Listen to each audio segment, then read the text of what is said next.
A heated Go match unfolds between Qi Wanji and Jun Moxie. Exploiting Qi Wanji's weaknesses and setting traps, Jun Moxie systematically undermines Qi's confidence and mental state. At a crucial juncture, Jun Moxie manipulates the conversation to mention the legendary Go master, Hua Wuxu, damaging Qi's self-esteem. This is followed by Jun's sudden initiative, catching Qi off guard. Compounding his heightened anxiety, Qi neglects defense, allowing Jun to seize and expand his territory. The lethal blow comes from Jun's seemingly casual sigh, revealing Qi's deepest insecurity, his perceived inadequacy compared to the Go master. This final jab utterly destroys Qi's defenses, leaving him broken and defeated. Jun Moxie's triumph stems from his keen understanding of Qi Wanji's character, his meticulously crafted strategy, and his own formidable Go skills and knowledge. Even if Qi had managed to escape the clutches of his own self-doubt, Jun's ultimate weapon of mind control would have ensured victory. With Jun Moxie's success in the second game, the War Clan's carefully planned advantages crumble. Silence descends upon the Phantom Manor as they confront the formidable and unpredictable talents of their opponent. Zhan Yushu and Zhan Qingfeng propose a shameless condition for the competition, asking Jun Mo to come up with a matching line for the upper line posed by renowned Go master Hua Wuxu. The sky is the board. Stars are the pieces. Who dares to make a move? Jun Mo protests, accusing them of exploiting his past indiscretion to deliberately make things difficult for him. However, the Zhan brothers ignore him, insisting on the upper line as the condition for the competition. Forced into a corner, Jun Mo agrees to the competition but puts forth a condition of his own if he can come up with a suitable lower line. The Zhan brothers must publicly disclose the details of their control over Lin Qinyan and the bribery of Qi Wanji. And they must swear an oath to the truthfulness of their confession. Zhan Qingfeng and Zhan Yushu are stumped by this condition. They realize that Jun Mo may have seen through their plot, but they cannot afford to refuse either, because doing so would be tantamount to admitting their wrongdoings. In the end, they reluctantly agree to Jun Mo's condition, promising that they will come clean if he can produce a matching lower line. However, Jun Mo had anticipated that they would not be able to do so. His real purpose in setting this condition is to draw the attention of the Miao family to the matter and thwart the Zhan brothers' scheme. Zhan Yushu questioned whether Jun Moxie was intentionally making things difficult for him, and Jun Moxie suggested that Zhan Yushu answer his couplet request. After discussing it, the Zhan brothers decided that Zhan Qingfeng would sacrifice Zhan Yushu for the benefit of the family and take responsibility for losing the couplet challenge. Zhan Qingfeng accepted Jun Moxie's conditions and signed a blood oath. Jun Moxie then asked the Zhan family to reveal the truth behind their harassment of the Lin family. Zhan Yushu confessed that the Zhan family had deliberately targeted the Lin family members in order to control the Phantom House's music hall, causing the Lin family to fall into despair. Zhan Yushu further stated that his actions were his own and not related to the Zhan family, and that Zhan Qingfeng was willing to take responsibility to preserve the family's reputation. Faced with the Zhan brothers' response, Jun Moxie pondered the couplet request. After a moment of inspiration, he composed the following: The earth is the pipa, the roads are the strings, who dares to pluck? The crowd in the hall was astonished. Jun Moxie's couplet was well matched and imposing, causing the Zhan brothers' faces to turn ashen. They realized that their attempt to throw a spanner in the works had backfired, giving Jun Moxie the upper hand. Zhan Yushu acknowledged the Zhan family's persecution of the Lin family, but claimed that his actions were solely his own, in an attempt to absolve the Zhan family of responsibility. In order to defeat Mo Junya, the second young master of the Zhan family, Zhan Yushu promised a generous reward to the chess king Qi Wanji, including the position of Phantom Mansion chess master, a large estate, beautiful maids, and 100,000 taels of gold, and promised to send Miss Li family to him. Qi Wanji happily agreed and promised to defeat Mo Junya. Zhan Yushu publicizes the matter, which tarnishes Qi Wanji's reputation. When the eldest young master of the Zhan family, Zhan Qingfeng, learned about it, he was furious and slapped Zhan Yushu in the face, accusing him of tarnishing the reputation of the Zhan family. Zhan Qingfeng claimed that Zhan Yushu's actions were personal and had nothing to do with the Zhan family, and he warned that Zhan Yushu would be punished by the family. After sober analysis, Zhan Yushu suggested that Zhan Qingfeng adopt a more unconventional strategy and avoid the area that Mo Junya was good at. They decided to hold two decisive battles, gambling and fighting beasts, believing that these games that the sons of rich families often play would not be familiar to Mo Junya. so they would have a chance of victory. At Fui Chiyuan, Mo Junyo won 3 games in a row, and the two Zhan brothers were in a dilemma. They realized that Mo Junyo is not only talented, but also resourceful and vengeful. Zhan Yushu suggested giving up calligraphy and painting and wine tasting, and instead trying a different approach, using gambling and fighting beasts to win. War Yushu proposes a nefarious wager to settle their dispute through gambling and a battle of magical beasts. He assumes Mo Junyi lacks the expertise in these frivolous activities common among wastrel sons, thus hoping to find an advantage. Zhan Qingfeng readily accepts and confidently sets gambling as the first contest. As the gambling commences, Zhan Qingfeng presumes an easy victory, only to be surprised by Mo Junye's astounding gambling skills. Within 20 rounds, Mo Junyi racks up consecutive wins, amassing a fortune of 50 million taels of silver. Astonished, Zhan Qingfeng attributes this victory to Mo Junye's so-called lucky hand. Faced with their gambling loss, the Zhan family places their final hope on the battle of magical beasts. They firmly believe Mo Junyi cannot possibly master this activity indulged by wealthy young men. However, they remain unaware that Mo Junyi has gained renown throughout the realm in the field of magical beasts and possesses unparalleled taming abilities.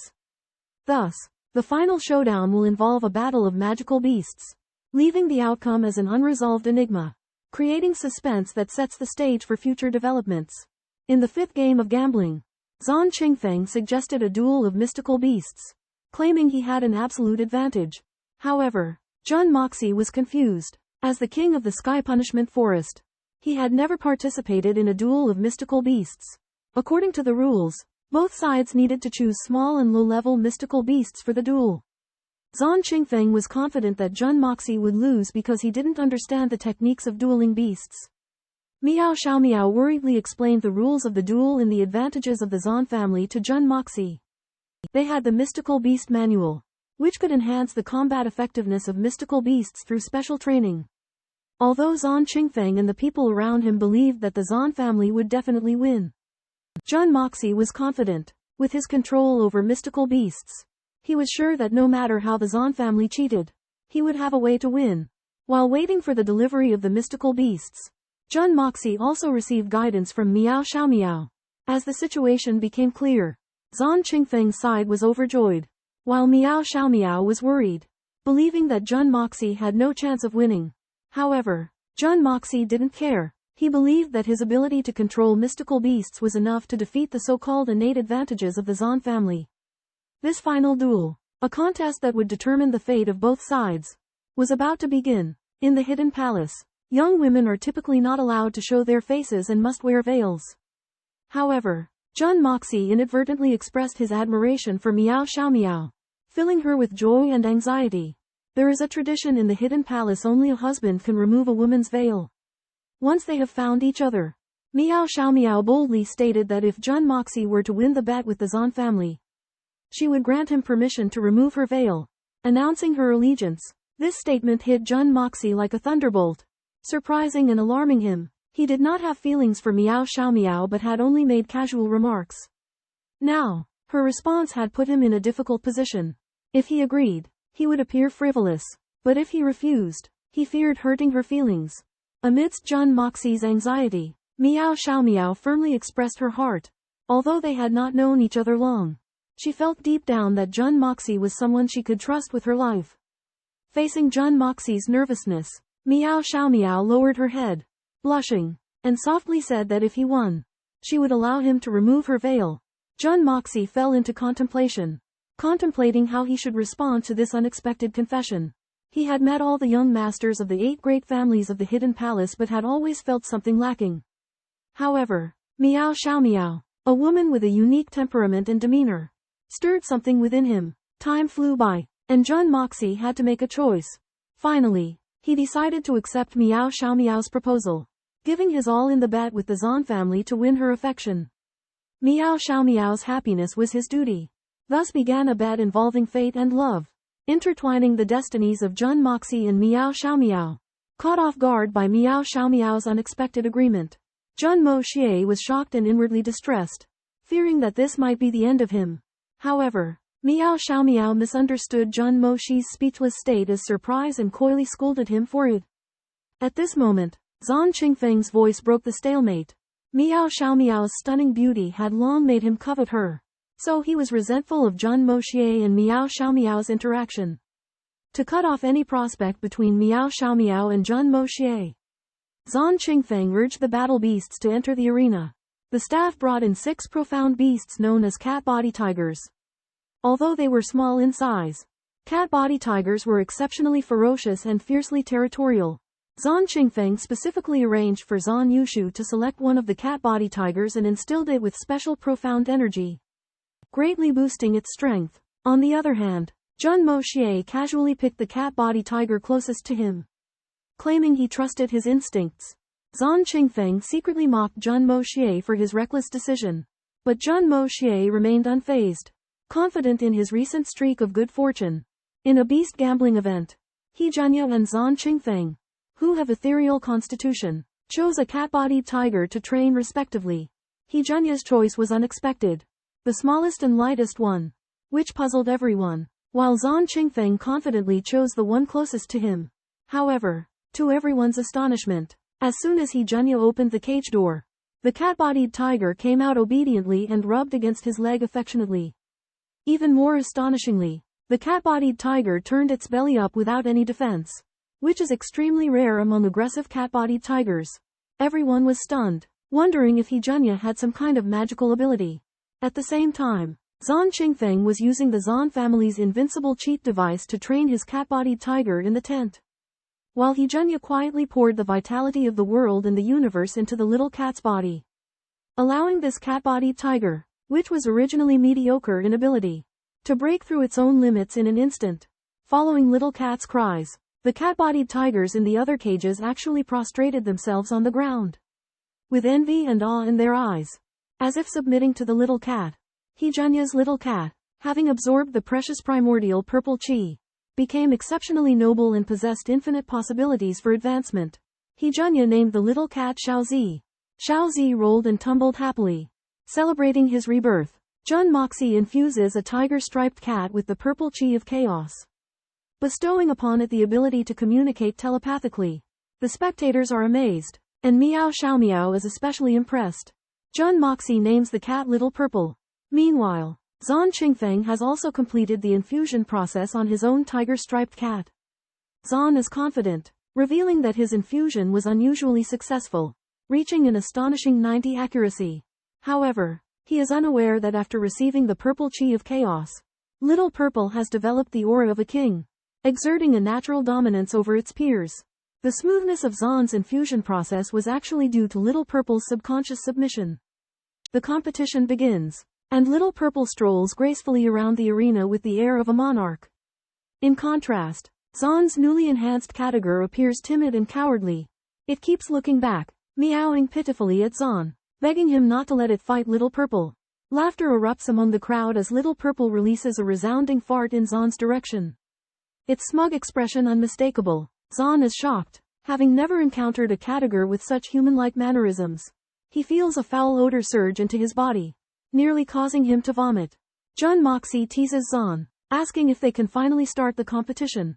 Zhan reluctantly agrees, realizing that this match will be a formidable challenge, as there is something uncannily enigmatic about Jun Moxie and his Little Purple.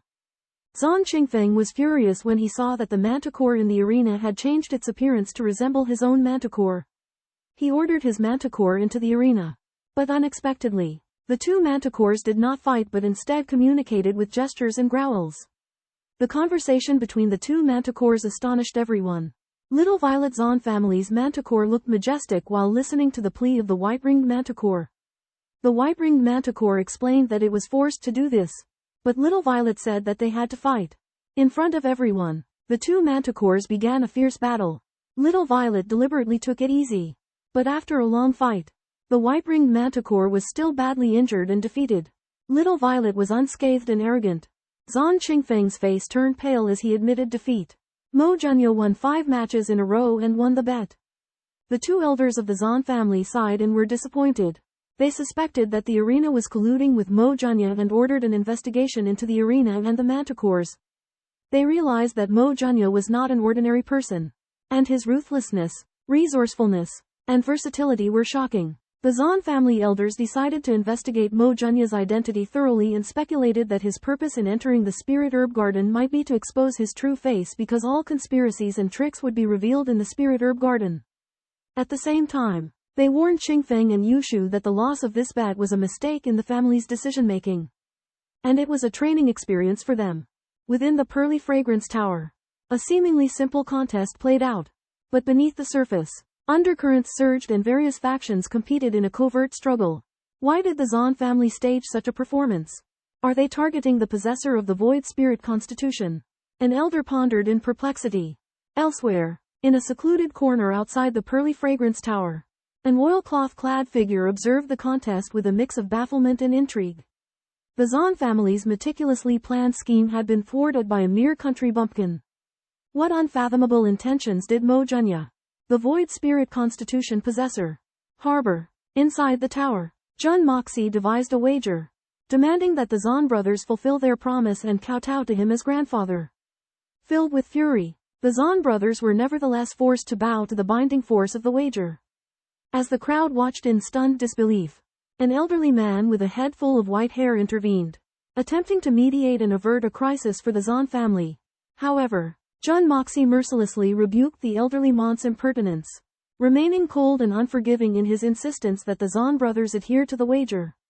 The elderly man's mediation efforts failed miserably, leaving the Zhan brothers caught in a dilemma. If they honored the wager, they would suffer severe humiliation and irreparable damage to their reputation. If they violated the wager, they would not only incur Jun Moxie's wrath but also face the scorn and condemnation of their ancestors and descendants. In the end, amid a deafening silence, the Zhan brothers were compelled to kowtow and address Jun Moxie as grandfather under the scrutiny of the assembled crowd, enduring immeasurable shame. Meanwhile, Jun Moxie remained firmly in command, showcasing extraordinary ruthlessness and dominance. In the Phantom Palace competition, Mo Junya came into conflict with the Zhan Qingfeng brothers. With his glib tongue and sharp speech, Mo Junya mercilessly denounced the Zhan Qingfeng brothers as incompetent and shameless. The Zhan Qingfeng brothers had nowhere to turn for help and found themselves isolated and helpless. At the critical juncture, Zhan Baifeng, the chief enshrined elder of the Zhan family, stepped forward to mediate, claiming that the Zhan family was willing to accept defeat and asking the Zhan Qingfeng brothers to fulfill their bet by kowtowing 10 times and calling him grandpa 10 times. However, Zhan Baifeng stood in front of Mo Junya, so that the Zhan Qingfeng brothers' kowtows and shouts were directed at Zhan Baifeng. This action seemed to fulfill the bet, but it was actually a trick.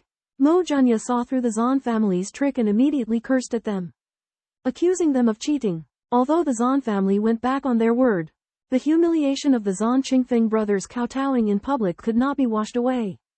Seeing this, Zhan Baifeng quickly took the Zhan Qingfeng brothers and fled the scene. This incident shocked the Phantom Palace, and everyone was disgusted by the actions of the Zhan family. Although Mo Junya had won a great victory, the Zhan family had also forged a deep hatred because of it. After successfully obtaining a spot in the herb garden, Jun Moxie quickly left. The little violet in his arms reluctantly tugged at the corner of his clothes, tearing off a piece of cloth as a keepsake. Jun Moxie put Violet down, and the two bid farewell reluctantly. Miao Xiaomiao and Little Bean hastily pursued Jun Moxie's trail but returned empty-handed. Miao Xiaomiao entrusted Little Bean with the task of reporting today's events to her grandfather. She then walked home. Zhan family's chief elder, Zhan Bingfeng, threw Zhan Qingfeng and Zhan Yushu out of the fragrant pavilion and beat them up badly. Zhan Qingfeng and Zhan Yushu vowed to take revenge and planned to seize the opportunity to get rid of Mo Junya. While Miao Xiaomiao and her maid were returning home, they vaguely heard a strange noise. They approached the scene with the cloak of invisibility and found 6 masked men in black holding Wang Neng and Li Jia hostage. Wang Neng and Li Jia promised to help the men in black deal with Mo Junya in exchange for being let go. Miao Xiaomiao was shocked to learn that the masked men's target was Mo Junya. Her heart sank, and she wondered what had happened. Miao Xiaomiao witnesses men in black from the house of Zhan abducting Wang Neng and Li Jia. Realizing their secret collusion and intent to betray Mo Junya, the black-clad figures forced the 7 poisons pill poison into the mouths of Wang and Li, threatening to kill them unless they kill Mo Junya or lure him to a designated location. Learning of Mo Junya's unwitting approach toward danger, Miao Xiaomiao becomes frantic and risks sending him a warning. But Mo Junya mistakes it for hallucinations. The black-clad figures suddenly appear, surrounding Mo Junya and claiming that someone has offered a reward for his life, giving him a choice of the most painful and lingering deaths. Mo Junya feigns panic but unexpectedly suggests a seemingly painful but ultimately blissful method of death, leaving the black-clad figures bewildered. Just as they are about to act, Mo Junya declares that the incident years ago was a misunderstanding and that he did not rape the mother of the black-clad figures. The black-clad figures are taken aback, and Mo Junya further explains that given his handsome appearance, if the child his mother had born was truly his, the child would appear similar to him. This self-defense amuses Miao Xiaomiao and temporarily distracts the black-clad figures. Jun Moxie was besieged by black-clothed masked men, including 6 venerable level masters sent by Zan Qingfeng and Zan Yushu.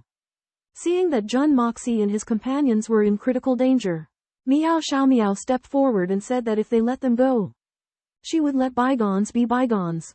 However, the black-clothed masked men didn't care, boasting that they would capture Miao Xiaomiao and offer her to the young master.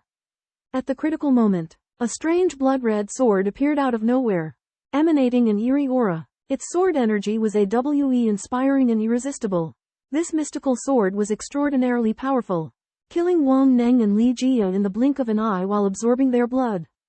The black-clothed masked men were terrified and tried to escape, but the sword pursued them relentlessly. Another cold and sharp voice rang out, ordering the black-clothed masked men to leave. They were filled with fear and realized that this voice contained swordsmanship, the ultimate swordsmanship mystery that could only be mastered by a saint venerable. Under the immense pressure of swordsmanship, the black-clothed masked men were unable to resist. The divine sword was unstoppable, killing 2 more black-clothed masked men. The remaining black-clothed masked men trembled in fear, not daring to resist, and could only retreat step by step, while the divine sword followed closely. Finally, the only remaining black-clothed masked man roared and questioned the identity of the sword's master, but received no response. The divine sword flashed, releasing a mocking intent. The black-clothed masked man completely lost his fighting spirit, submitting to the deterrence of the divine sword. Jun Moxie lamented the cowardice of this venerable level master, feeling that warriors cultivated by great families often lacked perseverance and combat experience, and were unable to cope with sudden crises. In a moment of peril, Jun Moxie's mystically unsheathed Ruanshan soul-devouring sword emanated potent malevolent energy, annihilating the cloaked assailant instantaneously. However, this feat was not of Jun Moxie's doing. Another enigmatic flying sword descended from the heavens, repelling the masked figure and ultimately decimating their cultivation, leaving them utterly powerless. This masterless flying sword vanished without a trace, its gleaming light pulsating with dreadfully malevolent energy, leaving behind withering vegetation in its wake. Abruptly, the sword regained its hallowed and AWE-inspiring demeanor, emitting a resonant hum as it soared into the sky, disappearing into the vast expanse of night. Profoundly grateful, Miao Xiaomiao believed that the savior was a venerable senior. But Jun Moxie harbored different sentiments. He began to suspect that his true capabilities might far surpass his own comprehension. Shaken by the ordeal, Miao Xiaomiao vehemently criticized Jun Moxie's earlier reckless behavior, chastising him for his disregard for danger. Jun Moxie countered that he had simply been defending himself in a desperate situation, and that his insults toward the masked assailant were justified. Resolving to question the unconscious assailant, they sought to uncover the identity of the mastermind behind the attack. However, Miao Xiaomiao believed that the interrogation should be handled by her family to prevent leniency or oversights. Amidst the discourse on the masked figure, Jun Moxie expressed his bewilderment at Miao Xiaomiao's presence. Flustered, she confided that she had initially been waiting nearby for someone else but could not resist intervening when she witnessed his predicament. In the wilderness, Jun Moxie and Miao Xiaomiao encounter each other, and Miao Xiaomiao offers to show Jun Moxie her true face. As Jun Moxie stands in astonishment, Miao Xiaomiao confesses that she owes Jun Moxie a favor if he wins the competition. She will take off her veil. Miao Xiaomiao fervently expresses her affection for Jun Moxie and desires him to see her face before she dies. Jun Moxie is moved by Miao Xiaomiao's deep feelings but cannot accept her sincere love because he seeks the 7-colored divine fruit, and he has a concealed identity. He fears that accepting Miao Xiaomiao's love will become an emotional deception. However, Miao Xiaomiao's stance is firm. Only Jun Moxie can unveil her, and she is resolute to follow him for life. Miao Xiaomiao proceeds to remove her veil, revealing her astounding beauty. Jun Moxie is awestruck by her appearance. Yet his heart is in turmoil. He cannot evade Miao Xiaomiao's affections, but he cannot accept the emotional burden. Jun Moxie pleads with Miao Xiaomiao to grant him time, and she accepts. They stand amidst the wilderness with complicated emotions surging through them. Jun Moxie's heart aches, while Miao Xiaomiao exults in the fulfillment of her wish. As the night wind caresses them, they fall into silence, awaiting fate's next maneuver. Miao Xiaomiao found the courage to confess her feelings to Jun Moxie, despite her reservations about being so forward. However, Jun Moxie was hesitant, stating that he needed to think about it further as he felt they had not known each other long enough. Miao Xiaomiao reassured Jun Moxie, reminding him that he possessed the legendary ethereal spirit physique, admired by the seniors in the sect, and his future was limitless. She recalled when they first met, how he faced a formidable enemy without fear and emerged victorious. She was captivated by his extensive knowledge and easygoing nature. Miao Xiaomiao admitted to herself that initially she was unsure if she could fall for Jun Moxie. But when she witnessed him maintain his composure even in a life-threatening situation, she felt a sharp pain in her heart. It was then she realized she could not bear to be apart from him, and would even sacrifice her life for him. After listening to Miao Xiaomiao's confession, Jun Moxie sighed and remained hesitant, reiterating that their time together was too short. Miao Xiaomiao argued that time did not matter and that she was willing to take a chance on love rather than let her happiness slip away. Miao Xiaomiao declared to Jun Moxie that regardless of his decision, she had made up her mind. He had to accept her. She then squatted on the ground, covering her face in shame, regretting her outburst. Jun Moxie was left completely stunned by her actions. In the wilderness of the misty phantom manor, Jun Moxie encounters the young lady Miao Xiaomiao. Initially gentle and demure, Miao Xiaomiao abruptly transforms into a fierce and feisty character, leaving Jun Moxie flabbergasted. Miao Xiaomiao leaves behind an unconscious, black-masked man, prompting Jun Moxie to secretly bandage his wounds to prevent him from bleeding to death. Upon learning of this, Miao Xiaomiao expresses gratitude but becomes suspicious of Jun Moxie, accusing him of intentionally setting a literary trap with the couplet. Jun Moxie clarifies that the couplet was straightforward and that the Zhan brothers had simply outwitted themselves. Impressed by Jun Moxie's intelligence, Miao Xiaomiao confesses that he had composed more than one set of couplets. Jun Moxie suggests the ingenious couplet Thunder for drums, Lightning for banners, earning Miao Xiaomiao's admiration. Recalling the maid Jun Moxie had immobilized, Miao Xiaomiao hastily unseals her acupressure points. Little Duya marvels at the survival of Jun Moxie and Miao Xiaomiao, and Miao Miao's veil accidentally falls off, revealing her wish that Little Duya had witnessed its fulfillment. Miao Xiaomiao requests the sheet music for the Song of Buried Flowers from Jun Moxie, promising to retrieve it the following day. As Miao Xiaomiao departs with the Black Masked Man and Little Duya, Jun Moxie, concerned for her safety, follows them unseen. In a conversation between Miao Xiaomiao and Little Duya, the maid expresses her admiration for Jun Moxie, while Miao Xiaomiao acknowledges his virtuous character. Little Duya raises concerns about the Miao household's reaction, but Miao Xiaomiao believes they must face the situation as it unfolds. As Jun Moxie gazes at the Miao Manor's gates, his mind races with uncertainty regarding how to navigate this romantic encounter. Having lived a carefree life in his previous existence, he grapples with the traditional societal norms of his current feudal society, leaving him feeling uncharacteristically bewildered. Nevertheless, amidst Miao Xiaomiao's affections, a complex and unanticipated emotion begins to stir within Jun Moxie's heart. Jun Moxie falls into a complicated contradiction and guilt. In the illusory mansion, he is taken as the hope of ethereal physique by everyone in the mansion with the identity of Mo Junya, and he is loved and expected. However, once his real identity is exposed, he will face the unbearable disappointment and rage of the illusory mansion. In particular, Miao Xiaomiao, the young girl who has just fallen in love, has opened her heart to him, willing to follow him, and even sacrifice her life for him. Jun Moxie realizes that if he leaves, Miao Xiaomiao will probably not be able to withstand the blow, On the other hand, the concern of the illusory mansion also makes it difficult for him to give up. And betraying their favor will make him lose his heart of avenging grievances. Jun Moxie feels upset upon learning that 6 venerable killers are after him. And he confides his feelings to his teachers such as Cao Guofeng. Meanwhile, the elder of the Miao family is extremely furious upon learning this. And the atmosphere in the whole illusory mansion becomes tense. Upon hearing about this, Bai Qifeng flies into a rage, believing that the Zhan family is behind it. But Cao Guofeng analyzes it calmly, pointing out that there is no evidence, and acting rashly may cause even greater trouble. Jun Moxie realizes that this contradiction is difficult to reconcile. In order to protect Miao Xiaomiao, he considers taking her away. But then he worries about the illusory mansion's reaction and his own inner torment. He falls into boundless confusion, pondering over how to make a choice that would not hurt others or deviate from his heart. Bai Qifeng and Cao Guofeng, furious about Jun Moxie's assassination attempt, decide to seek out witnesses from the Miao family to refute the subsequent accusation. Meanwhile, the Miao family is also enraged due to an assassination attempt on Miao Xiaomiao. The Zhan family brothers, Zhan Qingfeng and Zhan Yushu, are filled with apprehension upon learning of the attack on Mo Junya, as the 6 assassins have not returned, leading them to suspect foul play. Zhan Qingfeng offers to take responsibility for the incident to spare the family.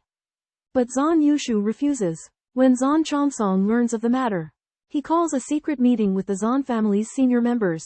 Zhan Qingfeng and Zhan Yushu recount the assassination attempt, causing an uproar and drawing condemnation. The Zhan family is now faced with the threat of losing the rights to the Lingyao garden, being subject to arbitrary conditions, and even being exposed to manipulate the situation. In a grand familial chamber, the atmosphere was heavy with tension. Seated beneath the head of the family, Zhan Wuyan, was a pale-faced, green-clad youth, the prodigious leader of the younger generation of the Zhan family. Zhan Hunhui. With an impassive expression, Zhan Hunhui softly tapped the desktop, his low-pitched words resounding clearly, silencing the crowd. He asserted that the key to addressing the current crisis was not through accusations, but through collaboration in seeking solutions. His status, as the heir and hope of the Zhan family, made his utterances unquestionable. Zhan Hunhui revealed the crux of the matter. Mo Junya possessed a rare ethereal constitution, holding limitless potential, and must not be harmed. He proposed that the solution lay in pinning the blame entirely on 6 deceased venerables, fabricating a motive born from their mistreatment by the Zhan family. To execute this plan flawlessly, Zhan Hunhui demanded that all the dependents of the venerables be dealt with by midnight, creating the appearance of a genuine case of treacherous servants harming their master, thereby absolving the Zhan family of any responsibility. He stressed that ruthlessness was essential in achieving great things. Concurrently, Zhan Hunhui decreed that Zhan Qingfeng and Zhan Yushu be subjected to the severe punishment of the 9 nether soul refinement, a trial that would leave them on the brink of death. At Zhan Hunhouse call, the Zhan family members sprang into action, the Zhan manor shrouded in a sinister undercurrent as night descended. However, Jun Moxie had unexpectedly vanished, unbeknownst to everyone, having entered the Hongjun Tower. His divine sword, Yanwang's blood, had already silently slain the 6 foes and had grown even more formidable, one step closer to evolving into a true flying sword. Jun Moxie observed the growth of the bloodline of Yan and Huang in satisfaction. But he knew that excessive killing would cause uncontrollable repercussions. He would only draw his sword when necessary, using it as a tool rather than letting it control him. At this time, his conflict with his lover, Qin Shun, intensified, as he recognized it as a love of despair. Jun Moxie came to the spiritual veins and, looking at the unconscious Qin Shun, recalled the sacrifices she had made for him.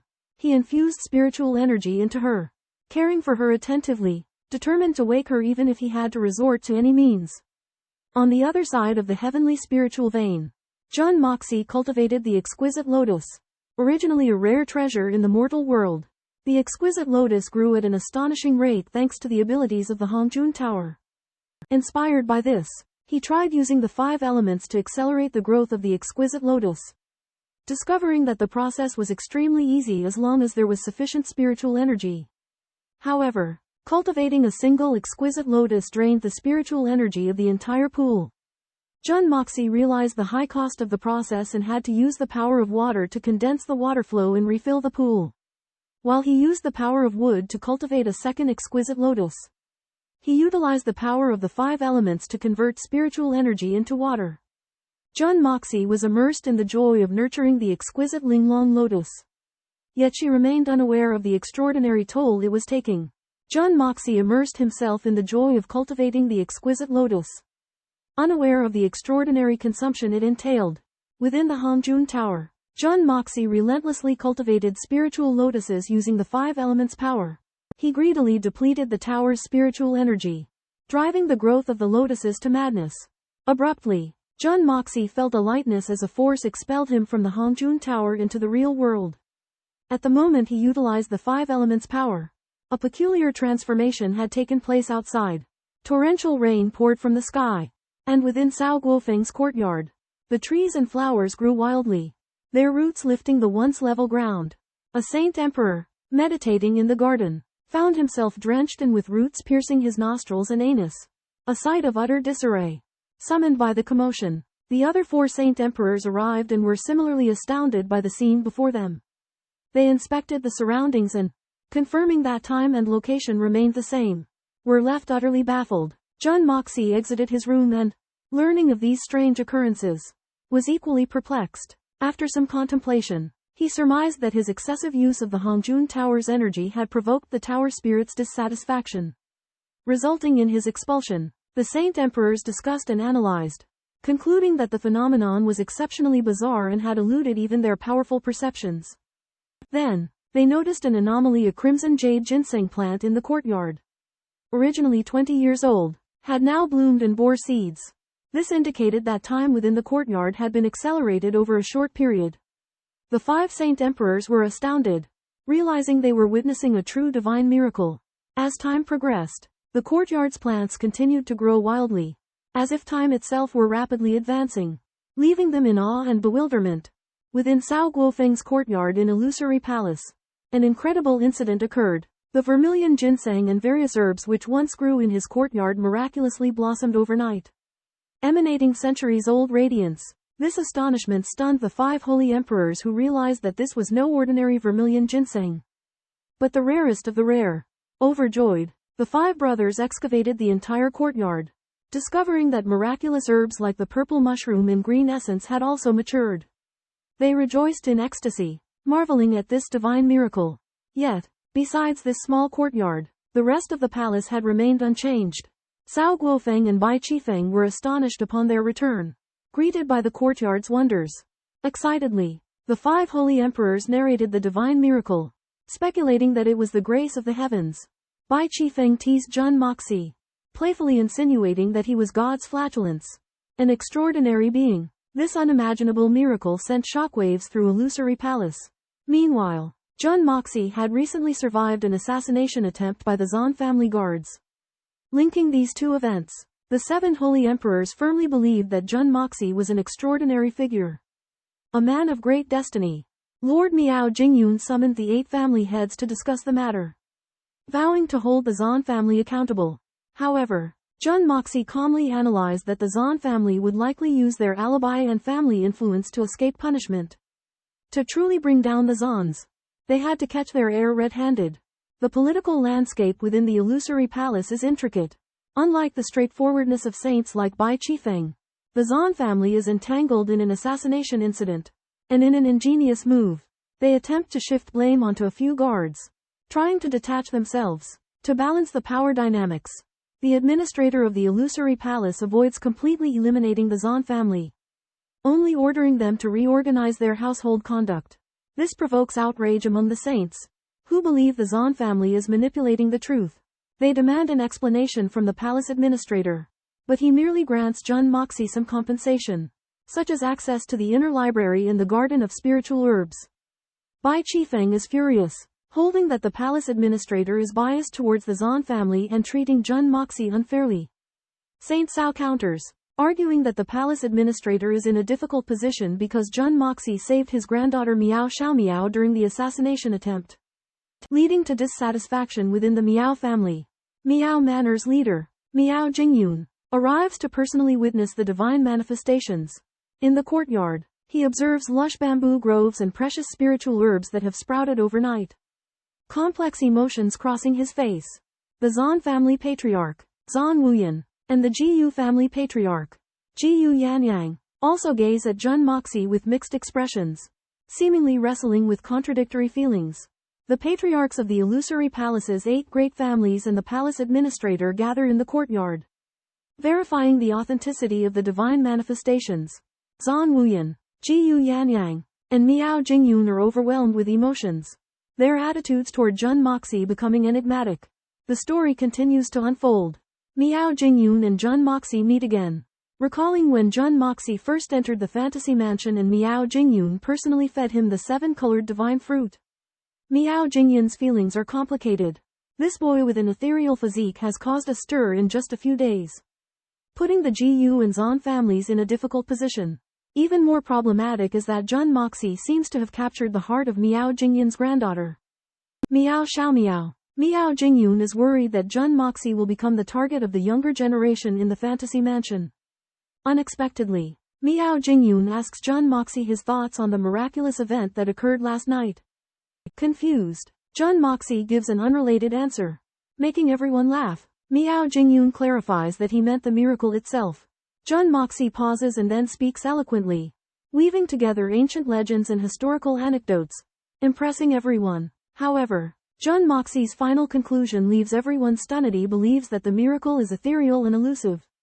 Miao Jingyun is annoyed and questions Jun Moxie's thoughts on last night's miracle.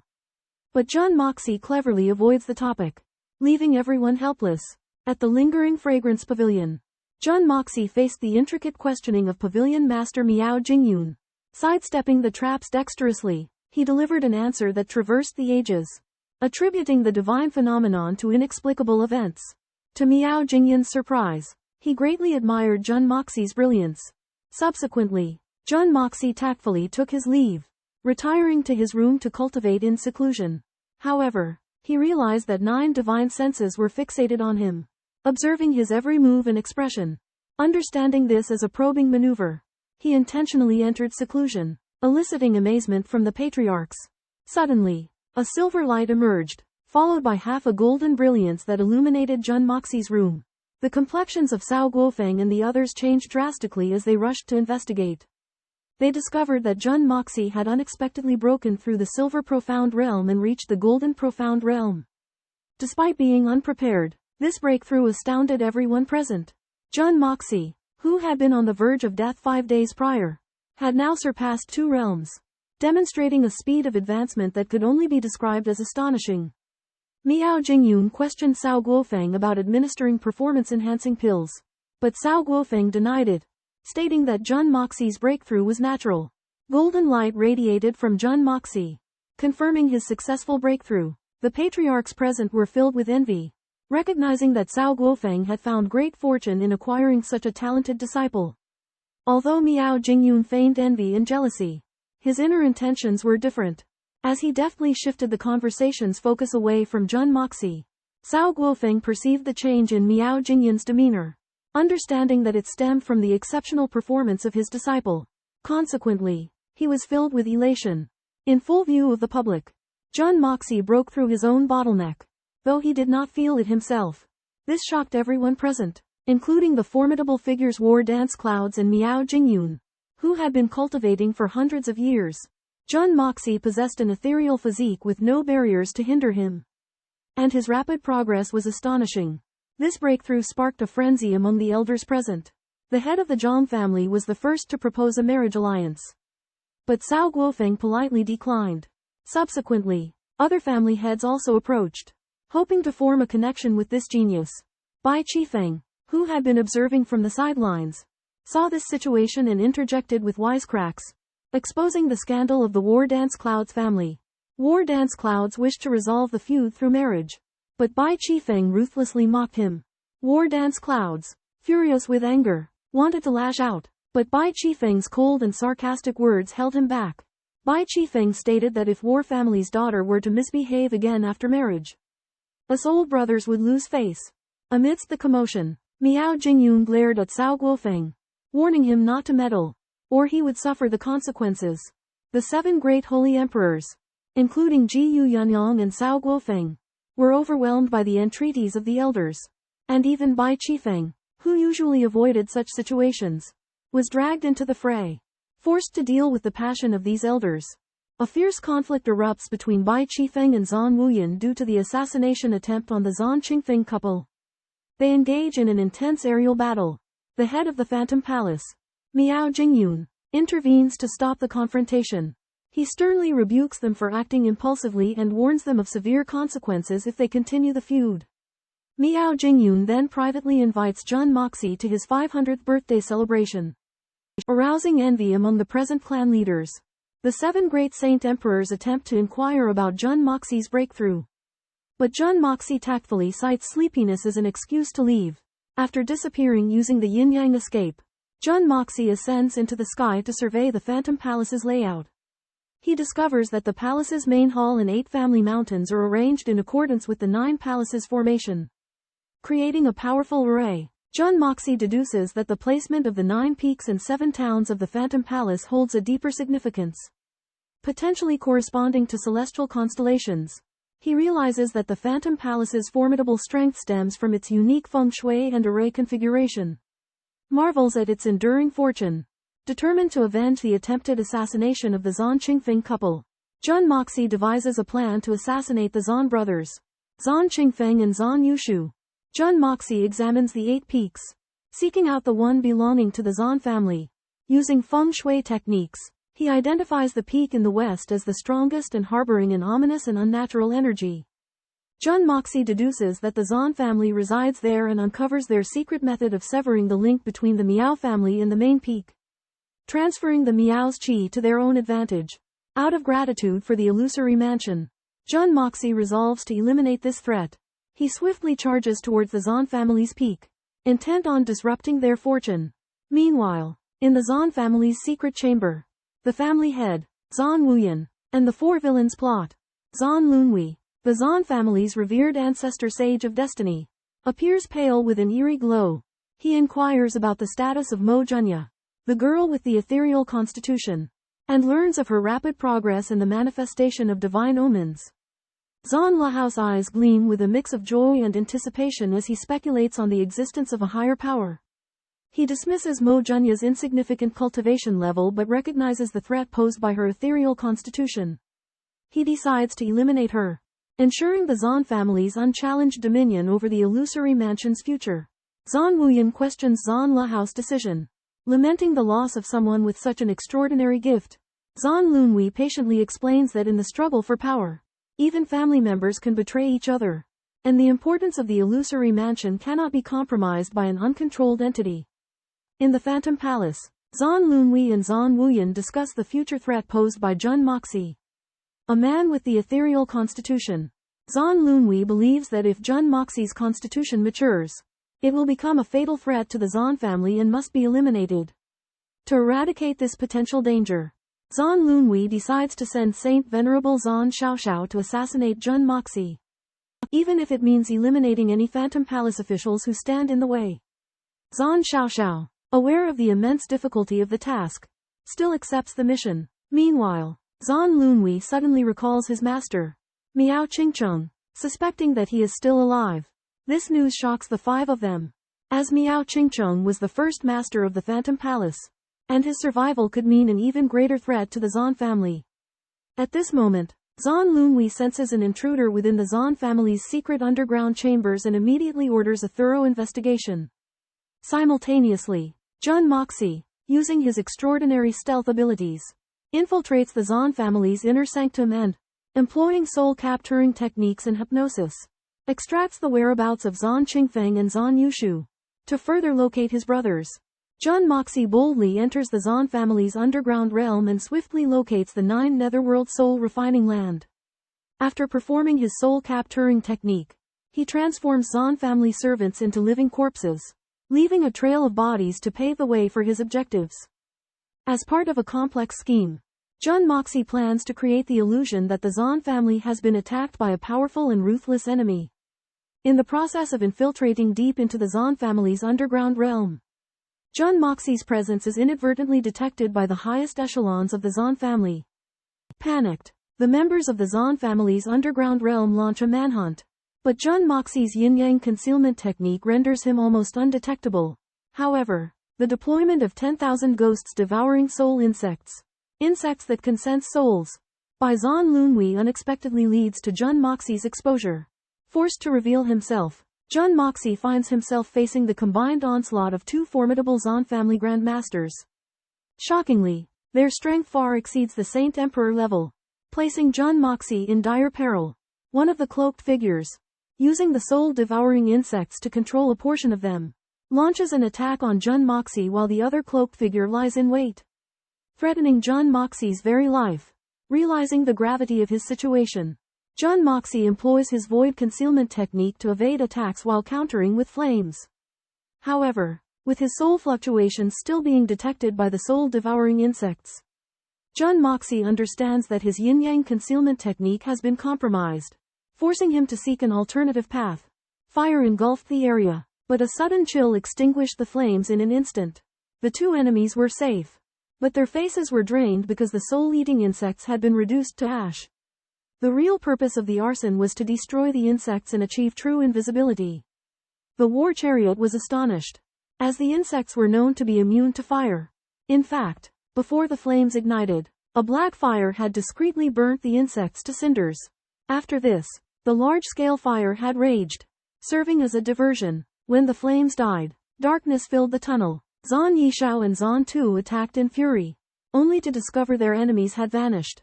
They were shocked, as two Paramount Saint experts had been completely unaware of an ambush. Jun Moxie hadn't actually left.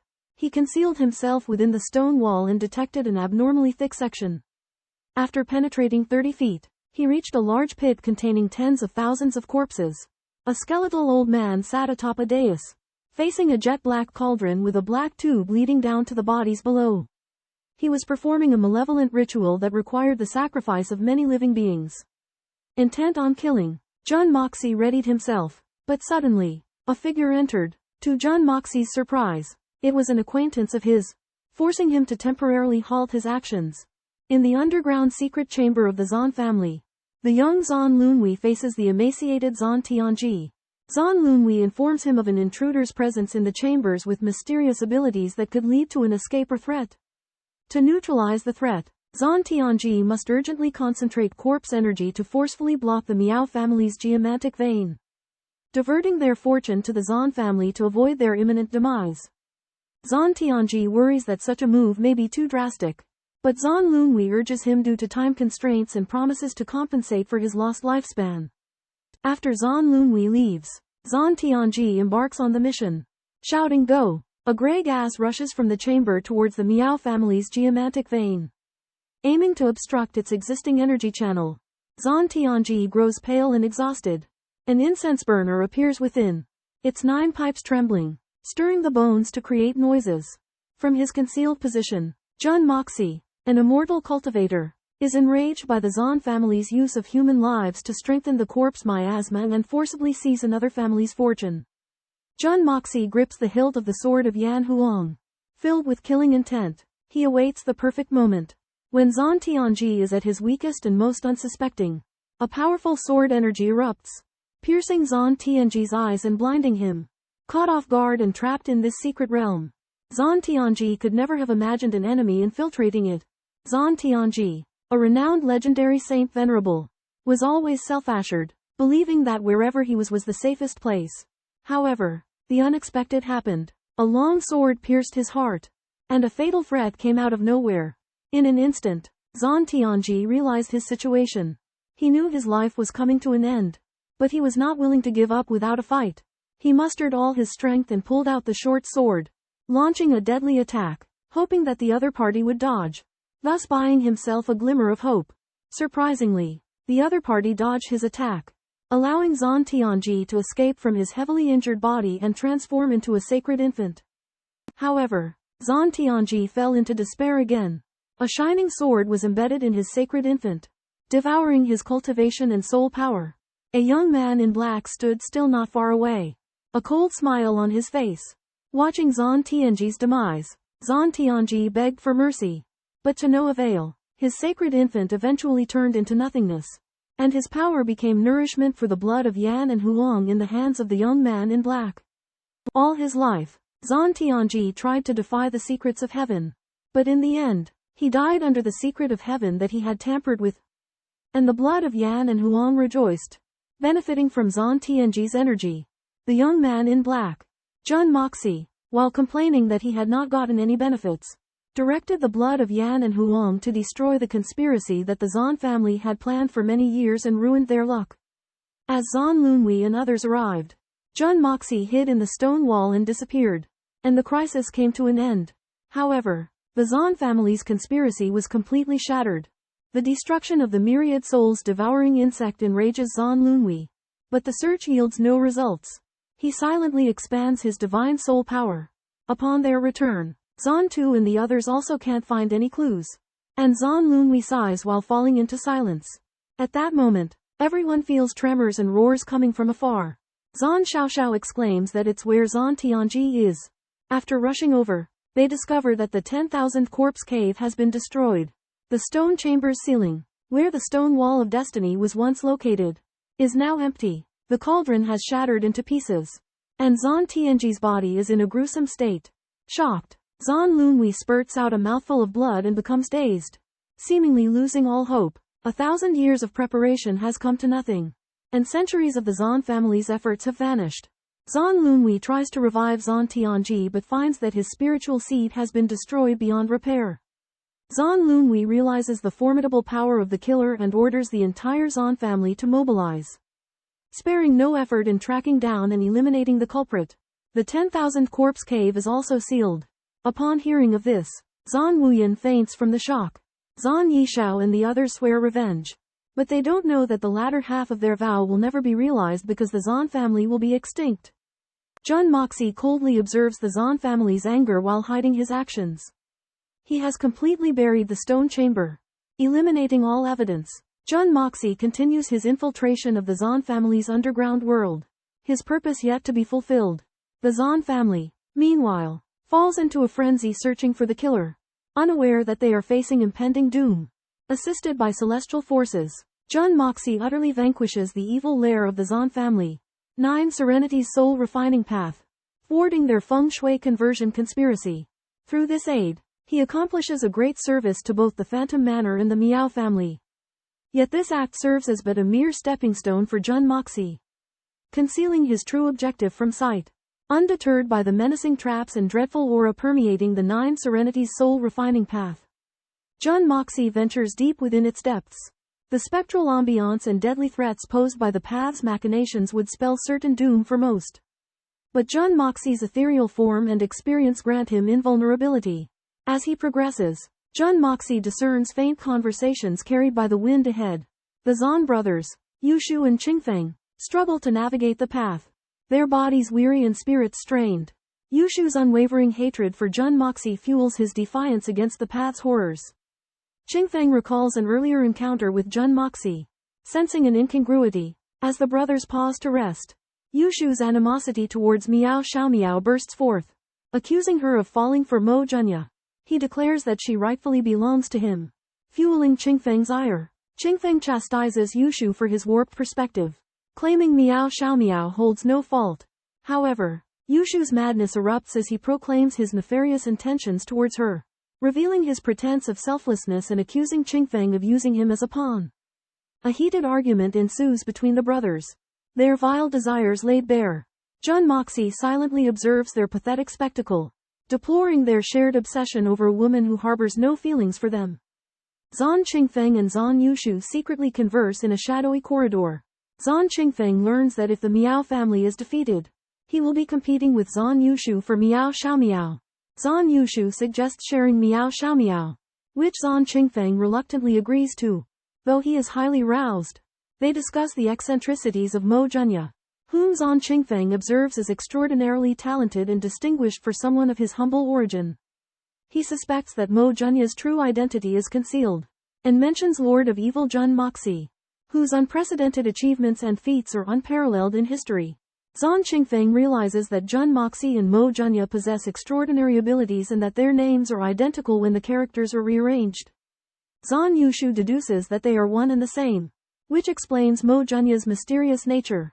Zhan Qingfeng speculates that Jun Moxie, disguised and concealing his true strength, has infiltrated the illusionary mansion. He suspects him to be the Lord of Evil, seeking to challenge the sacred emperor of the illusionary mansion. Zhan Yushu is deeply shocked, realizing that Mo Junya's true identity is Jun Moxie. Within 9 Netherworld's purgatory, Zhan Qingfeng and Zhan Yushu witnessed a horrifying scene. The once dark passage suddenly illuminated with dancing flames, revealing a skeleton and an enigmatic figure clad in white. The figure in white emerged from the rock wall, ghostly and suspended in midair. To the brothers' horror, the figure's face remained concealed, shrouded in an eerie aura. As the figure drew near, Zhan Yushu collapsed in terror while Zhan Qingfeng trembled violently. The white figure chuckled menacingly, declaring that the Zhan brothers' lives had reached their end and that it was here to escort them to the underworld for eternal torment. The figure shape shifted continuously, losing its head and limbs, yet still speaking. Zhan Qingfeng and Zhan Yushu were dumbstruck, convinced that this entity was a phantom, a specter from hell sent to claim their souls. Zhan Yushu frothed at the mouth, losing consciousness from fright, while Zhan Qingfeng could barely stand from the all-consuming terror. The figure sighed with contempt and miraculously restored its body to its original form, as if its previous disfigurement had been a mere mishap. Zhan Qingfeng and Zhan Yushu, brothers who terrorized Han Moxie, fainted out of fear. Upon waking, Zhan Qingfeng realizes he had lost control of his bowels and a figure in white questions him about his crimes. Bewildered, he realizes the figure is Mo Junya and is struck with terror. Han Moxie reveals his identity as the Monarch of Evil, stating he came to Huan Manor to pursue Miao Xiaomiao while giving little regard to the threats Zhan Qingfeng made against him. Zhan Qingfeng threatens retaliation from the Zhan family, but Han Moxie seems unconcerned and even hints at turmoil within the Zhan family. Zhan Qingfeng attempts to charm Han Moxie into joining their family to ensure his safety, only to be interrupted by Zhan Yushu's screams of fear. Han Moxie approaches and frightens Zhan Yushu to death, leaving Zhan Qingfeng terrified. Han Moxie confirms his intent to kill Zhan Qingfeng and accuses the brothers of interfering with his plans. Zhan Qingfeng dies in extreme fear, with a similar death to Zhan Yushu, green liquid leaking from his mouth. Han Moxie exits the Zhan's underground world and finds the feng shui of Huan Manor has been altered. The Miao family's luck has returned, while the Zhan family's has declined, and the previous evil qi has dissipated. Han Moxie remarks on the art of feng shui but realizes time is of the essence. Worried about something, Jun Moxie realizes that Miao Xiaomiao may come looking for him and rushes back in haste. Meanwhile, the Zhan family has gone berserk due to the incident at the Netherworld soul refining ground and the strange deaths of 2 rising talents, and has summoned all their experts to maintain tight security. Zhan Lunwei is especially furious, and his power is almost on the verge of going berserk. Miao Xiaomiao visits Cao Guofeng's courtyard as agreed to find Jun Moxie but discovers that he is not in his room. She becomes anxious. The divine sovereign Cao and his 6 brothers are also worried when they hear the news and fear that something has happened to Jun Moxie. At this moment, the Zhan family releases a shockwave of earth-shaking power, and the atmosphere becomes extremely tense. Cao Guofeng suspects that the Zhan family is behind Mo Junya's disappearance and plans to gather his allies and demand his return. At a crucial moment, Jun Moxie returns. He explains that he went out for a stroll and a nap, and everyone is relieved but still very dissatisfied with his carefree behavior. Miao Xiaomiao looks at Jun Moxie with blushing shyness, a stark contrast to her previous behavior. Jun Moxie is puzzled by the transformation in Lady Miao's demeanor from her challenging attitude yesterday to her reserved behavior today. As time passes, the Zhan family's security becomes increasingly strict, and the atmosphere in the misty illusionary mansion becomes more tense. A reshuffle of power within the upper echelon seems imminent. With a witty tongue, Miao Xiaomiao couldn't help but blush at the thought of her reckless confession last night. While overjoyed to see Jun Moxie return safely, she couldn't shake a certain awkwardness. Jun Moxie was taken aback by Miao Xiaomiao's bashfulness, unsure of what to say. Miao Xiaomiao's half-hearted replies resulted in a brief lull in the conversation. Xiao Duya's laughter broke the silence, making Miao Xiaomiao realize the inappropriateness of her words. Covering her face in embarrassment, she fled the scene. Jun Moxie invited Miao Xiaomiao into his room to retrieve sheet music. Easing the awkwardness, Miao Xiaomiao followed him timidly, not daring to meet his gaze. Xiao Duya trailed behind, teasingly joking about the two. Miao Xiaomiao spoke about Xiaoduya's past. Her eyes filled with sympathy and unfinished words. Xiaoduya expressed her unwavering desire to never leave Miao Xiaomiao's side. Jun Moxie made a jest that left Xiaoduya in a fit of embarrassment. Miao Xiaomiao, too, blushed deeply, inadvertently confessing her love for Jun Moxie. Jun Moxie was aware of the complicated relationship between Miao Xiaomiao and Jun Yi. He feared that bringing Miao Xiaomiao into the harem would only lead to conflict. While he admired her loyalty, he couldn't ignore the potential threat her bond with Xiaoduya posed to the stability of the palace. Despite her dignity, Miao Xiaomiao takes the initiative to find Jun Moxie, requesting a piece of music and expressing her feelings. However, she finds that Jun Moxie has become aloof. Miao Xiaomiao realizes that this aloofness began after Jun Moxie jokingly called her a concubine. Although Miao Xiaomiao feels she made her feelings clear last night, Jun Moxie's change in attitude leaves her puzzled. She suspects that Jun Moxie has rejected her, causing her confusion and despair. Miao Xiaomiao confides in her mother, who, after considering the circumstances, concludes that Jun Moxie will not accept Miao Xiaomiao and advises her to give up. However, Miao Xiaomiao strongly resists, considering Jun Moxie to be her dream lover and refusing to give up. Miao Xiaomiao's mother further explains that Jun Moxie's refusal is not due to short-sightedness but rather his consideration for the importance of unity in the harem. In this era of polygamy, men need to maintain harmony within the harem, and Miao Xiaomiao's initiative in expressing her affection could disrupt this balance. Miao Xiaomiao rejects her mother's reasoning, arguing that her love is different from family alliances and that she cannot accept being used as a tool for marriage. She remains determined that Jun Moxie is the love of her life and adamantly declares that she would rather die than marry anyone else. Madame Miao earnestly analyzes her daughter Miao Xiaomiao's extraordinary qualities, including her stunning beauty, distinguished family background, gentle personality, and exceptional talents. Yet she can't understand why the young man Mo Junya would reject her. Miao Xiaomiao falls into deep thought, and after realizing her own advantages, she becomes increasingly puzzled by the reason for Mo Junya's refusal. Madame Miao reveals the inner secret of Miao Xiaomiao, who possesses an ethereal nature. Her heart belongs to another. Mo Junya's eloquent poems are filled with deep affection and sorrow, hinting at an unforgettable past. And the music score song of Burying Flowers that Miao Xiaomiao obtained is most likely a piece written by Mo Junya in memory of his deceased lover. Madame Miao points out that even if a woman is facing death, she would not leave behind such a mournful piece of music. However, Mo Junya's composition is filled with the sadness of separation and death, indicating that he is not reminiscing about a deceased person, but rather a genuine love. Mo Junya once quoted to a musical prodigy, "Having seen the vastness of the ocean, other waters are insignificant. Having traveled to Wushan Mountain, other mountains are not worth mentioning."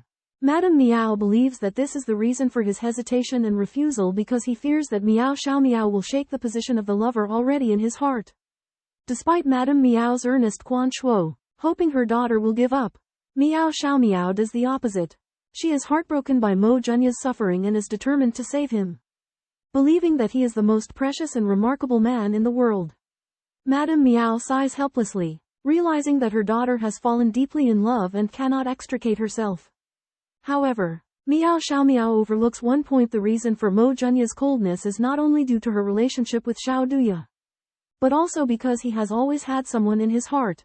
Madame Miao reminds Miao Xiaomiao that if she marries Mo Junya, sooner or later she will face his suspicion and doubt, which will destroy their happiness.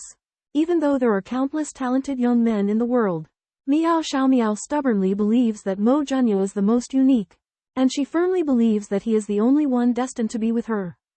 Miao Xiaomiao is deeply in love with Jun Yi and believes that he values loyalty. Despite knowing that he loves someone else, she stays by his side, comforting him, and even willing to be his replacement.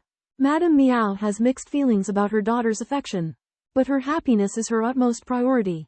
Miao Xiaomiao admits that she lifted the veil on her own, and that Jun Yi did not force her. It was her love for him that led her to do so. Madame Miao realizes that her daughter's mind is sad and can only silently bless her. Jun Yi, exhausted from rejecting Miao Xiaomiao, retires to bed and attempts to relax by sleeping naked. However, an unexpected event occurs late at night. A masked man in black silently infiltrates the courtyard where Jun Yi and the others are staying and unleashes a powerful spatial confinement technique, targeting the building where Jun Yi is resting. This masked man is Zhan Xiaoxiao, a saint venerable level expert from the Zhan family, who has been ordered to assassinate Jun Yi, who possesses an empty spirit physique. The technique will severely injure the sacred emperor and will be fatal for someone with an empty spirit physique. The Zhan family believes that Jun Ye's presence poses a threat to their decline and decides to eliminate him to eradicate future risks.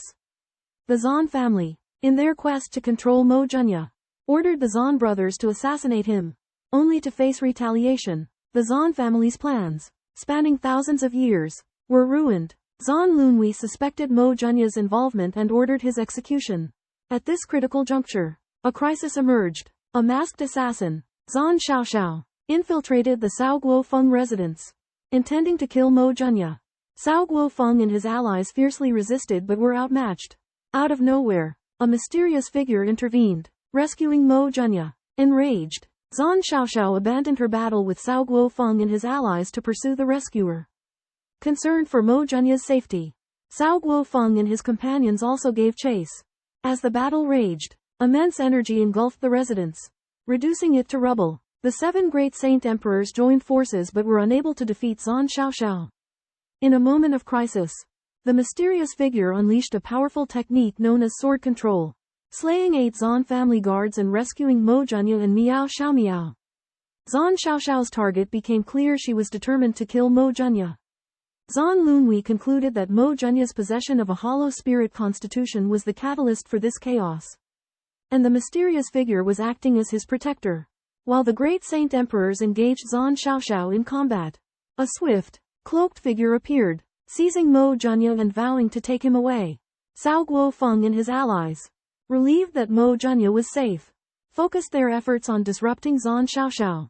Zhan Xiaoxiao abandoned her pursuit of the great saint emperors and chased the enigmatic figure. Cao Guofeng and his companions trailed behind. Meanwhile, reinforcements were on their way.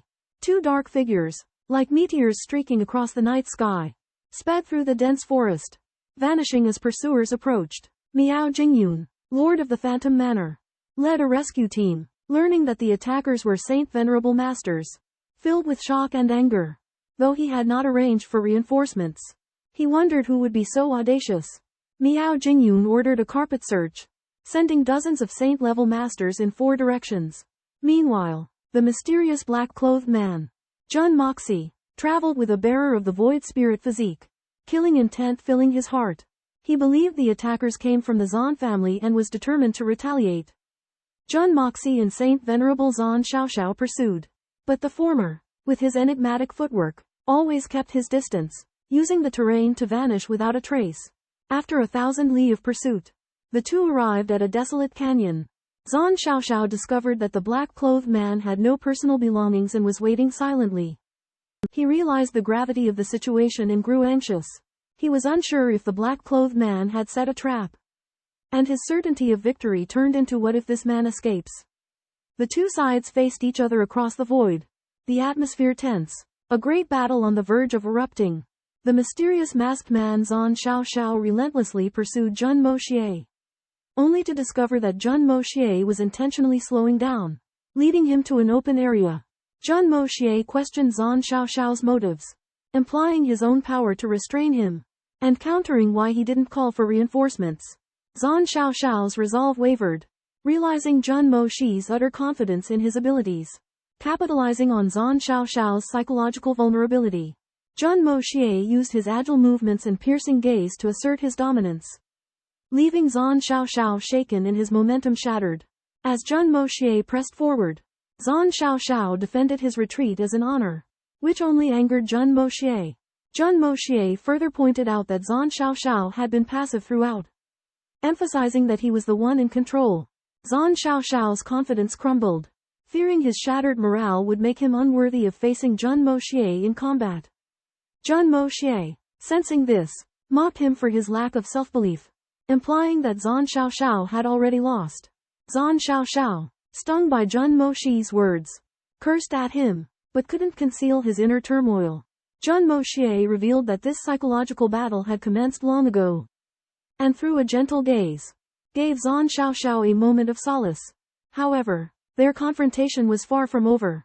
With Zhan Xiaoxiao's fate hanging in the balance, a mysterious figure tells the powerful Saint Venerable Zhan Zhaoqing in an enticing tone that if he does not listen to him, he will lose the qualification to confront him head-on and will never be able to improve his cultivation. Jun Moxie takes a step forward, his eyes sharp, and declares in a resounding voice that the mysterious figure's unfinished words will become Zhan Zhaoqing's eternal heart demon. Zhan Zhaoqing's heart is shaken as he realizes that the mysterious figure's words are like sharp blades piercing his mind, constantly attacking his confidence and destroying his imposing manner. Zhan Zhaoqing is unable to resist this psychological attack, and cold sweat pours down his face as his aura weakens. Despite the vast difference in their profound energy strength, Jun Moxie firmly believes that he can weaken Zhan Zhaoqing's combat power through psychological tactics, creating a glimmer of an opportunity to win. Faced with Zhan Zhaoqing's aggressive questioning, Jun Moxie calmly responds, indicating that he can choose whether or not to reveal the truth at his discretion. Zhan Zhaoqing is enraged and attacks with full force, but Jun Moxie effortlessly releases a raging ball of flame, forming a sea of fire. Zhan Zhaoqing is forced to retreat, but a giant, crystal-clear water column suddenly rushes out and attacks him. Zhan Xiaoxiao is suddenly forced back by an unexpected fire dragon and then attacked by a water dragon, making him dodge repeatedly until he is in midair. Suddenly, the water dragon explodes into a thick fog, enveloping the entire wilderness. Simultaneously, an eerie, sharp scream pierces the air as countless ghost figures attack from all sides.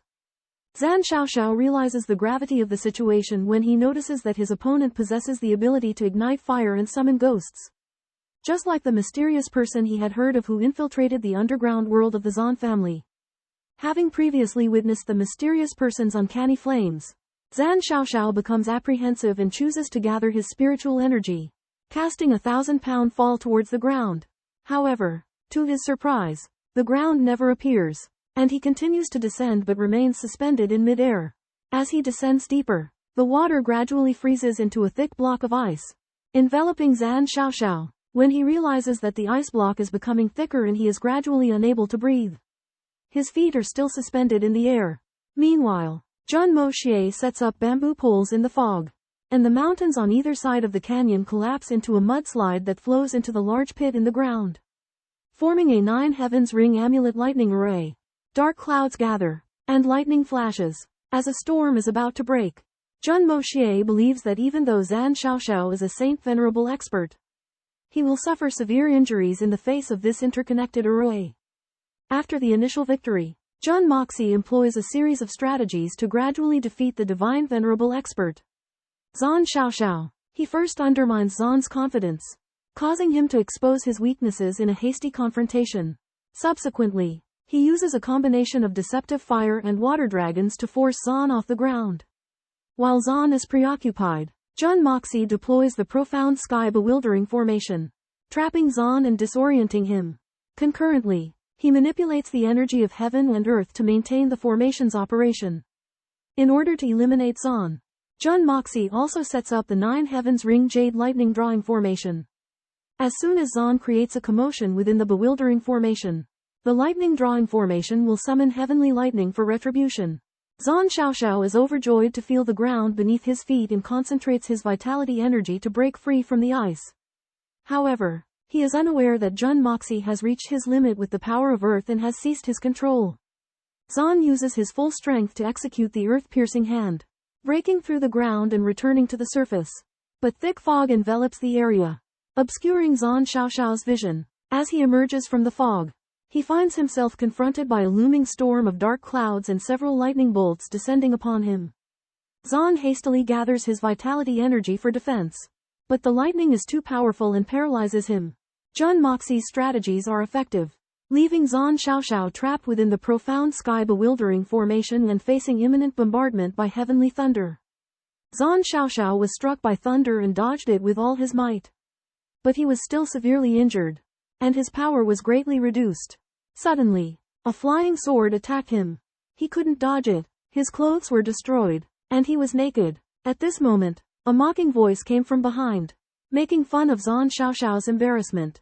Zhang Xiaoxiao was furious and asked the other party to provide clothes. But the other party refused and continued to mock him. Zhang Xiaoxiao was furious and released his defense. He unleashed his unique skill. One palm to the netherworld. And countless palm shadows came down. The other party had no time to dodge.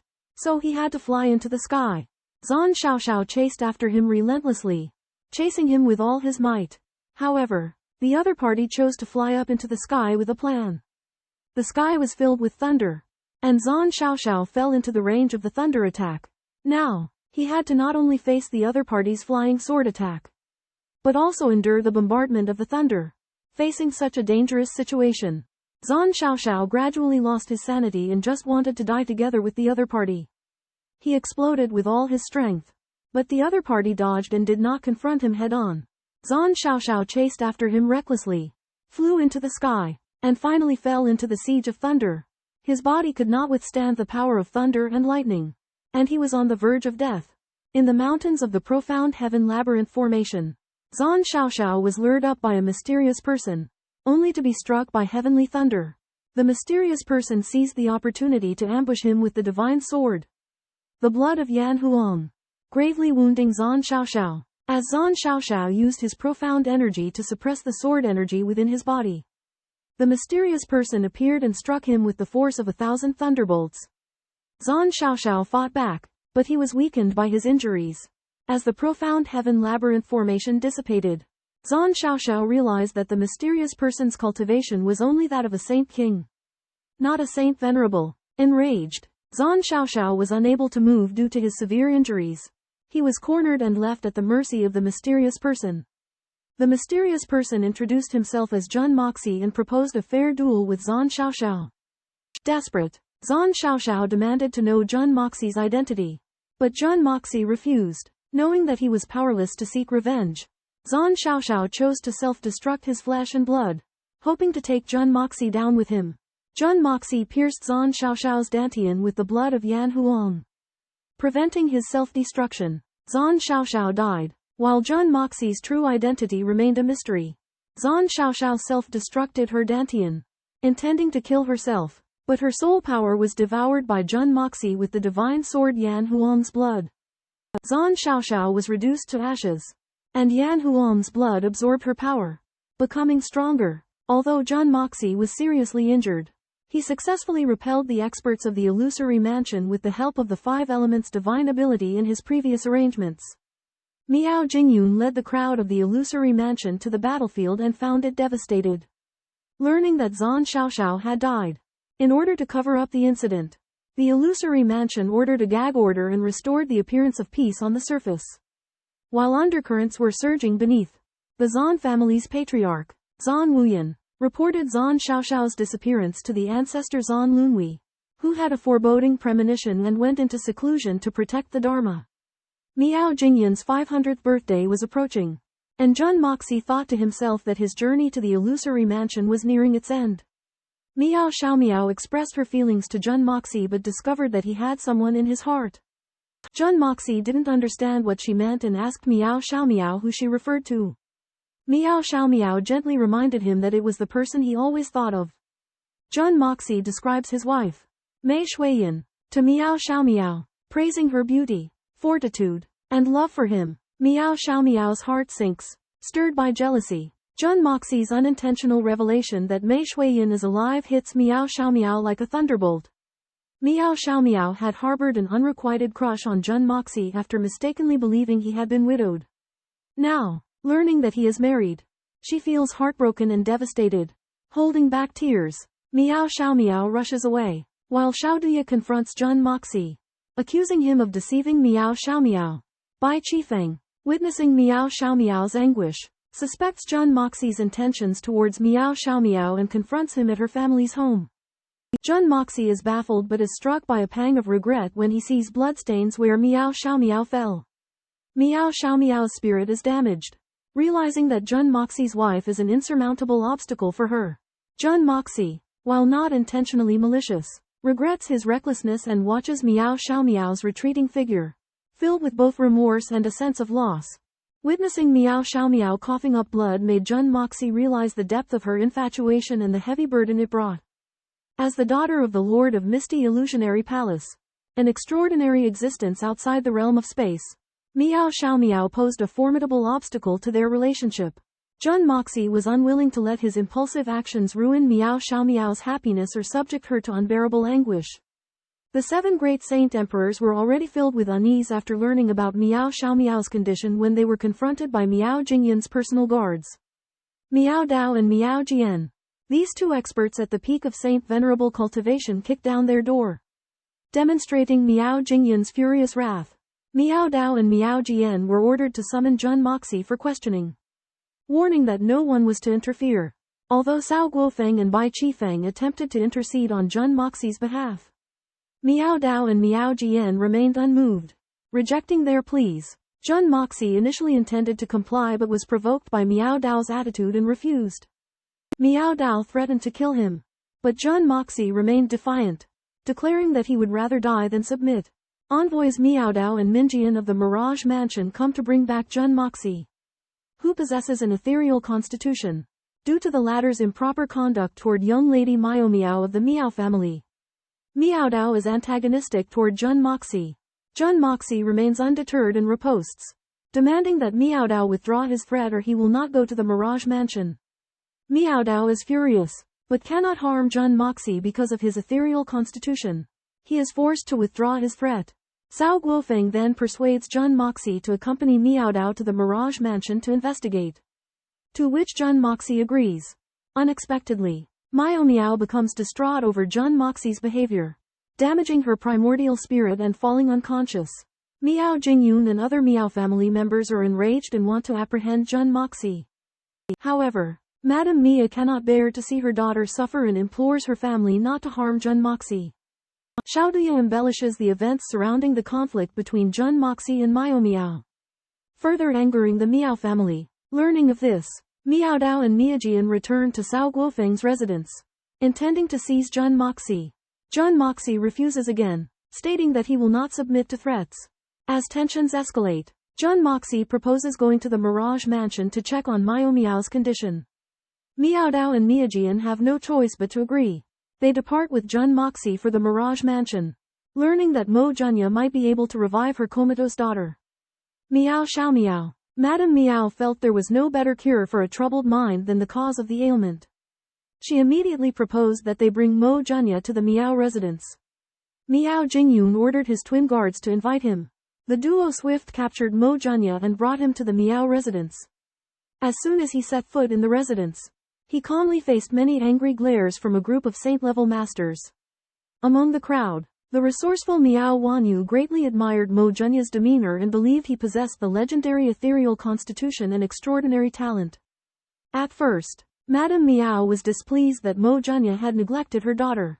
However, upon noticing his outstanding manners and bearing, she couldn't help but admire him. Nonetheless, when she learned that he was already married, she felt uneasy. Miao Wanyu believed that the younger generation should make their own decisions. As long as Miao Xiaomiao was willing, it wouldn't necessarily be tragic even in a concubine status. Madame Miao was upset, arguing that she couldn't relinquish her responsibility over her daughter's life. Under the watchful eyes of hundreds of people, Mo Junya entered the hall. Miao Jingyun questioned him harshly about his responsibility in Miao Xiaomiao's severe injury. But Mo Junya responded indifferently and stated that he had come because he learned of her condition. Miao Jingyun angrily revealed the extent of Miao Xiaomiao's injuries: ruptured organs, damaged heart, dissipated spiritual essence, and dual comas. The people in the Miao residence were immensely worried about her condition. After learning about Miao Xiaomiao's grave symptoms, Jun Moxie was shocked. Miao Xiaomiao showed the same symptoms as his mother when she had fallen into a coma after losing her lover, being heartbroken to death. This illness only affects 1 in a billion women, who would develop it after losing their beloved ones and cannot continue living alone after their deaths. Jun Moxie realized that Miao Xiaomiao's love for him had reached a profound level, and his heart swayed. After head of Miao family Miao Jingyun learned about his granddaughter's condition, he was furious and threatened to flay Mo Junya if he failed to cure Miao Xiaomiao. Jun Moxie accompanied Mrs. Miao into Miao Xiaomiao's chamber and found it simply furnished, with only a piece of calligraphy by Jun Moxie and a guqin and sheet music revealing Miao Xiaomiao's feelings. Miao Xiaomiao lay in bed with a pale face, feeble breathing, knitted brows and teardrops in the corners of her eyes. After examining Miao Xiaomiao's body, Jun Moxie found that her heart vessels had completely closed off, leaving no room for entry. He realized that although his mother's heart had failed upon losing her beloved, she still had her 3 sons as emotional ties, keeping her heart vessels from sealing off completely. Miao Xiaomiao's case was even more precarious as her heart had completely shut down, leaving the challenge of how to revive her. Jun Moxie frowned. As a highly skilled doctor in the Spirit Emperor, he had never encountered such a hopeless case. Mrs. Miao was worried sick when she saw Jun Moxie's expression and asked about her daughter's condition. Jun Moxie asked everyone to leave, leaving only Xiaoduya to stand by the door, waiting for instructions. Despite Madame Miao's objections, Miao Wanyu forcibly took the comatose Miao Xiaomiao away, seeking the help of the enigmatic Mo Junya, the mystic ink prince. Mo Junya utilized his divine mind to connect with the power of the Tree of Life, healing Miao Xiaomiao's injuries and restoring her bodily functions. However, Miao Xiaomiao remained unconscious, trapped in a double coma.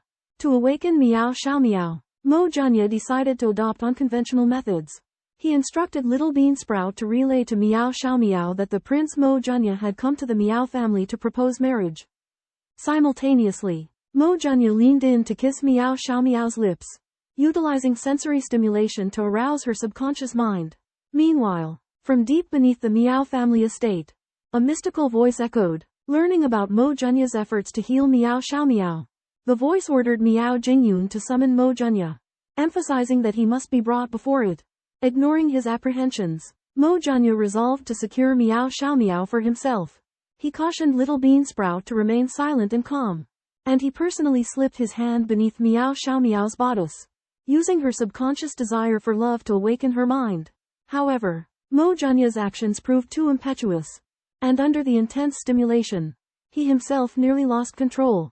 Little Bean Sprout was filled with shame and indignation, but for the sake of saving Miao Xiaomiao, she could only grit her teeth and continue her soft pleas, hoping that Miao Xiaomiao would hear the news of Mo Junya's proposal and awaken from her coma. Miao Xiaomiao lay unconscious while Jun Moxie tried to stimulate her senses and Xiao Douya called out to her.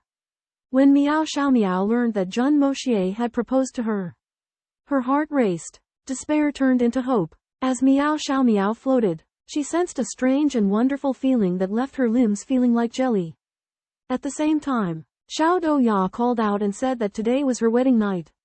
Miao Xiaomiao was shy and expectant and followed the voice, the strange feeling growing even stronger. Finally, Miao Xiaomiao opened her eyes to find herself pinned down by Jun Moxie, his lips kissing hers and his hands roaming her chest. In her fury, she kicked out at Jun Moxie, but she hit him in a sensitive area.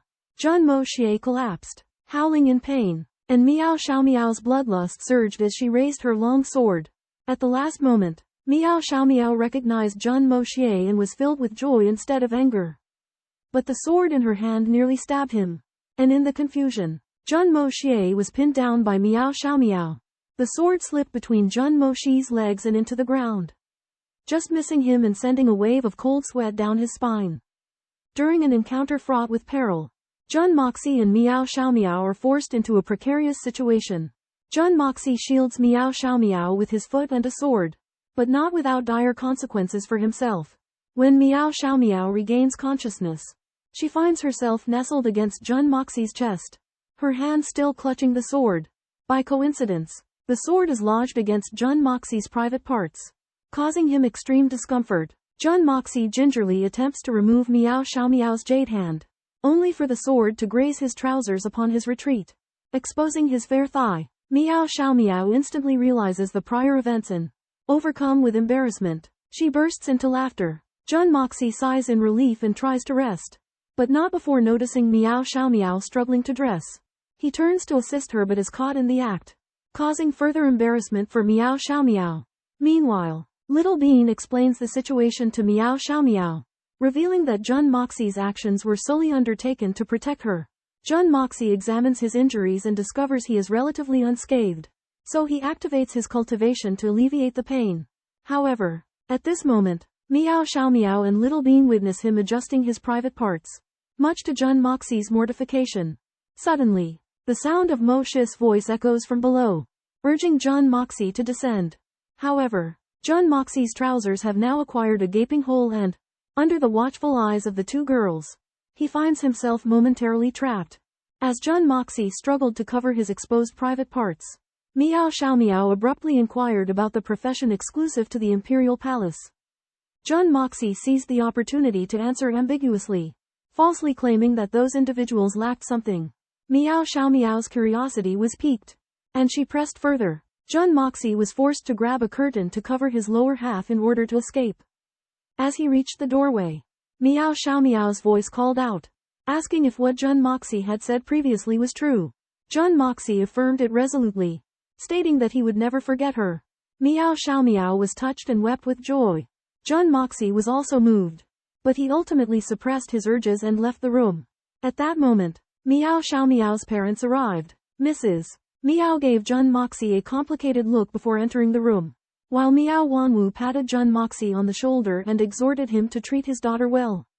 Jun Moxie solemnly agreed, responding silently in his heart. In the main hall, Miao Jingyun and others were enjoying tea. As Jun Moxie descended the stairs, Miao Jingyun snorted, indicating his disdain for Jun Moxie's physique. After Jun Moxie sat down and was about to drink tea, Miao Jingyun's eyes suddenly widened, and he spewed hot tea from his mouth, landing on Jun Moxie. Jun Moxie was startled, and Miao Jingyun grabbed his collar menacingly, demanding to know what he had done. Jun Moxie explained helplessly that he had nearly been castrated by Miao Xiaomiao, causing Miao Jingyun to erupt in laughter and praise his prowess. Although Jun Moxie knew that Miao Jingyun had witnessed his private area, he feigned ignorance and inquired as to the reason for Miao Jingyun's shock. Miao Jingyun stated that he needed to have a serious talk with Jun Moxie and then suddenly grew solemn, claiming that someone wished to meet him. Jun Moxie was taken aback and speculated that the person wishing to see him could be the Miao family's ancestor. Miao Jingyun urged Jun Moxie to accompany him to meet this enigmatic figure. Jun Moxie requested to change his clothes, but Miao Jingyun refused, citing the bathhouse as a reason. Miao Dao secretly threatened Jun Moxie, but Jun Moxie remained unfazed, stating that in a few thousand years, he would seek a showdown with him. Jun Moxie, Miao Jingyun, Miao Dao, and Miao Jian traveled through an intricate network of underground tunnels, passing through multiple hidden stone doors before reaching a secluded spot.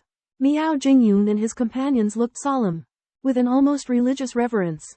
Jun Moxie entered a winding passage alone and descended, the stone steps seeming endless, leading to an unknown depth.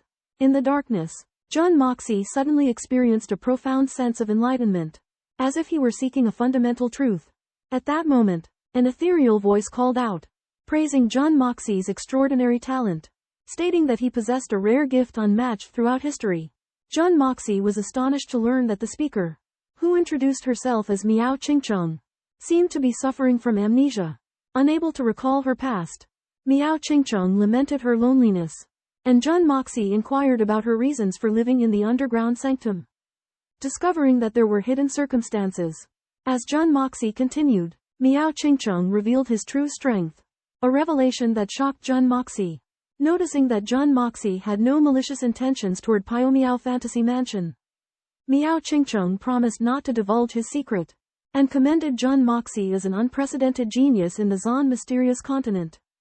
Jun Moxie was perplexed, wondering how Miao Qingcheng had been able to discern his true power. Continuing his journey with questions in mind, the man met an old man who introduced himself as Miao Qingcheng. Miao explained that a person's energy, spirit, and essence change with their cultivation level, and that he, with 10,000 years of experience in cultivation, could see through anyone's cultivation with a single glance. Recognizing that Miao was one of the 4 great disciples of the first young master of 9 Nether, Jun Moxie was shocked. Miao revealed that his 3 senior brothers had all shattered the void and gone in search of their master. However, due to his master sealing the passage to the immortal plane in the Xuanxuan Continent, Miao had been unable to leave. Miao Qingcheng had attempted to break through the passage to the immortal plane 3 times, but he had failed. During his 3rd attempt, he accidentally caused half of Mount Tianju to collapse, giving the alien race sealed within a chance to enter the Xuanxuan Continent. Deeply regretting this, Miao intended to eradicate the alien race, But his efforts were ultimately unsuccessful. Jun Moxie now understood the source of the alien race's invasion.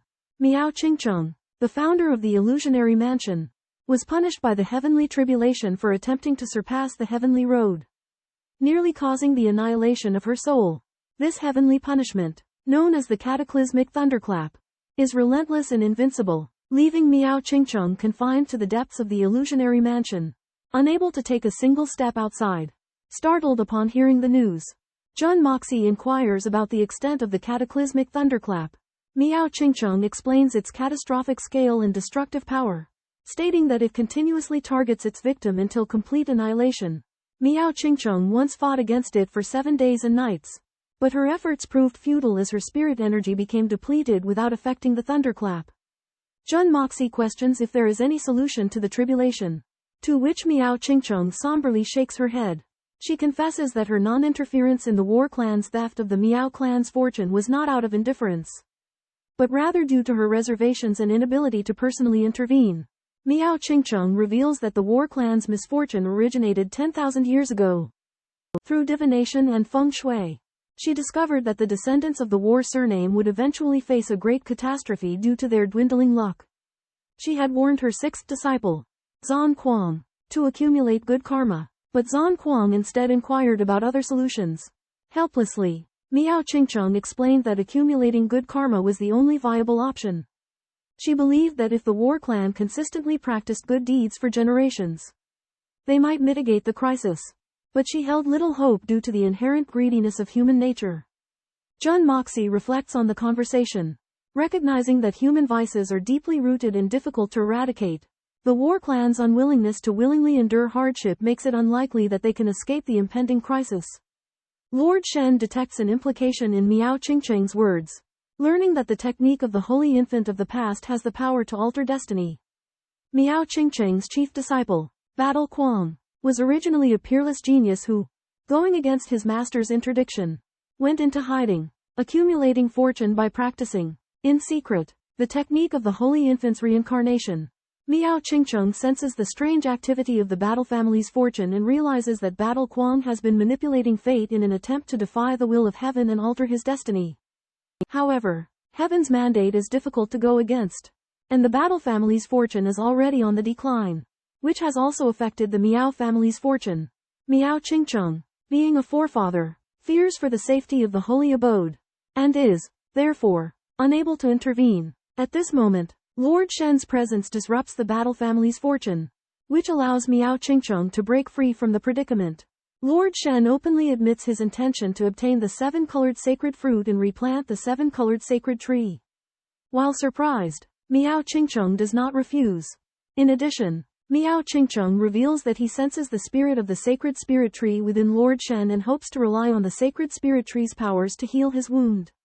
Lord Shen tactfully declines to extract the sacred spirit tree, but is willing to perform medical treatment for Miao Qingcheng. Miao Qingcheng's spirit regains a little bit of its power, which fills him with great joy, and he promises to help Lord Shen break through his current bottleneck. Up to this point, Lord Shen and Miao Qingcheng have established good relations, which provides him with considerable convenience for his actions within the holy abode. Jun Moxie visited Miao Qingcheng, who suddenly channeled her true qi into his body. Its purity astounded Jun Moxie. Miao Qingcheng's infusion accidentally triggered Jun Moxie's open heaven creating art, accelerating his progress towards the 6th level. Miao Qingcheng discovered the inscrutability of Jun Moxie's meridians, as even an amount equivalent to 3,000 years of cultivation by 3 sacred emperors of the 4th level failed to break through the barrier. Miao Qingcheng increased her true qi output, eventually infusing him with enough power to achieve the breakthrough. However, Jun Moxie did not advance to the 6th level, as the open heaven creating art required an unforeseen opportunity for its progression. Instead, Miao Qingcheng's infusion triggered a transformation in the Hongjun Tower. Upon returning to consciousness from his trance, Jun Moxie sensed a change in his divine spirit, consciousness, and the true qi flowing through his meridians, which had turned purple. Intrigued by Jun Moxie's cultivation method, Miao Qingcheng warned him against lingering in her presence to avoid arousing her curiosity and leading her to investigate his origins. With that, she teleported Jun Moxie away. Upon learning of Miao Qinsheng's attentiveness towards Jun Moxie, Miao Jingyan's attitude began to shift. Jun Moxie returned from his visit, overjoyed by the changes within his body. Miao Qinsheng's infusion not only granted him immense true qi, but also provided him with the insights gathered from thousands of years of cultivation, filling a void in Jun Moxie's own knowledge. Jun Moxie, inspired by Miao Qinsheng's myriad years of insights, comprehends a set of cultivation techniques unique to himself, which may potentially surpass the original creation art. Miao Jingyun desires to have his granddaughter, Miao Xiaomiao, become Jun Moxie's wife. But Jun Moxie already has a spouse and advocates for equal status among women within his household. Miao Jingyun disapproves, holding the belief that his granddaughter cannot be a concubine, and indignantly denounces Jun Moxie as shameless. Jun Moxie counters that in the profound Xuanxuan Continent, where wars are incessant, leading to an imbalance in the male-to-female ratio, it is commonplace for men to have multiple women. Moreover, he places no value on the authority of the illusory palace. If Miao Jingyun insists, he can only decline. Miao Jingyun, unable to persuade Jun Moxie, trembles with fury. Jun Moxie ultimately declares that all his wives within the household hold equal status, addressing each other as sisters based on age, and rejects the possibility of Miao Xiaomiao becoming a concubine. Miao Jingyun, left with no choice, can only acquiesce to Jun Moxie's decision. Rattled by indignation, Miao Jingyun banishes Jun Moxie. Miao Residence's high-level members discuss this but fail to reach a consensus. As scheduled, Jun Moxie visits Miao Residence to attend Lord Miao's 500th birthday banquet the next day. At the banquet, Miao Xiaomiao reveals Miao Jingyan's objection to Jun Moxie and states her firm choice to be with him. Just then, Miao Xiaomiao's childhood sweetheart Chu Peng appears. He shows affection towards Miao Xiaomiao but is met with coldness. Chu Peng realizes that Jun Moxie's presence poses a threat to his pursuit, and resentment arises within him. Facing Chu Peng's hostility, Jun Moxie responds calmly. Miao Xiaomiao makes it clear that Jun Moxie is not an outsider, leaving Chu Peng seething with jealousy. After the banquet, Jun Moxie returns to his place and reflects on the situation. He resolves to stick to his principles and never give up on Miao Xiaomiao. At the same time, he devises a plan to take Miao Xiaomiao away if Miao Jingyun continues to force him to give her up. The next day, Miao Residence welcomes countless guests from various circles, creating a lively atmosphere. Miao Xiaomiao appears in gorgeous attire and expresses her feelings towards Jun Moxie. Witnessing this, Chu Peng feels a pang of pain in his heart. During the banquet, Chu Peng tries to communicate with Miao Xiaomiao privately, but she rejects him. Miao Xiaomiao's coldness towards Chu Peng and intimacy with Jun Moxie deeply hurt Chu Peng, stirring up feelings of jealousy and resentment within him. At Master Miao's birthday banquet, Chu Peng becomes hostile towards Jun Moxie, accusing him of intending to do evil in the Mirage Illusory Palace. Jun Moxie dismisses this, while Miao Xiaomiao angrily defends him. Chu Peng slanders Jun Moxie of trying to deceive Miao Xiaomiao and warns him to stay away from her. Jun Moxie is amused by this, but when Chu Peng threatens his life, he harbors murderous intent. At this moment, Li Xingyue and other scions of friendly families to the Miao family arrive. They were originally all Miao Xiaomiao's suitors, but now they realize that Jun Moxie is a formidable rival. They outwardly welcome Jun Moxie but still secretly compete with him. Chu Peng, jealous of Jun Moxie's relationship with Miao Xiaomiao, intentionally instigates a competition of birthday gifts among the attendees. Jun Moxie remains indifferent, but Li Xingyue reminds him that Master Miao intends to choose a husband for Miao Xiaomiao at the banquet. Miao Xiaomiao pretends to be a little wife defending her husband, thanking Li Xingyue for the reminder, as if she has already accepted Jun Moxie as her choice of spouse. This shows her favoritism towards Jun Moxie, making Chu Peng and the others even more jealous and angry. The festive atmosphere had descended into silence. Miao Xiaomiao's attitude made the four teenagers realize that this banquet might not just be a simple birthday party but a potential engagement banquet that had been planned. Li Xingyue tried to advise Jun Moxie and Miao Xiaomiao, but they refused to listen, leaving them even more disheartened. The teenagers decided to challenge Jun Moxie at the wine table, but they were all intimidated by Jun Moxie's confident rebuttals. The banquet finally began, and guests presented birthday gifts one after another. Among them, Chu Chengyin's gift of 1,000-year-old fortune pine stood out. At this moment, Chu Peng suddenly requested Jun Moxie to present his birthday gift, emphasizing that Jun Moxie was a possessor of a rare spiritual constitution. Miao Jingyun also spoke up, hoping to see Jun Moxie show off his ability. Miao Xiaomiao anxiously tried to defend Jun Moxie, but Jun Moxie interrupted her and decided to present his gift. Jun Moxie had a rich collection, but he had no intention of showing off on this occasion. However, Miao Jingyun's provocation angered him.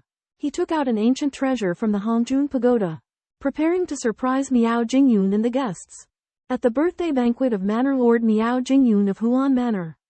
Miao Jingyun announced that he would select a suitable suitor for his granddaughter.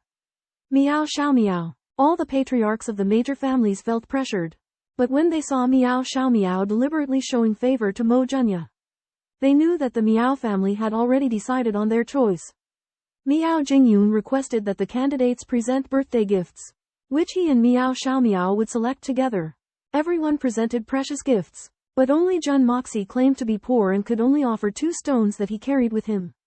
The crowd was in an uproar, and they despised Jun Moxie's gifts. However, Jun Moxie confidently took out a crystal clear stone, claiming it to be a rare item.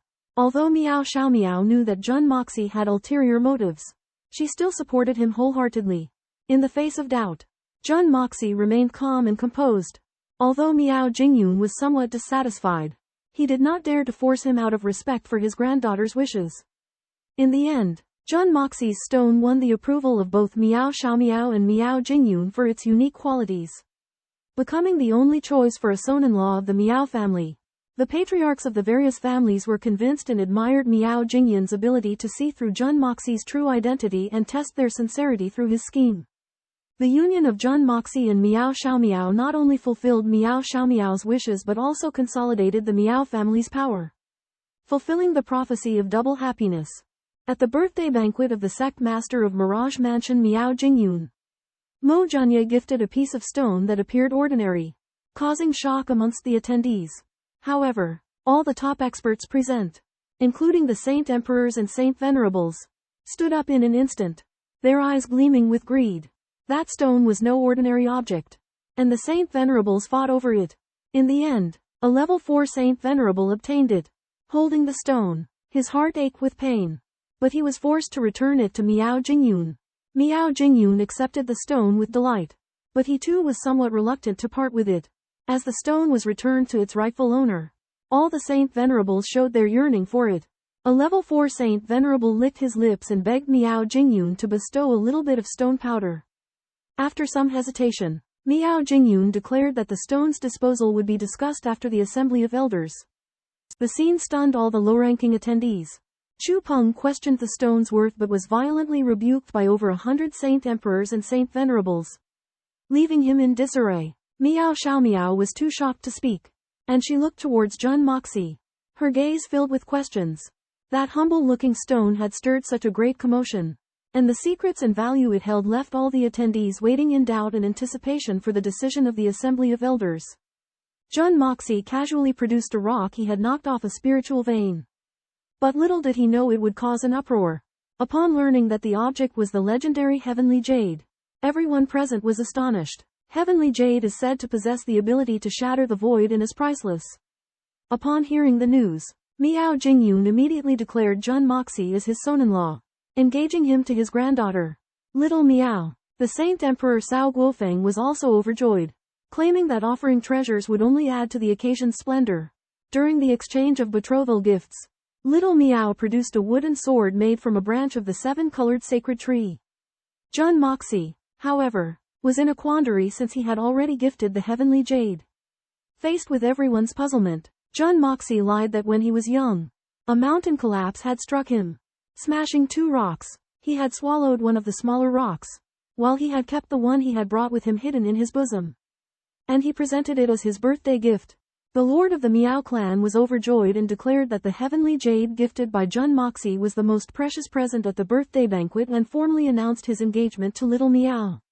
The guests took their seats, drank, and made merry, celebrating the double blessings with great enthusiasm. At Miao Jingyun's birthday banquet, Jun Moxie presents a jade bottle containing 3 pills as a betrothal gift. Immortal Venerable Miao Bujian identifies the authenticity and value of the pills, acknowledging their immense energy and suitability only for those above the divine profound realm. Chu Peng questions the authenticity of the pills, but Miao Bujian rebukes him for his ignorance. Jun Moxie suggests that Miao Xiaomiao consume one to prove their potency. Upon consuming the pill, Miao Xiaomiao's profound energy surges dramatically, elevating her cultivation to the 2nd level of the supreme realm. However, the pill's potent effects trigger a heavenly tribulation. Dark clouds gather, and a massive, single-eyed entity forms in the sky. The crowd is shocked and concerned for Miao Xiaomiao's well-being. As external aid is prohibited during the tribulation, Miao Xiaomiao must rely on her own strength and Miao Jingyan's protection to withstand the lightning strikes. On the joyous day of floating phantom manor, Chu Peng's sarcastic remark triggers Miao Xiaomiao's heavenly tribulation. Chu Peng instantly becomes the target of scorn, branded as an unlucky fool. As Miao Xiaomiao resolutely leaves to face her tribulation, the thunderclouds follow her. The crowd is filled with worry but cannot approach her lest it interferes with her tribulation. Only Jun Moxie resolutely follows, willing to die with her. Miao Xiaomiao is deeply moved, and her determination becomes even stronger. Madame Miao and the Miao clan are heartbroken, while Miao Wanyu appreciates Jun Moxie's sense of responsibility. The head of the Chu family rebukes Chu Peng, believing that he has harmed Miao Xiaomiao. However, Chu Peng disclaims any responsibility, citing jealousy. Li Xingyue mockingly points out Chu Peng's cowardice and hypocrisy. Amidst the storm, Miao Xiaomiao arrives in a desolate land to face her tribulation. Just when the tribulation lightning is about to strike, Jun Moxie arrives, firmly stating that he will face death with her. Miao Xiaomiao's heart is instantly filled with happiness and worry, and she resolves to confront the tribulation with strength for Jun Moxie. With Jun Moxie's support, Miao Xiaomiao's will is stronger than ever. She gazes at Jun Moxie with deep affection and promises to become his woman after she passes the tribulation. Jun Moxie responds tenderly, asking her to wait for his return. The storm rages, and the tribulation clouds churn as Miao Xiaomiao faces the roar of the tribulation lightning, bravely embarking on a life-and-death battle. In the midst of a torrential rainstorm, Jun Moxie and Miao Xiaomiao stand together, resolute in their belief that they will weather the storm side by side. As Miao Xiaomiao faces her heavenly tribulation, Jun Moxie steps back to protect her.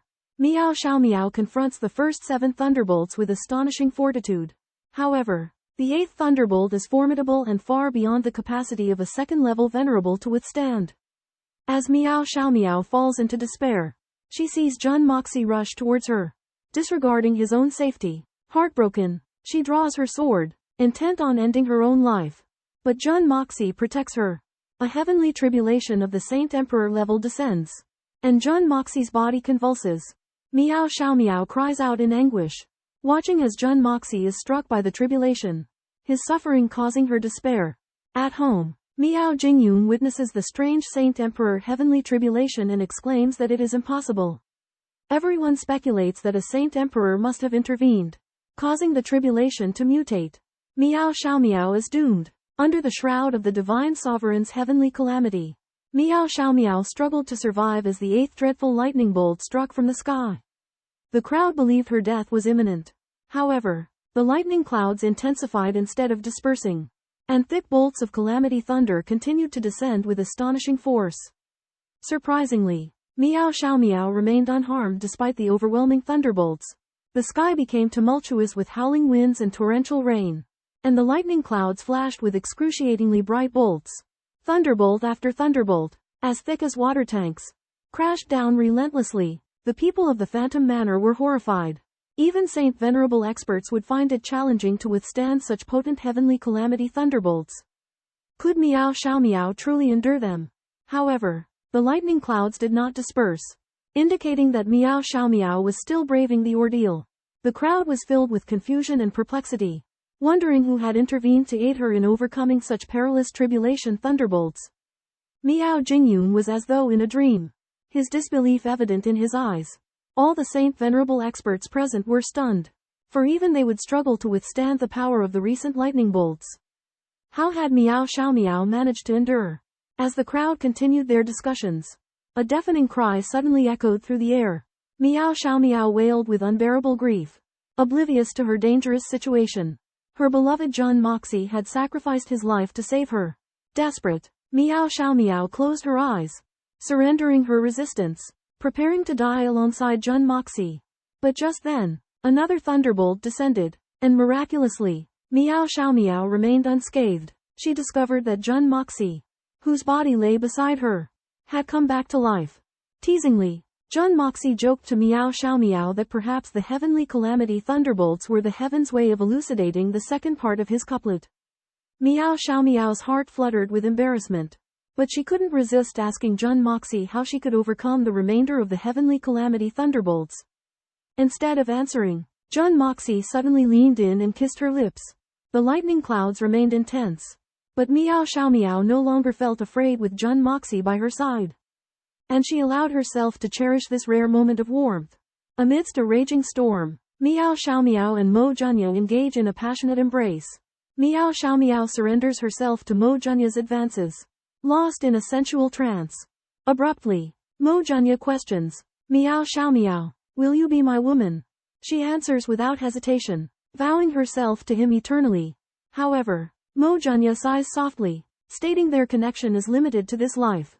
At that moment, a cataclysmic heavenly tribulation descends, its thunder and lightning seemingly unstoppable. Yet, Miao Xiaomiao and Mo Junya kiss amidst the chaos, their bodies untouched by the deadly power. Unbeknownst to all, Miao Xiaomiao's heavenly tribulation has merged with Mo Junya's, containing his decades of accumulated power. Its sheer force threatens the very existence of those present. The tribulation lasts for hours before finally dissipating. Miao Xiaomiao's family rushes to the site, but finds the valley where they once stood reduced to rubble. The whereabouts of Miao Xiaomiao and Mo Junya remain a mystery. They speculate that the lovers may have been destroyed, falling into despair. Yet, in the empty valley, their figures stand desolate and alone. Beneath the violent tribulation clouds, Miao Jingyun and the others desperately search for Jun Moxie and Miao Xiaomiao, only to find nothing. Faced with such terrifying tribulation, even the surrounding creatures have fled, let alone traces of living beings. Just when everyone suspects that the two have been reduced to ashes, Chu Chengyun, the patriarch of the Chu family, shudders. His grandson, Chu Peng, had repeatedly provoked Jun Moxie in the past, and now the disaster has reached the Phantom Mansion, causing him endless regret. Jiu Yuyang and the others see this and try to avoid him. But Chu Chengyun, filled with remorse, curses Chu Peng for his past actions. Meanwhile, Jun Moxie and Miao Xiaomiao continue their entanglement while weathering the tribulation. As the tribulation subsides, Miao Xiaomiao realizes that her soul is filled with joy, but the surroundings are in complete disarray. Aware that her clothes are in disarray, Miao Xiaomiao panics and seeks Jun Moxie's help. He suggests they find a water source to clean themselves. The two make their way to a secluded pool that Miao Xiaomiao is familiar with, and Jun Moxie casts an illusion array, making the pool and cave vanish from sight. After washing away the grime, Miao Xiaomiao finds herself completely naked.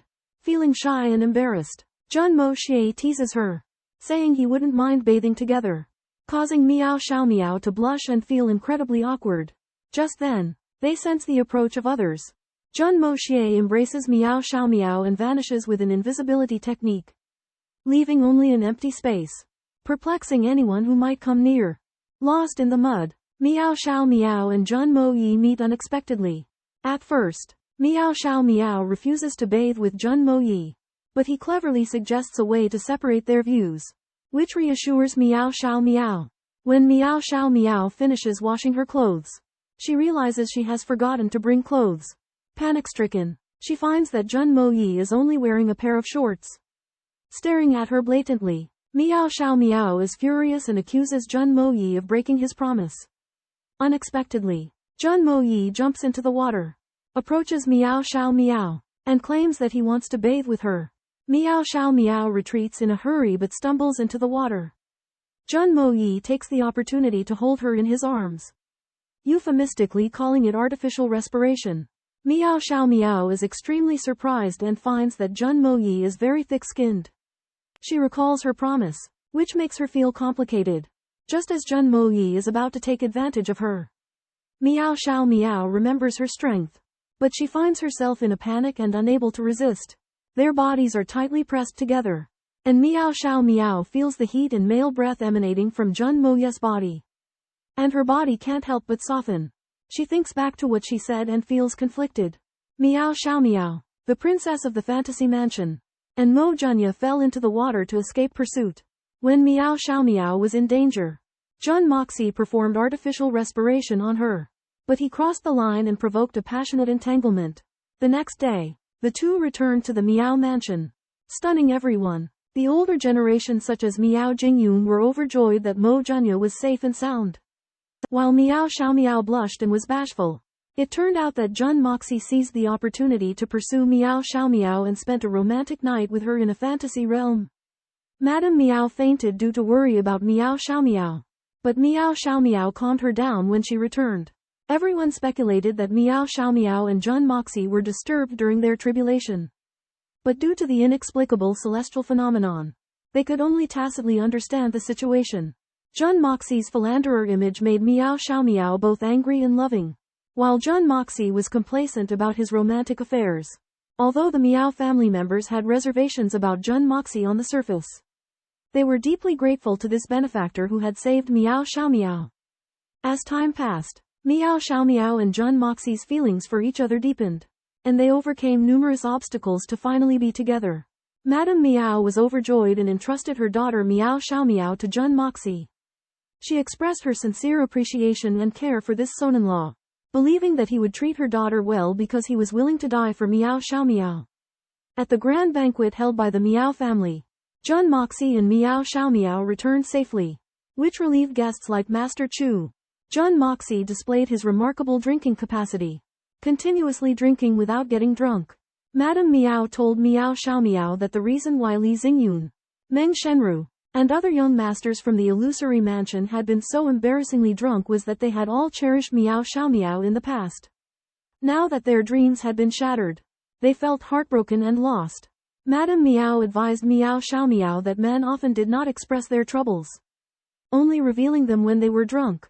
As a wife, she should show concern and care at this time, instead of accusing or mocking them. Madame Miao remarked that men carried heavy responsibilities and tended to endure pain without shedding tears, while women could express their grievances through crying. She hoped that her daughter could understand the difficulties men faced and be a considerate and competent wife. The next day, Jun Moxie and Miao Xiao Miao settled down in the illusory mansion, starting a new chapter in their lives. Miao's daughter Miao Miao married Mo Junye, but she did not understand that as a wife, she should be considerate of her husband. Miaofu painstakingly advised her daughter and pointed out the real reason for Mo Junye's drunkenness the previous night. Miao Miao realized the reason for her husband's drunkenness, but she was also comforted by Mo Junye's drunken state, believing that he was still graceful even when drunk. Miaofu had no choice but to compromise and agreed that Miao Miao could take Mo Junye back to her embroidery building to rest. But she asked Miao Miao to sleep in her own room in the future. Miao Miao took good care of Mo Junye, but she accidentally discovered that he was not drunk but feigning drunkenness. Mo Junye took the opportunity to express his love and prepared to be intimate with Miao Miao. Miao Miao was shyly resistant, but she was quickly attracted by Mo Junye's sweet words and actions. The next morning, many experts gathered in the Miao family's courtyard, preparing to enter the Lingyao garden to collect herbs. However, Mo Junye and Miao Miao were both late. Miao Jingyun was anxious and sent someone to the guest room in the embroidery building to urge. Miao Wanyu came to Miao Miao's embroidery building and saw his daughter and Miao Miao half-dressed and behaving intimately. He was furious and accused them of neglecting the overall situation and delaying the collection of herbs from the Lingyao garden. At the entrance to the realm of illusions, Miao Xiao Miao's father, Miao Wanyu, found his daughter and son-in-law Jun Moxie with flushed faces and disheveled clothes. He learned that they had spent a passionate night together. Miao Jingyun helplessly led everyone into the realm of illusions, heading for the medicinal garden. They arrived at a giant wall of mysterious heaven jade, emitting 7-colored light and revealing a dim image within. Miao Xiao Miao explained that this mysterious heaven jade was the entrance to the medicinal garden and was indestructible. As Miao Wanyu tried to communicate with the mysterious heaven jade, a beam of light shot out from the wall. revealing a gate and a line of large characters, the peerless guest from the 9 netherworlds. I am the first in the mortal world. The 28 characters exuded an air of dominance, inspiring awe. Then, more words appeared on the wall. If you dare to fool around after entering, I will castrate you. Everyone was shocked, realizing that this was a warning from the 9 netherworld's first young master. Jun Moxie was worried, for he had previously obtained the innate 5 elements Yuan Qi from the mysterious heaven jade and knew the formidable power of the 9 netherworld's first young master. With heavy hearts, they entered the medicinal garden, dividing into 3 teams to gather herbs. Jun Moxie, Miao Xiaomiao, and Miao Wanyu formed a group and headed straight for the 7-colored sacred tree. Under Miao Huan Universe's suggestion, Jun Moxie came to understand that the candidate was only limited to 3 people, as the sacred tree domain only allows 3 people to go in. This time, Miao Huan Universe brought 2 people in without any precedence. When he stepped into the sacred tree domain, it was an expansive grassland that gave him a genuine feeling of steadiness under his feet. He looked back to see the entrance now hidden in clouds, and the 3 of them could no longer see anyone else who had entered. A giant tree with a diameter of over 100 meters appeared at the center. The leaves were 9-angled and emanated a 7-colored glow. As the 3 approached, it tilted ever so slightly. Jun Moxie was left in awe of the tree's arrogant demeanor. Miao Huan Universe respectfully announced himself to the giant tree and requested to open the compatibility test. The leaves rustled and responded clearly, asking the 2 to step forward. When Jun Moxie took a step forward, the leaves whistled sharply at him, rebuking his disrespectful expression. Jun Moxie scornfully refuted, considering it just a tree and nothing special. The 7-colored sacred tree was enraged and roared for them to get out. Jun Moxie was not to be outdone, berating the sacred tree for its arrogance, low productivity, and suggesting he would rather hang himself. In anger, the sacred tree coiled Jun Moxie into its trunk. Miao Huan Universe was terrified and pleaded with the sacred tree to spare his life. The sacred tree responded that it was merely giving Jun Moxie a lesson and would not take his life. It asked Miao Huan Universe and Miao Xiaomiao to leave and would release Jun Moxie once it had disciplined him. After a gust of wind, the sky turned black. When Miao Huan Universe and Miao Xiaomiao regained their sight, the 7-colored sacred tree had disappeared, leaving only an empty grassland behind. They had no choice but to leave dejectedly. In despair, Miao Xiaomiao vowed to wait for Jun Moxie for 100 years or even a lifetime at the place where the colorful sacred tree disappeared. Meanwhile, Jun Moxie, who was swallowed by the sacred tree, found himself in a bizarre space. He discovered that the power of wood in his body had attracted the tree's attention. Thus, he sent a message to the sacred tree, proposing a trade using the power of wood. Intrigued by Jun Moxie's mysterious power, the sacred tree emerged for negotiations. Jun Moxie promptly demonstrated his more potent wood growth power, which made the sacred tree covet it. The tree greedily extended its tentacles to absorb the power of wood. But Jun Moxie cleverly retrieved it, taking advantage of the sacred tree's desire for the power of wood. Jun Moxie proposed a condition, demanding that the tree give him treasures. The sacred tree was delighted and consented to his request.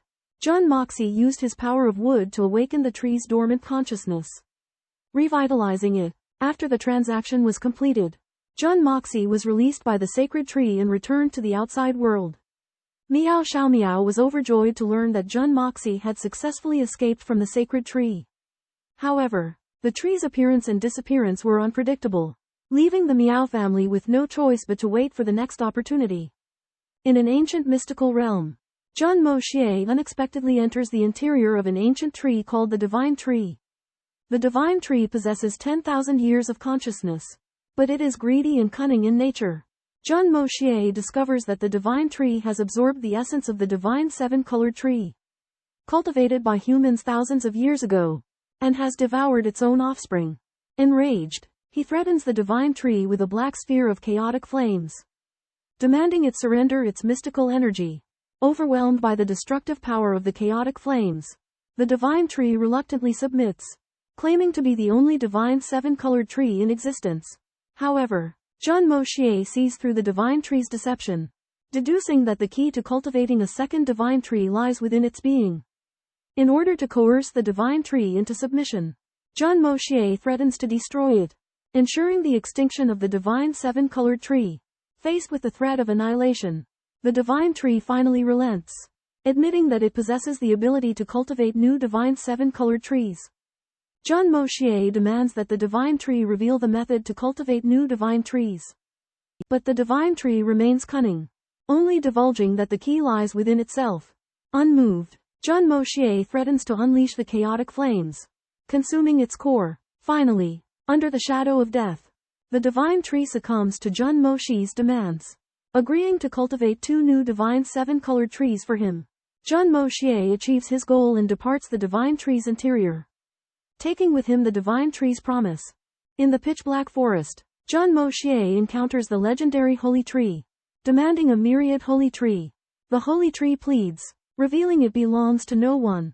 But Jun Moxie remains unmoved, threatening its destruction. Forced, the holy tree offers two life essences, explaining that fusing them can cultivate the myriad tree seed. However, the process requires its 1,000 years of cultivation and a third of its essence. Jun Moxie promises to compensate the holy tree and lets it begin cultivation. Meanwhile, he discovers the holy tree's essence pool can revive severe injuries and restore souls. Recalling the critically injured Snake King Xuanxuan, Jun Moxie implores the holy tree to use its essence to save her. The tree realizes its folly, lamenting the vast amount of essence it will lose, causing it immense anguish. Under Jun Moxie's threat, the holy tree wails and begins to heal Xuanxuan, consuming over half of its essence, leaving it shattered and heartbroken. Atop the verdant world tree, Jun Moxie stumbled upon an unexpected dilemma. The woman in his arms was severely injured, her soul requiring immediate healing. Yet, the world tree spirit protested vehemently, pleading that such a procedure would deplete its life essence. Jun Moxie offered the power of 10,000 woods from the Hongjun Pagoda in exchange. But the world tree spirit grieved, believing this trade would bankrupt it. Under Jun Moxie's coercion, it reluctantly consented to save the woman. However, due to the world tree spirit's negligence, the woman spent too long in the soaking pool, absorbing an excessive amount of its essence. The world tree spirit's heart twisted in pain.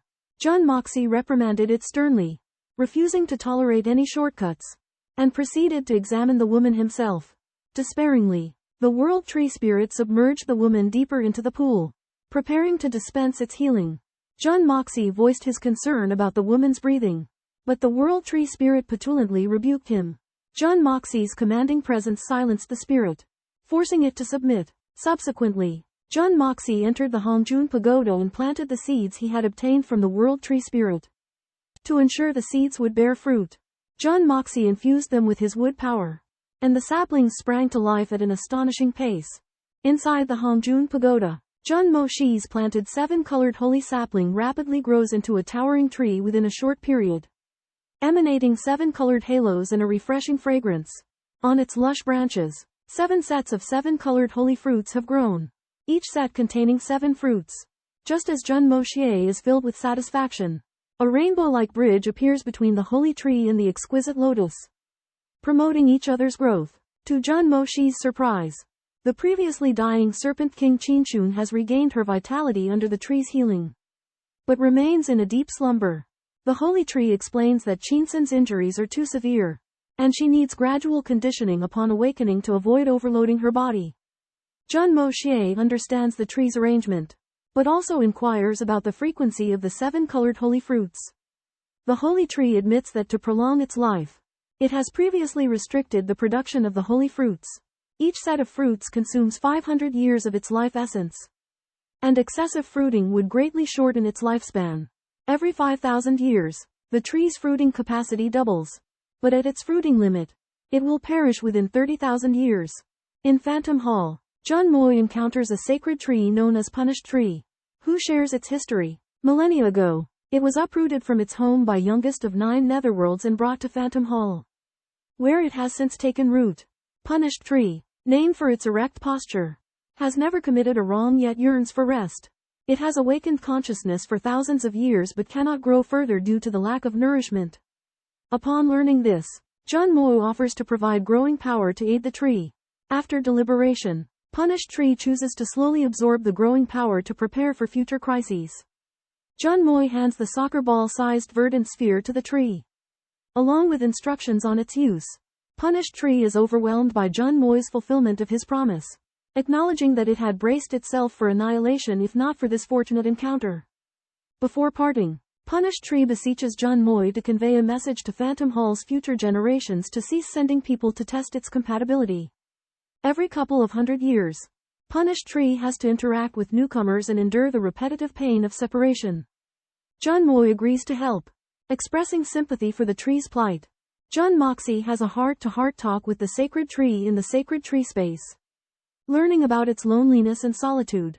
After a thorough discussion, Jun Moxie agrees to deliver the sacred tree's plea to Miao Wanyu, the owner of the herb garden. Miao Wanyu, after a long wait, is overjoyed to receive recognition but is limited by his inherent physical condition from maintaining his status for a long period.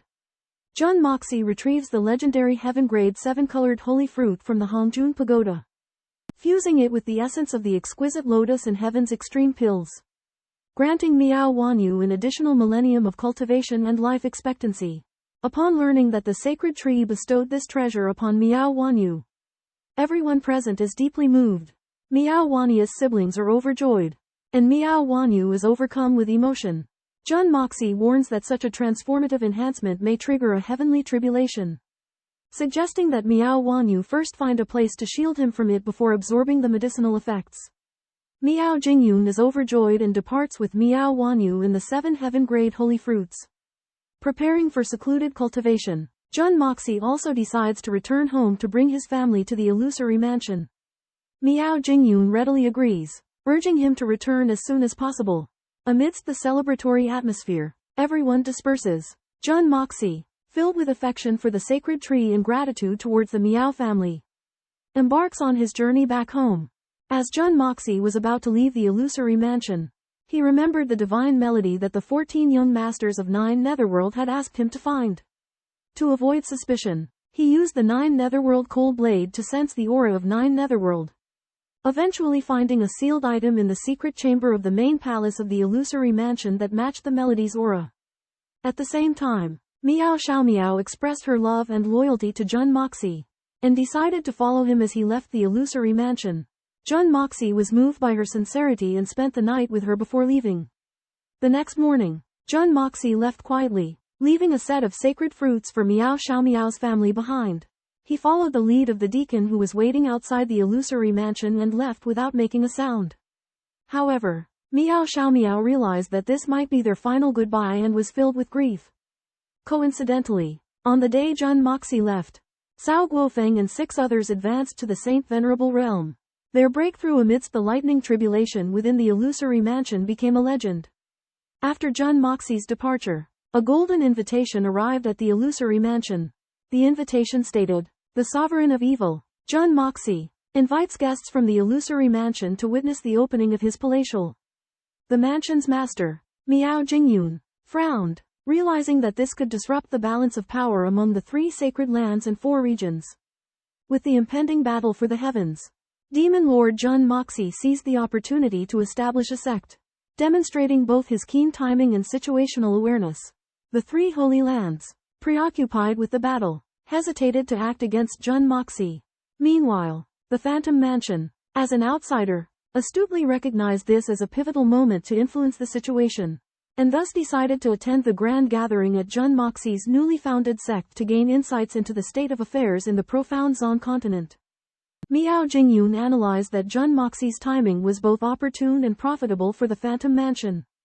With the mansion's ability to sway the balance of power, both sides would seek to win their favor. Meanwhile, Miao Xiaomiao, upon learning that Jun Moxie was an even greater prodigy than Mo Junya, couldn't resist the urge to join the festivities while also looking for Mo Junya. Miao Jingyun privately speculated that Mo Junya might be an alias, with Jun Moxie being his true identity. Concerned about the safety of the Phantom Mansion members in light of Mo Junya's potential retaliation, Miao Jingyun sent Miao Xiaomiao and the 6th ancestor, Miao Wanyu, to accompany them while secretly instructing Miao Dao and Miao Jian to protect the Phantom Mansion. Although Miao Jingyun's conjecture remained unconfirmed, it had already sent shockwaves through Miao Dao and Miao Jian. They realized that the relationship between Mo Junya and Jun Moxie might be far more intricate than they had ever imagined. Upon receiving news of the opening of the palace of the Sovereign of Evil, Lord of the Phantom Manor, Miao Jingyun dispatches the brothers Miao Dao and Miao Jian to verify the rumors and prepares to send the Zhan family along with them. Meanwhile, the weapons of the 9 youths of the Phantom Manor mysteriously vanish, leading Miao Jingyun to suspect foul play. He sees both the opening of the Sovereign of Evil's palace and the missing weapons as ominous signs, warning that the world is on the brink of chaos. Miao Jingyun recalls 3 recent events: the departure of Jun Moxie from the Phantom Manor, the arrival of the Sovereign of Evil's invitation, and the disappearance of the weapons. He suspects that Jun Moxie is involved in all of these. He believes that Jun Moxie is a man of great foresight and there must be a deeper meaning behind the current events. Upon learning of the Sovereign of Evil's palace opening, the 3 Holy Lands are furious, but, with the imminent approach of the Battle of Heaven, they are forced to suppress their anger and prepare to send delegations to congratulate the Sovereign of Evil. The 3 Holy Lands issue invitations in 5 different colors to various forces in the world, inviting them to the opening ceremony. Tycoon Tang Yuan announces that all holders of the Sovereign of Evil's invitations will have their expenses covered on their journey to Tiannan by his noble hall. The astronomical cost of this gesture shocks everyone and demonstrates Tang Yuan's immense wealth. 2 wealthy landowners enter the aristocratic hall and inquire about how long they can spend there after paying 5,000 taels of silver. The guard informs them that they can only have a pot of tea, sip for half an hour at most, and avoid any advances towards the waitresses, or they will have to pay 50,000 taels of silver. The 2 landowners leave in anger, sparking public outrage at the aristocratic hall's discriminatory practices. After this incident, the aristocratic hall becomes a symbol of status and wealth, and its prices continue to rise. However, the number of customers also increases. The opening ceremony of the Evil Lord's residence draws various powerful factions, but the guests struggle to come up with appropriate gifts, leading to a series of thefts and robberies. Jun Moxie leaves the elusive palace and returns to the profound continent but finds himself in an unfamiliar place. He continues on his journey and learns that the Snake King Xuanxuan is about to awaken. Jun Moxie immediately heads to the Hongjun Tower. After awakening, Xuanxuan is initially confused about her surroundings. However, upon seeing Jun Moxie, her eyes fill with joy, and her doubts and fears vanish. Jun Moxie realizes that Xuanxuan has deep feelings for him. He recalls the ancestral teachings of the Jun clan and decides to face his responsibilities. He laughs out loud, declaring that he has nothing to fear, and says to Xuanxuan, "This place may be a hidden location, but with your brother-in-law here, I will not let you face any danger." Xuanxuan's eyes fill with tears of happiness as she leans into Jun Moxie for comfort. Quanzun woke up from her coma, bewildered and disappointed to find herself still alive. Jun Moxie informs her that she has been unconscious for 3 months, and he has been diligently caring for her. Astonished, Quanzun inquires about Jun Moxie's methods of care. Jun Moxie candidly reveals that he has been massaging her body, feeding her, and tending to her bodily functions. Quanzun is overcome with embarrassment, realizing that he has witnessed her most intimate moments. She feels a mix of shame and warmth, grappling with conflicting emotions. Jun Moxie declares that Quanzun is now his woman and he must assume responsibility. Quanzun resists, fearing that it would hurt her sister, Mei Shuiyan. She pleads with Jun Moxie, offering to become his mistress in secret to shield her sister from pain. Jun Moxie rejects Quanzun's request, emphasizing that she is part of their extended family and there is no need for rivalry. He argues that Quanzun underestimates his responsibility and that if he were the type to evade it, her sacrifices would be meaningless. Quanzun is moved and apologetic, tears welling up in her eyes. Jun Moxie sighs, deciding to postpone their decision until their return to the heavenly punishment sect. Quanzun composes herself and assesses her cultivation, realizing that her abilities have soared to unprecedented heights. Jun Moxie explains that during her unconsciousness, he administered precious medicinal herbs and extracts from the sacred tree. Since she was unaware, the medicinal properties accumulated in her meridians, only to unleash their effects upon her awakening. Quanzun comprehends that she has absorbed thousands of years of the sacred tree's essence. She is astounded by this revelation and recognizes that her recovery is solely due to Jun Moxie's meticulous care and the tree's benevolence. She is overwhelmed with complex emotions, torn between her unresolved feelings for Jun Moxie and her guilt towards her sister, Mei Shuiyan. Jun Moxie encounters Qianxun, who is carrying immense medicinal power. Beneath the sacred tree, regretfully, Qianxun fails to absorb all the medicinal power at the optimal time, resulting in the wastage of some of the efficacy. Determined to refine the medicinal power on the spot, Qianxun begins cultivating in seclusion, while Jun Moxie stands guard. After a day and night of secluded cultivation, Qianxun's spiritual energy fluctuates incessantly before finally ceasing. Jun Moxie swiftly administers the heavenly essence pill in the Hongjun Tower's spirit liquid to her, stimulating her spiritual energy and causing it to surge. Qianxun's meridians swell, and she cries out in pain. Jun Moxie intervenes and neutralizes the medicinal power. Upon completing the refining process, Qianxun awakens with abundant spiritual energy coursing through her body. Jun Moxie has her change into the green dress gifted to her by the first young master of Nine Nether. During Qianxun's tribulation, the Hongjun Tower absorbs the lightning tribulation, aiding her in breaking through safely. After examining her profound energy, Jun Moxie is astounded to discover that Qianxun has attained the first level of Saint Sovereign, surpassing thousands of years of the sacred tree's essence and 30 levels. The following day, Jun Moxie and Qianxun arrive in the northern suburbs of the Heavenly Fragrance Kingdom. Qianxun is astounded by the changes she has undergone. Jun Moxie notices a surge of skilled profound practitioners passing by, seemingly in a hurry. He deduces that a significant event may be occurring within the martial arts world. They resolve to seek information from others and continue their journey. Inside the fully occupied Phoenix House, the largest inn in Phoenix Town, Jun Moxie and Qianxun found an empty table right after stepping into the door. Surprisingly, the hall was packed with martial arts masters, including 3 or 4 masters of profound heaven. These masters seemed to bear grudges against each other, but they suppressed their emotions and were having dinner in silence. Jun Moxie was baffled by this situation, wondering since when martial arts masters had become so civilized. The waiter asked Jun Moxie whether he had an invitation letter, which surprised Jun Moxie. The waiter explained that the innkeeper had invited people with invitation letters by order of local dignitaries. Jun Moxie guessed that he had lost his invitation letter, or he was not invited at all. The waiter also said that there were no private rooms available, but Qianxun didn't mind and agreed to dine in the noisy hall. At this moment, a sound of galloping horses was heard, and Castle Master Sima led a group of people into the inn. As a top master of profound heaven, Castle Master Sima took out a copper invitation letter in front of everyone. Drawing envious stares, Castle Master Sima flaunted his letter smugly, while his female companion was deeply attracted by Qianxun's clothing, her eyes full of greed. Castle Master Sima noticed Qianxun and was stunned by her beauty. But he also harbored evil intentions. He learned that Jun Moxie and Qianxun were visitors and became arrogant. He stepped forward and asked Jun Moxie about his identity. Jun Moxie responded with a mild tone, which, however, infuriated Castle Master Sima, who thought Jun Moxie was not showing him proper respect. The people in the hall were also surprised by Jun Moxie's boldness and believed that he would get himself into trouble.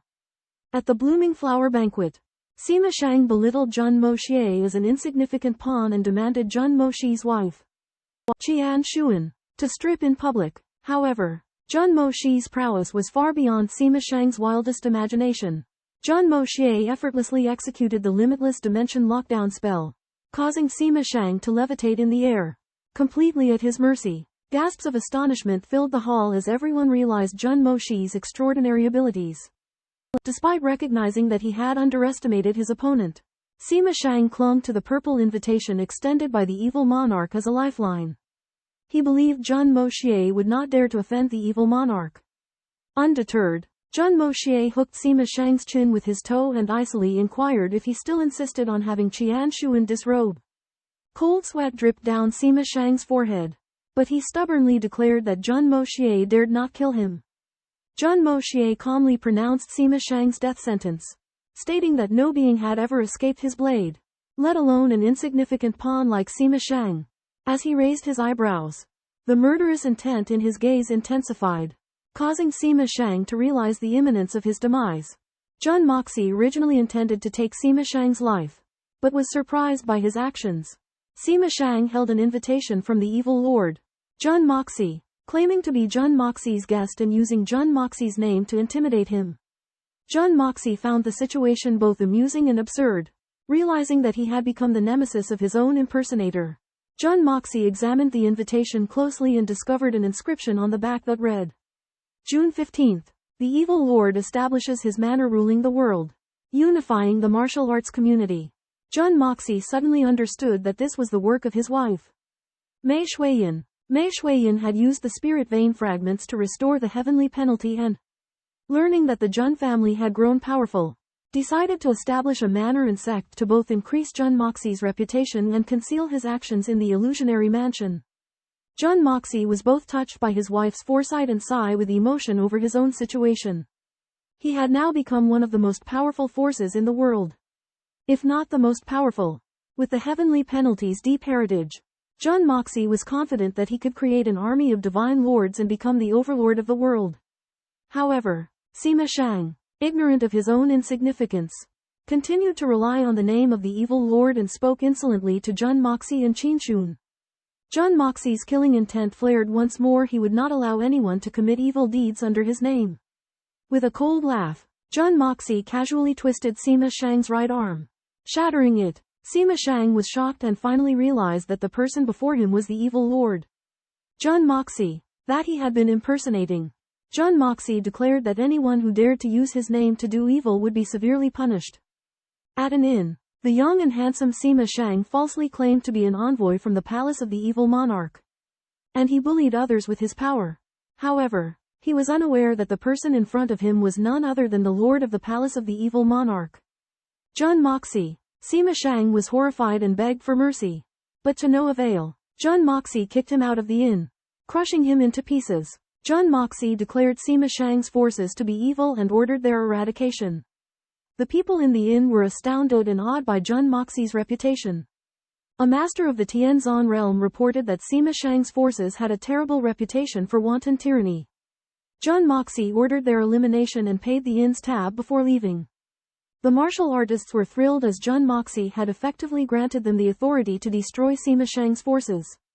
Sima Shang's forces collapsed in an instant. Jun Moxie traveled back to Tiannan with the Snake King and encountered the magnificent Tiannan Lake along the way. Jun Moxie was inspired and recited a poem, displaying his astonishing speed. Upon arriving at Tiannan City, Jun Moxie was surprised to find the city decorated with lanterns and bustling with festivities. To the south of Tiannan City, tens of thousands of white tents were erected, and a giant banner fluttered in the wind, bearing the words reigning over the world, Lord of Evil. Jun Moxie gasped in amazement as countless guests flocked to the palace of the evil monarch. Making for a grand spectacle, Jun Wuyi and his wife greeted the guests with enthusiasm, creating an atmosphere of joy and harmony. Jun Wuyi's charity project was successful. He had comforted and placed many orphan children, which relieved his sorrow. Han Yanyao was very happy for helping others, and she was pregnant with Jun Wuyi's child. At this moment, Jun Moxie appeared suddenly, pleasantly surprised. He found out that Han Yanyao was pregnant, but he teased his third uncle Jun Wuyi on purpose, saying that someone had bullied her. Jun Wuyi didn't understand, and refuted, saying that Jun Moxie was teasing his third aunt. Jun Moxie was playful and grinning, and left with Snake King Qian Shuan. Jun Wuyi got angry and chased after them. Jun Moxie returned to his residence and was warmly welcomed by Mei Shuiyan, Guanqing Han, Du Jiyu Shaoyi, and Han Yan Meng. They all missed him, especially Du Jiyu Shaoyi, who complained about her loss of money. Jun Moxie hugged Du Jiyu Shaoyi and found out that she had grown into a young lady, which made him sigh. He hinted her to cook for him, but she ran away ashamed. Afterward, Jun Moxie hugged Mei Shuiyan, Guanqing Han and Qian Shuan. Even though Guanqing Han behaved coldly, she was very happy in her heart. Jun Moxie took the opportunity to tease her, asking her if she missed him. Guanqing Han was shy and ran away. Next, Jun Moxie teased Han Yan Meng, letting her tie the girl from the greenhouse to serve him. Han Yan Meng ran away quickly. Jun Moxie summarized his strategy for dealing with his many wives and concubines, which was to break up their united front first, and then to break through them one by one. After Jun Moxie's return, he temporarily arranged for the three beauties. When only Mei Shuiyan was left, Qin Shun teased Mei Shuiyan, which Jun Moxie used as an opportunity to hug her. Mei Shuiyan panted and forgot the important things she wanted to say. Mei Shuiyan asked Jun Moxie how satisfied he was with the mansion he had made. And Jun Moxie expressed his gratitude to her. Mei Shuiyan mentioned his aspiration to become the enforcer of the martial world. And Jun Moxie solemnly affirmed his intention to enforce the law in the world. However, Mei Shuiyan suddenly switched topics and asked Jun Moxie about his gains in the illusory mansion. Jun Moxie hesitated, and Mei Shuiyan noticed his behavior. Jun Moxie confessed to having obtained the colorful divine fruit in the divine tree. But he avoided talking about whether he had obtained the beauties in the illusory mansion. Mei Shuiyan's expression turned bad, and she believed that Jun Moxie had deliberately sent her away to avoid confessing to her. Jun Moxie admitted his mistake and begged for leniency. Mei Shuiyan sighed with resignation and asked him to gather everyone for a discussion. Seeing Mei Shuiyan's attitude, Jun Moxie expected the reactions of the other women to be even more intense. At that moment, Dongfang Wuxin appeared and praised her son for becoming increasingly handsome. Jun Moxie learned that under the effects of Mei Shuiyan's spirit medicine, the strength of the Jun family had significantly increased, including Jun Old Master, Jun Wuyi, and Guan Qinghan, who had all broken through to the Saint Realm. Jun Moxie's maid, Little Lolita, possessed extraordinary talent and had reached the second level of the Saint Realm. The assassination team had also been consolidated, with the number of members at the Saint King level reaching 70. Those at the fourth level of the Saint Realm increased to 120. And the top expert was promoted to the third level of the Saint King. Within the Jun family's sphere of influence, only Tian Can and DK have yet to enhance their cultivation with the help of spirit medicines. Jun Moxie deems their potential insufficient, and suggests that they ingest marrow cleansing pills before taking spirit medicines to maximize the effect. On the other hand, after obtaining the pills and spirit veins provided by Jun Moxie, the 8 beast emperors and beast kings such as Shang Kaishan in the heavenly punishment forest have seen their powers skyrocket. Hundreds of profound beasts have also broken through to the third level of the Saint Realm. However, the enhancements come with a price, as all those who were enhanced have to go through a heavenly tribulation. 2 members of the Devouring Heaven team unfortunately perished during the tribulations. And the heavenly punishment profound beasts also suffer great losses. Jun Moxie is shocked by the astonishing effects of the spirit vein fragments. And if they were to be fully depleted, he could create an army of millions of saint venerables. However, he refrains from doing so, recognizing that heavenly treasures should not be recklessly consumed. Meanwhile, Mei Shuiyan declares a major event to Jun Moxie. Madame Han has proposed marriage to the Jun family, offering to arrange a union between Han Yanmeng and him. The Jun family has agreed, and Han Yanmeng has now become a member of the Jun family. Mei Shuiyan gathers all the women and reveals that Jun Moxie's main purpose for this expedition is to search for a spirit medicine that grants eternal youth. This news astonishes the women, who fervently hope that Jun Moxie will succeed. Mei Shuiyan gathers her sisters and informs them that Jun Moxie has developed feelings for Miao Xiaomiao, the princess of the illusory mansion. During his search for a magical herb, the sisters remain silent, their emotions a mixture of feelings. Jun Moxie tries to explain himself by recounting the events surrounding his encounters with Miao Xiaomiao, which included her fainting spell, the thunderclap, and her miraculous recovery. After hearing the story, the sisters sympathize with Miao Xiaomiao and understand Jun Moxie's decision to leave her. They agree to support Jun Moxie in his efforts to save Miao Xiaomiao and do not object to her becoming their sister. The focus of the conversation then shifts to the magical herbs, the Linglong lotus and the 7-colored fruit, which Jun Moxie has in his possession. Legend has it that these herbs can increase a person's profound energy by 500 years and keep their youthful appearance. Mei Shuiyan takes this opportunity to inquire about the sisters' attitudes toward Miao Xiaomiao, and they all express their acceptance of her. Jun Moxie then reveals that the story of the herb's effects is not accurate, as the duration is not 500 years but only 10 years. This news disappoints the sisters. However, Jun Moxie quickly corrects himself and reveals that the actual duration is 1,000 years, filling the sisters with joy and excitement. Upon learning of the miraculous effects of the colorful holy fruit and the exquisite lotus root, which can grant eternal youth and immortality for 1,000 years, 6 women exclaimed in excitement. With only Guan Qinghan remaining composed, they demanded that Jun Moxie hand over the spiritual medicine.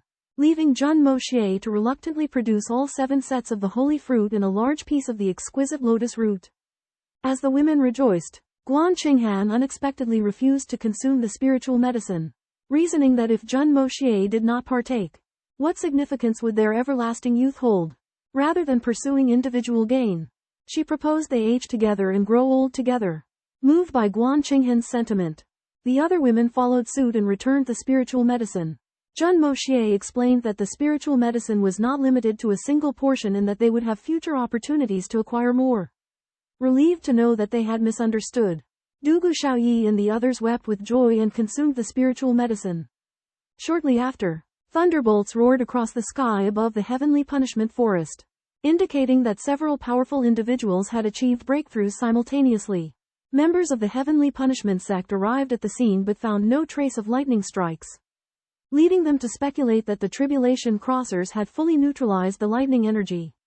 At the same time, Miao Dao and Miao Jian sensed the tribulation at the edge of the heavenly punishment forest, surmising that someone was breaking through to the venerable realm there. As thunderous tribulations roar, Miao Dao solemnly analyzes the situation of those transcending the tribulation. The intense lightning, striking in different directions, suggest multiple individuals simultaneously undergoing the ordeal, with a formidable force reaching even the level of a sage venerable. Remarkably, to this point, none have failed in their tribulation. Miao Jian contemplates how the 3 sacred lands will respond, while Miao Dao anticipates that the sacred lands will not completely disrupt the grand opening ceremony but will apply pressure to hinder the Dark Monarch. Abruptly, an elderly figure appears, declaring the Phantom Palace's neutrality and its intention to cooperate solely with the victorious party. Miao Xiaomiao questions the viability of neutrality, but the elder implies that the Phantom Palace currently lacks the capacity to choose sides. The War Clan's patriarch, Zan Wuyan, dispatches a formidable delegation to witness the event, hoping his young descendant, Zan Yuting, will benefit from the experience. The Phantom Palace and War Clan assemble near the grand opening ceremony's location, awaiting the arrival of the 3 sacred lands. Miao Xiaomiao's search for Mo Junya remains fruitless, while Miao Dao secretly hopes that Mo Junya is not the Dark Monarch, as such a revelation would place the Phantom Palace in a precarious position. Miao Xiaomiao from the illusory mansion learns of the exploits of the newly risen evil sovereign. Her 6th grandfather, Miao Zan, warns her that although the evil sovereign is currently powerful, he will inevitably invite the intervention of the heavenly palace if he touches the fundamental interests of the 3 holy lands, leading to a situation where both sides perish together. Miao Dao points out that the heavenly palace has many experts at the saint level, and its strength cannot be underestimated. The 3 holy lands also have profound foundations. He worries that such high-level power struggles will affect the common people and lead to war. Miao Xiaomiao is amazed by the evil sovereign's strength despite being only 18.5 years old. Zan Wufeng compares him to Mo Junya, calling the evil sovereign an unparalleled genius and implying that Mo Junya is inferior. Miao Xiaomiao, eager to protect her husband, retorts that if Mo Junya is a chicken, then wouldn't the Zan family's defeat at Mo Junya's hands be equivalent to insects? Zan Yuting argues that it was luck, but Miao Xiaomiao counters sharply, pointing out that the Zan family's defeat was due to the will of heaven and questioning their strength. Zan Wufeng is provoked by Miao Xiaomiao's words, recalling the Zan family's years of effort being destroyed in one fell swoop. Grief and anger overwhelm him, and the atmosphere becomes tense. Members of the elusive abode and the reclusive immortal palace met in a dense forest. Among the elusive abode's members, Miao Zan admired the reclusive immortal palace's sect master, Mo Wudao, while Miao Xiaomiao's quick wit and sharp tongue aroused suspicion among the Zan family members. With Mo Wudao's arrival, he successfully steered the conversation with his unique demeanor and linguistic skills. Inquiring about the elusive abode's stance on the establishment of the Lord of Evil. Though seemingly neutral, this question carried an underlying intent, leading the discussion towards a direction unfavorable to the Lord of Evil, which displeased the elusive abode members. However, they were unable to evade this topic and found themselves in a predicament. Despite being a mere level 3 venerable, Mo Wudao exhibited the bearing of an esteemed master, comparable to those of a higher rank. Accompanied by 6 masters, including a saint emperor and a saint venerable, Mo Wudao still managed to stand out. Though Chao Ying led the reclusive immortal palace, Mo Wudao exercised the actual leadership. While Chao Ying held a prestigious status, she lacked finesse in interpersonal skills and felt uncomfortable under everyone's gaze. Mo Wudao tactfully broke the ice and praised the elusive abode, gaining their favor. Miao Zhan held Mo Wudao in high regard, recognizing him as someone who sought the well-being of all living beings, deserving respect. As both parties entered the tent, Mo Wudao steered the conversation back to the matter of the Lord of Evil's establishment. The elusive abode members realized that Mo Wudao intended to control the situation, putting them at a disadvantage. However, as this was the main purpose of the meeting, they found it impossible to sidestep the discussion. The Xuanxuan Continent faces the threat of the evil Lord Jun Moxie. Mo Wudao, the palace lord of the secluded immortal palace, meets with Miao Zhan, the envoy of the Phantom Mansion, and others. Faced with Miao Zhan's inquiries, Mo Wudao tactfully avoids answering, claiming that it's difficult to make fair judgments because his younger brother died at the hands of Jun Moxie. He suggests waiting until representatives from other holy lands arrive before making a decision. Miao Zhan proposes to analyze Mo Wudao's character, and after some discussion, Zhan Wufeng, the strategist of the Phantom Mansion, deeply analyzes Mo Wudao's words, actions, and conversation strategies. He points out that while Mo Wudao appears courteous and impartial, he is skilled at manipulating conversations, using retreats to advance his position, and maximizing his own benefits. Mo Wudao not only demonstrates his moral stance by expressing his hatred for Jun Moxie and his adherence to principles of fairness, but also subtly pushes the Phantom Mansion into opposition to Jun Moxie. Zhan Wufeng believes that Mo Wudao's political machinations are superb, and that his goal is to use the Phantom Mansion to counter Jun Moxie. Miao Zhan and the others are shocked. As Zhan Wufeng's stance clearly aligns with Jun Moxie, they begin to ponder Mo Wudao's true intentions and how to respond to the impending crisis. During the preparatory ceremony for the establishment of the elusive mansion, War Dancewind analyzes Mo Wudao's scheme, insinuating that he intends to suppress the Mo genius, to the astonishment of those present. War Dancewind suggests countering this by elevating a youth named Jun Moxie to compete with Mo Junya. After careful consideration, Miao Zhan realizes that the War family's true aim is not to assist the elusive mansion, but to cooperate with Jun Moxie, hoping to use his power to consolidate their position. Should Jun Moxie prove formidable, the War family will seize the opportunity to overwhelm the Miao family should he be defeated. The War family will intervene, inducting him into the elusive mansion to cultivate him into a formidable master.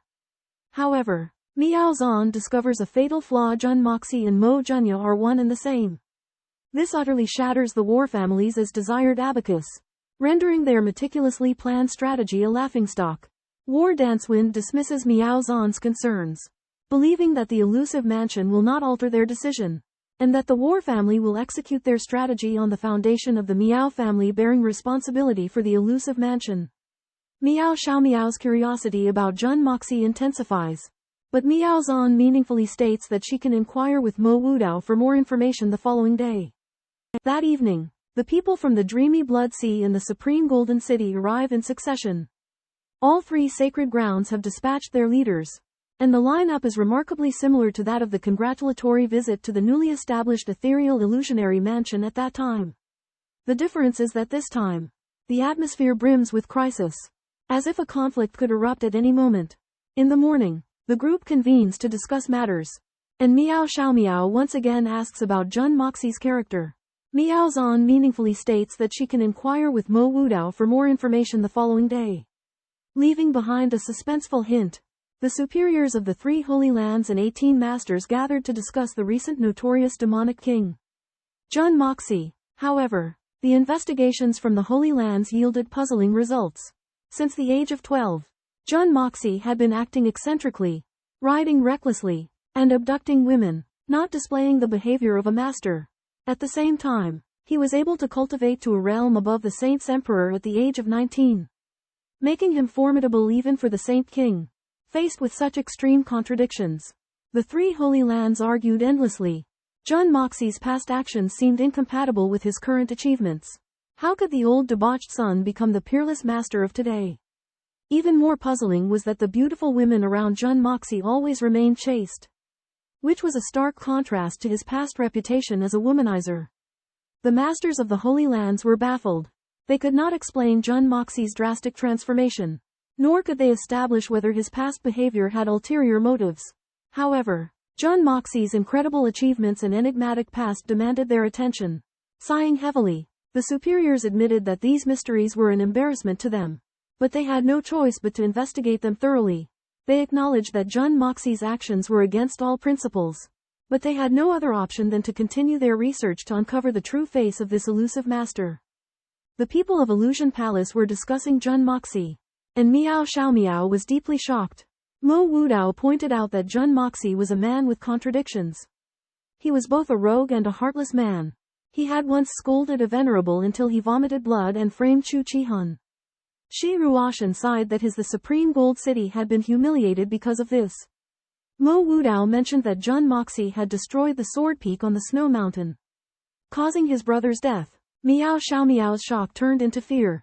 She believed that even though Jun Moxie's martial arts were unparalleled, his nature was corrupted. However, Chao Ying expressed that although Jun Moxie was cynical, he was not evil. She even revealed that he was a man worthy of a woman's reliance. 7 days later, everyone arrived at the Sky Punishment Forest. However, they were stunned by the enormous mushroom cloud and violent hurricane. As the dark clouds dissipated, the bald forest was shocking. Miao Zhan ordered everyone to rush to the Sky Punishment Forest, and they arrived an hour later. However, the scene in front of them left them stunned. Once the old site of Li Juishan, the secondine seat among the 8 supreme masters, the Blood Soul Villa, is now a flatland, where a magnificent palace of the evil lord stands. This palace is grand and imposing, with a boundary wall made of thick, solid boulders, covered with sharp and venomous hidden blades, intimidating to any who gaze upon it. On the opening day of the Palace of the Evil Lord, countless well-wishers gathered in the distance. Giant banners were planted in front of the palace, fluttering in the sunlight. When the red sun rose, the 2 purple copper gates opened with a loud bang, and an announcer in splendid attire declared the opening ceremony with a majestic voice. The announcer made a stirring speech, proclaiming that the Palace of the Evil Lord had now risen to the ranks of top powers, and made an undisguised provocation to the old-timers such as the 3 sacred lands. His words were full of murderous intent and open threats, giving rise to a sense of unease among those present. Just then, a massive crimson banner rose from the Palace of the Evil Lord.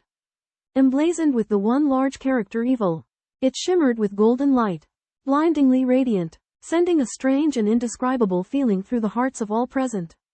The evil of the Palace of the Evil Lord was thorough and absolutely mad.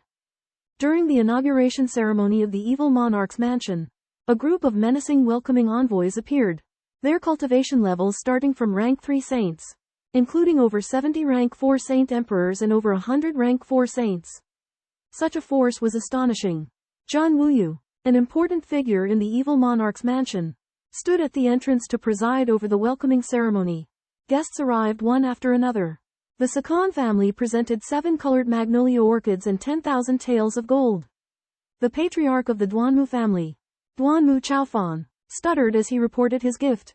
The most eye-catching person was an obese rich man named Tang Yuan, a close confidant of the evil monarch. Jun Moxie, despite his mere silver profound cultivation level, everyone respectfully made way for him and vied to chat with him. Mo Wudao explained that as the world's richest man, Tang Yuan's wealth could influence people's hearts, giving him extremely high prestige. When Tang Yuan reported his gift, the entire crowd fell into dead silence. He had simply gifted 1 billion taels of gold, an astronomical figure that shocked everyone present and demonstrated the immense wealth of the evil monarch's mansion. Zhan Wuyi is shocked by Tang Yuan's enormous wealth, who proudly boasts about his ability to make money and tells a legendary story about killing an enemy with gold. Zhan Wuyi wants to drive Tang Yuan out but realizes his obesity has reached an unimaginable level. Then, Dongfang Bubai and the Dongfang clan arrive to congratulate. The haughty couple Leng Zhanmeng and the masters of Fengshui Yin City also join them. The Tianxiang Empire even offers Tinan City as a gift, which solves the ownership issue of Tinan City and solidifies the southern defense line of the Tianxiang Empire. However, the appearance of Mo Wudao, the palace master of Dunshi Xiangong, changes the atmosphere abruptly. He questions why Jun Moxie is not present and attempts to stir up trouble between Xuanxuan Manor and the heroes of the world. Jun Moxie's voice suddenly resonates, refuting Mo Wudao's disdain, and emphasizing that Xuanxuan Manor respects every guest and holds the three holy lands and the heroes of the world in equal regard. Mo Wudao's provocation is skillfully diffused, and Miao Zhan admires Jun Moxie's eloquent words, which enhance the sense of honor among the heroes. Meanwhile, the sect masters of the Supreme Gold City, dreamlike Blood Sea, and ethereal Enchanted Palace also appear together, astonishing the hundreds of thousands of guests present. The opening ceremony of Xuanxuan Manor officially kicks off amidst the gathering of various forces.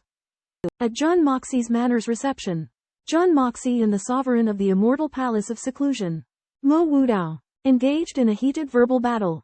Jun Moxie first refuted Mo Wudao's accusation of neglect, pointing out that as a descendant of the Jun family, having his third uncle, the bloodthirsty general, Jun Wuyi, host the reception was a sign of respect for the guests. He sarcastically asked if Mo Wudao believed elders were inferior to juniors, sparking a discussion among the crowd. Mo Wudao calmly responded, complimenting Jun Moxie's eloquence but also mocking him for only being good with words. Jun Moxie countered that Mo Wudao forced him to speak, accusing him of acting without regard for morality and essentially calling him a beast. Amidst the exchange, the appearance of Miao Xiaomiao drew the crowd's attention. When Mei Shuiyan and Guan Qinghan emerged, their beauty stunned everyone, especially Miao Xiaomiao, whose ethereal charm made others feel inferior. Mei Shuiyan decided to receive Miao Xiaomiao personally, hinting that the rumors of their rivalry were false. Mo Wudao exchanged pleasantries with Mei Shuiyan, while Miao Xiaomiao couldn't help but be amazed at the beauty of the profound continent. Her thoughts wandering, the evil Lord Jun Moxie and the Lord of the Hidden Immortal Palace, Mo Wudao, meet at the gates of the Jun Mansion. Mo Wudao accuses Jun Moxie of neglecting his guests, but Jun Moxie cleverly counters, pointing out the other's lack of respect for seniority. The two exchange heated words, each attempting to outdo the other. Jun Moxie believes that as the direct branch of the Jun family, his uncle Jun Wuyi is showing the visitor proper respect, and Mo Wudao's words are harmful to ethics and principles. Mo Wudao denies the accusations and in turn criticizes Jun Moxie's glib tongue. Jun Moxie counters again, accusing Mo Wudao of disregarding human morality and being no better than an animal. Although their first confrontation consists of only a few words, it greatly excites the onlookers, who anticipate future conflicts. Meanwhile, inside the Jun Mansion, Mei Shuiyan and Guan Qinghan greet a young woman in yellow. Miao Xiaomiao from the Fantasy Mansion. Miao Xiaomiao is strikingly beautiful and elegant, leaving Mei Shuiyan and the others in awe. Miao Xiaomiao had once praised the beauty of Jun Ye's family members, but now that she meets Mei Shuiyan and Guan Qinghan, she feels ashamed and bitter. In turn, Mei Shuiyan and Guan Qinghan are captivated by Miao Xiaomiao's unique charm, marveling at the exceptional women in Jun Moxie's life. At the same time, Mo Wudao, the lord of the Hidden Immortal Palace, greets Mei Shuiyan, and Miao Xiaomiao thinks to herself that this person is the rumored master of the Punisher, and is indeed stunningly beautiful. In the midst of the bustling banquet, Mei Shuiyan directed her sharp rebukes at Mo Wudao, accusing him of hypocrisy and treachery. Mo Wudao, however, shamelessly retorted, claiming their shared history on the battlefield. Mei Shuiyan dismissed him with contempt and turned her attention to Miao Xiaomiao and Chao Ying from the Misty Phantom Manor, inviting them to leave with her. Miao Xiaomiao, deeply impressed by Mei Shuiyan, consented without hesitation. Chao Ying, driven by her own desire to find Jun Moxie, also joined them. Mei Shuiyan and Guan Qinghan led the group away from the main festivities and up to a grand tent-like structure. Inside the hall, dozens of tables were arranged, each adorned with a fragrant pot of plain heart orchids, a rare and valuable antidote, showcasing Jun Moxie's lavishness. As Mei Shuiyan's party searched for Jun Moxie, they discovered the seating arrangements for the various factions at one of the tables. Each major power sent one representative, and with the exception of the slightly more prominent position accorded to the Holy Lands, all delegations were treated equally. This egalitarian approach left a bitter taste in the mouths of the three great Holy Lands, confirming Jun Moxie's earlier declaration of impartiality. As guests gradually took their seats, Li Yoren, the only one remaining in the hall, marveled at the generosity of the demonic lord while also recognizing the subtle strategy behind the arrangements by treating everyone the same. Jun Moxie was ensuring all felt his equitable treatment. Summoned by the evil monarch, numerous leaders, including those from the 4 great domains, Saint Venerables, Saint Emperors, and Masters, have gathered in unison. This level of equal treatment greatly excites the members of the ancient families, as they have never been given the opportunity to sit at the same table with the sacred domains. The evil monarch's actions are tantamount to declaring to the world that he treats all forces equally. The leaders of the 3 holy domains are secretly displeased, but they dare not openly oppose him lest they incur the wrath of the crowd. They can only silently endure this humiliation, their hearts filled with even greater wariness. They notice that thousands of plain heart orchids have simultaneously bloomed, with 8 flowers blooming on each plant, a feat that is beyond ordinary means. They can't help but wonder how Jun Moxie has accomplished this and secretly resolve to find fault with the young Mont's grand ceremony to establish his sect. In the meantime, Chao Ying and Miao Xiaomiao enter another hall, where they are stunned by the luxurious furnishings. An ancient sword hangs on the wall, and 4 massive night luminous pearls are embedded in the ceiling, emitting a soft glow. Several comfortable chairs and 9 pots of myriad-year tea fragrance adorn the room, each pot of tea fragrance being tens of thousands of years old. Miao Xiaomiao recognizes the value of these tea fragrances, believing that they have a tremendous auxiliary effect on a profound practitioner's cultivation. Chao Ying, on the other hand, is drawn to 4 strange ginseng plants that resemble nether spirit ginsengs. Nether spirit ginsengs are legendary treasures of heaven and earth that can protect the divine soul from extinction, allowing the consumer to retain their memories and cultivation when they reincarnate after death. Such treasures are extremely rare, their value even surpassing that of exquisite lotuses and 7-colored holy fruits. Chao Ying is shocked to find that Jun Moxie possesses 4 nether spirit ginsengs that are over 10,000 years old. However, she is perplexed because nether spirit ginsengs are extremely yin and cannot be exposed to sunlight. Yet Jun Moxie has placed them by the window, which seems to defy common sense. Could it be that her understanding of nether spirit ginsengs is incorrect? Teenage girls in the hall broke the original dullness with their noisy high spirits. Du Guxiaoyi, Han Yanmeng, and Kier pointed and commented on Miao Xiaomiao's figure, even comparing its size. Under their provocation, Miao Xiaomiao felt embarrassed. Du Guxiaoyi pulled Miao Xiaomiao and wanted to learn her cooking skills. Chao Ying took a sip of tea, and was surprised to find out that Jun Moxie was not presiding over the founding ceremony himself. Mei Shuiyan explained that Jun Moxie's attendance would depend on his mood. At this time, loud noises and a commotion came from outside the hall. Mei Shuiyan helplessly revealed that they had secretly added the precious Su Xin Lan to the drinks, which prohibited the consumption of alcohol after its consumption. The martial artists were in a dilemma, as they wanted to enjoy the wine but also gain the protection from being immune to 100 poisons. Miao Xiaomiao revealed Jun Moxie's intention, that this was a trap for Mo Wudao. Mo Wudao indeed fell for the trap and took this opportunity to instigate an attack. Chao Ying realized with worry that Mo Wudao was blinded by hatred and had fallen into Jun Moxie's calculations.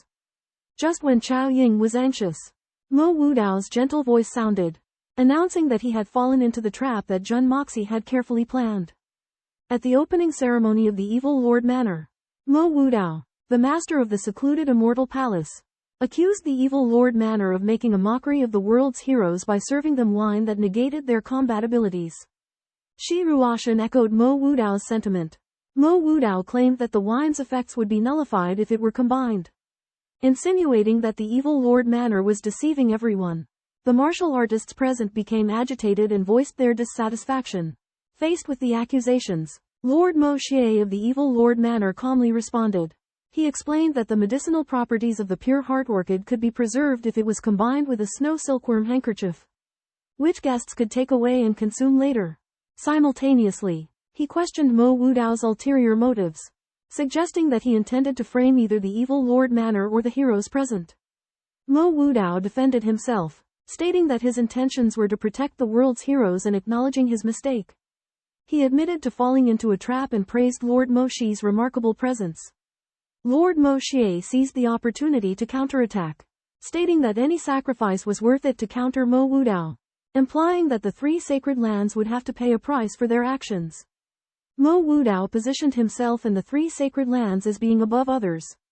But Lord Moxie's words hinted that he was willing to go to any lengths to suppress the sacred lands.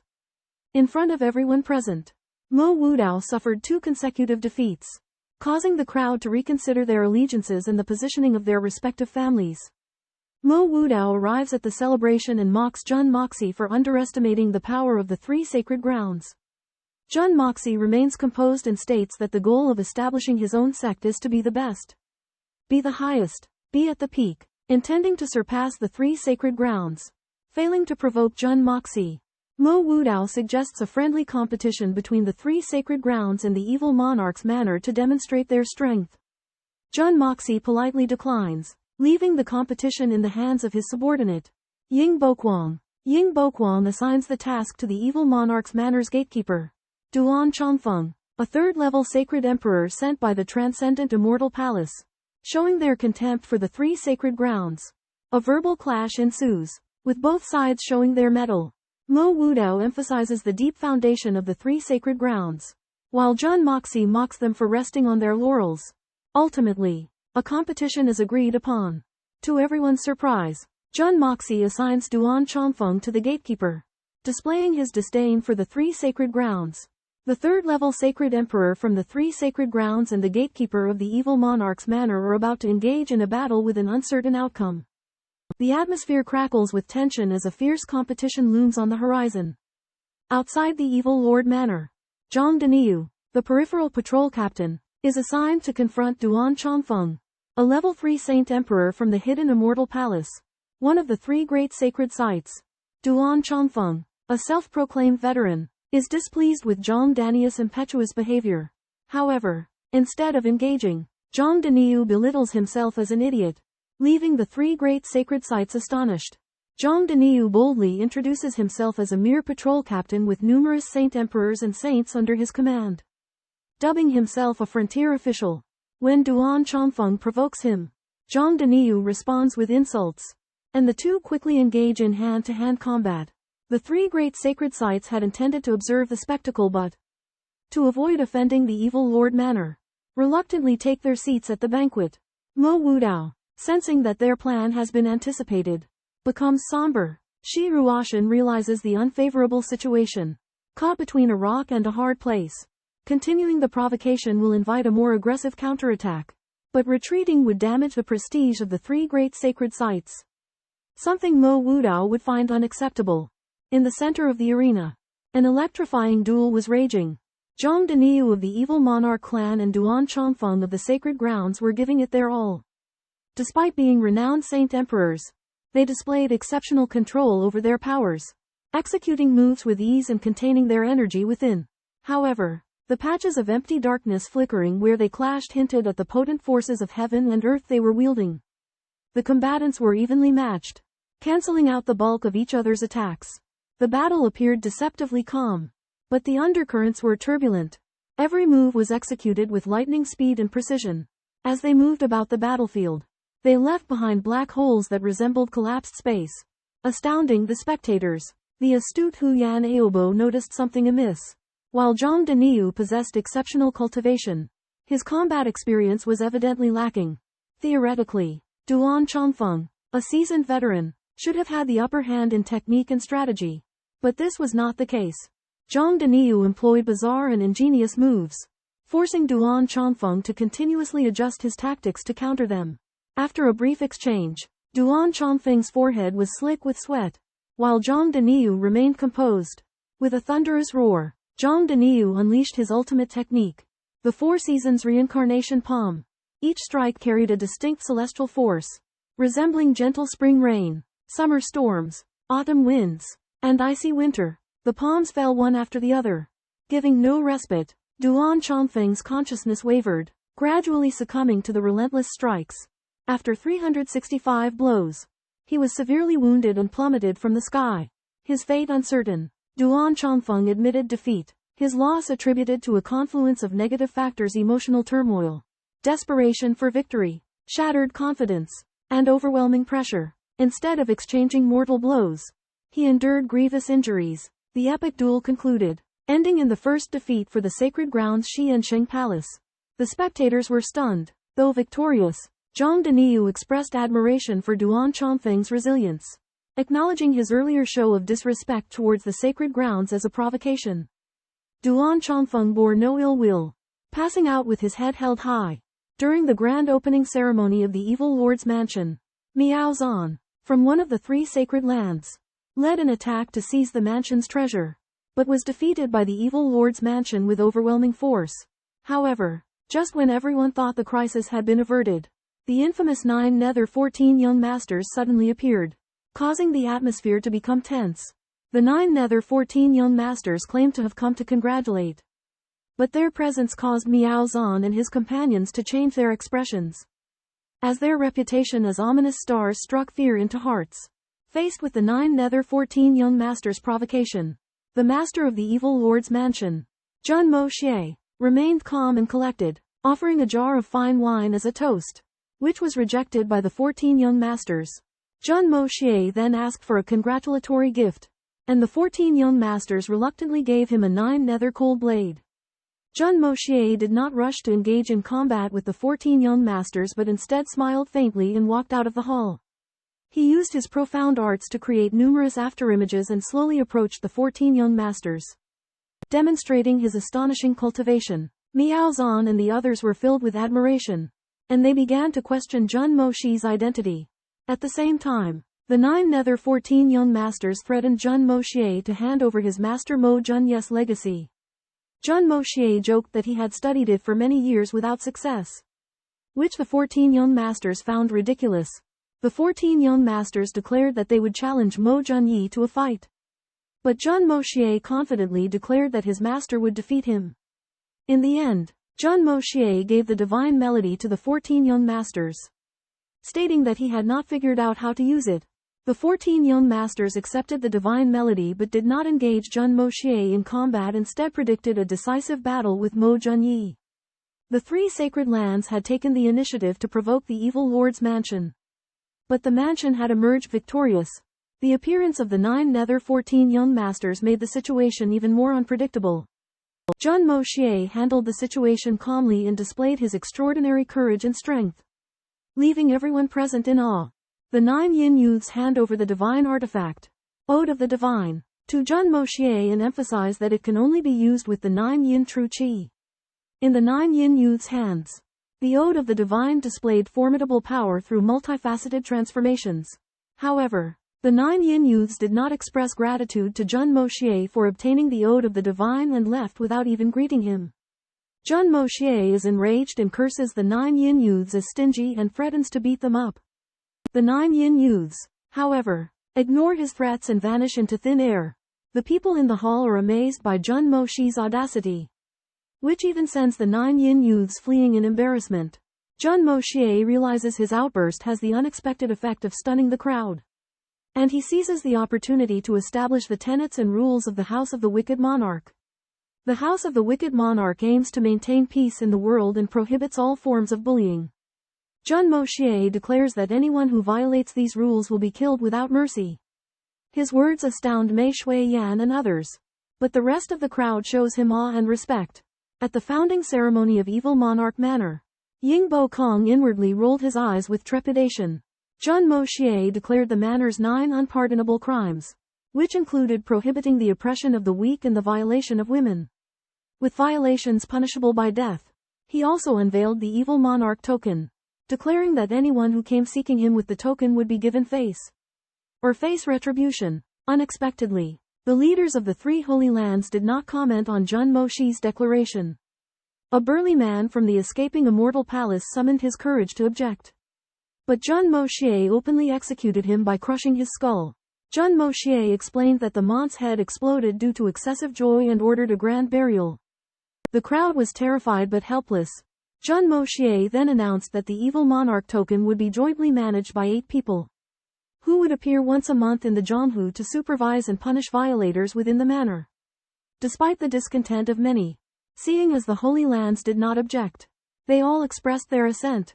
As the banquet progressed, the revelers grew intoxicated and set aside for now the matter. The inauguration ceremony of the Evil Lord's mansion was an unprecedented grand event, and numerous martial arts figures gathered together. However, the three major Holy Lands harbored evil intentions and plotted in secret.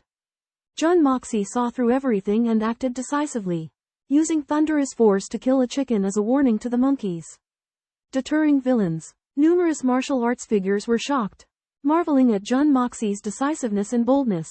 The hall was filled with laughter and the clinking of glasses. The atmosphere was lively. Only the people from the three major Holy Lands were uneasy in their hearts. The sound of conversation coming from upstairs attracted attention. Miao Xiaomiao discovered that Mei Shuiyin and the others looked strange, so she asked the reason. Mei Shuiyin helplessly smiled, saying that Jun Moxie's usual behavior was different from his unfathomable depths displayed today. Dugu Xiaoyi praised Jun Moxie's rogue methods, and Miao Xiaomiao was speechless. At this moment, a figure appeared at the door, tall and handsome, with a devilish charm in his deep gaze. As soon as Miao Xiaomiao saw him, she felt a strange sense of intimacy, realizing that this person was the evil lord, Jun Moxie. Jun Moxie's temperament was extraordinary, completely different from the portrayal of him by the three major Holy Lands. And anger burned in Miao Xiaomiao's heart, believing that the three major Holy Lands were slandering Jun Moxie. Jun Moxie's gaze toward Miao Xiaomiao held a hint of affection, and Miao Xiaomiao was confused, not knowing why she felt close to him. Chao Ying couldn't wait to ask about the exquisite lotus that she had left in Jun Moxie's care. But Jun Moxie deliberately kept her in suspense, leaving Chao Ying extremely anxious. In Jun Moxie's mansion, Chao Ying visits out of concern for the exquisite lotus, only to be told by Jun Moxie that the flower merely missed her. Chao Ying misunderstands Jun Moxie's intent, her face blushing in anger. However, Jun Moxie clarifies that the exquisite lotus indeed misses her and conveys its sentiments. Chao Ying remains skeptical, but Jun Moxie insists that he has other sacred herbs in his mansion and invites Chao Ying and Miao Xiaomiao to see them. Though dubious of Jun Moxie's words, Chao Ying's curiosity about the herbs prompts her to accept. Jun Moxie produces a fist-sized lotus root, a foot in length, with a translucent glow and an invigorating fragrance. Chao Ying is astounded as she recognizes it as the legendary exquisite jade lotus root. Exceptionally large in size, Jun Moxie reveals that he successfully cultivated the exquisite lotus using the earth's spiritual veins, resulting in this colossal exquisite jade lotus root. Chao Ying is both elated and disappointed upon learning this. She is pleased by Jun Moxie's trust but dejected that she cannot uncover the secret of his lotus cultivation. Jun Moxie cuts the exquisite jade lotus root into 9 slices and distributes them to the group. Chao Ying and Miao Xiaomiao are overcome with gratitude, the latter initially hesitating before accepting her portion. Chao Ying deeply inhales the fragrance of the exquisite jade lotus root, her heart brimming with contentment. Jun Moxie's filial piety and kindness towards them deepens their respect and admiration for him. Jun Moxie presents Linglong Lian to Miao Xiaomiao and others. After everyone consumes it, they feel their meridians expanding and their power increasing. Mei Shuiyin suggests that they let the medicinal effects slowly nourish their bodies first, and then consume the 7-colored sacred fruit in a year to convert the effects into lifelong benefits. Miao Xiaomiao recalls what Dugu Xiaoyi said and learns that she might have caught Jun Moxie's attention, which fills her with strong disgust.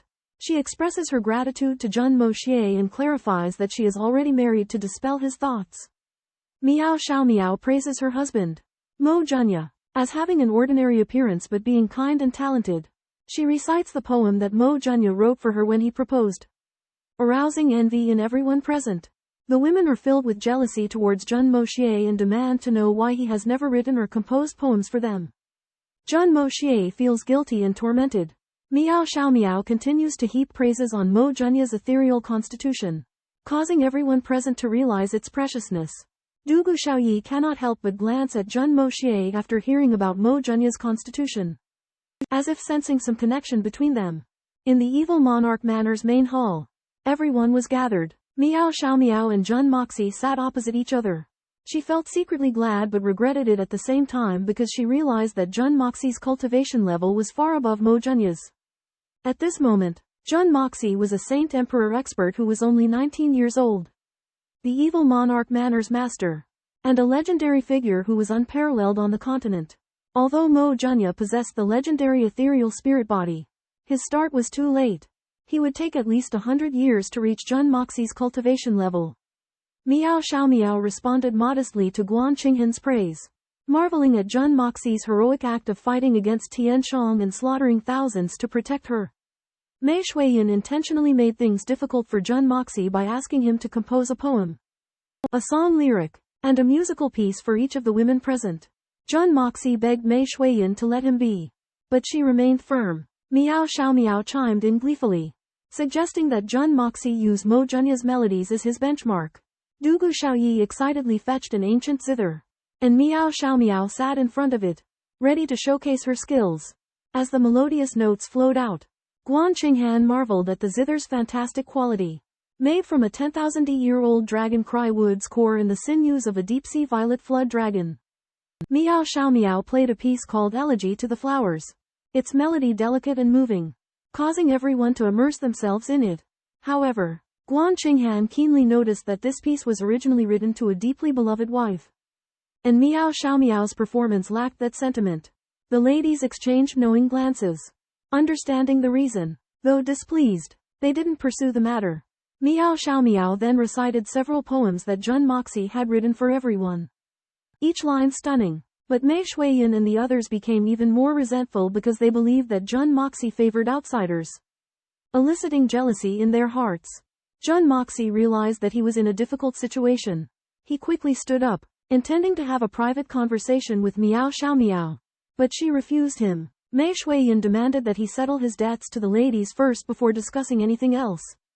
Before a crowd, Jun Moxie displays his poetic talents by composing an impromptu poem for Mei Shuiyin.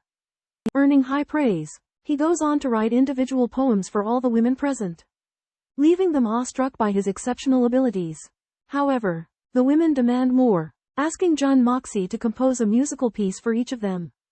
Jun Moxie pleads, explaining that composing music requires inspiration.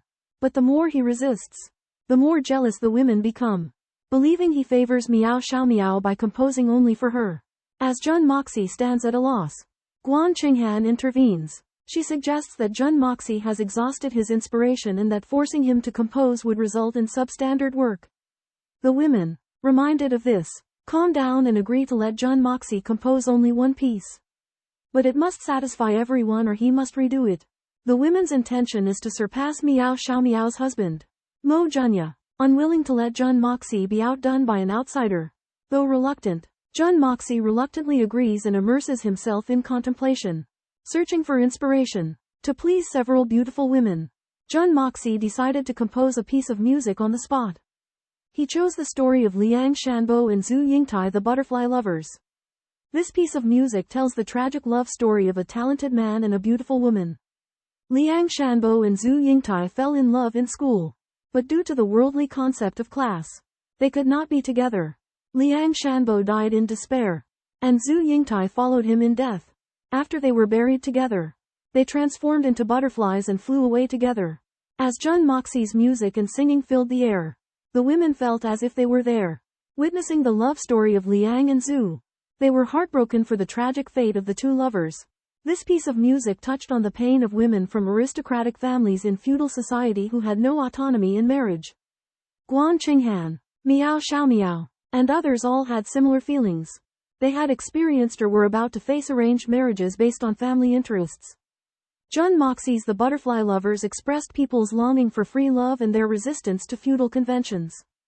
It was both a beautiful love song and a cry for the freedom to choose one's own spouse.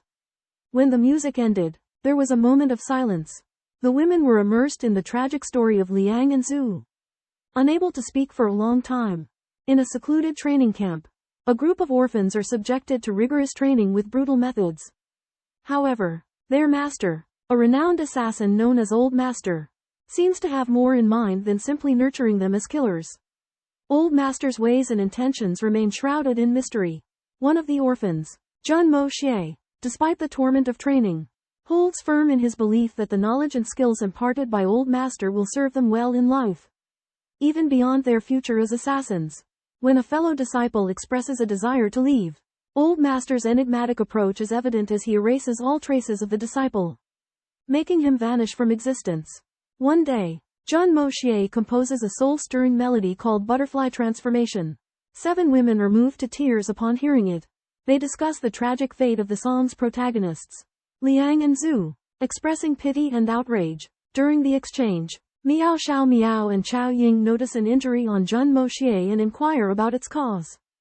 Jun Moxie hesitates, claiming it as a minor wound, raising a sense of unease in Miao Xiao Miao's mind. As everyone departs, leaving only Jun Moxie and Miao Xiao Miao behind, fear grips her as she senses his potential intentions. Desperate, Jun Moxie resorts to reciting words once spoken by Mo Zhanyi to Miao Xiao Miao after the heavenly tribulation. Both of us are filthy. There's a pool nearby. Shall we scrub each other's backs? Stunned, Miao Xiao Miao's memory jolts back to the scene after her tribulation with Mo Zhanyi. She realizes with a start that the evil sovereign before her is none other than her husband, Mo Zhanyi. In the Phantom Palace, Jun Moxie's true identity is revealed when he admits himself as the incarnation of Mo Zhanyi. The news comes as a devastating shock to Miao Xiao Miao, who struggles to come to terms with it. Miao Xiao Miao had regarded Mo Zhanyi as her soulmate. Deeply drawn to his erudition, gentleness, and self-reliance, she had believed Zhanyi to be the one for her, committing herself entirely. However, learning that Mo Zhanyi was merely an illusion created by Jun Moxie shatters her world. Haunted by anguish, Miao Xiao Miao finds it impossible to process her beloved being a fabrication. She accuses Jun Moxie of cruelty, destroying her dreams and hopes. She questions him about the fulfillment he derives from manipulating her emotions. Denouncing him for tarnishing the image of Mo Zhanyi, Jun Moxie attempts to reason, urging Miao Xiao Miao to calm down. However, his justifications fall flat, for Mo Zhanyi's essence and affections were genuine. Miao Xiao Miao fixates on Jun Moxie's face, watching the semblance of Mo Zhanyi vanish. Her gaze gradually loses its luster, growing hollow and desolate. With a mournful cry, Miao Xiao Miao reaches out and caresses Jun Moxie's face, murmuring, "Zhanyi, don't leave." Her voice carries the weight of heartbreak and despair, akin to the death knell of her love and hope. Jun Moxie denies deceiving Miao Xiao Miao and explains his plight of having to obtain the exquisite pearl lotus and the 7-colored sacred fruit for his beloved's immortality.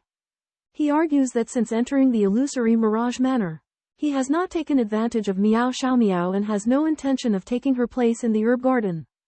However, Miao Xiao Miao remains unmoved by Jun Moxie's explanation, believing that his actions have hurt many in the manor, including the Saint Emperor and the elders who trusted him. She further clarifies that her husband is Mo Zhanyi, not Jun Moxie, and her love for Mo Zhanyi will never change. Jun Moxie furiously denies being Mo Zhanyi, but Miao Xiao Miao makes it clear that Jun Moxie is only Jun Moxie and not the Mo Zhanyi who forever resides in her heart. Although Mo Zhanyi is but an incarnation of Jun Moxie, he is the one Miao Xiao Miao loves, and Jun Moxie cannot replace him. Jun Moxie confesses to Miao Xiao Miao that he is Mo Zhanyi, intending to resolve the identity crisis. But Miao Xiao Miao vehemently refuses. She cannot accept that the Zhanyi she adores has transformed into someone else. Jun Moxie deeply realizes that Miao Xiao Miao loves Zhanyi, not him, as their identities are vastly different. Mei Shuiyan arrives to understand the situation and, upon learning of Miao Xiao Miao's distress, sighs and advises Jun Moxie to patiently wait for Miao Xiao Miao to come to terms with it and points out that the only solution is for him to completely change Miao Xiao Miao's perspective on love. Jun Moxie understands the weighty responsibility and resolves to give it his all. Mei Shuiyan offers Jun Moxie a shortcut, make Miao Xiao Miao realize that the one who made the vow to her has always been Jun Moxie, and the two are fundamentally one and the same. Jun Moxie gains some enlightenment and genuinely admires Miao Xiao Miao's fortitude, but also worries about her self-destructive behavior. While unconscious, Miao Xiao Miao still claims to only love Zhanyi and spits out the exquisite lotus that Jun Moxie used to heal her, indicating she owes him nothing. Mei Shuiyan cannot help but marvel at Miao Xiao Miao's steadfastness and takes her away. Jun Moxie can only sigh and accept this painful situation, resolving to use love and time to dissolve the resentment in Miao Xiao Miao's heart. After discovering that Miao Xiao Miao's affection is not for him but for Mo Zhanyi, Jun Moxie's heart sinks and he falls into despair. He had thought that by opening his heart to Miao Xiao Miao, he would gain her forgiveness. But the cruel truth shatters everything. Miao Xiaomiao's love for Mo Junye is so extreme that she is willing to give up everything for him, even sacrificing her own life. Jun Moxie is helpless in the face of Miao Xiaomiao's unconditional love. He understands that his actions of disguising himself as Mo Junye and infiltrating the Phantom Mansion have irrevocably hurt Miao Xiaomiao. He cannot treat the woman he loves with a mercenary heart, so he chooses to reveal the truth to Miao Xiaomiao. However, this action leads to a rift between them. At the same time, the masters of the three sacred grounds come to the evil Monarch mansion to meet Jun Moxie. Mo Wudao compliments Jun Moxie's achievements, but Jun Moxie responds with scorn and sarcasm. Mo Wudao and the others are embarrassed, but they have come not to celebrate but for the sake of all living beings and the peace of the continent. They hope that Jun Moxie will put aside his grudges with them and join forces in the upcoming battle for heaven. Faced with Hu Yanao boss persuasion, Jun Moxie shows indifference and resistance. He believes that as a part of all living beings, he has also suffered humiliation and persecution without receiving any protection from these righteous people. Now that he has risen through his own efforts, why should he sacrifice for the sake of the world? In Jun Moxie's view, the world has given him nothing, and he will not give anything in return to the world. The two sides' positions differ, and the atmosphere is tense. The masters of the three sacred grounds understand that Jun Moxie's anger is high. So in order to avoid conflict, they decide to leave first. However, as they leave the meeting room, they find the three elders of the Miao family waiting outside. The masters of the three sacred grounds are shocked. They had anticipated that Miao Xiaomiao's situation would create conflict between Jun Moxie and the Miao family. But they did not expect it to be so severe. With the three elders of the Miao family present, a storm seems inevitable. Jun Moxie reveals a crucial piece of information: the key to trading with the elusive palace is not hidden within the locations of the three sacred grounds, but the locations themselves. The three sacred grounds have kept these places a top secret, strictly concealing them from the outside world. Realizing this, Zhan Wufeng finds the situation more complex, and the risk of collaborating with the evil Monarch Palace has suddenly increased. This is because it means fighting the three sacred grounds to the death.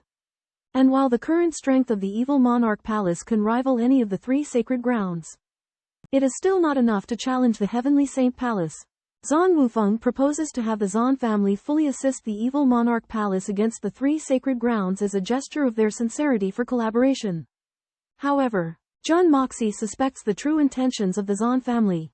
He points out that it is more likely for the Zhan family to reap the benefits after both sides have suffered great losses. Eliminating the evil Monarch Palace, the Heavenly Punishment Forest, and the Heavenly Saint Palace in one fell swoop. To dominate the profound sky continent and control the mystical substances of the elusive palace. Jun Moxie further speculates that the Zhan family's intention of cooperation is limited to himself alone, aiming to counter the Miao family within the elusive palace, suppressing the genius with the ethereal spirit physique, and thus securing the Zhan family's dominance over the elusive palace. Zhan Wufeng is shocked to hear this, realizing that Jun Moxie has seen through the Zhan family's internal strategy. Faced with Jun Moxie's deduction, Zhan Wufeng has to admit that if the Zhan family acted as planned, it is possible they would achieve ultimate victory. However, Jun Moxie points out that the remaining 7 elusive palace families are no pushovers either and might join forces to fight back, making it a losing game for the Zhan family. The story thus reaches a stalemate, with both sides having their own thoughts and the prospect of cooperation becoming increasingly uncertain. The fangs of a conspiracy quietly approach. The Zhan family's series of seemingly friendly and well-intentioned actions actually hide sinister motives. They use the temptation of the Heaven Supreme to lure Jun Moxie into a trap, using him to fight against the Heaven Saint Palace. When Jun Moxie and the Heaven Saint Palace are both injured, the Zhan family will step in to save him, announce his death to the outside world, and thus control the continent. However, Jun Moxie sees through the Zhan family's plot. He speculates that the Zhan family has a secret existence of extraordinary strength, who can easily rescue him from the Heaven Saint Palace. And this person is Zhan Lunwei, the disciple of Juyu's first young seedling, Qinger. Zhan Wufeng questions Jun Moxie's guess, but Jun Moxie confidently calls out Zhan Lehao's name, driving Zhan Wufeng into despair. At this time, Miao Zhan, Miao Dao, and Miao Jian appear, confirming that they also know about the existence of Zhan Lunwei. The 3 members of the Zhan family realize that their plan has been exposed and are facing the threat of death. After learning of the Zhan family's plot, Jun Moxie secretly invited Miao Zhan and 2 others. The Zhan family's main target was the Miao family, and the evil Monarch manor was just a pawn. Jun Moxie had done so many things for the Miao family that he did not want to waste his efforts. So he used the Zhan family's plot to ease the relationship with the Miao family and seize the opportunity to gain their support. Zhan Wufeng and their plan failed, and their pride and ambition were met with severe condemnation from Miao Zhan. Without hesitation, Jun Moxie stepped in and killed them, leaving the Zhan family in despair. Miao Zhan and the others witnessed Jun Moxie's strength and his attitude towards the Miao family, which finally dispelled some of their doubts. However, when Miao Zhan asked Jun Moxie about his purpose, he unexpectedly said he did not want to cooperate with them. He referred to himself as Mo Junye, Miao Xiaomiao's lover, so he was unwilling to fight the Miao family. Miao Zhan and the others were shocked, but Jun Moxie's honesty and strength forced them to reconsider this evil monarch. Nonetheless, Miao Zhan said that the Mirage Manor would only work with the rulers of the continent. Jun Moxie must wait until he had truly settled the country to consider any collaboration. Jun Moxie indicated that he did not need collaboration for the time being, confidently stating that his partners would actively seek him out. Finally, Jun Moxie revealed his identity, letting Miao Zhan and the others know that he was Mo Junye. He stated that he was unwilling to fight the Miao family, thereby seeking their support and preparing for future challenges. I am Jun Moxie, and also Mo Junye. Jun Moxie revealed a shocking truth.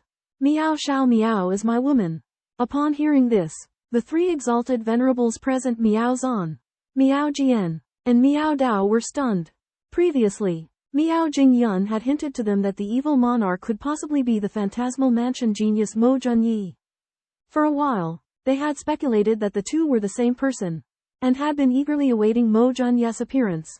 However, faced with Jun Moxie in person, the 3 exalted venerables' speculation was instantly shattered.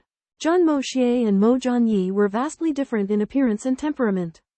And more importantly, the distance between their eyes was different, indicating that the 2 were definitely not the same person. Their plan was completely disrupted, and their intent to cooperate with the evil monarch palace wavered. However, Jun Moxie's sudden confession once again overturned their understanding. Jun Moxie explained that he had entered the phantasmal mansion under the alias Mo Junye to help the Miao family resolve their crisis and had reached an understanding with Miao Qingcheng. After learning of Jun Moxie's true identity, Miao Zhan and the other 2 had to admit that the information revealed in his words was extremely true. However, they still did not understand why Jun Moxie would risk offending the phantasmal mansion by revealing his identity to them. Jun Moxie confessed it is for Xiao Miao. This reason was hard for the 3 exalted venerables to believe. In their eyes, Jun Moxie, as a supreme overlord, would never ruin his own future for the sake of a woman. They suspected that Jun Moxie had ulterior motives and that he was making up such a reason to deceive them. Jun Moxie proudly said, I do not need you to believe me. Nor do I want to cooperate with you. I am who I am. Jun Moxie. I do as I please and act alone. Miao Zhan took a deep breath and suppressed the anger in his heart, asking, I am curious to know, what kind of person is the Manor Lord? Jun Moxie's true face had yet to be fully revealed, and the mystery of the story continued to ferment, leaving people eagerly anticipating the further developments. Jun Moxie, the self-proclaimed sovereign of evil, openly declares his nature as neither benevolent nor righteous, dismissive of mortal beings and seeking only freedom and strength. Wealth, glory, and worldly power are but playthings in his eyes, discardable at will. His sole concern lies with his kin and beloved, whom he cherishes above all else. Women, to Jun Moxie, are not mere disposable objects but companions he earnestly desires. He values beauty even above power, willing to cast aside dominion rather than abandon his loved ones. Jun Moxie confesses his amorous nature but limits it solely to those he deems worthy. He treats women outside his circle with indifference, but those he claims as lovers are adored with unwavering loyalty and devotion. Miao Zhan and others are taken aback by Jun Moxie's words. They question whether he can truly be so dedicated to his women. However, recalling his past actions, such as his bloody conquest of Heavenly Fragrance City to reclaim Guanqinghan and his defiance against the 3 Holy Lands for Mei Xuanian, they are forced to acknowledge his genuine sincerity. Ultimately, Miao Zhan expresses the need to convey Jun Moxie's intentions to the lord of the illusory mansion. Though he implies the lord may already be aware and likely to dismiss the matter. After all, an alliance between the illusory mansion and the House of Sovereign of Evil benefits both parties, providing the mansion with a formidable ally. Jun Moxie gravely informs Sacred Venerables Miao Zhan, Dao, and Jian that his most pressing concern is Miao Xiaomiao's attitude. Xiaomiao refuses to accept his duality, believes him to be two distinct individuals, and is determined to remain chaste for the deceased Mo Junya. The three venerables express surprise and feign sympathy, claiming helplessness in understanding Xiaomiao's stubbornness. Enraged, Jun Moxie feels that the burden of influencing Xiaomiao has been dumped back on him. Despite Jun Moxie's order to leave, the venerables refuse, citing concern for Xiaomiao but secretly relishing his predicament. Out of patience, Jun Moxie bellows scram, and forces them out. Storming outside, Jun Moxie vents his anger, ignoring greetings, his rage shifting to a member of the Zhan family, whom he slaps to the ground. Inside, the venerables erupt in laughter, delighting in Jun Moxie's embarrassment and biding their time to exact revenge. Meanwhile, Mo Wudao and others witness Jun Moxie's outburst, fearing they may be the next to incur his wrath. In the banquet tent of the evil monarch's manor, Jun Moxie strikes out in a fit of rage, twisting the head of a Zhan family expert with a single palm strike, leaving only a thin tendon on his neck. Jun Moxie then bursts into the Zhan family's tent and kills the remaining 4 Zhan family members with a series of sharp slaps, each leaving a bloody hole in their chests. The gruesome deaths of the Zhan family experts shock the guests present. They realize that Jun Moxie's strikes are incredibly fast, evading the reaction time even of Saint Realm experts. However, the Zhan family is one of the 8 great clans of the ethereal illusion palace, and the killing of their emissaries in broad daylight leaves a profound sense of unease. The crowd hurriedly disperses, fearing catastrophe if they spread the news. However, Jun Moxie is secretly frustrated. He had intended to show goodwill to the guests, but had instead attracted unwanted attention. Unable to vent his emotions, he grows irritated. In stark contrast, Miao Xiaomiao suffers an internal torment. Upon learning that Mo Junya does not exist, her love turns to ashes. She refuses to accept that the man she had fallen for was a deception, vehemently denying that Jun Moxie is Mo Junya. Despite her anguish, she prefers to believe in the illusion of Mo Junya than to acknowledge her own deception. When Mei Shuiyan visits Miao Xiaomiao's bedside, Miao Xiaomiao's heart remains filled with pain and confusion, unable to make sense of her own emotions. Upon waking up and hearing Mei Shuiyan's concern, Miao Xiaomiao felt a sense of unease. Mei Shuiyan got straight to the point, stating that Supreme Saint Lord Jun Moxie had never intended to deceive her. Mei Shuiyan revealed Jun Moxie's past, where he never sacrificed his emotions for benefits or power. Even when he was weak, he refused the temptations of the 3 Holy Lands, choosing Mei Shuiyan instead. Now that Jun Moxie has established the formidable Evernight Palace, with many saints and divine profound experts under his command, he has no need for the support of the illusory Mirage Palace.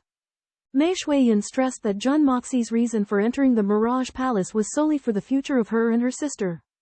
It was her who proposed the exquisite lotus and the 7-colored sacred fruit. And Jun Moxie never deceived Miao Xiaomiao. Mei Shuiyan pointed out that if Jun Moxie were to propose to the Mirage Palace now, it would accept without hesitation, and Miao Xiaomiao would be the sole candidate. This was because Jun Moxie, as the Supreme Saint Lord, possessed an irresistible force. The illusory Mirage Palace, for its own interests, would inevitably seek an alliance with Jun Moxie. Even if Miao Xiaomiao had a past with Mo Junya, the Mirage Palace would force her to marry Jun Moxie if he demanded it. The reason being that Jun Moxie's approach was relentless, and the Evernight Palace obeyed his every command. Miao Xiaomiao, the beloved daughter of the Miao family, deeply loves Mo Junya, the foremost expert of the Phantom Mansion. However, she is unaware that Mo Junya's true identity is Jun Moxie, the most powerful authority in the Xuanxuan Continent. After discovering the truth, Miao Xiaomiao is devastated, believing she has been deceived. However, Jun Moxie's wife, Mei Shuiyan, explains everything to her. Mei Shuiyan reveals that Jun Moxie initially entered the Phantom Mansion for the 7-colored holy fruit, not for Miao Xiaomiao. Within the mansion, Jun Moxie never actively pursued Miao Xiaomiao, rather, She repeatedly made advances towards him. Mei Shuiyan argues that Jun Moxie's feelings for Miao Xiaomiao stem solely from a sense of responsibility, not deception. Mei Shuiyan also informs Miao Xiaomiao that Jun Moxie is prepared to propose to her, on the condition that she relinquish her attachment to him. Mei Shuiyan demands that Miao Xiaomiao make a choice: accept Jun Moxie as her husband or be sent back to the Phantom Mansion. Miao Xiaomiao is caught in a dilemma. She cannot accept the fact that she has been misled, but she also cannot let go of her love for Jun Moxie. Mei Shuiyan's ultimatum torments her. As a result, Miao Xiaomiao spends a long and agonizing night consumed by confusion and torment. Within the Mo Xie manor, Mei Shuiyan and Guan Qinghan discuss the entangled relationship between Mo Xie and Miao Xiaomiao. Mei Shuiyan believes that Miao Xiaomiao's stubbornness may severely affect Mo Xie, jeopardizing both heaven's punishment and the manner of evil sovereign. She emphasizes the need for measures, even if they seem cruel or against common sense. Guan Qinghan agrees but worries that Mo Xie may become extremely resentful, leading to an irreparable situation. Mei Shuiyan is willing to assume the role of the villain to prevent harm to Mo Xie. Mei Shuiyan also inquires about Guan Qinghan's experience with Mo Xie, which embarrasses the latter, who reveals that she almost died during her first encounter. Mei Shuiyan is further startled to learn that she and Sha Qinchun witnessed her intimate act with Mo Xie. As Mei Shuiyan and Guan Qinghan chase and play, Mo Xie arrives, interrupting their fun. Guan, shyly glancing at Mo Xie, hurriedly runs away. Confused, Mo Xie asks for the reason, but Mei Shuiyan brushes it off as women's business. Mei Shuiyan urges Mo Xie not to disturb Miao Xiaomiao, giving her time to contemplate and trusting that she will sort things out. Mo Xie suppresses his longing, realizing the futility of haste. Ultimately, Miao Xiaomiao finds herself in turmoil, her mind in chaos. Miao Xiaomiao softly called out Jun Yi with excitement, but this time it made her feel upset. She realized that the man named Jun Moxie in front of her was the Jun Yi she had always missed. Jealousy and heartache surged into her heart, and Miao Xiaomiao couldn't help but shed tears. At the same time, Jun Moxie was alone in the forest. He was troubled by his inability to calm down, so he lay on a tree and pretended to sleep. However, his heart was not calm at all. At this moment, he suddenly grasped the serenity and immortality of the moonlight and was enlightened. At the moment of enlightenment, Jun Moxie's state of mind changed from extreme chaos to an unprecedented sense of peace and openness. His open heaven creation skill in Hongjun Pagoda broke through at the same time, and his martial arts cultivation also soared. He understood that rigidity and softness are one, and strength and momentum can be perfectly balanced. At this moment, Jun Moxie was standing in midair with his hands behind his back, overlooking the heavens and the earth. His heart was full of joy, and he used the martial arts skills that combined strength and softness. His movements slow and gentle but containing astonishing power. His figure turned into countless afterimages in the air and lingered for a long time, forming a vast shadow of dark clouds. In Jun Moxie's bedroom, Miao Xiaomiao stared out the window in awe. The incredible technique Jun Moxie was performing defied belief, his movements surpassing the limits of human ability, gliding and leaping through the air with the greatest of ease. Suddenly, Miao Xiaomiao felt a sense of tranquility and peace wash over her, as if the spectacle was granting her immense serenity. At that moment, countless experts gazed intently at Jun Moxie in the sky, each with their own epiphanies. Mei Shuiyan's lips curled into a sweet smile. She knew Jun Moxie's progress better than anyone and understood the magnitude of his breakthrough. The once fiercely unyielding Jun Moxie had transformed into an invisible sword, with his sharpness still intact but now introverted and profound. Jun Moxie demonstrated a supreme realm that instilled reverence in every saint venerable present. This extraordinary state of enlightenment could not be comprehended by even 1 in 100 saint venerables. Yet Jun Moxie had not only grasped it but had also achieved a state of complete harmony. The saint venerables, Miao Zhan, Miao Dao, and Miao Jian, watched Jun Moxie's movements in admiration, noticing that each contained boundless intent, each posture concealing a profound realm. They realized this was a once-in-a-thousand-year opportunity, and so they observed and memorized with rapt attention, knowing that even if they could only remember a fragment, it would still be invaluable. At the same time, they resolved to persuade their family to improve relations with the evil monarch villa upon their return, even at the cost of offending the 3 holy lands. The experts from the 3 Holy Lands were astonished by Jun Moxie's display of strength. Recognizing that his power had reached a terrifying level, even if the top Saint Venerables were to join forces, they might not be able to defeat him with certainty. Faced with such a formidable opponent, they couldn't help but question their own battle plan. As everyone remained captivated by the spectacle, Jun Moxie took a step forward. This step seemed ordinary yet was extraordinarily profound, as he detached himself from the surrounding millions of illusory intentions. Achieving the realm of heaven is me. And I am myself. As Jun Moxie took that step, the heavens trembled, and it felt to the crowd as if a part of the world had collapsed. He then began to sing a melody of Zhonghu filled with both masculine strength and tender affection. The accompaniment echoing clearly. As the song flowed, the world reacted with extraordinary phenomena. Night fell, the moon rose, and a vast expanse of rivers and mountains appeared beneath their feet. Jun Moxie's graceful form moved through it all. The moonlight shimmered as if it had been captured in his embrace. Finally, Jun Moxie's figure vanished with another step, leaving everyone in shock. On a tranquil night, the sky above the divine punishment forest suddenly becomes the stage for an astounding martial arts spectacle. Unconsciously performed by Jun Moxie. Everyone present is deeply moved by this display, which not only signifies Jun Moxie's martial arts breakthrough but also awakens the inner potential of those watching. Jun Moxie's expressions of affection for his women captivate them, stirring tumultuous emotions within Miao Xiaomiao's heart in particular. Her memories merge with the image of the shadowy figure Mo Junya, leading her to realize Jun Moxie's true identity as her former lover. Upon entering the Hongjun Tower, Jun Moxie encounters the open 6th level, which is suffused with an invigorating spiritual energy. Through step-by-step exploration, he reaches the final step of the 5th level, where, after an epiphany, purple spiritual energy wildly surges into his body. Jun Moxie's body swells, and the gray mist within his dantian slowly begins to rotate. Through a repeated cycle of infusion, the gray mist transforms into 2 distinct colors, blue and gray. The 6th level's spiritual energy pours in relentlessly, causing Jun Moxie intense pain. His brow furrows, but his lips remain tightly shut. Uttered no complaints. Jun Moxie's profound art breakthrough triggered a violent surge of qi in his body. And the impact of this great power nearly caused his meridians to collapse. However, this qi flow unexpectedly surged into his dantian, and it forced a passage through the center of the blue and gray qi masses. Subsequently, a nascent heaven and earth formed within his dantian, with the blue rising as the sky and the gray solidifying as the land. From this, Jun Moxie comprehended the true arcane truth of the magical creation art.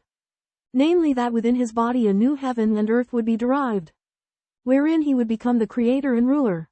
Although this nascent heaven and earth were still desolate and quiet, Jun Moxie firmly believed that he could constantly enrich it through his own power of creation.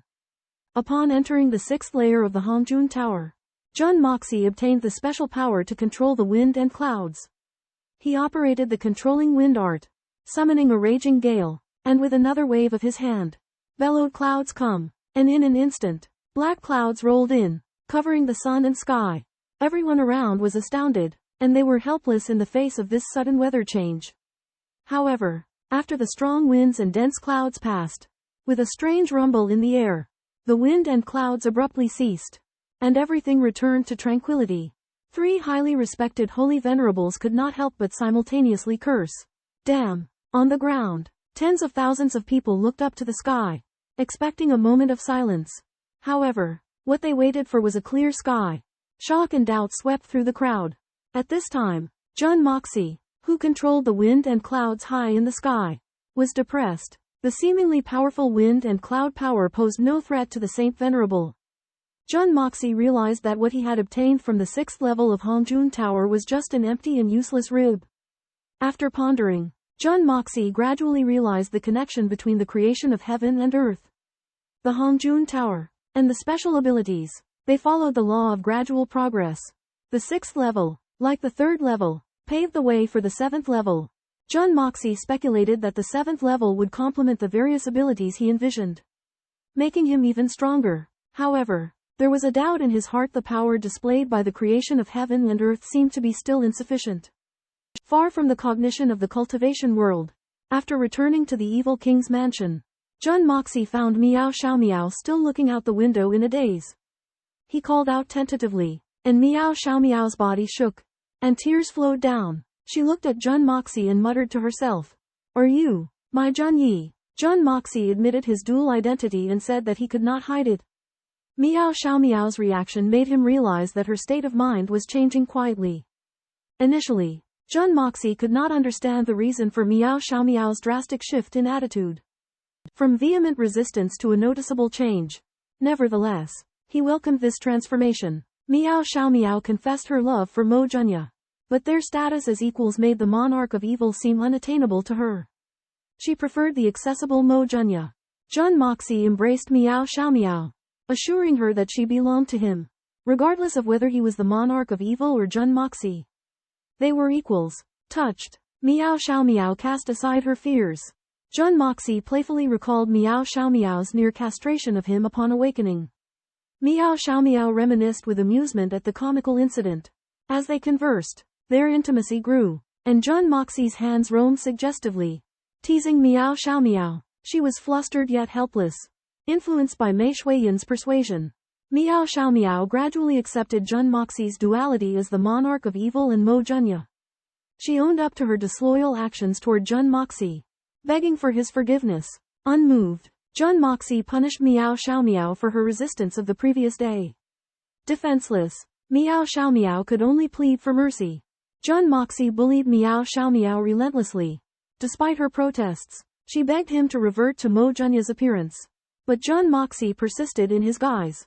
Believing Miao Xiaomiao had betrayed him, Miao Xiaomiao eventually yielded, her voice filled with cries under Jun Moxie's forceful seduction. After their passionate encounter, Miao Xiaomiao was spent, while Jun Moxie remained energized. Continuing to tease her, Miao Xiaomiao had expected Jun Moxie to cultivate their relationship gradually, not with such urgency and directness. She was both embarrassed and thrilled. Melding with Jun Moxie, this intense communication eradicated the estrangement and alienation between Miao Xiaomiao and Jun Moxie, deepening their connection. After an intense night of intercourse with Miao Xiaomiao, Jun Moxie was exhausted and Miao Xiaomiao fell into a deep sleep. Miraculously, her internal injuries were healed. Jun Moxie felt puzzled. He and Miao Xiaomiao were in dual cultivation of pure yang and profound yin. He should have had a special connection. But he didn't. Suspecting something fishy was going on, he planned to investigate. At that moment, Dugu Xiaoyi appeared at the corner sneakily. Jun Moxie grabbed her ear and found out she was eavesdropping. Dugu Xiaoyi lied that she was catching crickets. But her unusual looks and gestures left Jun Moxie wondering if she had heard anything. After Dugu Xiaoyi finished speaking, she ran away. Jun Moxie smelled something strange and mumbled that he wanted to catch that mature cricket. At this time, Miao Zhan, Mo Wudao, and others had been waiting in the living room of the Devil King's mansion for a whole day. But Jun Moxie was nowhere to be found. They were worried about his safety and anxious to talk to him. The other small forces who came to congratulate had already left. But the Miao family and Mo Wudao stayed due to their calculations. They waited in vain, and Miao Zhan couldn't help but wonder what Jun Moxie was doing. Just then, Jun Moxie walked out of the room after finishing his training. Everyone was surprised and anxious. Jun Moxie's training time was unusually long, and there were only 2 months left before the battle of seizing the heavens. They were worried that he wouldn't be able to get out of seclusion in time. However, Jun Moxie's so-called training was actually dual cultivation with Miao Xiaomiao. This prolonged behavior and arrogant attitude were unprecedented. 6 of the top powerhouses of their time gather at the castle of Evil Sovereign, anxiously awaiting the arrival of Jun Moxie. Just when their patience runs thin, Jun Moxie finally appears. But he brings with him 2 unwelcome guests, Hu Lai Di, the Tiger King of the Celestial Punishment Forest, and Shang Kaishan, the Bear King. The 2 of them sing a duet of crude, vulgar remarks, even complaining that being mere guests belittles their status. The 6 powerhouses, unable to tolerate their insolence any longer, throw them out. Tensions flare, but none dare lay a finger on Jun Moxie. 3 mighty saints, Miao Zhan, Miao Dao, and Miao Jian, attempt to attack but hold back from using their full strength.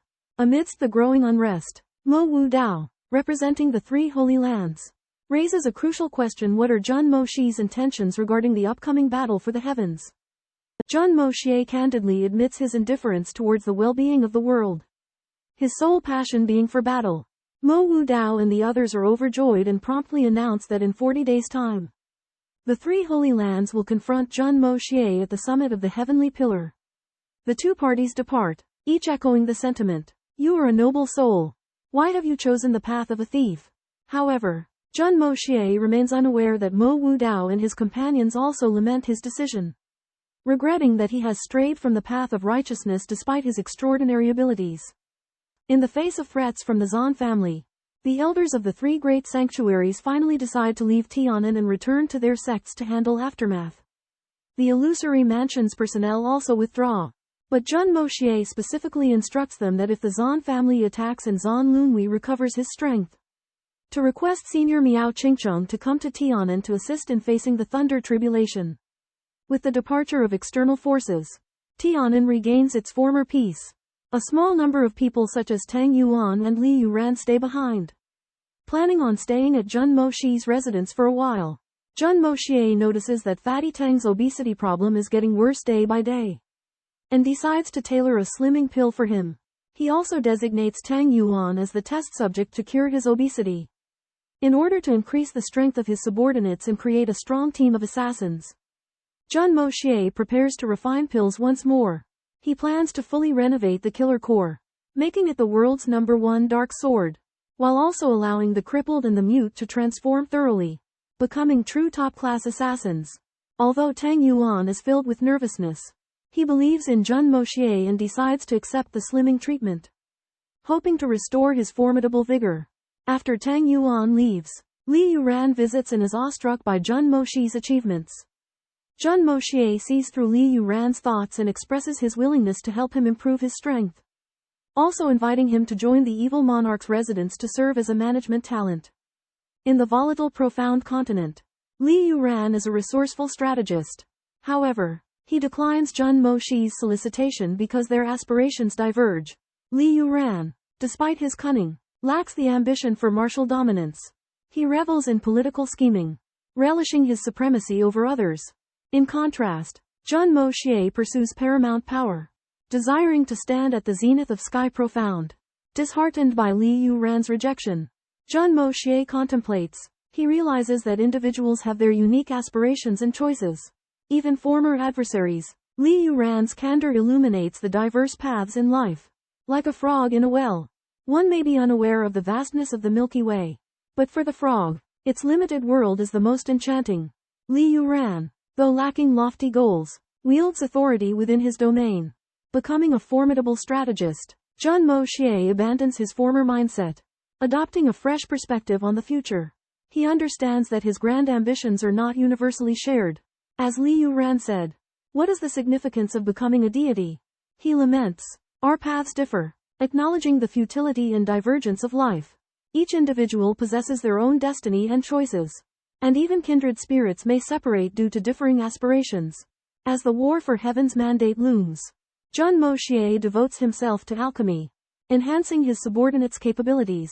He grasps the war's brutality and uncertainties, preparing ample elixirs to counter unforeseen events. In the tranquility of night, Jun Moxie reflects on his conversation with Li Yuran and the tumultuous events of the past year. The image of Mei Shui Yan's refined and exceptional beauty fills his mind. Evoking warmth and remorse, he resolves to make time for her, atoning for his previous neglect. In the dead of night, Jun Moxie paid a visit to Mei Shuiyan, carrying with him an assortment of delicacies and fine wine prepared with great care. Mei Shuiyan received him with indifference. However, Jun Moxie could sense the resentment in her heart. He tried to appease her, but Mei Shuiyan used her words and expressions to convey her jealousy, demanding that Jun Moxie personally cook for her. Jun Moxie had no choice but to turn around and prepare the dishes. When he returned, he carried steaming plates of food that were rich in color, aroma, and flavor. Despite her claim of indifference, Mei Shuiyan's expressions already betrayed her. The two drank and chattered, and the atmosphere gradually became warm and harmonious. They immersed themselves in the bliss of the moment, their gazes and gestures conveying their mutual affection.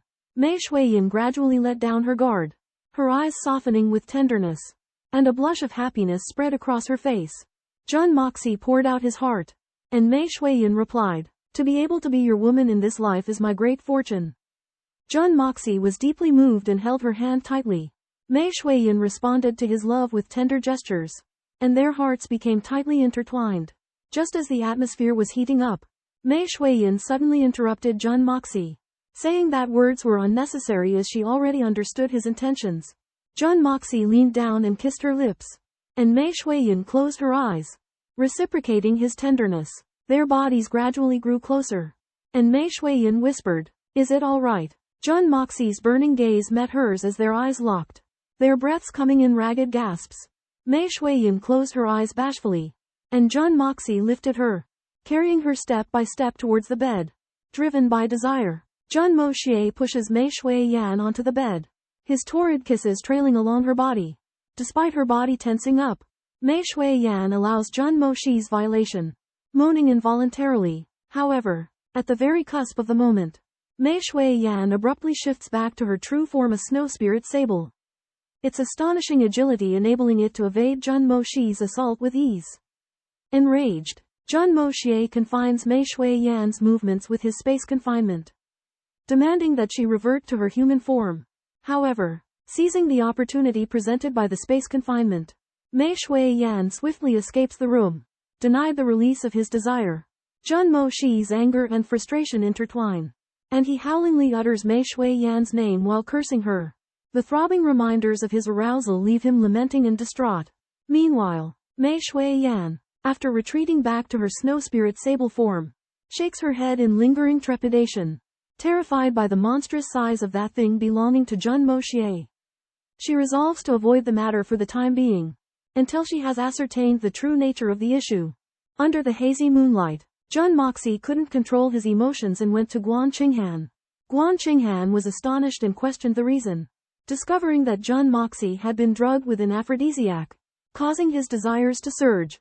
Although Guan Qinghan resisted with all her might, under Jun Moxie's domineering advances, her defenses finally crumbled. The two engaged in a fierce melee, and Jun Moxie finally had his way.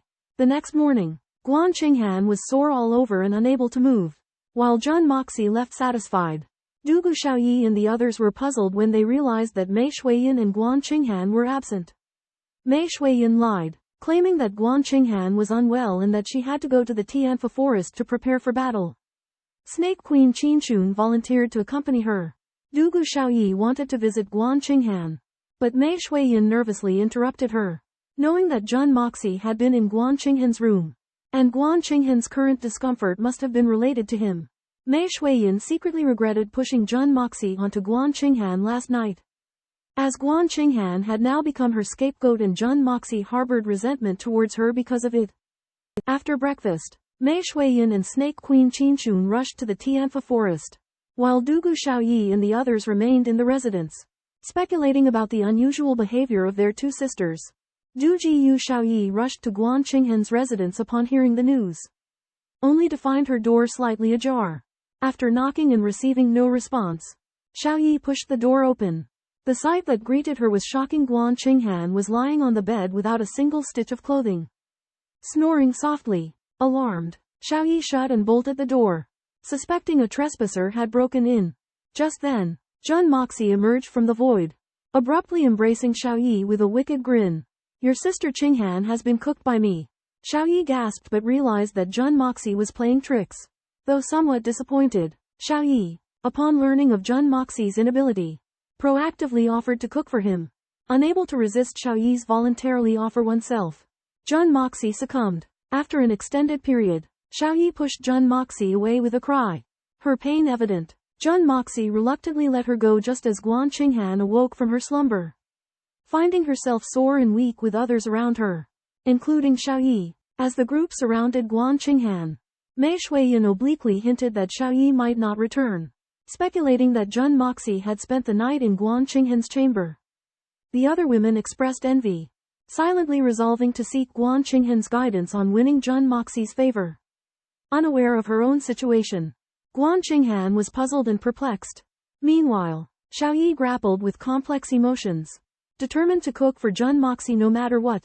Reclaiming her position, Guan Qinghan was ashamed and furious after seeing Du Xiaoyi naked. Although still interested, Jun Moxie noticed Guan Qinghan's weakness and pretended to be asleep. Du Xiaoyi's injuries worsened after her encounter with Jun Moxie, and she resolved to stop cooking for him. Jun Moxie enjoyed being served by the ladies. He was annoyed by Mei Shuiyan's poor cooking skills and threatened revenge. However, Mei Shuiyan's wit saved her. As time went on, the relationships between the women grew closer. Miao Xiaomiao joined the family and became a skilled mahjong player, becoming the ladies' biggest creditor. Dongfang Wenxin won a lot of money in a casino to become the biggest winner. Jun Moxie's harem expanded to 3.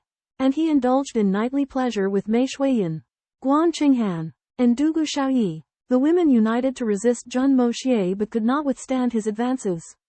Offering him great pleasure, Bai Li Loyan caught up to Zan Mingdi. And under his pressure, the Zan family married her off to him.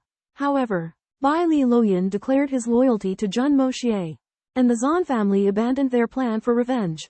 Bai Li Loyan returned to the evil monarch manor with Zan Mingdi and expressed his gratitude to Jun Moxie.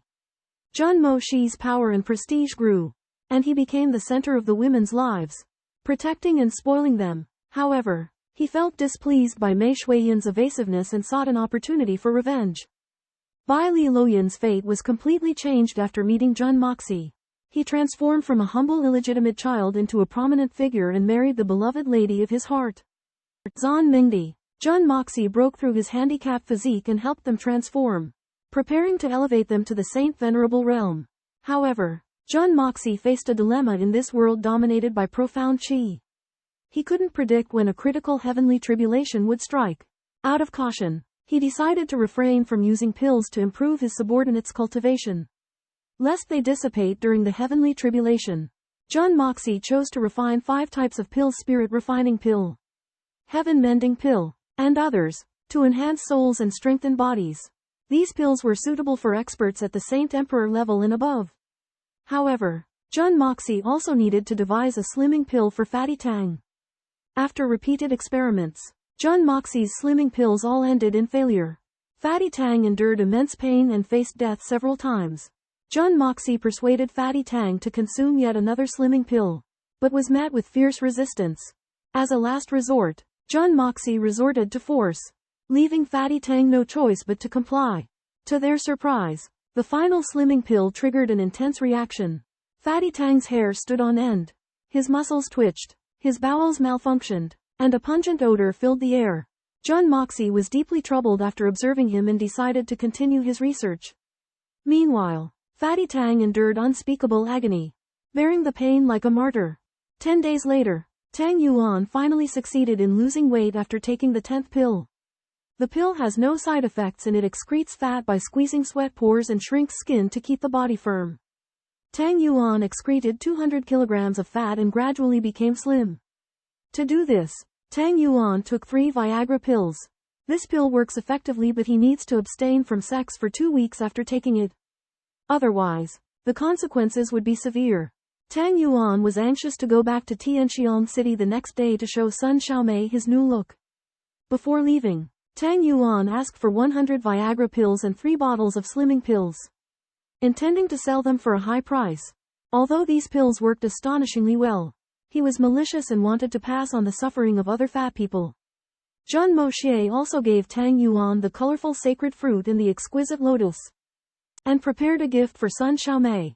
Tang Yuan was very grateful, but overlooked the strange smile on Jun Moxie's face. After returning to Tianxiang City, Tang Yuan found that Sun Xiaomei didn't recognize him, and it took him a long time to explain and make himself clear. More importantly, both Tang Yuan and Sun Xiaomei took the longevity-enhancing pills given by Jun Moxie, meaning that Tang Yuan could only stay with Sun Xiaomei for the rest of his life. When Tang Yuan realized this, it was too late. After hundreds of years, he came to understand that his so-called affection was actually an obligation. However, his affection for Jun Moxie remained unchanged, and he cherished the items left by Jun Moxie, reminiscing about the old days while viewing these objects in his secret room. Later, the world's richest man, Tang Yuan, spent all his life savings to protect the house of evil Monarch because Jun Moxie once said, "My friends are my brothers. In this world, no one is allowed to touch my brothers." Time flew by, and there were only 1 month and 3 days left before the battle of seizing the heavens. Jun Moxie had been preparing for the battle for a long time. But he still did not have a sure chance of victory. The strength of the foreign race was still unknown. At this moment, an earth-shaking change occurred. The entire evil monarch's mansion shook violently, like a small boat in a raging storm. Jun Moxie and Mei Shuiyin looked into the distance, witnessing the collapse of mountains, the shaking of the earth, and a scene like the end of the world. With his powerful divine sense, Jun Moxie searched 1,000 miles but found nothing. However, his face turned pale, and he had a terrible guess in his heart: the pillar of the heavens mountain might have collapsed. Mei Shuiyin's face was ashen, which was very similar to the scene when the pillar of the heavens mountain collapsed 10,000 years ago. This time, it was even more severe. Jun Moxie took a deep breath and stated categorically, "There is no other explanation for this. The pillar of the heavens mountain has collapsed." Mei Shuiyin nodded slowly. This conclusion made their hearts sink like water. However, there was still a trace of worry in Jun Moxie's heart. If the collapse of the pillar of the heavens mountain was an accident, then it was very likely that it was caused by the foreign race. After all, the foreign race also coveted the profound continent. Jun Moxie immediately gave an urgent order to gather all the venerables and above-strength warriors and spirit beasts and prepare to go to Heavenly Saint Mountain to check on the movement of the 3 holy lands. The assembly order was quickly passed down. But the heavenly punishment forest was vast, and it would take another 2 hours to gather everyone. The ground continued to shake, and the temperature gradually rose. Jun Moxie and Mei Shuiyin were deeply worried. After flying up 10,000 feet high, they saw a boundless cloud of mist rising in the southwest direction. Jun Moxie sighed and asserted, "The worst has happened. The volcanic group near the pillar of the heavens mountain has erupted." Mei Shuiyin had never seen Jun Moxie so serious before, and she couldn't help but ask in a trembling voice, "Volcano, a kind of energy eruption from the ground, with great power. This volcanic eruption is enough to threaten the entire profound continent. And the worst is that the pillar of the heavens mountain, as a barrier between the profound continent and the foreign race, no longer exists. Amidst the violent tremors of heaven punishment forest, Mount Heaven's pillar crumbles as magma surges beneath the earth. A volcanic eruption threatens to spread cataclysm across thousands of miles." Recognizing the gravity of the situation, Jun Moxie and Mei Shuiyin summon all proficient beast tamers. The beast army mobilizes swiftly, and the 8 saints arrive to aid. Jun Moxie deduces that foreign forces may exploit this crisis to wage a war for dominion and proposes preemptive action. The 8 saints assent and pledge their support. Jun Moxie orders all cultivators below the sovereign realm to evacuate. He rallies the beast army, questioning their loyalty amid the animosity they face. The beasts roar their response, pledging to defend the continent to the death. Jun Moxie galvanizes the beast army, igniting their resolve. He appoints the Eagle King and Bear King as vanguard leaders for a pivotal and perilous mission. The atmosphere in Heaven Punishment Forest becomes electrifying as the beast army's morale surges. War looms on the horizon, and in this time of peril, Heaven Punishment will once again stand firm to protect the continent. The House of Evil Monarch receives an urgent request for help from Mount Tianju, as a massive invasion by foreign races looms. In order to thwart the enemy, Jun Moxie swiftly deploys his battle formations.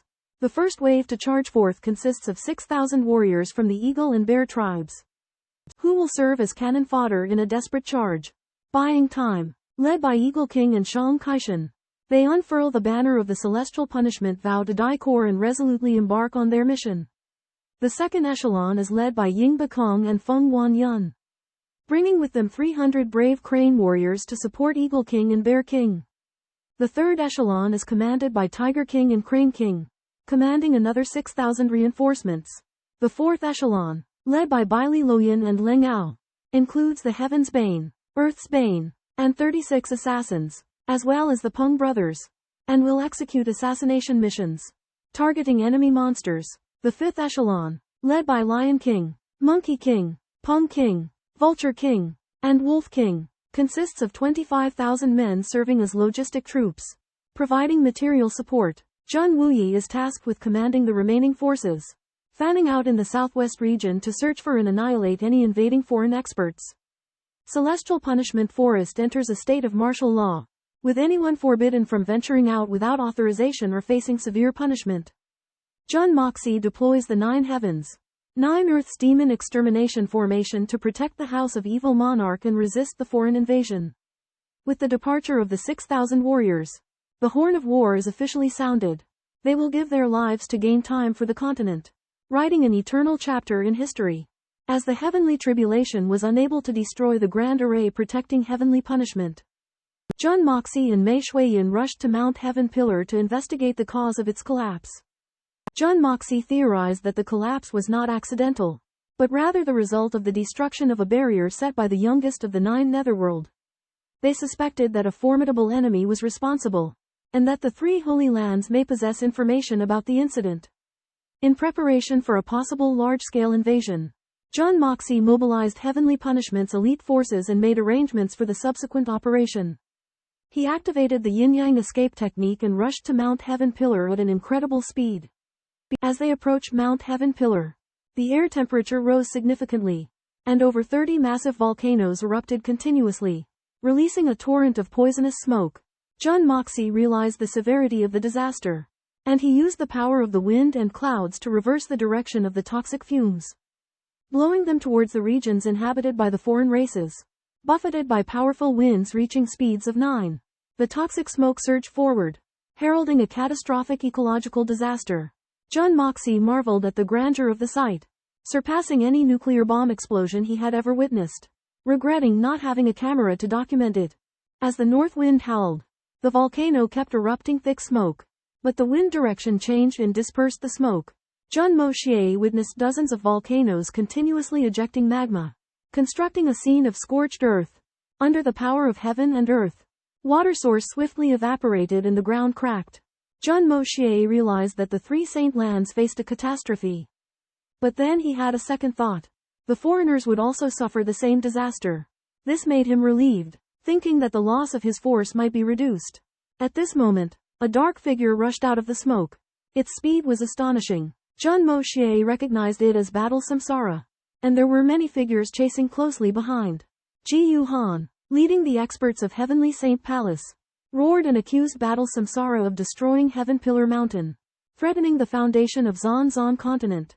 However, Battle Samsara paid deaf ears to it, accelerating his escape. Jun Moxie witnessed all this, realizing that Battle Samsara had a great connection with the collapse of Heaven Pillar Mountain.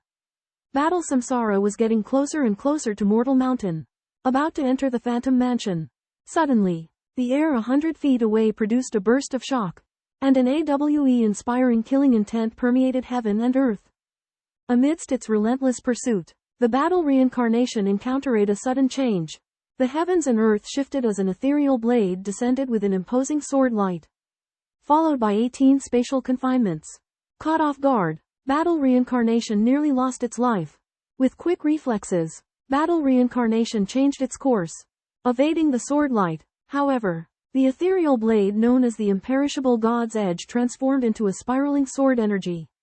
Pursuing its vulnerable points, battle reincarnation narrowly dodged, drenched in cold sweat. At that moment, a pitch-black-bodied, sinisterly lurid 9 Netherworld cold blade emerged abruptly, flanking battle reincarnation with the imperishable God's Edge. The appearance of the 9 Netherworld 14 youths chilled battle reincarnation to the bone. Despite its formidable strength, battle reincarnation gradually fell into a disadvantageous position against the imperishable God's Edge's agility and the 9 Netherworld cold blade's unpredictable nature. The spontaneous attack of the Yanwang blood further worsened battle reincarnation's predicament.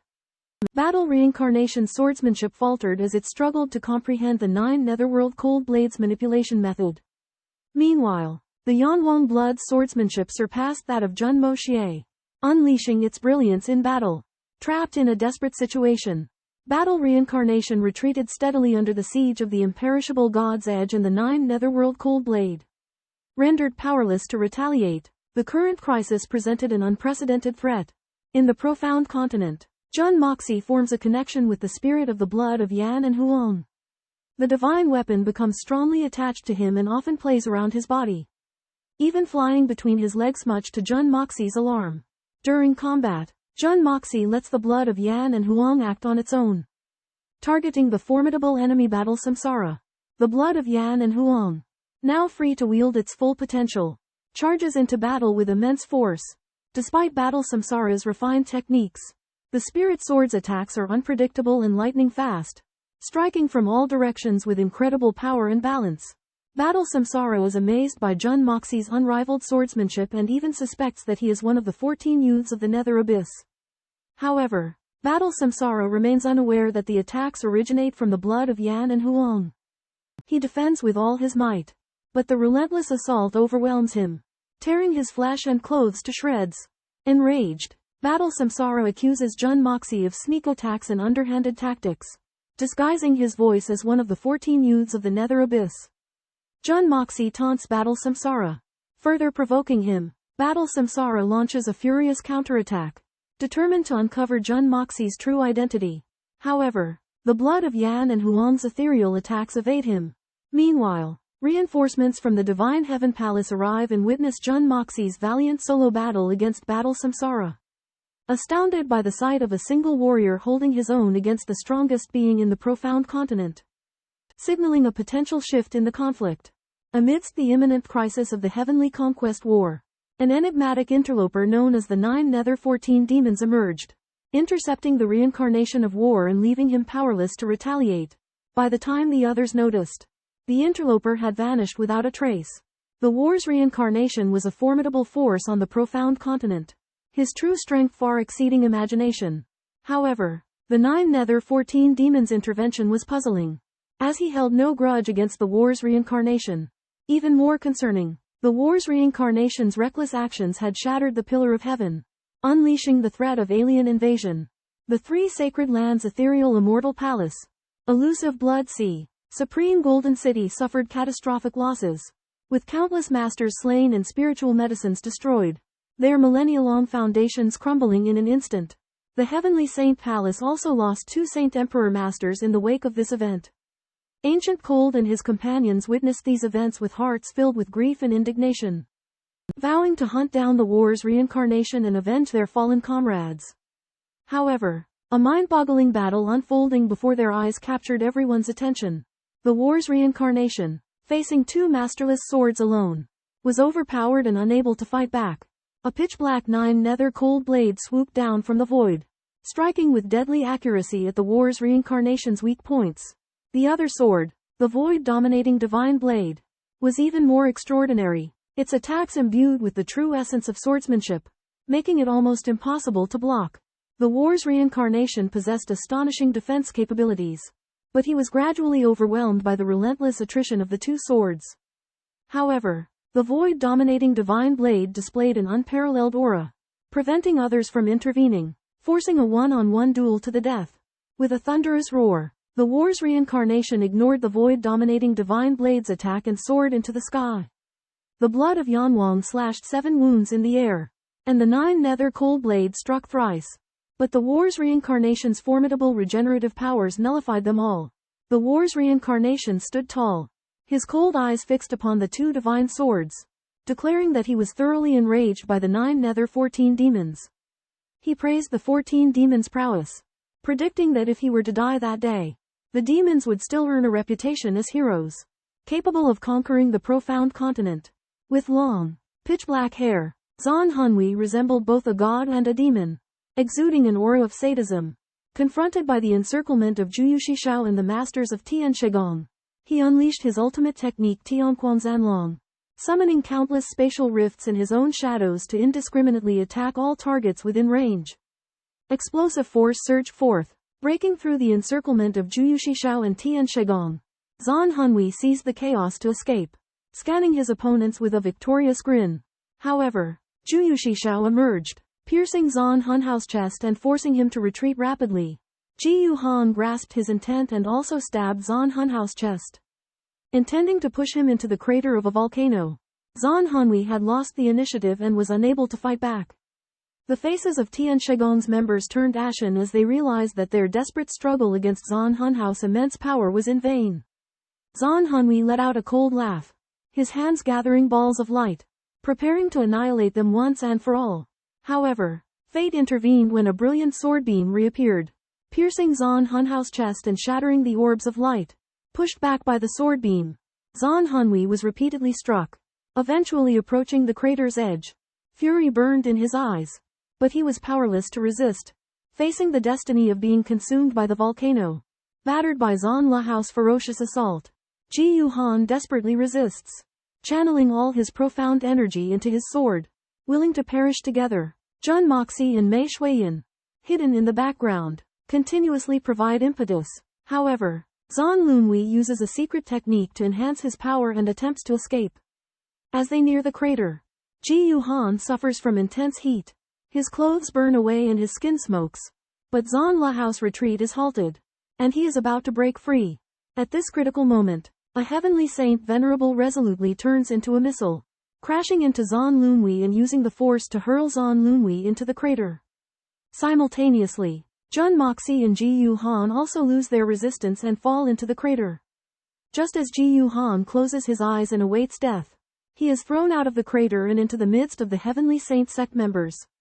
It turns out that Jun Moxie had used the yin-yang escape to enter the crater and captured Zan Lunwei when he escaped, destroying his physical body and half-annihilating his spirit. Subsequently, Zan Lahao's reincarnated soul escapes, but his physical body is destroyed. Ji Yuhan narrowly escapes death, rescued by Jun Moxie. This battle serves as a warning to Jun Moxie that when facing a powerful enemy, he must be cautious and give it his all. In the midst of an intense battle, Jun Moxie and the Heavenly Saint Palace joined forces against Zan Lunwei. But they discovered that he possessed an incredibly resilient body, invulnerable even to weapons of unparalleled sharpness.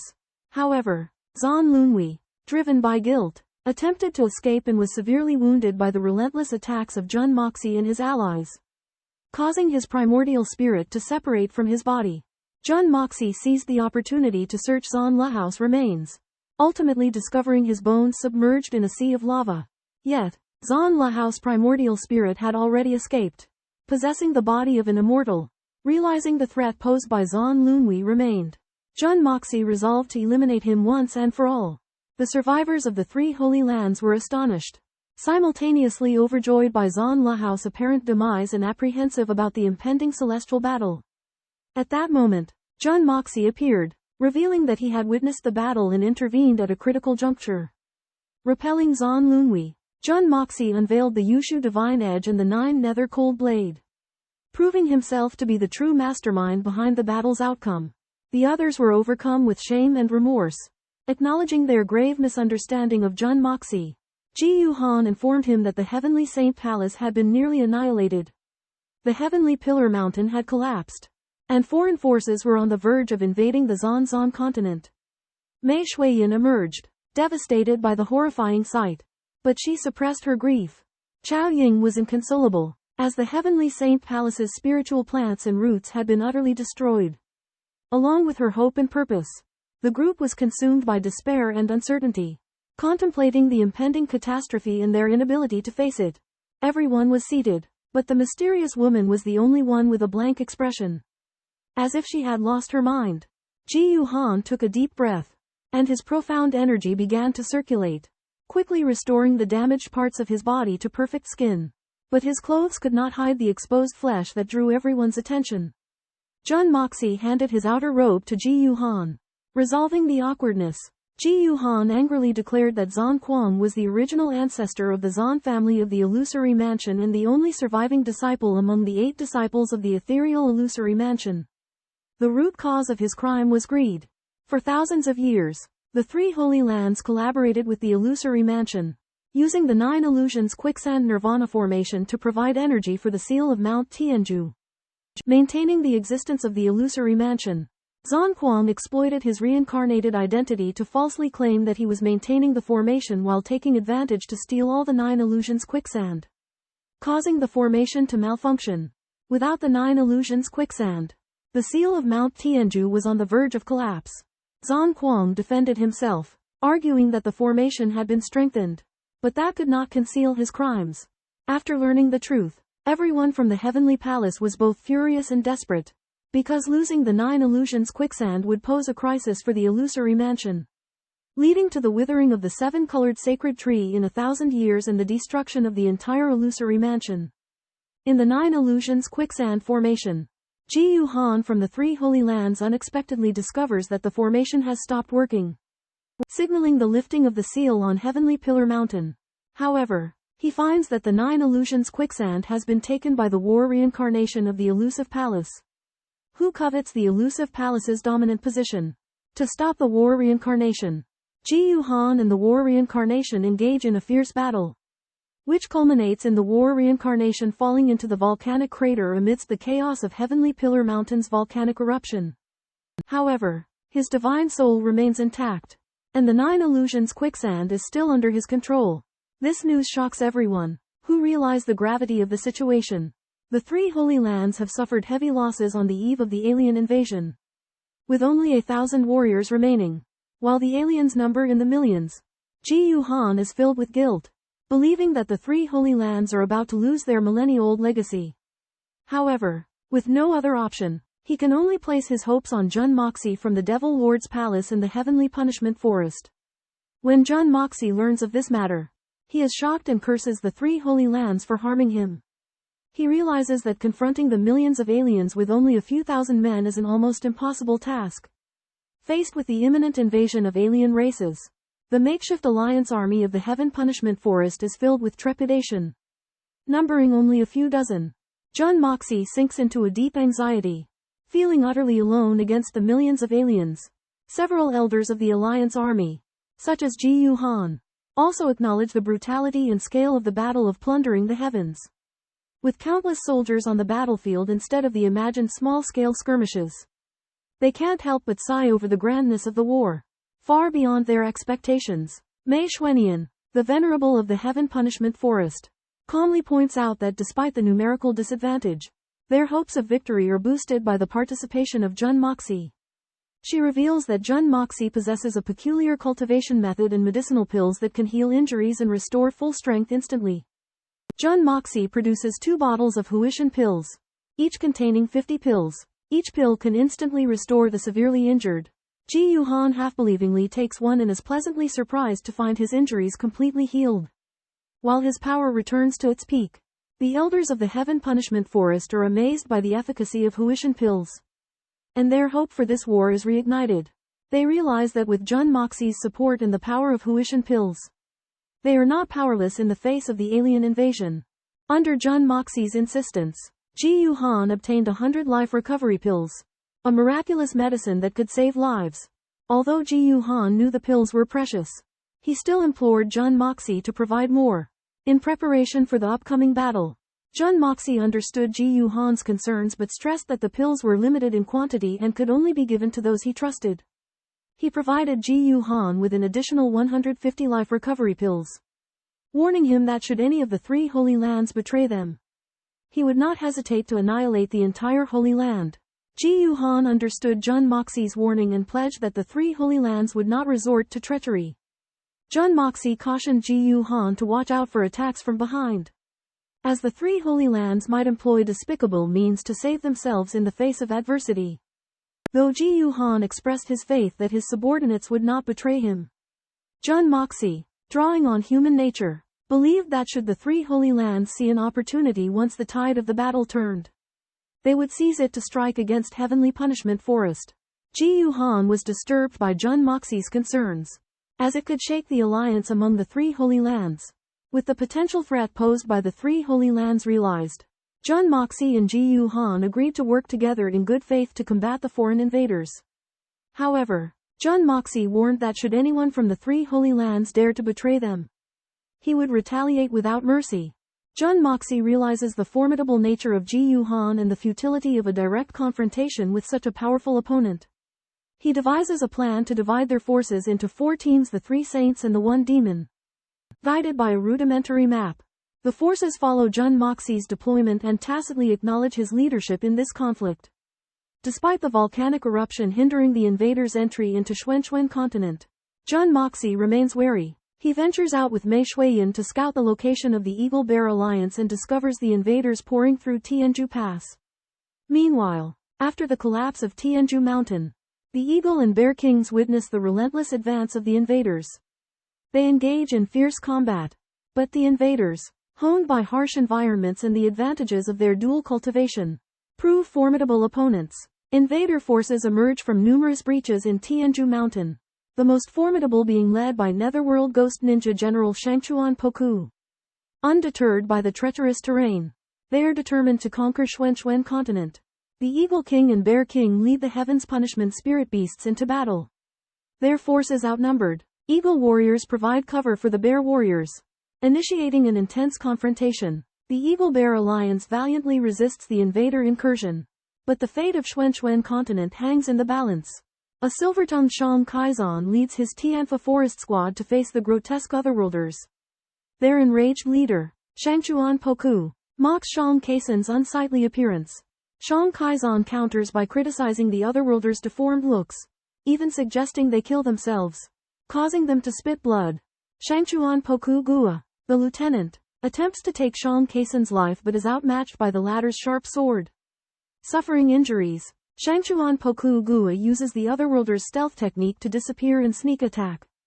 Shang Kaizan, following Jun Moxie's instructions, closes his eyes and relies on his mind's eye to perceive danger.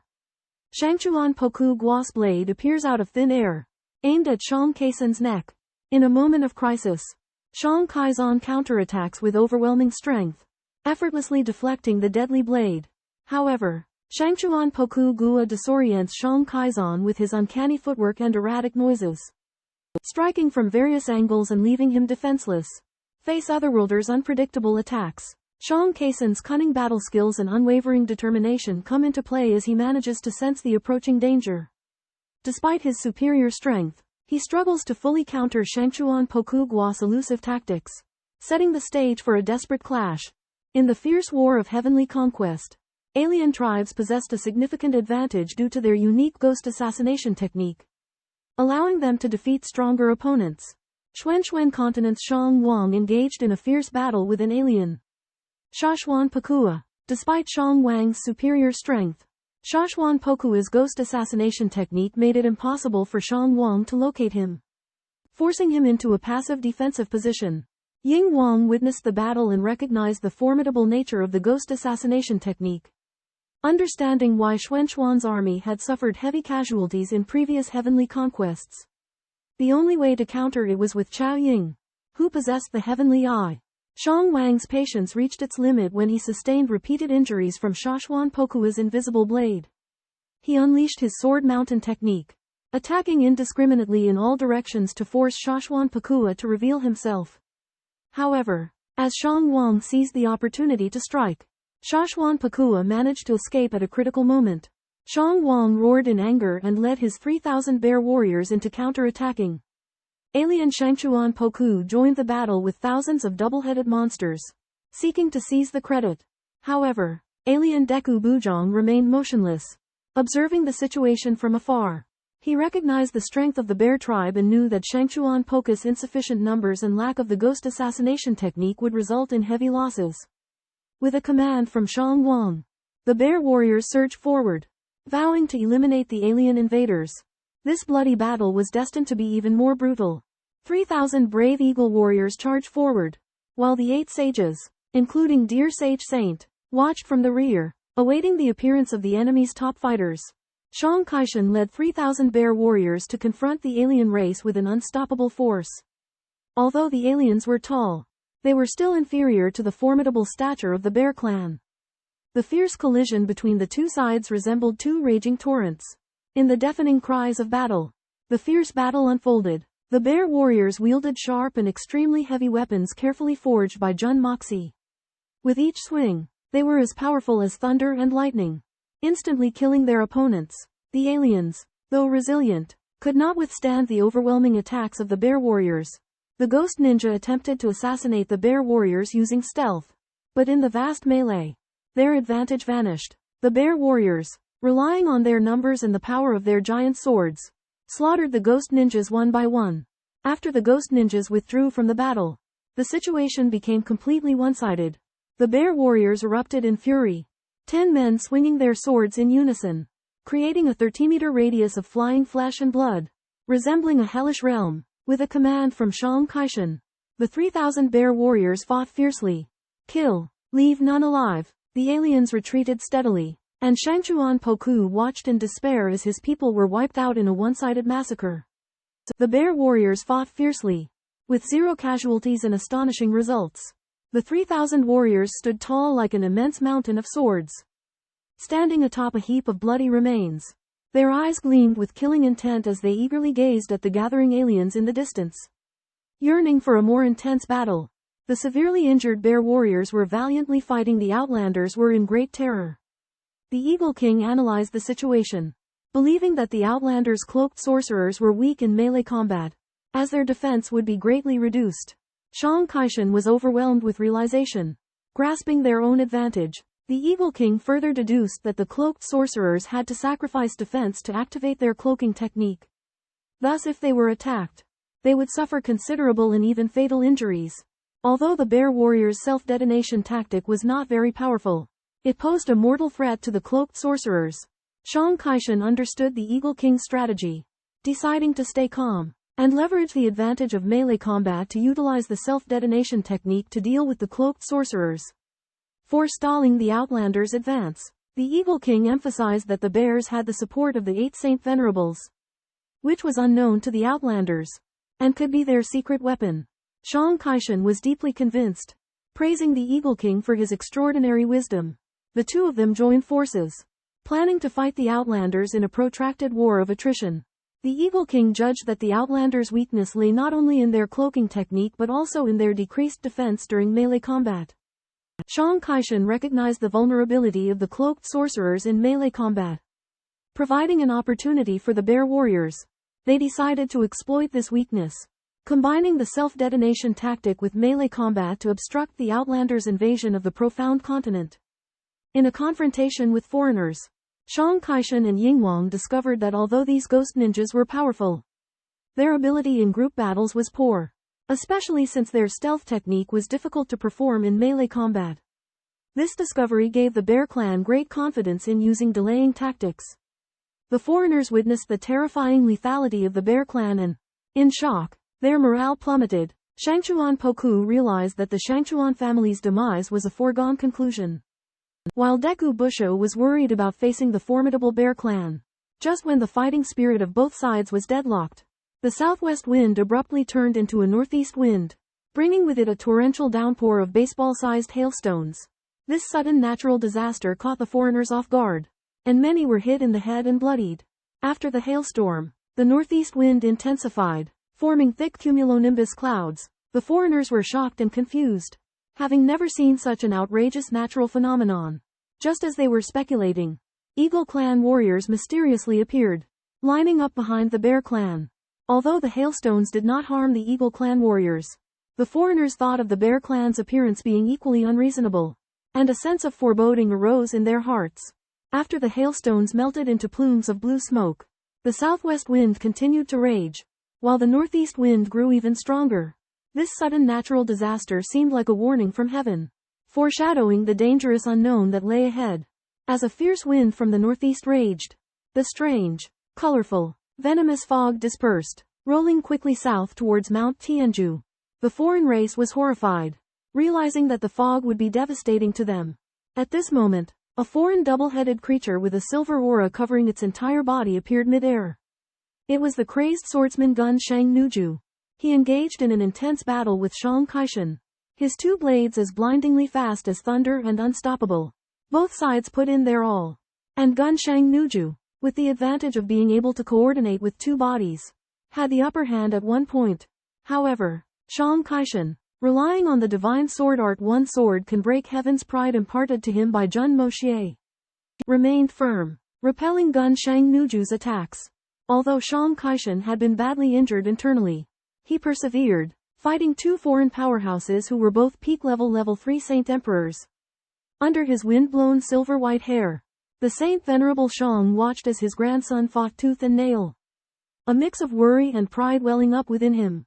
Ultimately, Xuanxuan's one sword can break heaven's pride emanated a brilliant light, breaking through Gun Shang Nuju's sword light. Gun Shang Nuju was wounded, and with indomitable will, Xuanxuan, a single man, had repelled the combined fatal attacks of the double-headed foreigners. A fierce battle broke out, and Xuanxuan used his ultimate move One Sword Breaks Heaven's Pride. Thousands of sword lights rushed towards Changshang Nuju. Changshang Nuju defended with all his might, But the dense sword lights made him scream again and again. Regretting his arrogance, Xuanxuan disregarded his injuries and used his sword technique with all his strength, eventually dismembering Tianxiang Empire.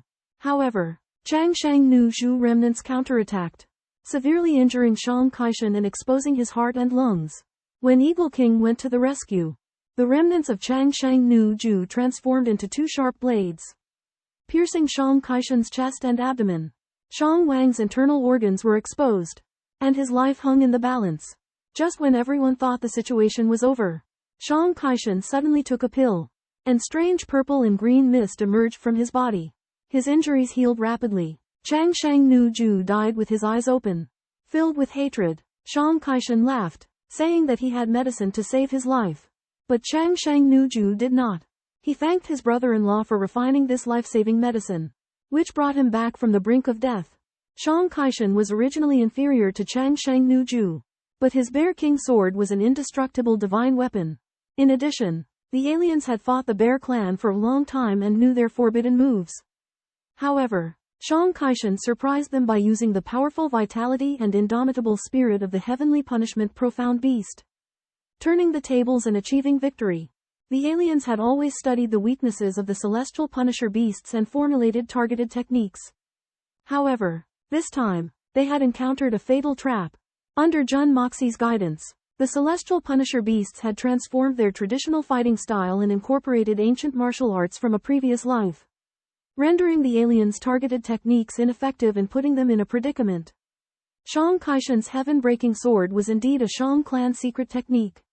However, as modified by Jun Moxie, it concealed a murderous intent, which caught Tianxiang Empire off guard and eventually led to her separation. Xuanxuan's use of a divine elixir further shocked the aliens, and Tianxiang Empire was forced to her death even while badly injured. Concerned about the battle situation, Ying Wang discovered that the enemy had deployed 200 Netherworld Ghost Ninjas and a Berserk Blade Land Ninja within 3 hours. And his pressure increased. At this moment, a rumbling sound and eerie wails came from the distance, hinting at a new crisis. An eerie aura of ghosts enveloped the land, distinctly different from the 9 nether demons' coldness and filled with the sinister aura of the underworld. With the deafening roar, the fear on the foreign faces turned into ecstasy. The Eagle King flew into the air, only to be aghast by the sight of the double-headed monster from afar charging towards him like an endless sea, accompanied by hundreds of foreign experts flying in the air, the weakest of whom was at the level of Quandao DG. A sense of crisis instantly came over the Eagle King, and he hurriedly ordered his men to form a battle formation. The warriors of the Eagle and Bear clans formed neat lines, drawing their sabers and forming crisscrossed battle formations. The 8 experts, including the Deer Saint, also discovered the powerful enemies coming their way, and their hearts sank. They recognized the severity of the situation and even doubted whether they could hold out. The Deer Saint came up with a plan to have the 8 of them launch a fatal attack to take out at least 8 supreme heavenly ninjas and then focus all their energy on the rest. At the same time, they decided not to worry about their descendants and fight with all their might to ensure the survival of the celestial punishment bloodline. The foreigners let out a roar of fury, provoking them to rush towards the Eagle Bear army. The Eagle King and Bear King looked back at the celestial punishment forest, their hearts filled with a sense of farewell. The Bear King transformed into a gigantic bear, wielding a colossal blade, and charged head-on at the foreigners. Xuanxuan led the 6,000 warriors into battle, taking 3 steps forward before charging into the enemy's ranks, swinging his 4-yard-long saber and slashing out a dazzling circle, killing all in his path. The foreigners surged forward like a tide, and the warriors of the Eagle and Bear clans fought back desperately, resulting in an intense and fierce battle with neither side able to gain the upper hand. Amidst the carnage of the battlefield, King Bear, towering and imposing, led his 6,000 punishment warriors with unstoppable momentum. Wielding his blade, he swung it with devastating force, cleaving dozens of enemy soldiers in an instant, sending geysers of blood into the air. When King Bear encountered his only semblance of resistance, Du Kubonghao issued a ruthless challenge. However, Du Kubong employed his shadow assassin technique, intending to lure King Bear into a one-on-one duel. King Bear saw through Du Kubong's ploy and feigned engagement, using the opportunity to turn the tables and unleash a deadly assault. Du Kubong, witnessing the massacre of his fellow tribesmen, erupted in fury. But King Bear remained unmoved. Enraged and humiliated, Du Kubong accused King Bear of treachery. King Bear scorned his plea, ordering his warriors to shatter the space created by the shadow assassin technique. With a piercing wail, Du Kubang's true form was revealed. King Bear's blade pierced both his bodies, hoisting him high. As Du Kubong lay dying, he questioned King Bear's broken promise. King Bear ridiculed him. You still cling to this now? You truly are a fool. With Du Kubang's demise, the enemy ranks crumbled instantly. King Bear seized the opportunity to lead his punishment warriors in a relentless onslaught, leaving the ground soaked in blood and littered with severed heads. The arrival of the alien leader, Ultimate Ninja Heaven, and his army turned the tide of the war between the Eagle and Bear alliance. Ultimate Ninja Heaven severely injured several bear warriors with a single strike, followed by more than 10 Saint Venerable Masters. The Heavenly Punishment Alliance found themselves in a precarious position in the face of such a powerful offensive. At a critical moment, a bear warrior who had taken the Heaven Returning Pill launched a desperate counterattack, enduring a blow from Ultimate Ninja Heaven and sacrificing his life to self-detonate. The impact of the explosion sent Ultimate Ninja Heaven flying, giving the Alliance a glimmer of hope. However, alien reinforcements continued to arrive, and the reinforcements for the Heavenly Punishment Alliance were still 3 hours away. Although the bear warriors fought valiantly, the disparity in strength was too great, and the situation remained grim. Just when the Eagle and Bear Alliance was on the verge of defeat, another bear warrior took the Heaven Returning Pill, unleashing astonishing combat power. He slashed at Ultimate Ninja Heaven in the air, and although his saber was knocked away, he managed to grab hold of Ultimate Ninja Heaven and detonated himself together with him. Ultimate Ninja Heaven was not seriously injured, but the impact of the self-detonation changed the course of the battle. The morale of the Heavenly Punishment Alliance surged, and the pace of the alien reinforcements was slowed. However, the disparity in strength between the two sides still existed, and a more intense battle was about to unfold. The battle between the Divine Punishment Warriors and the Supreme Heavenly Ninja Shimakaze Zenkiku intensified. A bear warrior sacrificed himself and detonated himself, exchanging his life for a moment's respite, allowing the Divine Punishment Warriors an opportunity to form a battle formation.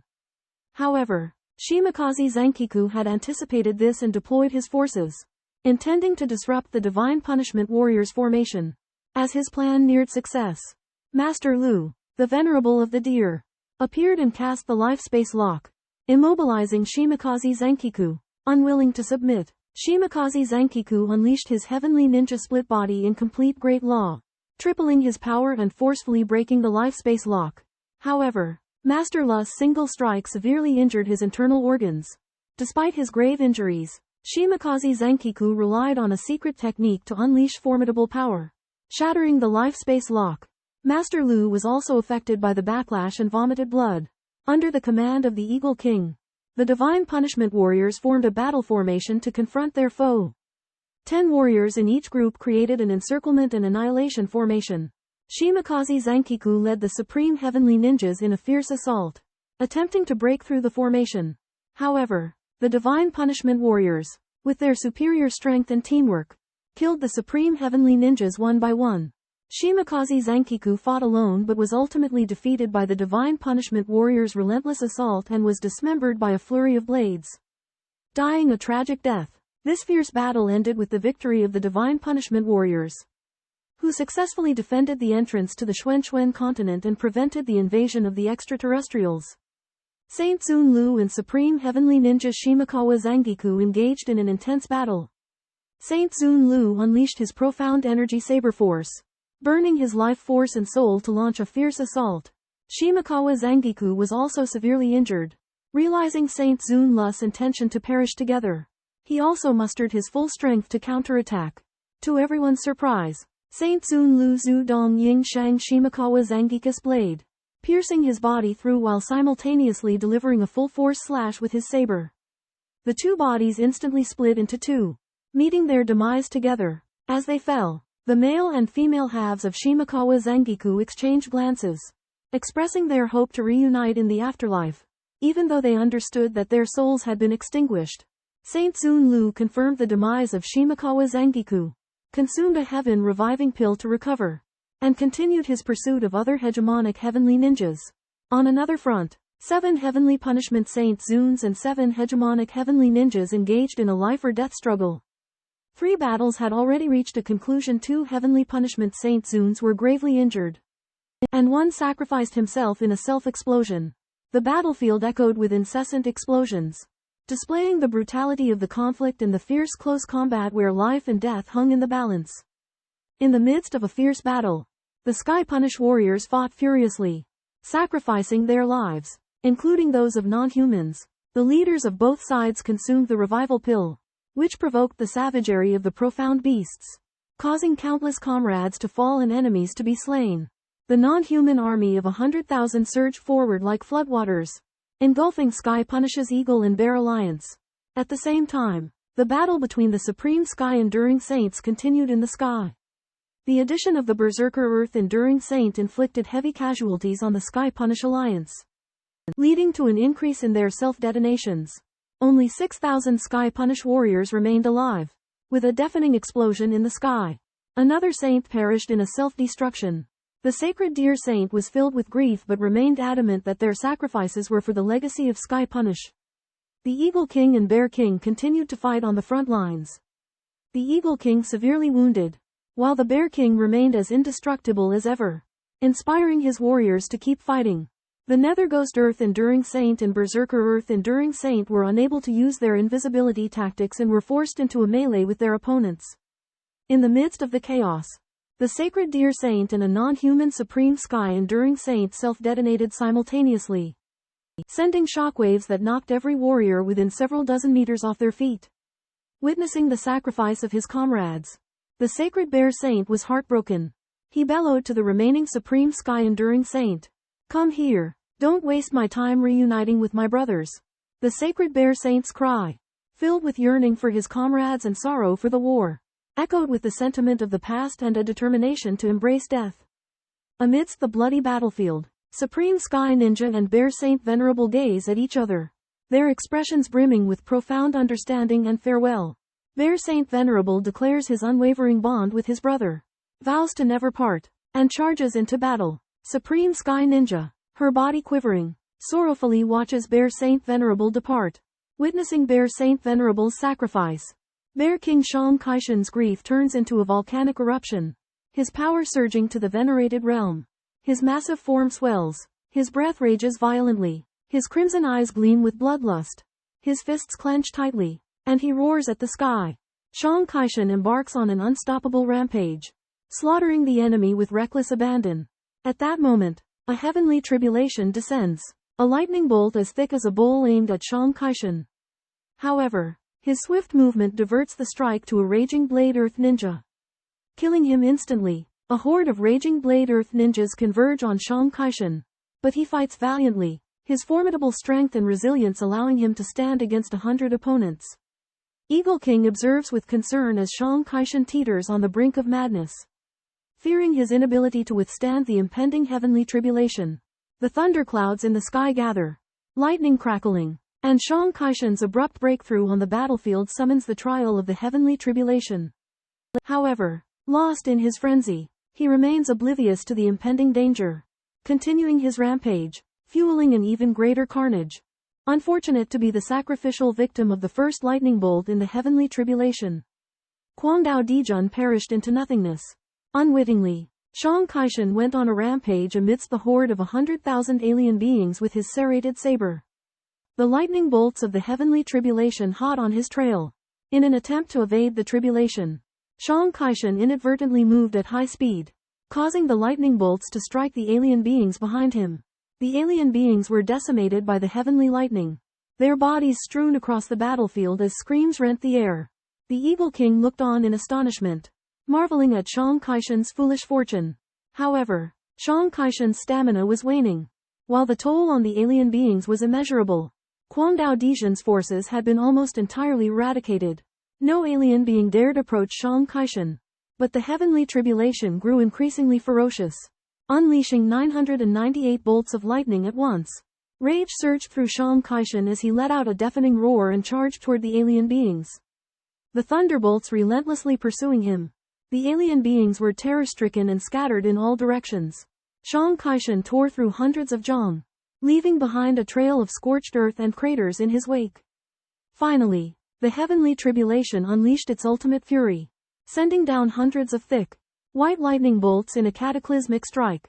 Shang Kaishan stood at a loss, his anger directed at the alien beings, the thunderbolts crashing down on his heels. The mad battle raged on. Amidst the deafening thunderbolts that shook the earth for miles, the Bear King collapsed into a state of vulnerability. Tens of thousands of creatures were sent flying through the air, while those within 100 yards were reduced to ash. A bolt of lightning struck the Bear King, causing him to spew a mouthful of blood before crashing to the ground. Horrified, the Eagle King desperately threw himself over the Bear King's body to protect him. 6 formidable crazy blade warriors seized the opportunity, their swords descending on the Eagle King simultaneously, inflicting grievous wounds. Undaunted by the excruciating pain, the Eagle King used his broken wings to block the enemy's attacks while shielding the Bear King. Despite his critical injuries, the Eagle King's fighting spirit remained unyielding. He pierced the chest of one crazy blade warrior with his beak and attacked another with his sharp talons. The 5 remaining warriors were momentarily stunned by the Eagle King's unwavering determination. As the Eagle King sustained more and more wounds, 5 long swords simultaneously pierced his vital organs. His body convulsed violently, but he managed to remain standing, his fierce gaze fixed on his enemies. The crazy blade warriors, awestruck by his unyielding will, hesitated to approach. Finally, the Eagle King coughed up a torrent of blood and collapsed in front of the Bear King. His unwavering loyalty to his fallen comrade filled the enemy with awe. Beneath the tribulation lightning, the injured Bear King lay unconscious, while the Eagle King stubbornly clung to the last vestiges of his life. Guarding his 4th brother, the Eagle King's head feebly twisted back, his gaze full of sorrow as he looked at the unconscious Bear King. His anxious voice faint. "Brother, wake up, I can't hold on much longer." The Eagle King's voice was so weak it was almost inaudible, his body stiff and unmoving, his eyes still conveying his concern and helplessness for the Bear King. After a desperate plea, the Eagle King abruptly ceased, with only his twisted head silently expressing his anxiety and weakness. At that moment, the Bear King's spirit wandered in the void, fragmented memories surging forth. He heard the Eagle King's call, desperately trying to open his eyes, but his heavy eyelids weighed him down. The Eagle King's image suddenly appeared in the Bear King's mind, his body bloodied, his gaze filled with despair and worry. A pang of pain shot through the Bear King's heart, and he mustered all his strength to open his eyes, only to see a familiar, imposing figure shielding him. It was the Eagle King, his body riddled with wounds, blood flowing onto the ground. The Bear King couldn't believe his eyes and roared at the sky. The Eagle King's body remained steadfast, his menacing eyes glaring around him. The Bear King gingerly approached, noticing that the Eagle King's broad wings were gone. He dared not touch the Eagle King's body, his heart heavy with grief and guilt. The Eagle King had used his own life to fulfill his promise. "I will not let you die, even if it costs me my life." Tears welled up in the Bear King's eyes as he recalled their every moment together. The quarrels, the care, and the promises. The Eagle King had endured unimaginable suffering to protect the Bear King. Grief-stricken, the Bear King sorrowfully called out his name, uttering 2 heart-wrenching words. "Ninth brother." The Eagle King's body remained in an alert stance, his round eyes still fiercely warning the surrounding aliens. The Bear King's gaze shifted to the enemy in the distance, the veins on his temples throbbing as his eyes turned extraordinarily calm and sinister. He advanced towards the enemy step by step, his movements slow and deliberate. Mountain Bear Shang Kaishan roared in rage, accusing his intruders of fatally wounding his 9th brother, the Eagle King. In his fury, Shang Kaishan instantly killed one of the aliens, destroying his Zhantian without hesitation, depriving him of the chance to transform into a spirit seed. Yet, vengeance was Shang Kaishan's only thought. He relentlessly pursued the remaining aliens, abolishing the elixir field, rendering them unable to seek death or life. Heartbroken, Shang Kaishan turned back to see his 9th brother, the Eagle King, still standing tall. A wave of sorrow washed over him.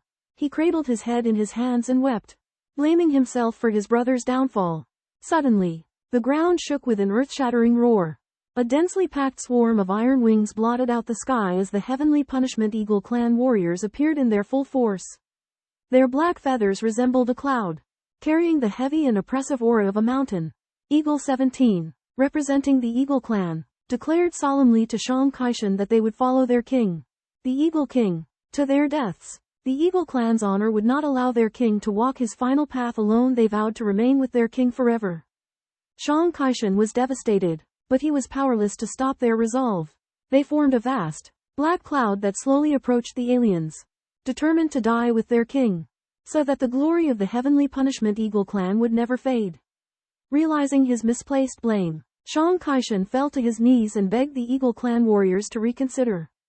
But Eagle 17 remained resolute. Their sole purpose was to follow their king. Any other duty or meaning was inconsequential. The Eagle clan's pride and honor allowed them to fight only for their king, ensuring that even in the afterlife, he would maintain his unmatched grandeur. The black cloud of the Eagle clan drew nearer, their voices echoing, "Your Majesty, take a step ahead, we come." With their own lives, they illuminated the heavenly punishment Holy Land one last time and embarked on the path to death alongside their king. The Eagle King. After losing their Eagle King, the 800 dark eagles let out piercing cries and then, led by Eagle 17, soared into the sky. Eagle 17 was the first to stop ascending and he dived down with his golden shimmering body, followed closely by the other dark eagles. Witnessing this, Shang Kaishan's heart was filled with despair and pain. He bit his lip, tears streaming down his face, as he clutched the bloody soil. Lying on the ground, the dark eagles, in groups of 10, dived towards the densest area of the alien race, launching a spectacular and suicidal attack. A series of violent explosions echoed through the heavens, creating a void of thousands of feet. With more than 50,000 aliens reduced to ashes, the Dark Eagles composed a psalm of loyalty with their lives, dividing the battlefield in half. Less than 10,000 soldiers remained of the alien army, their morale shattered. The Shang clan warriors chased down the remnants of the enemy with vengeance. Holding the Eagle King's remains in his arms, Shang Kaishan caressed his face, counting the injuries on his fingers one by one. Seeking retribution for the Eagle King, he ruthlessly tortured the aliens, recalling the days gone by. Finally, Shang Kaishan collapsed on the ground, vomiting blood, and let out a roar. "My brother will not die." Blood and tears erupted from him, and his body crashed down. Just then, a blood-red giant eagle formed in the sky, gradually dissipating into the clouds. The alien army was completely wiped out, and while victory came at great cost, it was hard-earned by the warriors of heavenly punishment. Across the horizon, two white figures flew past at high speed. Mei Shuiyan felt uneasy, with a foreboding. Ever since the Eagle-Bear Alliance had set out, she had been unable to find peace. As they neared the ruins of Mount Tianju, Mei Shuiyan's anxiety grew stronger. An indescribable sense of grief washed over her, as if endless sorrow awaited ahead. She hesitated to approach. Jun Moxie noticed Mei Shuiyan's strange demeanor and felt a hint of unease as well. But knowing his lover's strength, he feigned composure and tried to comfort her. However, when Mei Shuiyan saw the slowly dissipating blood mist in the air condense into the shape of an enormous eagle, she let out a piercing cry. Little eagle. It was the symbol of the Eagle King, indicating his demise. Mei Shuiyan's body staggered, and she frantically charged toward the battlefield. Seeing this, the Bear Clan warriors, their eyes filled with tears, silently parted. Mei Shuiyan reached the center of the battleground, but her steps halted. She was afraid to face the reality before her. The Bear Clan warriors understood her feelings and silently guarded over the unconscious Bear King. Mei Shuiyan asked in a trembling voice what had happened. The warriors remained silent, their eyes brimming with tears. Mei Shuiyan's heart sank. She knew that the Eagle King was dead, and the 8 great sages were likely met with disaster. Silence reigned over the battlefield, save for the lingering scent of blood. Once a scene of bustling activity, it now lay desolate, marred by cruel death and endless sorrow. When Mei Shuiyan learned that only a few of the Bear Tribe warriors had returned, her heart sank as she frantically asked after her other brothers. The warriors remained silent, pushing Mei Shuiyan to the brink of despair, even rejecting Jun Moxie's attempts at comfort.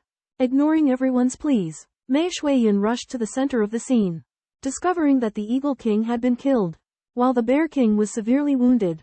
Overwhelmed by grief, Mei Shuiyan cradled the Eagle King, his cold body evoking a flood of memories. The Bear King, consumed by guilt, pleaded for help and cried out in anguish. Mei Shuiyan fought back tears, comforting the Bear King as she carried away the Eagle King's remains. Jun Moxie watched Mei Shuiyan's torment, his eyes filled with pity and rage. Upon learning the sacrifice of his ninth brother, the Bear King was filled with grief and resolved to commit suicide by his grave. Mei Shuiyin erupted in fury, unleashing a torrent of accusations against the Bear King, exposing the price the Eagle King had paid to save him. Confronted by Mei Shuiyin's words, the Bear King broke down in tears. Realizing that his life had been bought with his ninth brother's, Mei Shuiyin tossed him a knife, demanding that he be the one to choose whether he lived or died. In the end, the Bear King picked up the knife, his eyes filled with newfound determination. During an intense battle, Eagle King sacrificed his life to protect his sworn brother Bear Splitter. Devastated, Mei Shuiyin accused Bear Splitter of cowardice and condemned his plan to die for his fallen brother. Bear Splitter's negative thoughts dissipated. Realizing the harm it would inflict on his comrades, Jun Moxie patiently consoled Bear Splitter, explaining that brotherhood meant not making sacrifices for each other, but supporting and living for each other. Bear Splitter understood that Eagle King's sacrifice was not for him to repay, but for him to live and continue serving their comrades. Bear Splitter no longer wallowed in despair. Resolved to live well for Eagle King and his brothers, he collected Eagle King's scattered flesh and feathers, and Mei Shuiyin meticulously used her hair and steel needles to sew his body together. In silent mourning, they gave their brother a dignified farewell. A greater blow arrived. Mei Shuiyin inquired if the Crimson Falcon in the sky was a forbidden technique of the Eagle clan. Bear Splitter confirmed it with anguish, revealing that all 8 of their seniors had also fallen, their bodies exploding into fragments during the battle. Mei Shuiyin's heart sank into numbness, tears silently flowing as she internalized the vast sorrow. Jun Moxie also felt immense grief and desolation. Realizing the merciless cruelty of war, he questioned to himself if the war was worth it, given the staggering costs. In the fierce battle with the foreign army, the Heavenly Retribution allied forces suffered heavy losses. With 8 Saint Sages, the Eagle King, and thousands of warriors sacrificed, Jun Moxie was shocked and puzzled by the strength of the foreigners. As in previous battles for the Dominion, Saint Sages had been the highest level of combat power. However, in this foreign army, more powerful beings existed, which made him suspect the truth of the previous Dominion Wars. After learning that the old battlefield of the Dominion Wars was guarded, but the guards had not yet appeared, Jun Moxie was furious. After the collapse of Mount Tianju, the old battlefield would have attracted the attention of the foreigners, and the experts stationed there could not have been unaware. However, they stood idly by and let the Heavenly Retribution allied forces fall into a difficult situation. Mei Shuiyin realized that this was the tragedy of the Heavenly Retribution allied forces, and the leaders present suppressed the sorrow and anger in their hearts. Overnight, the atmosphere in the camp was suffocating. The next day, the third echelon of reinforcements arrived, and the Crane King He Chongshao heard the heartbreaking news of the death of the Eagle King and many warriors. Mei Shuiyin stayed with the Eagle King all night to see him off. Jun Moxie, the Crane King, the Bear King, and the Tiger King sat silently in front of the memorial tablet, recalling the sacrifices of their comrades with grief and unwillingness in their hearts. After learning that there were experts guarding the old battlefield but did not intervene, Jun Moxie's understanding of the Dominion Wars changed. He realized that this war was not just a contest between different continents, but had deeper secrets and complex interests behind it. This night, the Sky Punishment Forest was shrouded in sorrow, silently shedding tears. As dawn broke, Mei Shuiyin tearfully led the crowd in bidding farewell to the 8 venerable saints and 3,000 Eagle Tribe warriors who had sacrificed themselves. Their souls were received into the Hongjun Pagoda, in the hope that they would find peace in the afterlife. However, grief and rage surged in their hearts simultaneously. Jun Moxie min rui de cha wei dao yi zu ren de yin mo ta men zheng zai deng dai huo shan ting ji pen fa yi li yu da ju ru chin. Under such dire circumstances, he faced a difficult decision. Taking the initiative to attack was certainly risky, but passive defense would plunge Sky Punishment into an even greater crisis. Jun Moxie deeply felt the earnest gazes of his brothers and was determined to break the stalemate, no matter the cost, to seek justice for the fallen warriors. At that moment, reinforcements from the 3 great holy lands arrived at the Sky Punishment encampment. Jun Moxie's gaze was icy cold, and the air around him grew oppressive. He bluntly questioned their motives, arguing that they who had stood idly by also bore their share of responsibility. Ji Yuhan and the others were taken aback. But Jun Moxie's resolve was clearly set. He grandly declared that he was willing to sacrifice the entire continent to seek justice for his fallen brothers.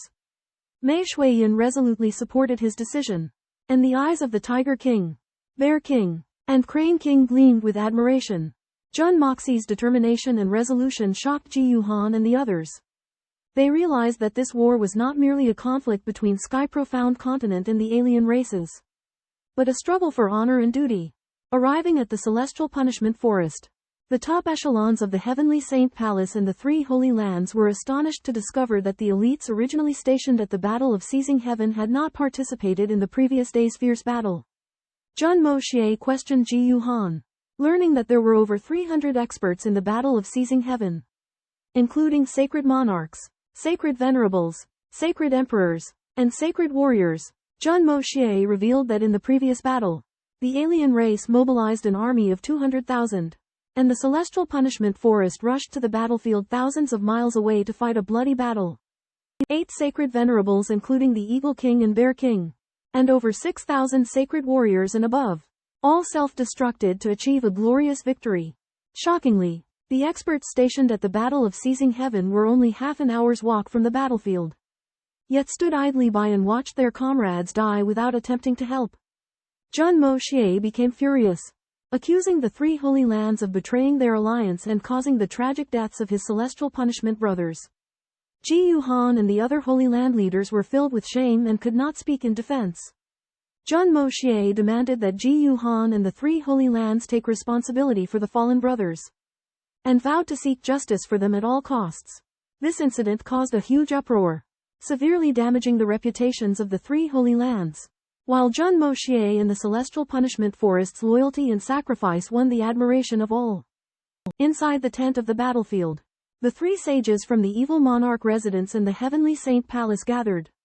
Suddenly, a mocking question came from outside the tent, accusing Jun Moxie of having no right to hold the allied forces accountable for standing idly by. Jun Moxie was enraged. He led hundreds of people out of the tent.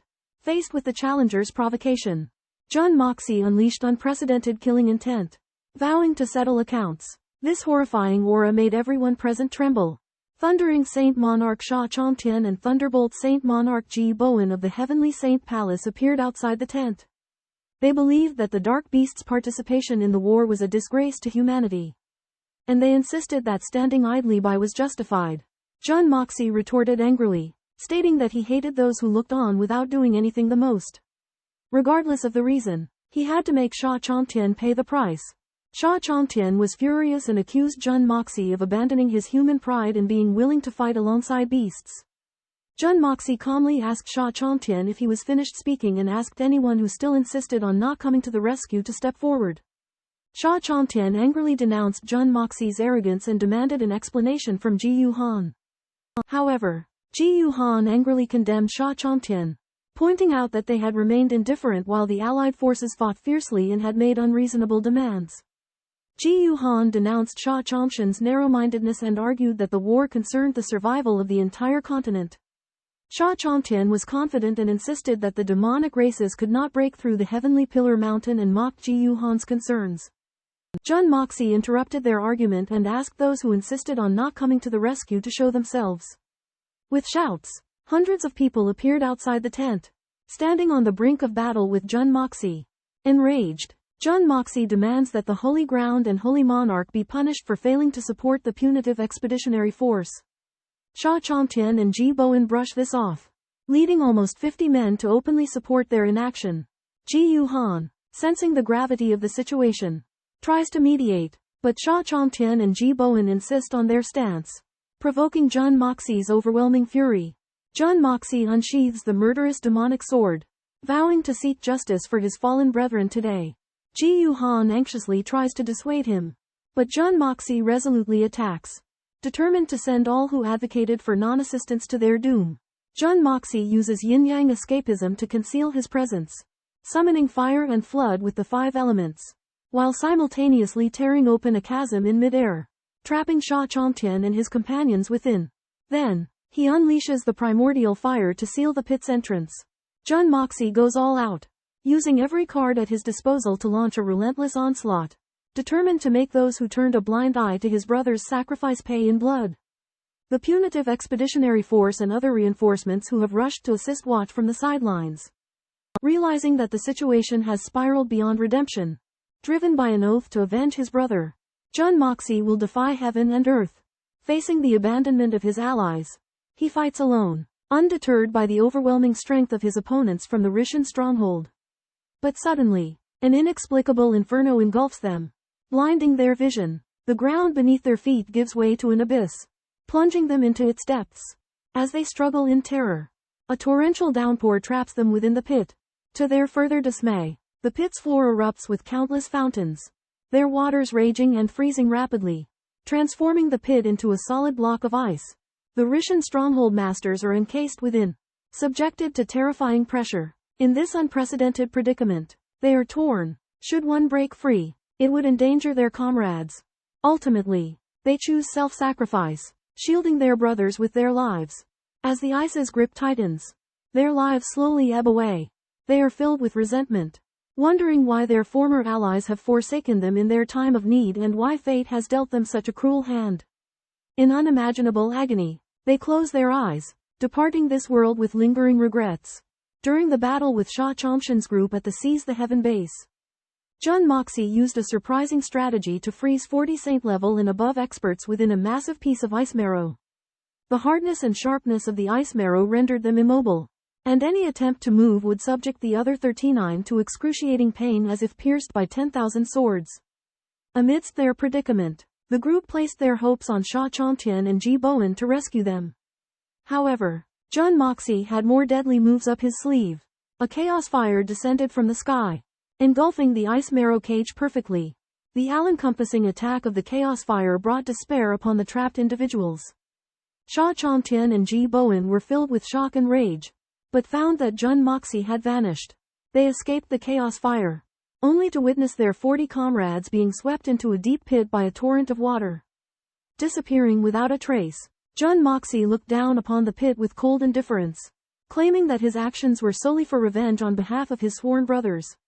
He condemned Sha Chongshan's group for their despicable behavior, declaring that it prevented him from becoming a true hegemon. However, Jun Moxie had exhausted his spirit energy and could barely sustain the chaos fire. Nevertheless, its power remained sufficient to strike terror into Sha Zhantian and Ji Bowen. They searched their surroundings but could not locate Jun Moxie. The battle continued, with Jun Moxie's carefully planned ambush plunging the Seize the Heaven base into unprecedented peril. A life and death showdown was about to unfold, and the wheels of destiny began to turn. In the midst of chaos, a roar shattered the silence. Jun Moxie, show yourself. Ji Bowen was shocked to find the person in the pit encased in black ice, which rapidly transformed into ice sway, posing a significant threat. The person trapped within the ice marrow could not move. Any movement or external force would cause the ice marrow to shatter into countless sharp weapons, posing a deadly threat. Sha Zhantian and Ji Bowen finally understood Jun Moxie's scheme. The chaotic fire descended slowly, bringing with it a sense of impending doom that filled them with terror. Sha Zhantian attacked the chaotic fire with his sword, only to see it burn and break, proving that even the power of a Saint King could not stop it. The chaotic fire engulfed the pit, and Sha Zhantian and Ji Bowen fled with all their might. But it was too late. Jun Moxie emerged and explained the nature of the chaotic fire, which could consume everything, including spiritual energy and souls. Sha Zhantian and Ji Bowen wailed and begged Jun Moxie to stop. The sight of their brother's impending doom filled them with anguish. Jun Moxie questioned them calmly, asking how it felt to watch one's brother die without being able to help. Jun Moxie's face is ashen, blood trickling from the corner of his mouth as he endures the backlash of his internal injuries. In order to avenge his brothers, he has forcibly exerted power far beyond his capacity. And even under the protection of the auspicious Cloud Pagoda, it's difficult to endure the agony. Jun Moxie emerges, declaring that he will make his brother's enemies pay, even those who have stood by and watched. The chaotic flames scorch the ground, reducing everything to nothingness, and 40 brothers face the threat of death. In desperation, Sha Zhantian begs for mercy, and questions Jun Moxie's intentions. Jun Moxie retorts if he had taken action sooner, would Sha Zhantian have come to the aid of his brothers? Sha Zhantian is speechless, filled with regret. Jun Moxie mocks Xuanxuan for claiming to be a hero while standing idly by and watching the Sky Punishment brothers die. And now he is facing retribution for his actions. He invites Xuanxuan to witness the brothers' gruesome demise as retribution for his earlier inaction. Ji Bowen pleads with Jun Moxie to spare the heroes of Celestial Pillar Mountain. But Jun Moxie is adamant about seeking justice. He believes that even heroes are not above reproach and must pay the price for their actions. The world demands fairness, and if heaven won't deliver it, he will take it upon himself. Jun Moxie laughs maniacally, observing that the rules of the world are ever-changing, and only the bond of brotherhood is eternal. He proclaims that he will make Xuanxuan and his companions experience the same agony of losing their loved ones, paying them back in kind and showing no mercy. Jun Moxie, hell-bent on avenging his brother, confronts the allied forces of heavenly punishment. Xuanxuan threatens to slaughter the entire allied forces if his brother dies. But Jun Moxie remains fearless, mocking him and declaring that he will extinguish the 3 holy lands. Xuanxuan, fearing the battle for the heavens, hesitates, while Jun Moxie remains undeterred. Jun Moxie merges with the Hongjun Pagoda, releasing the chaotic fire, then merges it within himself, injuring himself grievously, resolving to risk everything to protect his brother. Jun Moxie repels Saints Xuanxuan and Ji Bowen with his powerful aura. Blaming Xuanxuan for his brother's death, Jun Moxie vows to kill him. Assaulting Xuanxuan with the 9 nether cold blade, he simultaneously thrusts the blood of Yan Huang toward Ji Bowen. His duel against both saints shocks everyone present, including heavenly punishment. Jun Moxie claims that he and the blood of Yan Huang are 2 separate entities. But onlookers perceive him as commanding 2 swords simultaneously in a fierce battle against the 2 saints. A testament to his unparalleled audacity and strength. Shocked but unsurprised, the leaders of the 3 sacred lands recall Jun Moxie's tie against the war's reincarnator. Meanwhile, the Heaven's Punishment sect is victorious but heavily damaged. The strength displayed by the capturing Heaven garrison persuades Ji Yuhan to support Jun Moxie. Xuanxuan and Ji Bowen attempt to capture Jun Moxie to rescue their captured brother but find Jun Moxie's strength far beyond their expectations, taking matters into his own hands to seek justice. Although other Saint Emperors and Saint Venerables desire to join the battle, Jun Moxie's threat deters them. Mo Wudao points out that Heaven's Punishment came to their aid, a favor the 3 sacred lands have not repaid, making Xuanxuan's inaction ingratitude. Ji Yuhan reiterates that the 3 sacred lands and Heaven's Punishment are sworn enemies. But Heaven's Punishment's aid demonstrates their righteousness. He further points out that Xuanxuan's actions are a grave mistake, potentially severing ties with Heaven's Punishment and jeopardizing the fate of all living beings. In the midst of Ji Yuhan's lamentation, the battle takes an unexpected turn. Jun Moxie's overwhelming strength leaves everyone in awe, with Xuanxuan overwhelmingly outmatched. Jun Moxie's profound energy surges like a tidal wave, and the 9 nether cold blade transforms into a black cloud that covers the battlefield, shrouding it in darkness. In the fierce battle, Xuanxuan was suppressed by Jun Moxie from the very beginning and could only defend passively. Jun Moxie's moves were sharp, the swords were violent, and he forced Xuanxuan step by step, not giving him any chance to breathe. Xuanxuan became more and more embarrassed as the battle continued, and finally fell into a desperate situation. He understood that he had been forced into a nightmare by Jun Moxie.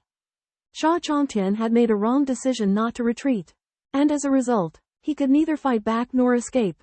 Faced with Jun Moxie's ruthless revenge, Xuanxuan felt unprecedented pain. He watched as his brother died miserably in the burning of the chaotic fire. But he was powerless. This torment broke his heart.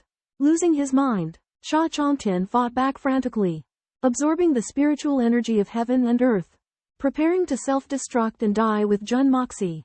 His aura continued to rise, finally reaching the peak of the Holy Venerable.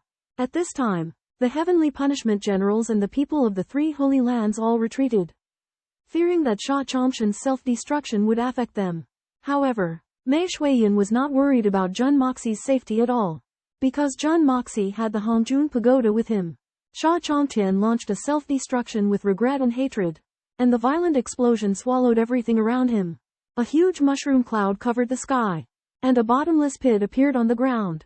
Warriors of heavenly punishment and those of lower cultivation in the Holy Land were shaken unconscious. and thousands of tents were vibrated and disappeared. The ground shook violently, marking the end of the grievance between Sha Chongtian and Jun Moxie. An explosive force engulfs the battlefield, leaving a giant crater in the dust. Sha Chongtian and Jun Moxie's life or death is left uncertain, causing great worry. The expressions of the crowd from the three holy lands are complex, their hearts tormented. On one hand, they pray for Jun Moxie's safety, for the continent needs his strength to fight against the foreign army. On the other hand, if Jun Moxie dies with Sha Chongtian, the demonic beasts will undoubtedly retaliate madly, and the destruction of the Holy Lands will be inevitable. Sha Chongtian's close friend Ji Bowen is heartbroken with grief, witnessing his friend's self-destruction. He is severely injured, but still pursues Jun Moxie with a knife. However, Jun Moxie suddenly appears, resisting Ji Bowen's deadly blow. Jun Moxie and Ji Bowen briefly clash, both sides wounded and collapsing to the ground. However, the blood of Yanwang unexpectedly pierces Ji Bowen's body, but strangely stops in the muscle. Jun Moxie cannot withstand the injuries from the battle, vomiting blood and collapsing. His eyes still glare angrily at Ji Bowen, but he is too severely injured to fight again. Behind Ji Bowen, the blood of Yanwang remains in his body, seemingly waiting for the next fatal blow. This scene stuns everyone, the aftermath of the battle between Jun Moxie and the Holy King still spreading. The outcome of this intense battle is yet to be known. The primal energy of heaven and earth surged into Ji Bowen's body like a tide, which he frantically absorbed to unleash a final, self-destructive attack that would perish together with his enemy. However, to his shock, despite absorbing a vast amount of spiritual energy, his body showed no changes, and the wounds on his body continued to bleed. At this moment, Ji Bowen suddenly realized that there was a demonic sword within his body called the blood of Yanwang, which was greedily devouring the spiritual energy he was absorbing. This sword was using Ji Bowen as a medium to absorb the abundant spiritual energy of heaven and earth. Growing even more powerful, Ji Bowen was filled with terror as he realized that he had become a mere conduit for the blood of Yanwang and the spiritual energy of heaven and earth. He attempted to cancel his self-destruction, but found that he was so severely injured that he was unable to stop the blood of Yanwang from continuing to absorb the spiritual energy. In desperation, Ji Bowen coughed up blood and exhausted his last ounce of energy to forcefully interrupt the self-destruction technique. With the self-destruction cancelled, the blood of Yanwang was furious, as Ji Bowen's actions had hindered its absorption. Ji Bowen was filled with despair, as he, a mighty saint monarch, was denied even the right to self-destruct, causing him to feel extremely heartbroken. As the blood of Yanwang continued to devour, the spiritual energy of heaven and earth continuously surged into its blade, while Ji Bowen's own body withered. Finally, he was completely consumed by despair and lay on the brink of death. The blood of Yanwang's relentless devouring gradually extinguished the flame of life within Ji Bowen, making him yet another victim in this tragic tale. Ji Bowen's self-destruction failed as the Yanwang blood drained his life essence and soul power, causing him to be wiped out. The spiritual energy of heaven and earth returned to a calm state, leaving only the Yanwang blood suspended in midair. The sword let out a sword cry, filled with satisfaction, and released an enormous sword light that pierced through a mountain in the distance. The Yanwang blood had absorbed a vast amount of pure spiritual energy from heaven and earth, which it needed time to digest. It entered the Hongjun Tower on its own initiative to assimilate. The outcome of the battle was decided, and Ji Yuhan led the other supreme saints and supreme emperors to Jun Moxie's side. Jun Moxie's face was pale, but his expression was calm. He accused Ji Yuhan of standing idly by, but the torment in Ji Yuhan's heart was even more intense. For the sake of the overall situation, he had no choice but to compromise, going against his own wishes. Jun Moxie ultimately decided to temporarily release Sha Chongtian and the other accomplices. But after the great battle ended, they must choose between two options: committing suicide at the Eagle King's tomb to apologize or kowtowing to apologize. Otherwise, they would face Jun Moxie's merciless pursuit, seeking justice for his slain brother. Jun Moxie incurs the wrath of the Holy Land's hierarchy. The Holy Venerables, consumed by rage, choose to sacrifice themselves in a decisive battle rather than endure such humiliation.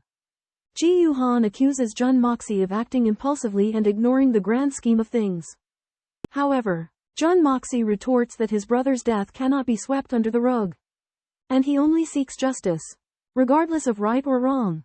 He argues that the three Holy Lands, preoccupied with the bigger picture, have neglected the plight of ordinary citizens, fostering an environment where the continent's sense of crisis and strength have waned. Jun Moxie further points out that the Holy Land's practice of rotating saints to train their combat abilities has inadvertently served as a training ground for foreign invaders.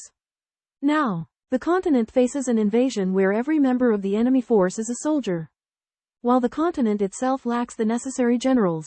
Moreover, the Holy Land's exclusive claim to the battle for heavenly ascension has alienated possible allies, hampering the continent's growth in strength. Jun Moxie believes that only by allowing the people on the home front to experience the pressure of war can their fighting spirit be ignited. He is confident that countless individuals with the potential to become formidable warriors remain hidden within the continent, but are restricted by the Holy Lands, confined to secluded mountains. Ji Yuhan is shaken by Jun Moxie's arguments. Realizing the flaws in the three Holy Lands approach, he remains silent, contemplating the implications of Jun Moxie's words. During the confrontation with the leaders of the three Holy Lands, Jun Moxie condemned them for causing the deaths of 5,000 saint emperors and saint rulers by framing their allies, and demanded that they take responsibility for their wrongdoings. He questioned why the Holy Lands were so focused on their reputation, while neglecting the safety of Xuanxuan Continent and even abetting outsiders. The leaders of the Holy Lands were shaken by Jun Moxie's words and realized their mistakes. They admitted that they should have protected the continent, but instead sought glory and weakened it. Ji Yuhan lamented that he had become a sinner of the continent and left quietly. Mei Shuiyan reflected on Jun Moxie's words, believing that while the Holy Lands had made contributions, their excessive self-importance had also harmed the continent.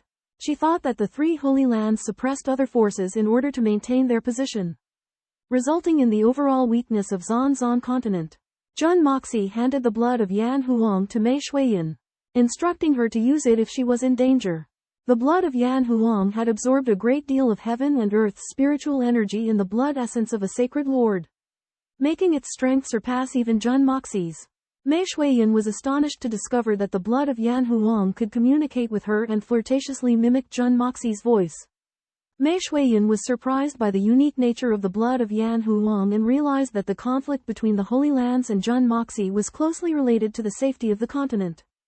Mei Shuiyan is still haunted by the vision of the blood of Yan and Huang, recognizing its unmatched sharpness and danger. The blood of Yan and Huang vehemently encourages Mei Shuiyan to cooperate with it and go to the territory of the alien race to hunt down the Holy Venerable and Holy Monarch. But Mei Shuiyan flatly refuses. Mei Shuiyan quickly dispatches the Crane clan, the mysterious beasts from the Forest of Heavenly Punishment, and the heavenly profound warriors from the continent to help fight, while also ordering the families of the three great Holy Lands to send experts to participate in the battle. She is worried because she realizes that the aliens are gathering their forces, which will lead to a shocking battle. At the same time, Jun Moxie, who is sitting cross-legged in the Hongjun Tower, frantically consumes 7 colored sacred fruits, exquisite lotus roots, and golden elixir, increasing his cultivation in order to cope with the upcoming battle. 3 days later, the aliens still haven't made any moves, which makes the three great Holy Lands feel unusual.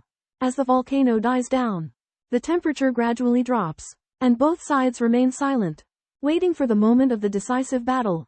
When Jun Moxie emerges from seclusion, the thunder tribulation descends once more. To everyone's surprise, Jun Moxie transcends the tribulation while in a deep sleep, and all of the thunder and lightning disappears when it strikes him, not harming him in the slightest. The crowd is stunned, marveling at his strength and the favor of his character, outraged by the bad character judgment of Jun Moxie by people from the three Saint Lands. Jun Moxie ignores their criticism and proceeds towards the Juda, or headquarters, of the heavenly punishment. Ancient Cold Saint Monarch, shocked by the rapid strength improvement of Jun Moxie, finds his training methods particularly strange. Early the next morning, an abnormal phenomenon appears in the sky when numerous tribulation clouds gather and tens of thousands of soul-glowing eyes gaze down. The unusual scene horrifies the crowd. Ancient Cold Monarch realizes that it is possibly the simultaneous tribulation of hundreds of people, with the mightiness of the scene being so imposing that even he cannot fly. He discovers in despair that the tribulation covers a large enough area to destroy the heavenly pillar mountain. where the final resistance on the profound heaven continent is concentrated if destroyed. It will signify the end of the realm. Suddenly he sees the people of the heavenly punishment forest gather, waiting for the tribulation. Ancient cold monarch is furious, believing that they are inviting their own demise. But then, the crowd realizes that all the heavenly punishment soldiers have broken through their cultivation and are simultaneously undergoing the tribulation. At this moment, Jun Moxie soars into the sky as if he weighs nothing, embraces the great emptiness, and shouts, "Wind, come!" In an instant, a wind truly starts blowing in the still sky, making Jun Moxie appear like an immortal. Ancient cold monarch is completely petrified, unable to comprehend Jun Moxie's uncanny power. As tribulation clouds approach and lightning flashes across the sky, ancient cold monarch despairs. In the face of death, Jun Moxie raises his hand together, an invisible force erupts from him and transforms into a light curtain that covers the crowd. The tribulation clouds in the sky begin to recede, unable to resist Jun Moxie's power.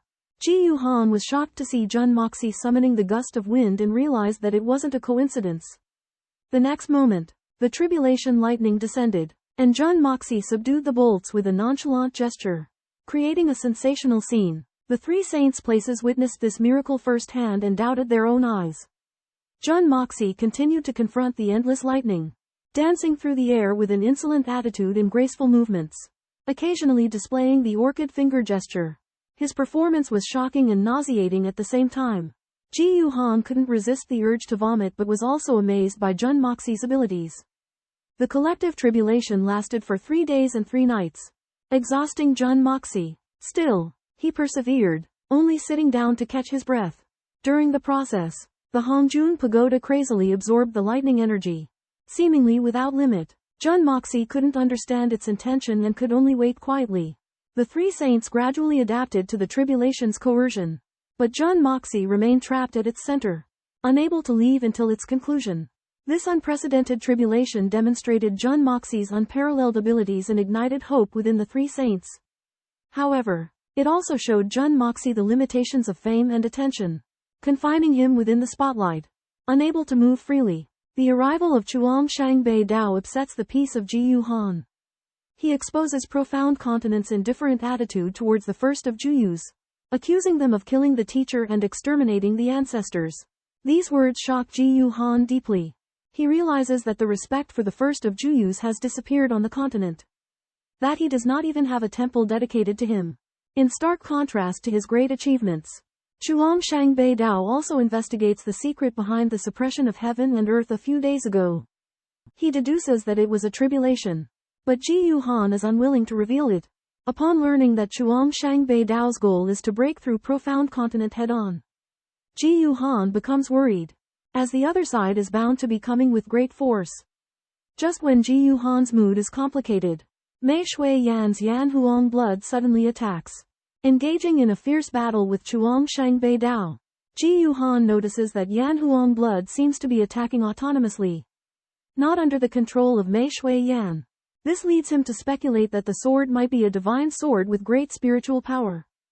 Xuanxuan Dao finally leaves, leaving behind the bold declaration of breaking through head-on in 3 days. Ji Yuhan feels that this is a matter of great importance, and that the safety of the continent is in jeopardy. The weapon in Mei Shui Yan's hand, suspected to be a divine sword, may become the key factor in this war. At this moment, Ji Yuhan yearned for Jun Moxie, the eldest son who had vanished at the crucial juncture. He regretted that Jun Moxie could not participate in the talks with the foreign races, nor could he have heard the foreign races' prophecy and its interpretation. In the past few days, Jun Moxie had faced a terrifying tribulation of lightning and drained his energy. Ji Yuhan believed that if Jun Moxie had been present, he would have sent the arrogant and rumor-mongering foreign races away in disgrace with his sharp tongue and venomous words. Jun Moxie's absence dampened Ji Yuhan's spirits, but he still hoped that Jun Moxie would create a miracle and help them out of their predicament.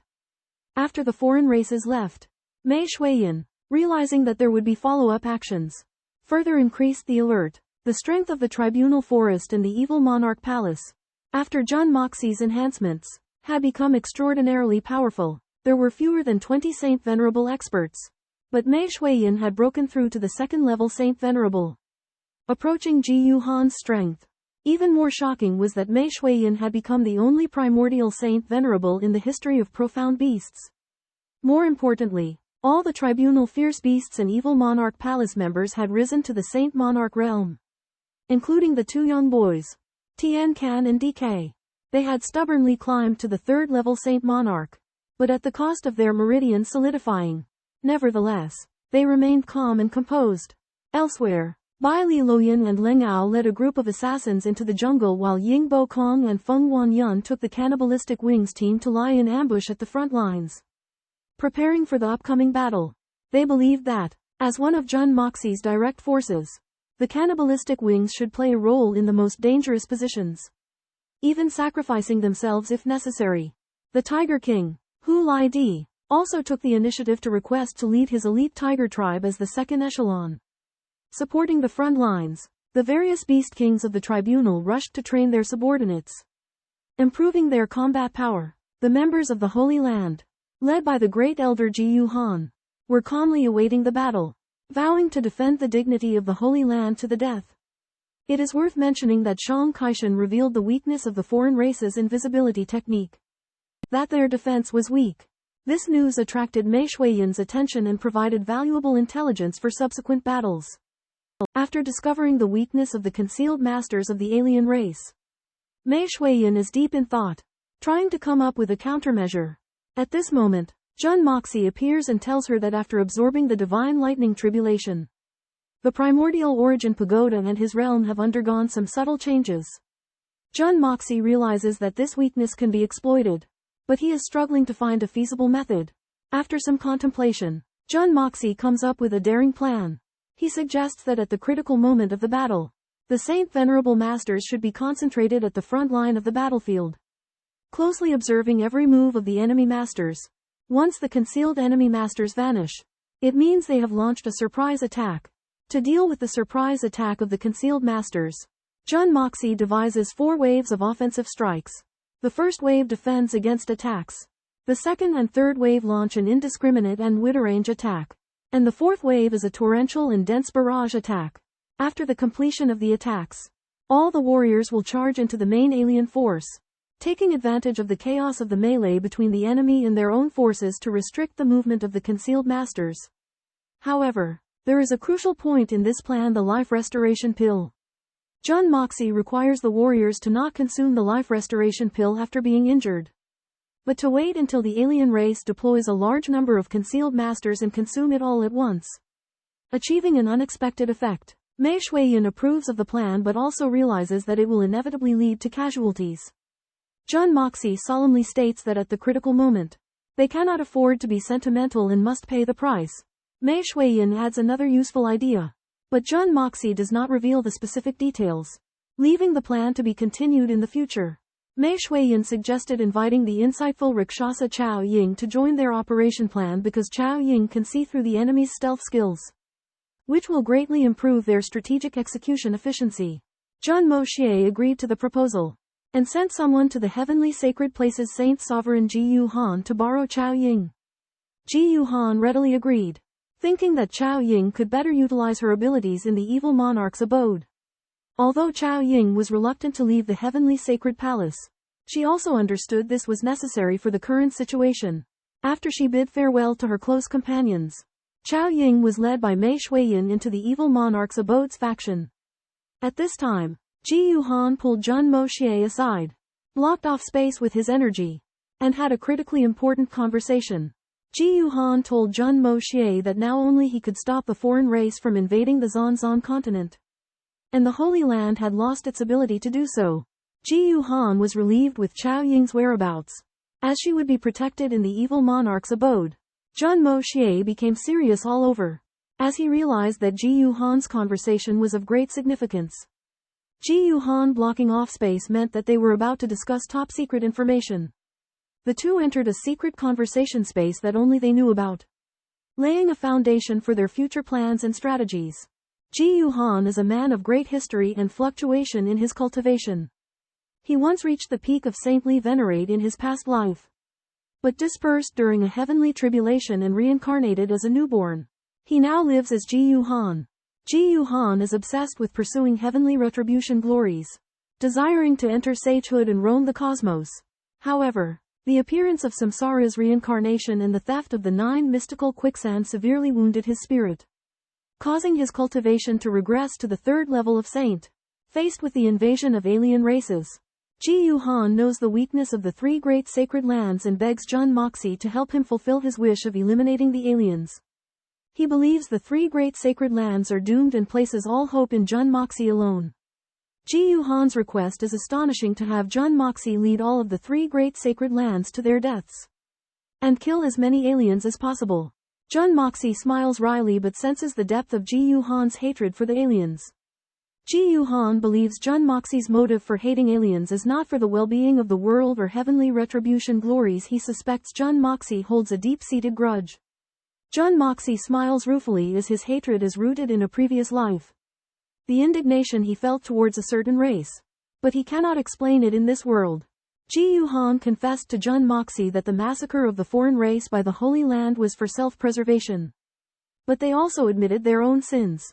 Ji Yuhan warned Jun Moxie that there was a high possibility of a conflict between humans and the heavenly punishment profound beast in the future. And the brutal nature of the profound beast could become a scourge to the continent.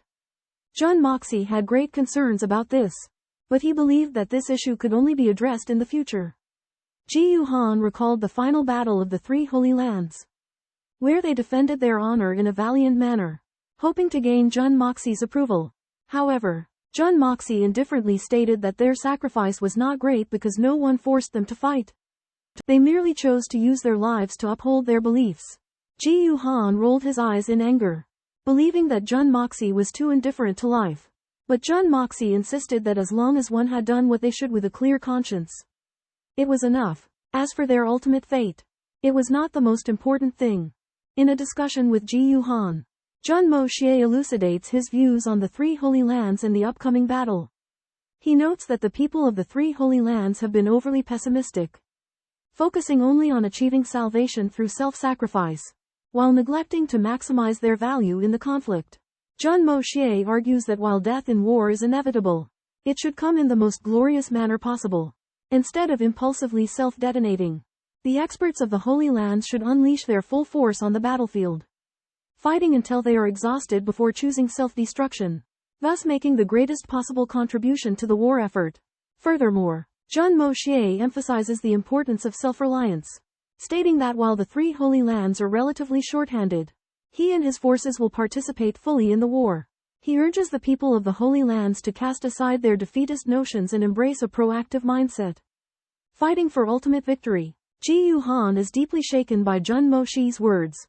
He realizes that he and the people of the 3 Holy Lands have been too pessimistic, neglecting their own responsibility. Inspired by Jun Moxie's guidance, Ji Yuhan resolves to rally his disciples, ignite their fighting spirit, and fight with all their might in this arduous battle.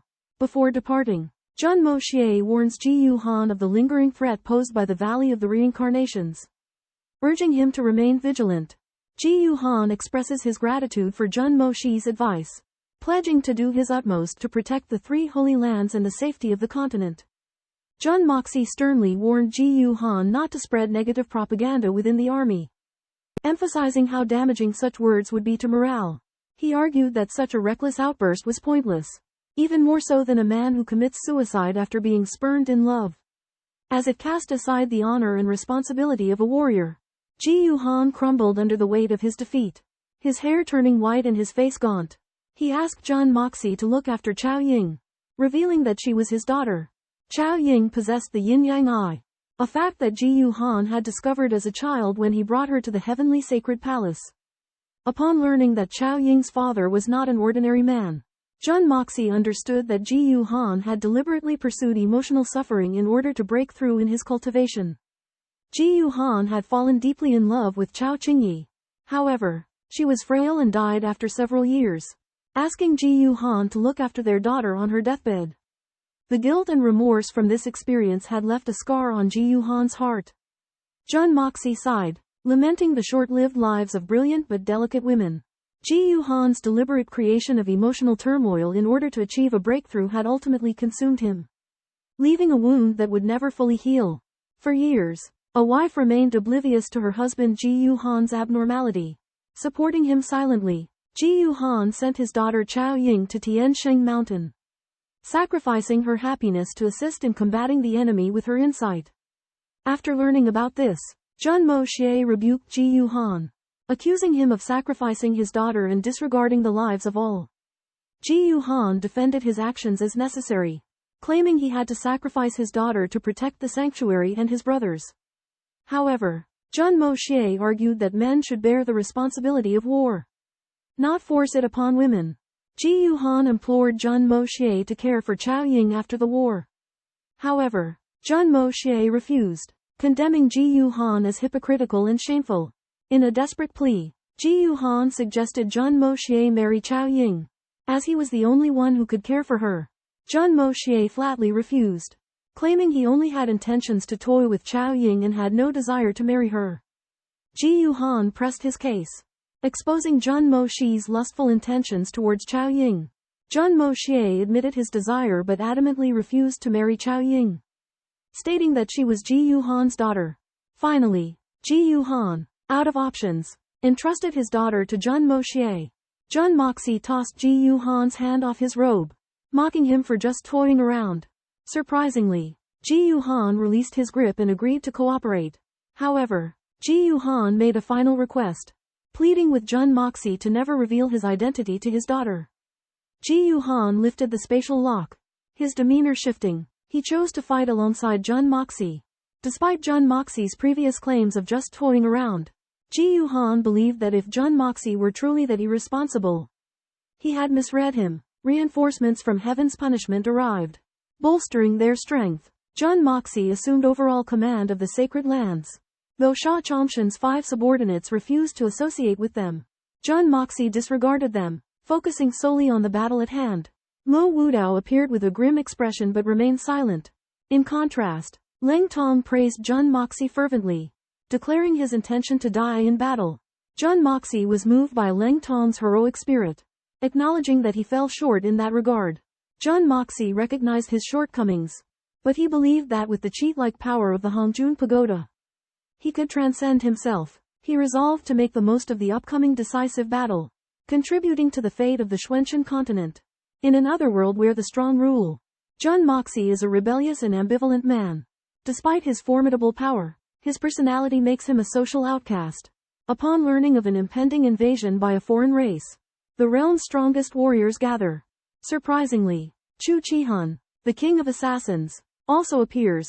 Despite his humble strength, he moves Jun Moxie with his determination to fight the invaders. However, a saint from one of the 3 great holy lands dismisses Chu Chihun. Undeterred, Chu Chihun boldly declares that though his strength may be low, he will not stand idly by against the invaders. Jun Moxie speaks out in support of Chu Chihun, denouncing the saint's arrogance.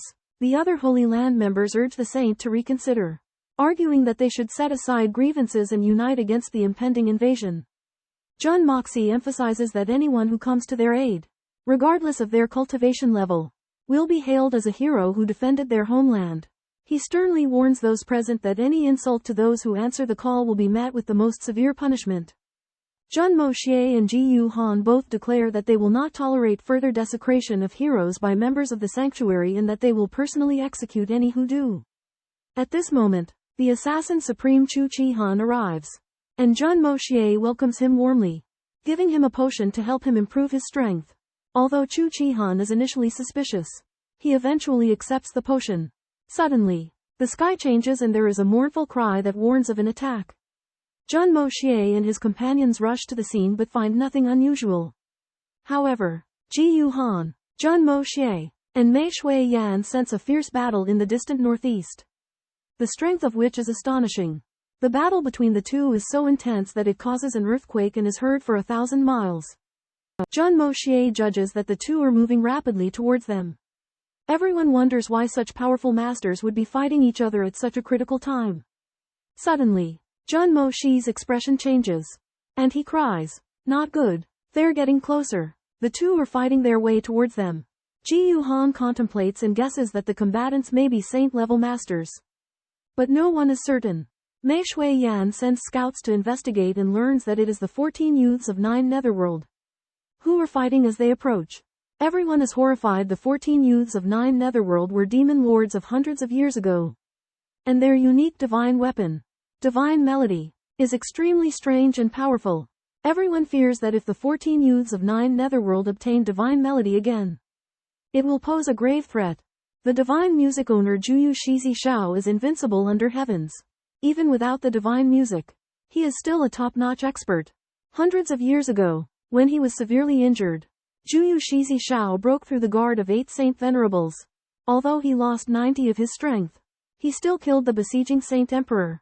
Nowadays, Jun Xie with the blessing of the divine music has grown even stronger. At this moment, Jun Xie is fighting fiercely with another mysterious person. Both sides are evenly matched. As they fight all the way, they leave a destructive trace of hundreds of miles long. The sound of Jun Xie's divine music is rapid and compact, accompanied by his shouts, becoming increasingly urgent. He warns everyone that the monster he is chasing must not touch human bodies. Otherwise the consequences will be unimaginable. Jun Moxie orders everyone to evade and not to engage in battle. However, a humanoid monster suddenly rushes in, without facial features but exuding a strong excitement. Jun Xie tries his best to stop the monster. Jun Moxie and Ji Yuhan arrive at the scene and see a strange scene in front of them. Jun Xie is waving the divine music, launching a sonic attack, while the monster is a faceless humanoid object. The sound of Jun Xie's divine music and the monster's movement speed are both extremely amazing. Both sides are constantly entangled, leaving astonishing traces of destruction on the battlefield. Amidst the raging battlefield, an enigmatic cerulean silhouette emerged. It deftly evaded the sonic attacks of Jun Xie and retaliated with fierce counterattacks. Jun Xie fought tooth and nail to prevent the silhouette from approaching the allied forces. But it relentlessly pressed forward. Under Jun Xie's relentless assault, the silhouette shattered into a shower of azure light. However, to everyone's astonishment, it did not dissipate. Instead, it gradually coalesced into an ethereal figure, eventually manifesting as a grotesque creature devoid of features. The creature possessed an indestructible body and devoured life essence to enhance its power. After being vanquished by Jun Xie, it could reconstitute itself via a cerulean mist. Facing such a formidable adversary, Jun Xie felt a daunting sense of helplessness. Having exhausted all means to eradicate it, Guhan intervened in the nick of time, engaging the creature in a fierce confrontation. The creature displayed exceptional agility and ferocity, effortlessly countering even Guhan's relentless attacks. Its threat level surpassed that of the impending extraterrestrial invasion. Jun Moxie, observing the unfolding events, grew increasingly apprehensive. The creature's immortality and life-devouring abilities posed an existential threat to the allied forces. The combined efforts of Jun Xie and Guhan proved ineffective against it, portending an unprecedented catastrophe for the Xuanxuan Continent. On the battlefield, an ugly monster appears, devoid of facial features but moving like a human. Jun Moxie and 9 Nether 14th Young Master are astounded. The latter, ravenous, devours the water and food provided by Jun Moxie, indicating that he fought tirelessly for 2 days and nights. Becoming exhausted, Jun Moxie is shocked by the condition of 9 Nether 14th Young Master, whose cultivation should allow him to withstand hunger and thirst, but now exhibits such weakness, suggesting a formidable opponent. Just then, the monster roars as Ji Yuhan appears.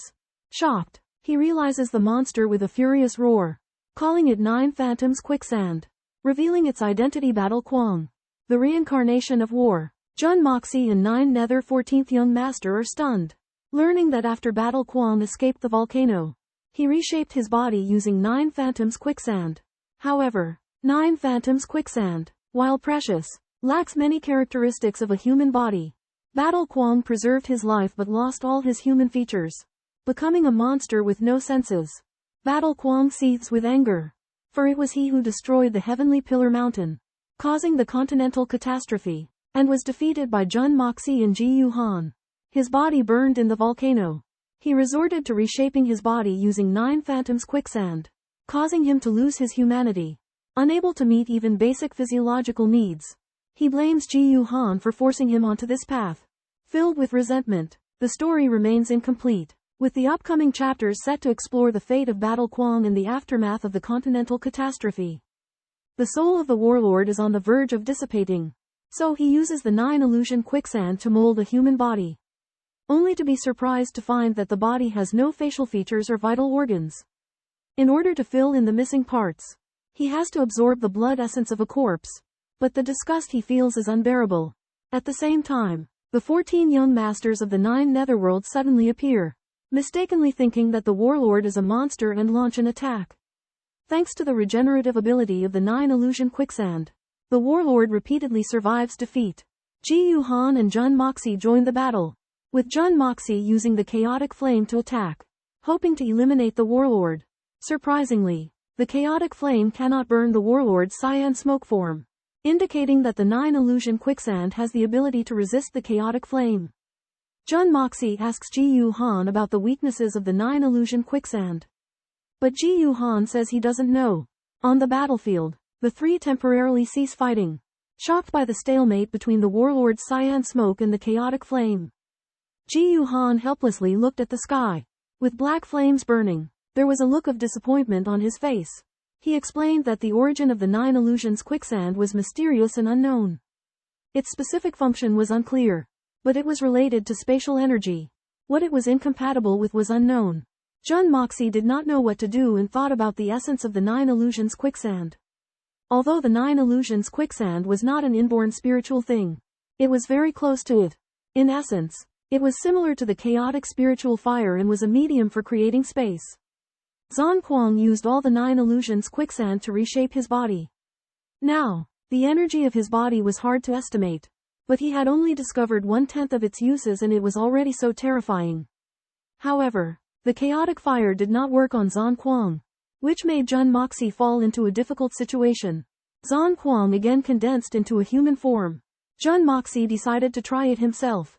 He attacked Zhan Kuang fiercely and discovered that he was weak when he first condensed.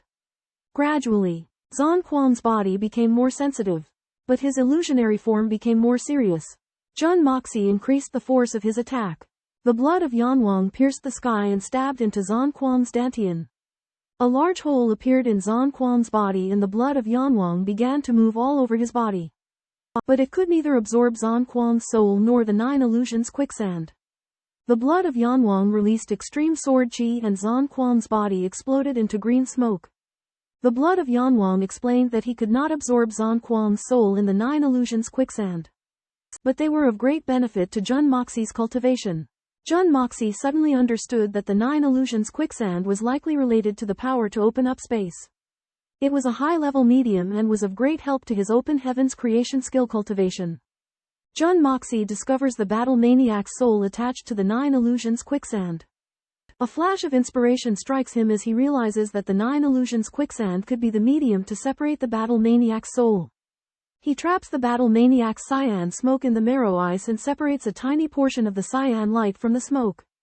Subsequently, the blood of Emperor Yan absorbs part of the cyan light, preventing the battle maniac's soul from escaping. The remaining cyan smoke escapes the bounds of the marrow ice and flees with lightning speed. The battle maniac's soul within the 9 illusions quicksand has been badly damaged by the blood of Emperor Yan's strike and is unable to return to its prime. Jun Moxie stores the marrow ice in the Tower of the Sovereign of Creation and orders the primordial violet chi to decompose the cyan smoke within. He hopes that the Tower of the Sovereign of Creation can restore the smoke to its original form as the 9 illusions quicksand. The battle maniac's soul is damaged and its strength has regressed after escaping. Whether it can return to its peak remains unknown. Jun Moxie decides to focus on the current crisis and consider future countermeasures later. The battle turned suddenly, with the aliens launching a fierce offensive, their deafening war cries shaking the heavens and earth. Ying Bobingkong and Feng Wanyan led the warriors of the cannibalistic soul-devouring clan, treating the bloody battle as a competitive game, with the number of kills determining victory, igniting the infinite fighting spirit of the warriors. The Tiger Clan warriors also joined the battle, their roars shaking the ground and their Qi Shi Ru Hong, the aliens' top expert, Chuang Shanbei Island, challenged the leader of the 3 sacred lands, Ji Yuhan, intending to crush the morale of the mainland coalition. Just as Jun Moxie, Ji Yuhan, and 9 Netherworld 14 youths entered the heavenly punishment camp, Mei Shuiyan remained calm in the face of danger, deploying troops and sending generals, commanding 24 teams of 100 men each to disband and infiltrate the alien forces. providing support to the cannibalistic soul-devouring and Tiger Clan warriors. Each team was like a wave in the vast sea, insignificant yet agile, allowing the elite experts of the heavenly punishment to wantonly kill the enemy, turning the tide of the battle. In order to break through the siege of the alien army, the Alliance army devised a bold infiltration tactic. 24 elite squads led by Mei Shuiyan set out simultaneously from 8 directions, piercing through the enemy positions in a cone formation. Upon encountering other squads, they would immediately merge into a larger cone formation. Each squad's mission was to advance in a straight line, killing the enemy without hesitation, until they met their counterparts from the opposite side. At the same time, 3,000 Tiger Warriors and Yingbo Kong and Feng Wan-yun launched a counterattack at the core of the enemy, coordinating with the infiltrating squads to inflict heavy losses on the aliens. The remaining tens of thousands of troops were responsible for defending the positions, preventing the aliens from breaking through. The Leopard and Lion auxiliary forces stood ready, and if any squad was trapped, they would rush to their aid with lightning speed. The challenging voice of Xuanxuan Beidao came, and Ji Yuhan was furious. Jun Moxie, however, unexpectedly teased Ji Yuhan about his ambiguous relationship with the other party, making everyone present unable to help but laugh. Ji Yuhan was furious and cursed Xuanxuan Beidao as an eunuch with a duck's voice, which unexpectedly boosted his own morale. Then, a young voice mockingly questioned Xuanxuan Beidao's accusation against Ji Yuhan, denouncing him as shameless. Xuanxuan Beidao was furious, but the other party refused to reveal his identity and, in turn, mocked Xuanxuan Beidao's impure motives for the challenge. Everyone suddenly realized that the real purpose of the infiltration tactic was to destroy the alien camp, not for a personal duel. Creating North Island's main goal in launching a night raid was to force Ji Yuhan to come out and fight by playing on his sense of duty in the 10th and year honor of the 3 Holy Lands. However, Jun Moxie disrupted this plan through his unreasonable behavior, and he exposed the conspiracy of creating North Island. In the face of the challenge issued by creating North Island, Ji Yuhan realized the danger of facing off against them, but he still had to fight for the 10th and year honor of the 3 Holy Lands. After having his conspiracy exposed, creating North Island was furious and proposed a duel, which was disdainfully rejected by Jun Moxie. Jun Moxie proposed a battlefield coordination plan, designating himself, Ji Yuhan, Mei Shuiyan, and the 9 nether 14 young masters as the 4 top experts. Mei Shuiyan would be responsible for overseeing the Central Army, dispatching reinforcements, and coordinating battlefield changes. Ji Yuhan would lead the Holy Lands forces into battle and provide support at crucial moments. Jun Moxie would be responsible for specific coordination on the frontline battlefield. Jun Moxie emphasized the importance of battlefield discipline and proper distribution of forces. He pointed out that the number of enemies killed was not the key, and that eliminating high-end enemy forces was the top priority. All Saint Venerable experts had to stick to their posts, even if it meant dying to make the most of their sacrifices. Jun Moxie's stern instructions led to silence among everyone present as they contemplated the brutality of the war and the importance of discipline. Despite the grievances and conflicts between those present, they temporarily put aside their differences and prepared for the upcoming battle for the sake of their shared goal. Within the tent's grand tent, the 9 youths of Netherworld grew impatient and declared their imminent departure.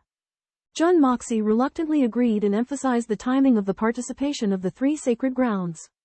Before leaving, Mo Wudao solemnly expressed to Jun Moxie that, despite their past conflicts, he genuinely prayed for Jun Moxie's longevity because only he could lead the continent to overcome the crisis. Jun Moxie responded that he would survive. Mo Wudao admitted past mistakes but insisted on his original intention to safeguard the continent. Jun Moxie, while still holding reservations about the sacred grounds, apologized for doubting their intentions. This apology deeply moved the sacred ground members. As Mo Wudao, Ji Yuhan, and others departed, Jun Moxie provided paper bags, requesting that each sacred ground member leave personal belongings and messages. They solemnly complied, understanding the grave significance of the request. On the warfront, Yingbo, despite severe injuries, fought valiantly, wielding various battle knives and eliminating over a dozen berserker ninjas. A berserker ninja attempted to assassinate him, but he deftly dodged and counterattacked, killing his assailant. Yingbo emerged as a beacon of hope for the united forces, leading the charge against the crisis. Amidst a fierce battle, the hundreds of soldiers of the cannibalistic soul-devouring legion stand against tens of thousands of foreign troops. Displaying astonishing combat prowess, each of them possesses physical attributes and profound martial skills comparable to the fearsome Sky Punisher spirit beasts, making them capable of single-handedly defeating hundreds of enemies. Like bamboo shoots breaking jade, the cannibalistic soul-devouring legion's blades are incomparably sharp, leaving the foreigners' weapons shattered and useless. The battlefield is a scene of carnage, with bodies falling lifeless and entire enemy formations being ripped apart. The foreigners are caught off guard, having underestimated the legion as mere mortals. Despite their overwhelming numerical advantage, the cannibalistic soul-devouring legion has inflicted casualties more than 30 times their own number. Showing no signs of fatigue, the enemy commander, General Inokai Kosei, is stunned, as his plan to counterattack when the legion tires proves futile. Their endurance far surpasses his expectations. Grueling training has gifted the cannibalistic soul-devouring legion with formidable stamina, enabling them to wield multi-ton iron blocks for hours on end. Thus, even in a prolonged battle, they are confident of persevering. General Inokai realizes that the battle has spiraled beyond his control. The legion's might and tenacity fill him with despair, and his only hope lies in the legion eventually exhausting their strength, revealing an opening for attack. However, the battle unfolds not as he had hoped. The cannibalistic soul-devouring legion continues to advance, trampling over the foreigners' bodies, their determination unwavering and their murderous intent palpable. Their blades relentlessly claim lives, painting the battlefield crimson with the foreigners' blood. The weapons of the ruined firmament warriors gradually shattered, while the weapons of the alien warriors also could not withstand the clashes, revealing the weakness of their weapons. After discovering this, General Inokai attempted to organize a counterattack, but the ruined firmament warriors displayed astonishing power, effortlessly seizing and turning the alien warriors' blades against them. This abnormal strength left General Inokai and the other alien experts greatly shocked. Meanwhile, Tiger King Tiger Split Earth led his troops to join the battle. Eager to claim victory, they realized that the ruined firmament warriors' speed in eliminating enemies was astonishing.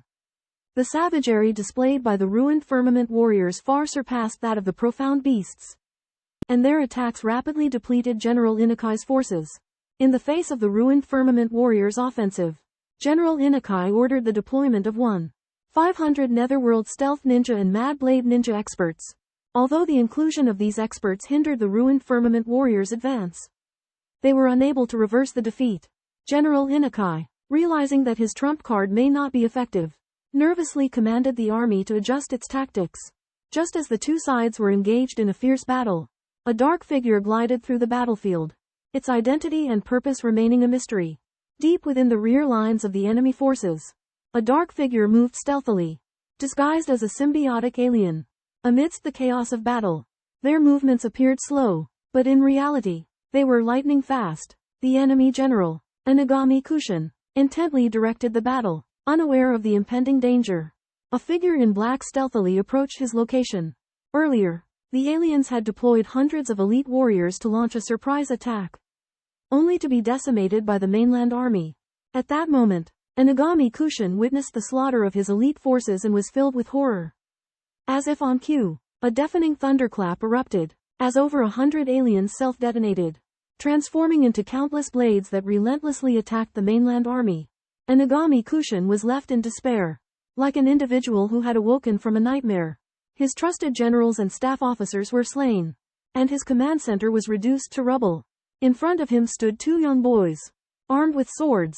The left-handed one struck with the speed of lightning, killing with every blow. Before Inagami Kushin could react, two sharp swords pierced his heart, and his head was sent flying. In his final moments of shock, he realized that his assassins were left-handed. As his consciousness faded, he could not help but lament the cruel trick of fate. Two left-handed assassins had orchestrated his demise. These two assassins were Tianxiang and DK, the highly trained assassins raised by Jun Moxie. In the middle of a bloody battle, they carried out a stunning assassination that would leave the world in awe. They had infiltrated silently, struck with precision, and departed without leaving a trace, leaving behind only a battlefield strewn with corpses and an overwhelming sense of dread. From that day forward, the names of Tianxiang and DK became synonymous with fear and awe. chilling the enemy's hearts and striking terror into their souls. Behind enemy lines, 100-mile falling cloud and Leng Ao, the top assassins of the evil monarch's mansion, secretly set out to support two minor assassins in assassinating the enemy commander. However, they were shocked to find that the two assassins not only completed their mission flawlessly but also took down the enemy's headquarters. The 100-man troop, soul devouring under heaven, led by Ying Bo Kong and Feng Wan-yun, crushed the enemy's 50,000 troops with overwhelming force. 3,000 Tiger Clan warriors also joined the fray, tearing through the enemy's defenses. 24 small units infiltrated from all directions, dividing the enemy army into isolated and helpless blocks. Despite their sheer numbers, the enemy fell into chaos due to the loss of their commander and could only resist desperately. Tens of thousands of enemy soldiers rushed toward soul devouring under heaven one after another. But they were all ruthlessly killed. Jun Moxie, suspended high in the sky, kept a cold eye on the battlefield, preventing the enemy from launching a suicidal counterattack.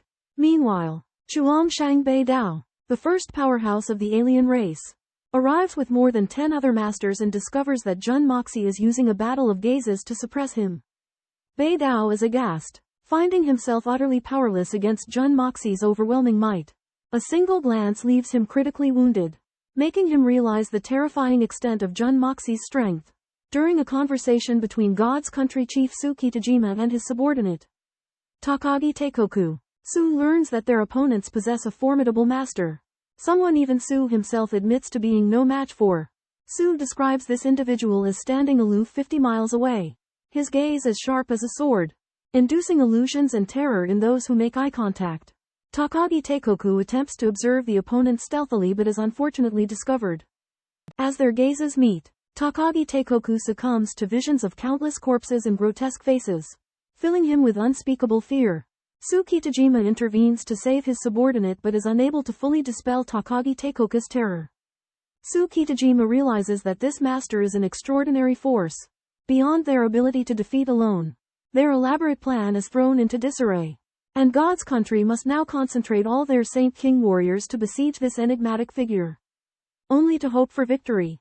Su Kitajima acknowledges with bitterness that God's country's aspirations are threatened, and the outcome of the battle has become shrouded in uncertainty.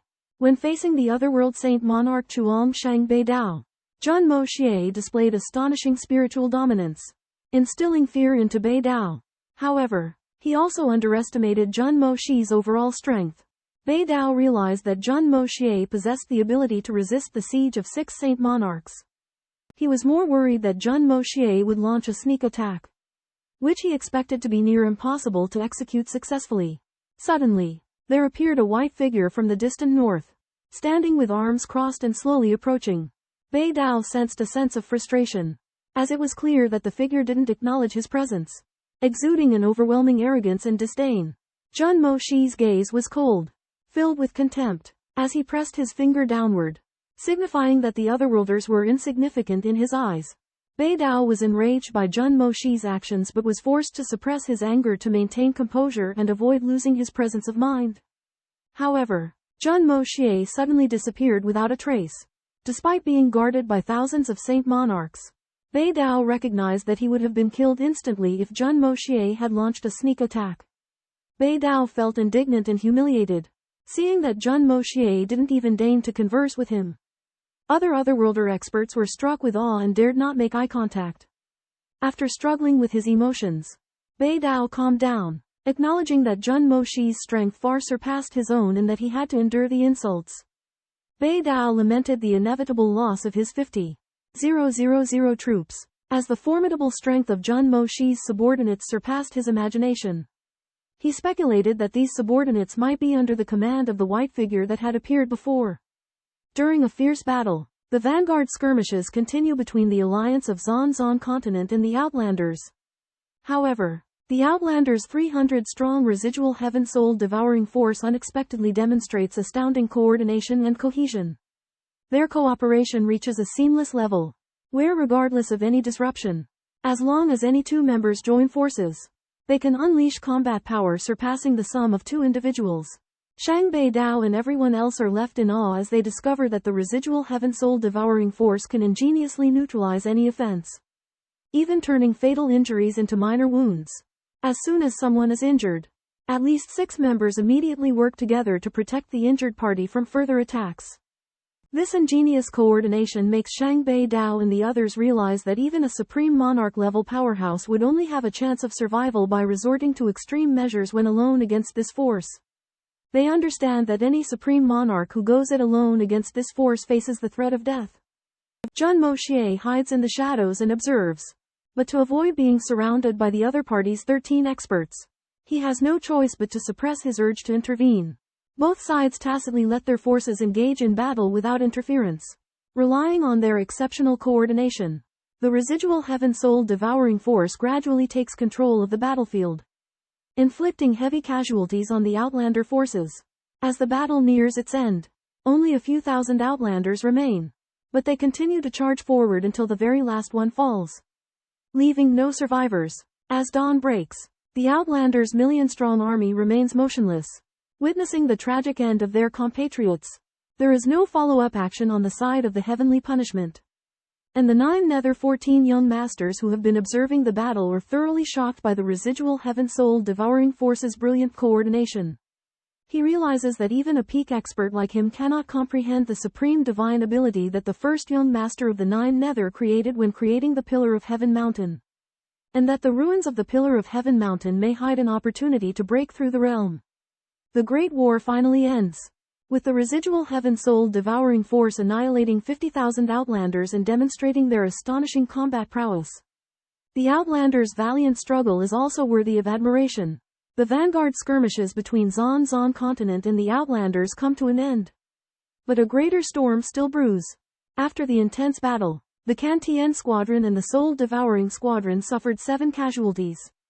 Despite their remarkable victory, Yingbo Kong and Feng Wan-yun were deeply saddened and grief-stricken. One of the fallen Soul Devouring Squadron warriors, grievously wounded by the self-detonation of 4 Kwangdao ninjas, was on the brink of death. Feng Wan-yun desperately channeled his profound qi, but could not save him. Jun Moxie arrived and attempted to use the soul-gathering divine art, but discovered that the warrior's Dantian had been destroyed, leaving him powerless. Jun Moxie activated the power of the Hongjun Pagoda with great effort, giving the warrior just enough time to utter one more sentence. The warrior's dying wish was for his wife to remarry while she was still young, impressing upon Feng Wan-yun and his companions his selfless devotion to her. Jun Moxie sealed the warrior's spirit seed in a jade box made from a natural earth vein and promised to find the best opportunity for him to reincarnate, as well as to provide for his wife and family.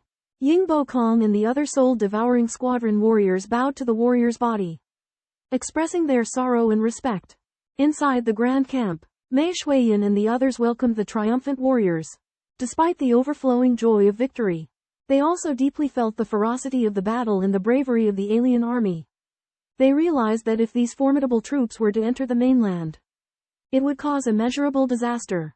To resist the alien invasion, the only effective measure was to eliminate them all. Thus, the sound of the horn echoed throughout the night. However, the alien army remained inactive, stationed 100 miles away from Mount Tianju. This strange behavior puzzled everyone. However, the leader of the alien army, Shang Bei Dao, had other plans. He had been severely wounded in the divine sense battle with Jun Moxie, losing his confidence in victory. To deal with this peerless expert, he decided to seek help from the 3 mighty figures in the Divine Sun tribe. Shang Bei Dao rushed to the Divine Sun tribe's secluded dwelling, explaining to the 3 mighty figures the formidable power of Jun Moxie. The mighty figures were shocked by Shang Bei Dao's experience, but they expressed their inability to intervene. It turned out that there was an invisible barrier between the profound Zon continent and the Divine Sun tribe, restricting their movements. They explained that 10,000 years ago, the number 1 figure in the 9 regions, the first young master of the 9 netherworld, had attempted to conquer the Divine Sun tribe. His attempt enraged the tribe members, who intended to exterminate the Divine Sun tribe. In the end, the 3 mighty figures joined forces to create this invisible barrier, both protecting the Divine Sun tribe and restricting them from crossing it. Divided by the towering celestial pillar mountain are the Xuanxuan Continent and the Shenri tribe. The Shenri tribe, scorned as a disgusting species by Juyin, the youngest prodigy of the Xuanxuan Continent, are bound by a soul-sealing enchantment that prohibits them from entering the northern region of the Celestial Pillar Mountain. This enchantment creates an insurmountable divide. While the Shenri tribe boasts formidable warriors, they are unable to break the soul-sealing spell cast by Juyin, hindering their participation in the battle for the heavens.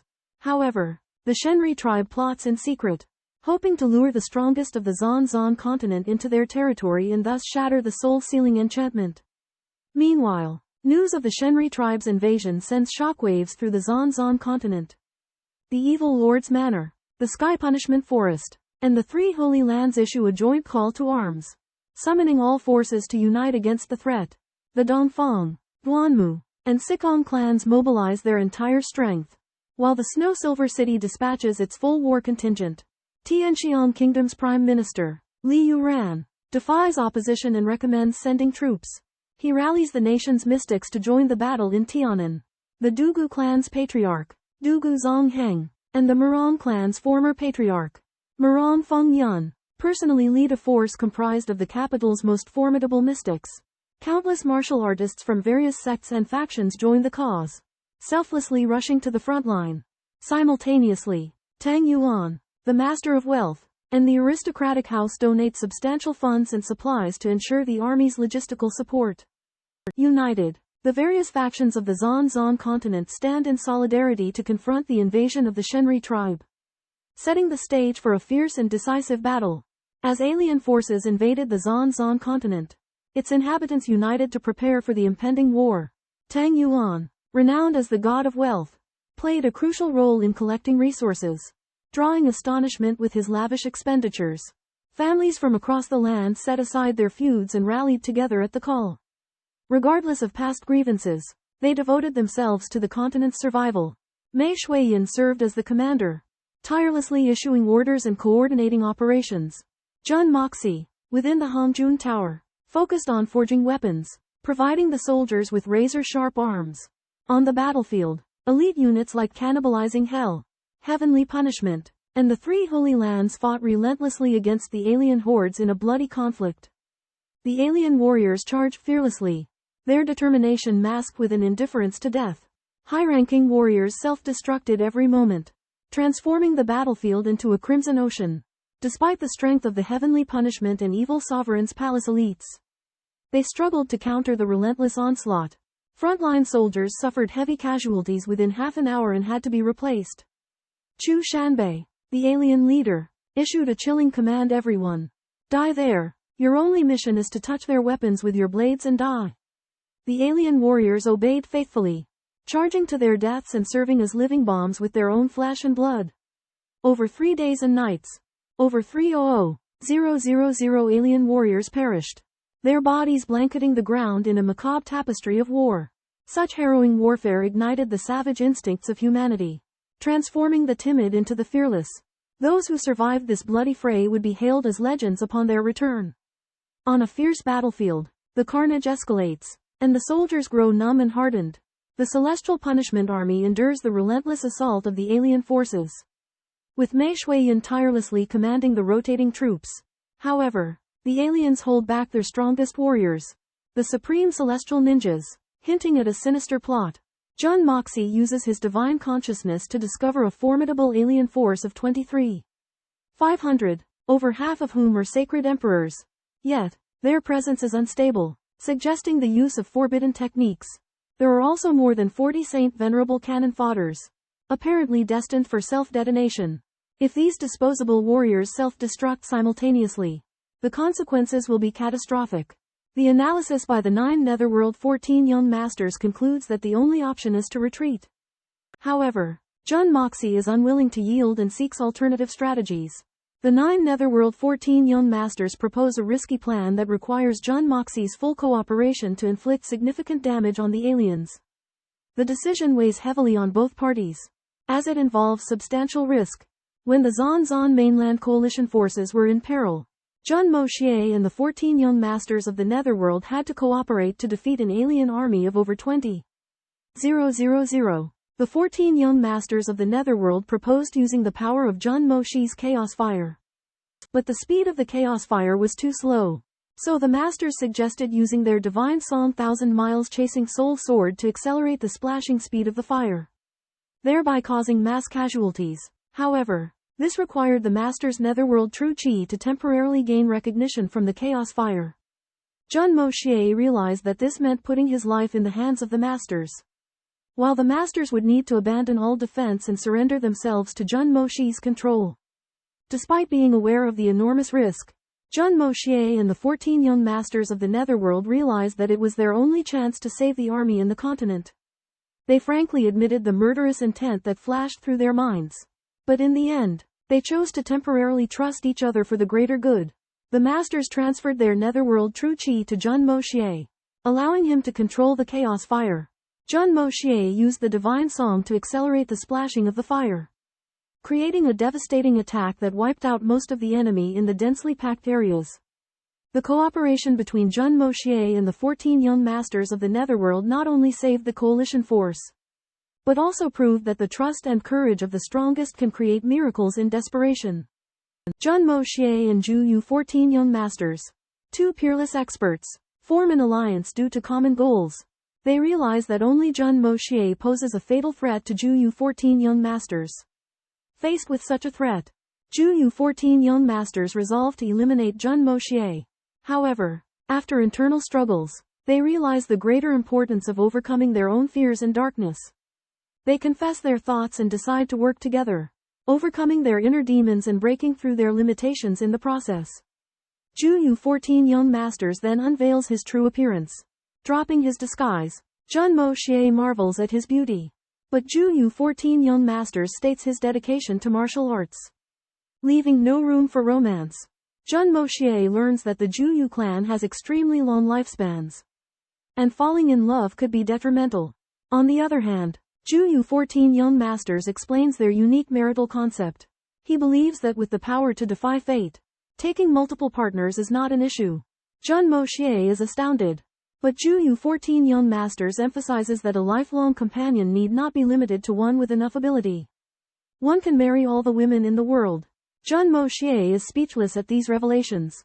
Impressed by Ju Yu 14 young masters' extraordinary virility, Jun Moxie channels Ju Yu 14 young masters' chi into the Hongjun Tower, hoping to communicate with the Chaos Flame.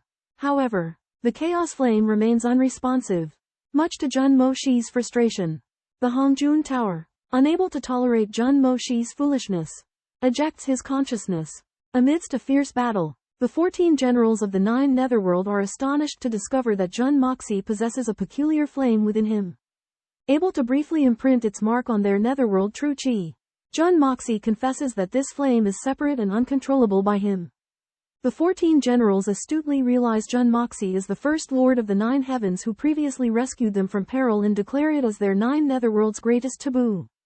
Jun Moxie doesn't conceal his identity, declaring his intent to battle the 14 generals. The war situation intensifies as the foreign army prepares for a mighty assault under the command of the Crimson Command flag. To salvage the battle, the sanctuary dispatches 7,000 severely wounded master painters to draw the Great Show flag. Marching towards certain death, led by the 3 sect masters, the sanctuary's procession advances steadily, their backs straight and pride etched on their faces. Mei Shuiyan orders the warriors of heavenly punishment to salute them. The 14 generals are impressed by the sanctuary's spirit of sacrifice, meriting respect despite previous grudges. Jun Moxie pledges that he will avenge the sanctuary by killing the war maniac. The sanctuary personnel express their gratitude, bearing the great flags that represent their 3 forces, and march towards their ultimate fate. The 3 sanctities decide to destroy the alien race. Their battle flags reappear on the battlefield, igniting the fire of life and soul. Jun Moxie pays homage on behalf of the continent. The heroes of the sanctuary bid farewell and join the death-defying army.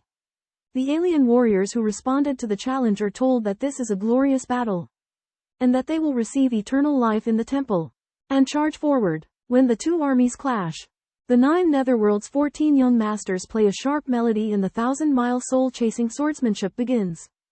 Countless black light swords swiftly attack with chaotic fire. The alien Saint Emperor army takes it for granted, thinking that the attack will not cause any real damage.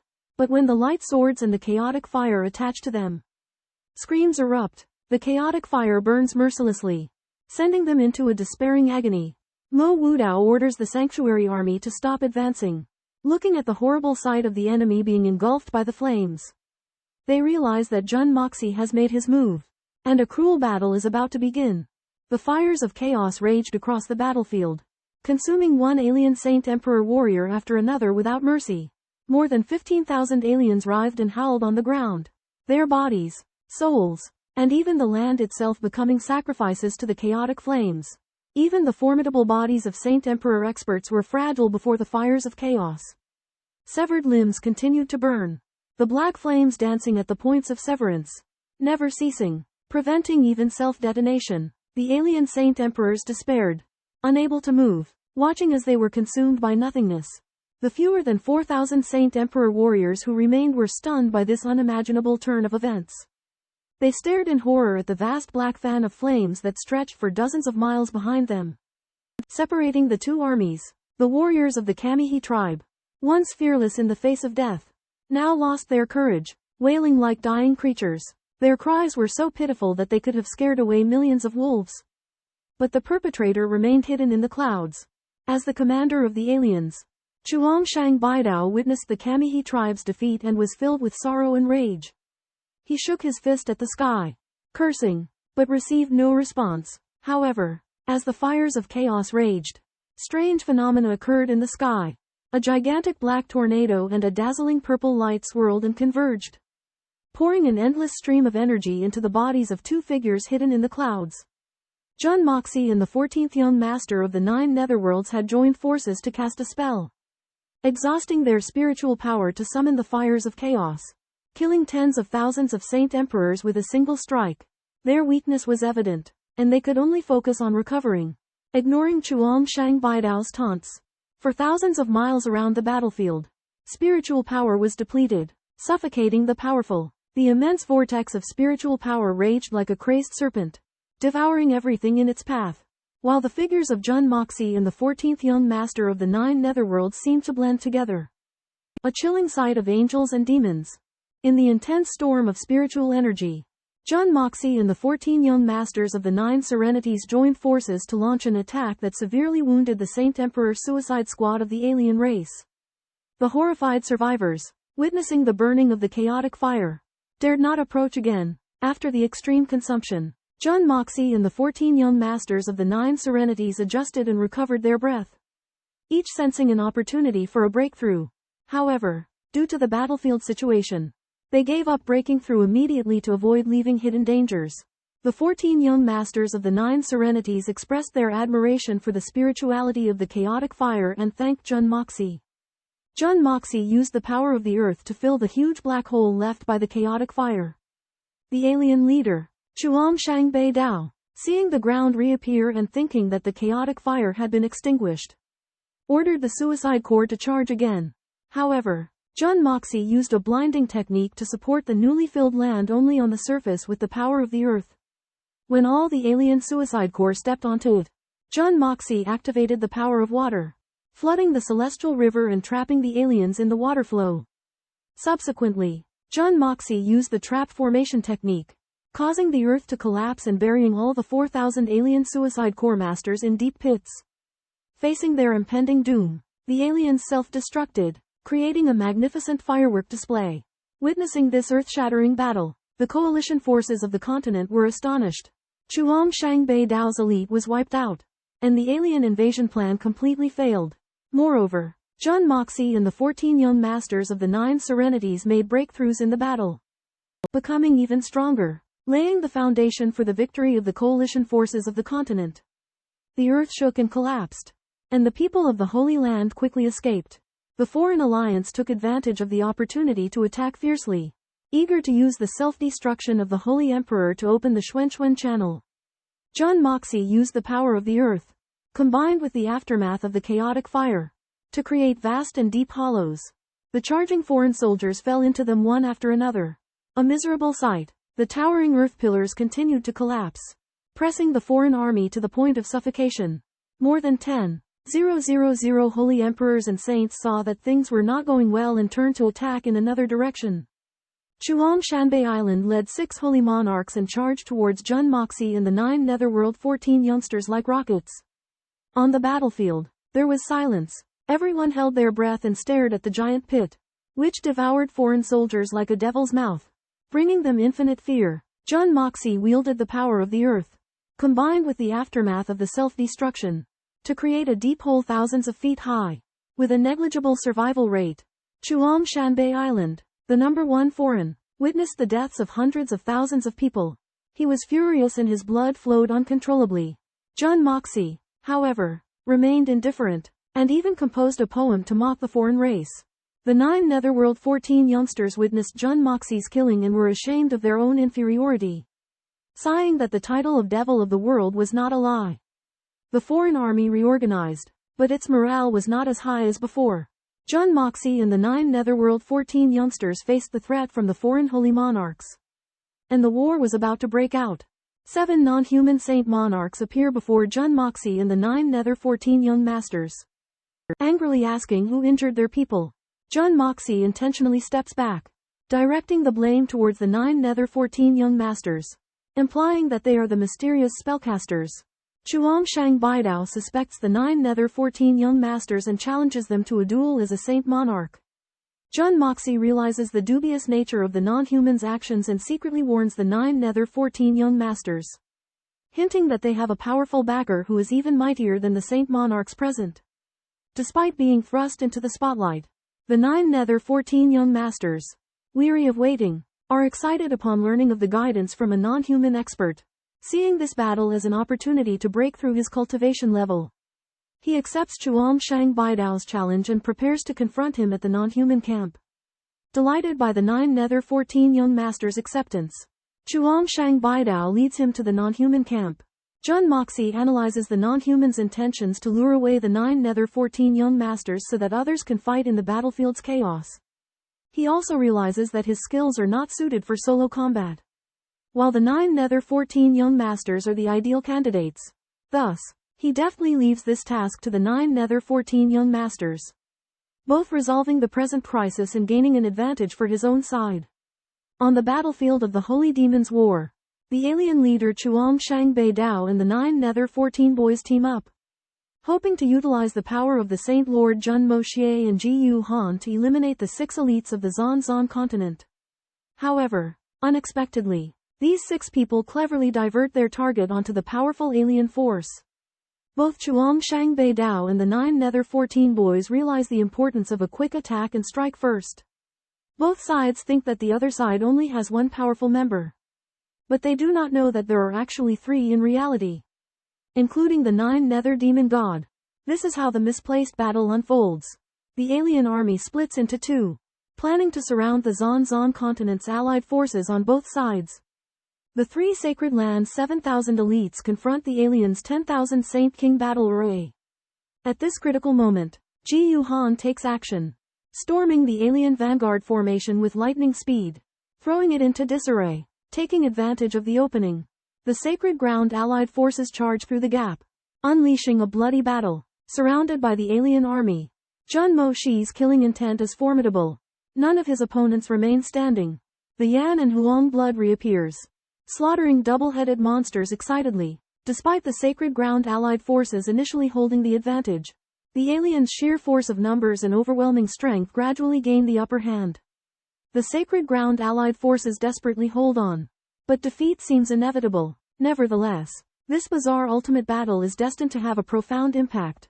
In a fierce battle, Jun Moxie led his men against the Foreign Legion. Behind him, the divine sword Yan Huang's blood vibrated excitedly, its sword hum echoing with desire like a famished beast spotting 10,000 feasts. However, Jun Moxie found that Yan Huang's blood remained motionless, and his Yi Huo dissipated as he looked up to see the divine sword flying aimlessly, lost in its own reverie. After Jun Moxie rebuked Yan Huang's blood, the divine sword finally regained its senses, letting out a long cry as a giant sword beam shot out like a lightsaber. In an instant, 2 supreme heavenly endurances were pierced through, turning into skeletons. Yan Huang's blood continued its rampage, moving at an untraceable speed, leaving skeletons and withered corpses in its wake. The foreign forces began to attack Yan Huang's blood, But to no avail. The divine sword speed far exceeded their reaction time, and none could withstand its sharp edge. Meanwhile, Jun Moxie fought valiantly, cutting down all who stood in his path and heading straight for Ji Yuhan. However, even with three powerhouses combined, the foreign legion's superiority remained apparent. On the sanctuary's side, Saint Leng Tong was isolated and severely injured by a foreign saint sovereign. But he disregarded his own safety, fiercely biting into his opponent's throat, shattering his laryngeal bone. The foreign saint sovereign's other half attempted to break free, but Leng Tong held on tightly, eventually self-destructing and perishing together with him. Several saint venerable experts also self-destructed, killing a large number of foreign experts. Taoist Mo Wudao ignored his guards, thrusting his long sword into the foreign ranks, letting out a roar as he self-destructed. Inspired by his actions, members of the hidden immortal palace stormed into the foreign ranks and fought to the death. Supreme Jin Shi Ruoshan, fueled by this spirit, led his men into the enemy formation, composing a final swan song for the hidden immortal palace. Heroes from the three holy lands immortal palace of hidden seclusion, supreme city of gold, and dreamlike blood sea launched a suicidal attack, sacrificing their lives and souls. Their explosive roar shook the world, annihilating countless foreigners. Xuanxuan Aobo, sect master of the dreamlike blood sea, having learned of the impending destruction of the three holy lands, rallied his disciples and followed suit. With their sacrifice, the warriors of the holy lands proved their indomitable spirit, stunning the remaining foreign forces. Ji Yuhan slaughtered the foreigners with wild abandon, but his heart was filled with unbearable pain. Witnessing the destruction of the holy lands, his spirit was crushed. Jun Moxie urged him to retreat, but Ji Yuhan was determined to fight the foreigners to the end, hoping that Jun Moxie would carry on the legacy of the Holy Lands. Jun Moxie was forced to leave, while Ji Yuhan stood alone before the pass, single-handedly holding back the foreign army. His indomitable spirit awed the foreigners, forcing them to hesitate. Reflecting on the legacy of the three Holy Lands, Ji Yuhan was filled with emotion. He swore an oath to live as a guardian of the Holy Lands and to die a martyr. He cursed the foreigners, sacrificing his soul and life for the sake of all living beings. In the midst of a chaotic battlefield, the valiant saint hero, Ji Yuhan, stood firm against overwhelming odds. With his sword gleaming in his grasp, he fought fearlessly against a legion of enemies. Behind him, his beloved Mei Shuiyan and his companion Chao Ying watched in awe and trepidation. Ji Yuhan's sword reverberated with deafening power as he charged into the enemy ranks, embracing death with unwavering determination. Amidst the chaos of countless assailants, he moved with unmatched agility, slaying foes without hesitation. Yet, when confronted by 6 saint lords, Ji Yuhan remained unyielding, fighting with all his might. As the battle raged, Ji Yuhan's strength surged incomprehensibly to its peak. He fought alone against hundreds, his presence unrivaled. Despite severe wounds, he steadfastly defended the front lines, preventing the enemy's advance. His voice echoed with unyielding defiance, questioning the heavens as he fought for the honor of the saint territory. Ji Yuhan's sacrifice reverberated throughout the battlefield. In a moment of ultimate self-destruction, he eradicated all remaining enemies, including 2 saint lords. The explosive impact shattered 2 mountains, sending shockwaves across the land. The fallen hero's sacrifice moved all who witnessed it, eliciting tears of sorrow and reverence. Before Ji Yuhan's heroic sacrifice, he entrusted his unsaid last wish to Jun Moxie to take care of his daughter Chao Ying. Burdened by this solemn request, Jun Moxie grapples with a dilemma to alleviate Ji Yuhan's worries but not break Chao Ying's heart. As the battle erupts, Ji Yuhan's self-destruction shocks everyone. Chao Ying, learning of her revered elder's demise, collapses in grief. Meanwhile, the Bear King, Crane King, Wolf King, and Tiger King lead the allied forces of the 4 clans into the fray. The drums of the heavenly punishment battle formation thunder. Fighters from both sides clash violently, blood splattering everywhere. Jun Moxie manifests his Yan Huang bloodline, entering the battle like a bolt of lightning. He becomes a human blade, cutting down enemies in his path. The earth element proves potent, creating sinkholes that swallow and crush alien warriors. However, the aliens' overwhelming numbers put the heavenly punishment warriors to the test. They encircle the warriors, breaking through defenses and threatening to raid the base camp. As the heavenly punishment forces teeter on the brink, Mei Shui Yan leads the remaining warriors into the fight. Brandishing the Sword of Kings, she roars into the fray. Her comrades follow, fighting valiantly. Thus begins a clash of unparalleled ferocity. Outnumbered but resolute, the Heavenly Punishment Warriors engage the aliens in a desperate battle to the death.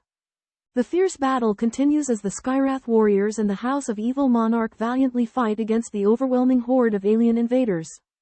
However, the sacrifices made by the sanctuary and the attrition of the aliens have only intensified the severity of the situation on the battlefield. The aliens, relying on their overwhelming numbers, gain an advantage and threaten to breach the Xuanxuan Continent.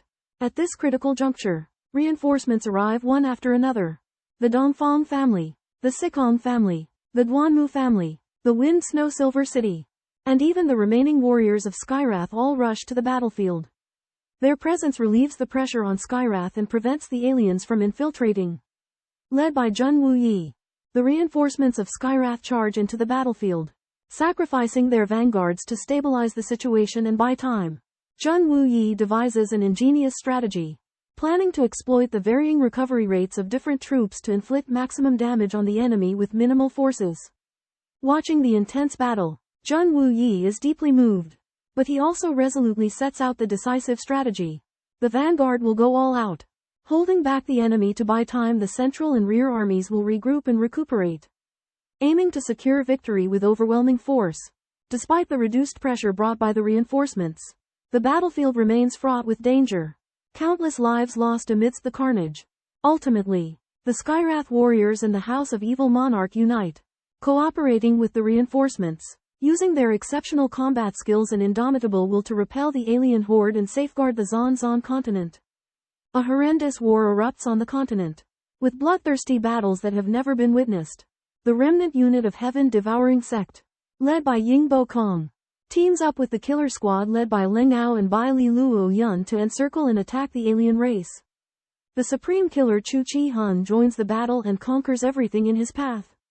Reinforcements arrive from all corners of the continent, throwing themselves into the fight without fear of hardships and sacrifice.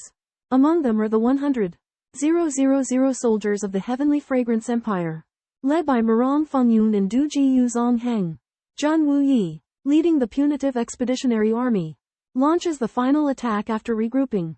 The reinforcements, brimming with vigor, break through the alien forces like a hot knife through butter. Simultaneously, colossal birds descend from the skies, and Yun Bichen and his partner join the battle. All the warriors from Guanzhou also arrive at the battlefield, augmenting the army of reinforcements. Although the alien race outnumbers the reinforcements, they never have a chance to catch their breath, and the balance of victory begins to tip in favor of the reinforcements. Jun Moxie confronts the three final saints of the alien race, alternating between the power of fire and earth to slaughter countless alien warriors. Enraged by Jun Moxie's underhanded tactics, the three saints decide to resort to mutual destruction and charge at Jun Moxie with reckless abandon. However, Jun Moxie feigns a desperate struggle but secretly employs the yin-yang escaping technique to evade the saints' self-destruction. In the end, the three alien saints all perish at the hands of Jun Moxie, and the battle is finally settled. Amidst the fierce battle, Emperor Shang Baidao and Takahashi Yukiko of the alien race detonated themselves in a desperate attempt to perish together with Jun Moxie. However, Jun Moxie's divine sense had anticipated their motive, and instead of retreating, he vanished from his original position, narrowly avoiding the blast. The force of the explosion created a massive void within the ranks of the alien army, claiming nearly 8,000 lives of the 6 alien emperors. All but Shang Baidao perished in the encounter. 3 fell at the hands of Ji Yuhan, while the remaining 3 were slain by Jun Moxie. Jun Moxie's relentless assault decimated the battlefield, leaving a trail of fire and ash in his wake. He soared through the air, lending aid to various sectors, causing enemy forces to crumble wherever he appeared. On another front, the Guan family found themselves in dire straits. Patriarch Guan Donglio, limited by his earth-profound realm, struggled to withstand the onslaught of hundreds of alien warriors. Just when their situation seemed dire, Jun Moxie intervened, clearing a path with his palms and rescuing the Guan family members. During the chaos, Jun Moxie noticed a woman with a black veil mingling among the Guan ranks. It was Yuer, who had once attempted to assassinate him. Her body bore the scars of battle as she supported Guan Qingyue. A cold gleam flashed in Jun Moxie's eyes. He had been searching for Yuer for quite some time but had been unsuccessful.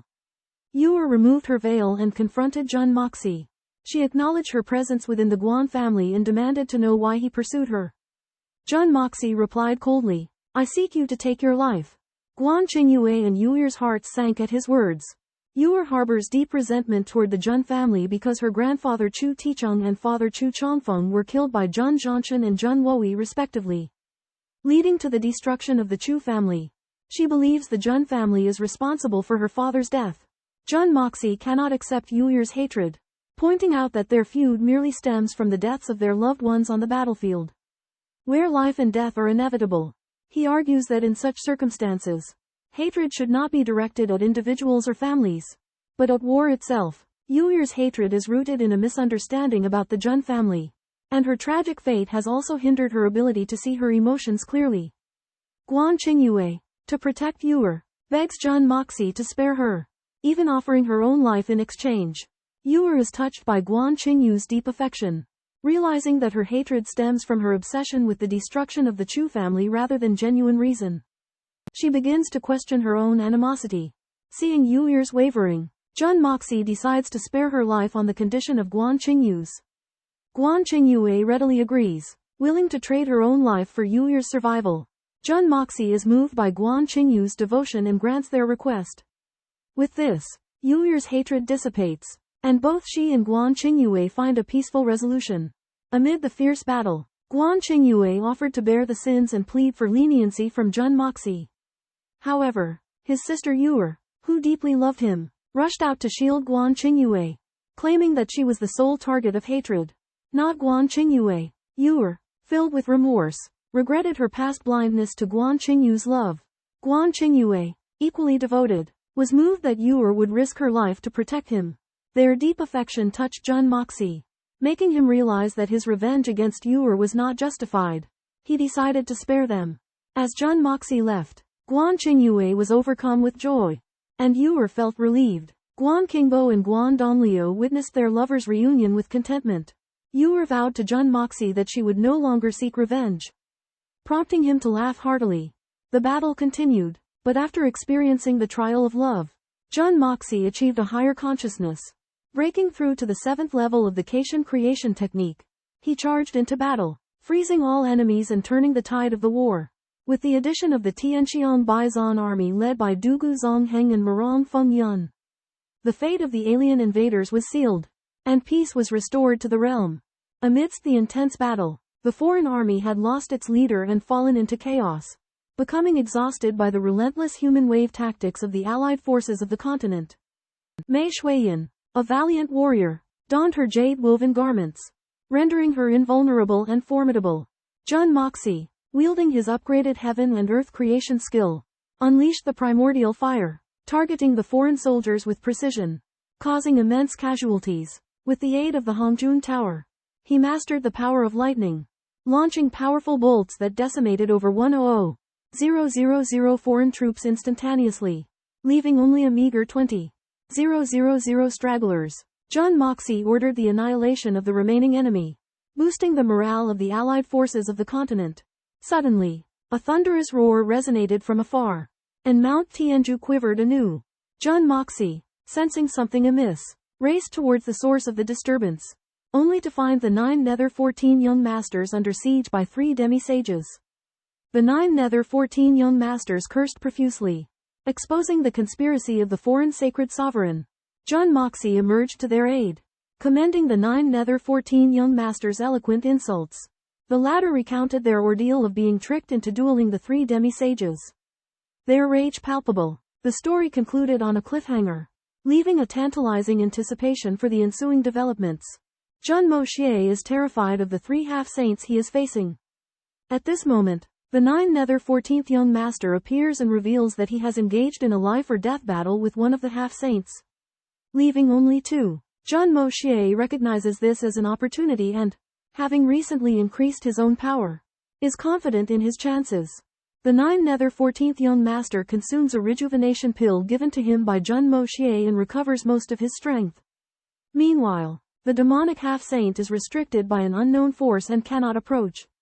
Jun Moxie seizes this chance to test the strength of the demonic race, only to discover his own power far surpasses that of his opponent.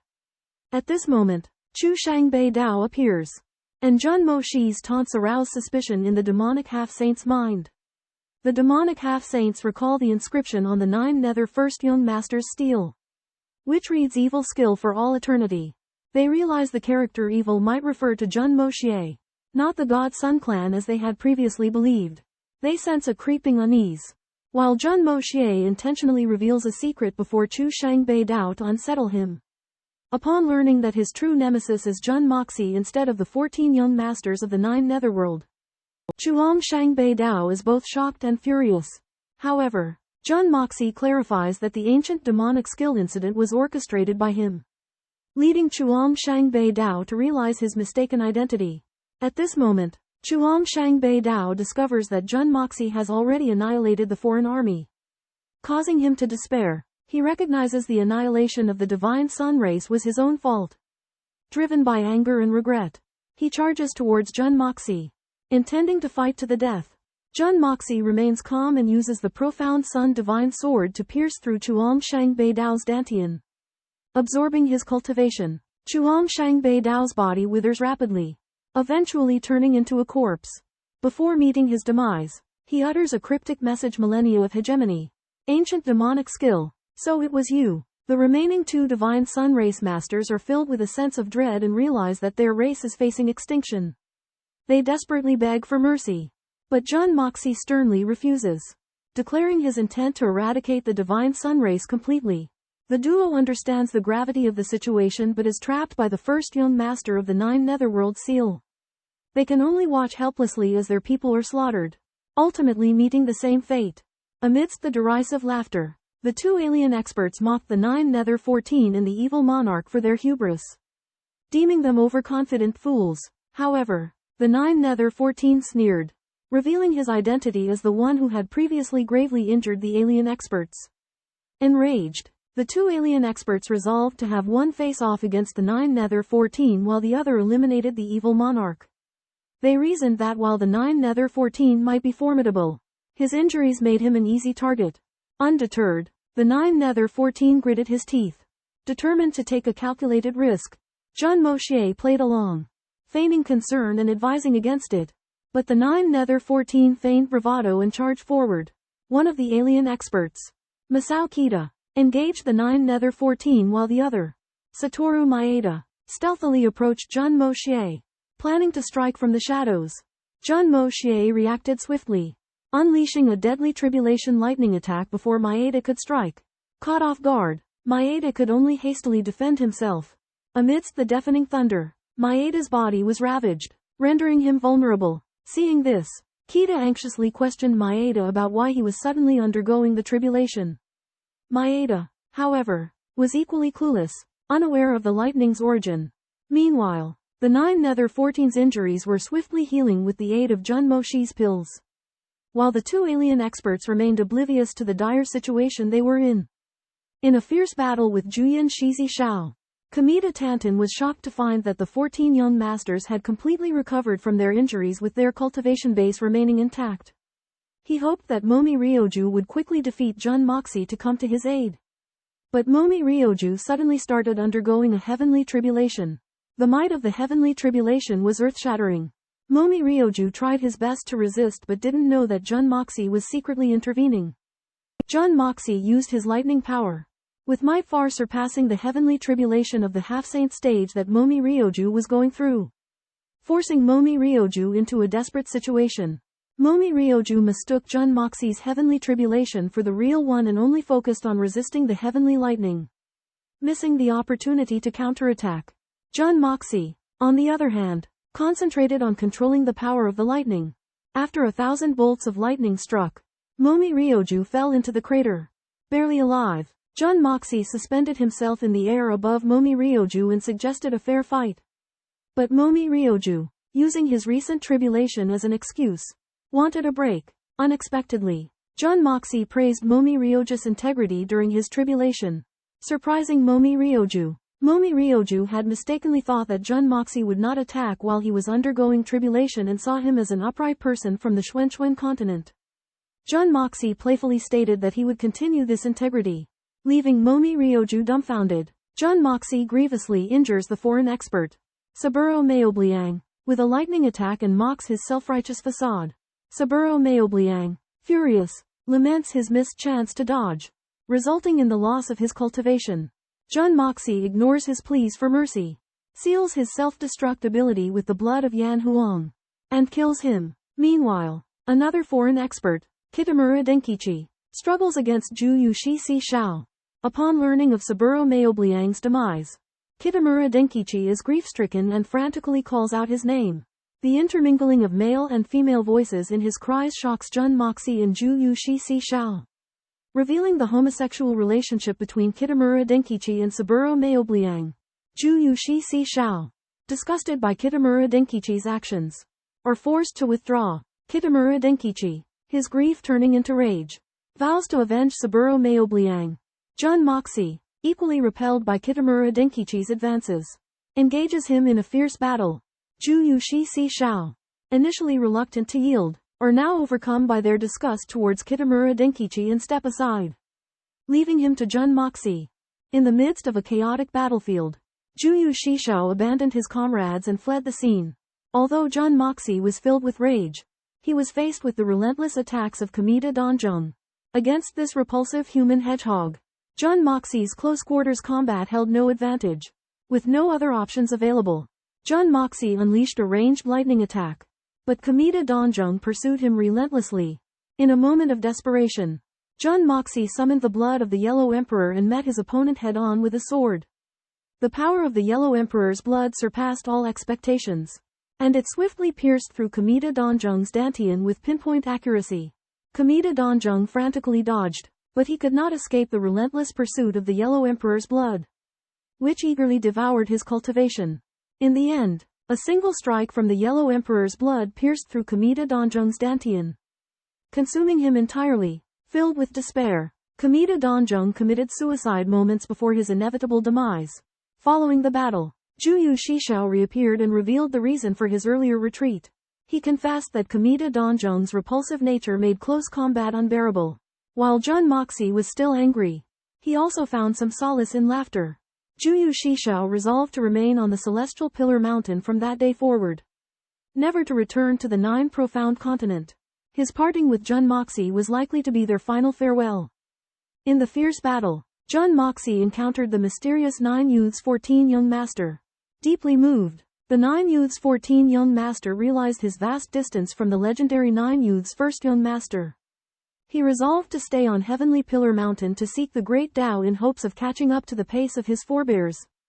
Although Jun Moxie hoped that the Nine Youths 14 young master would help to deal with the battle maniac, the latter was unwilling to be embroiled in interesting struggles. Thus, Jun Moxie had to face the battle maniac alone. The Nine Youths 14 young master promised that, should there be a need after the war, he would come and assist in wiping out the remnants of the other races.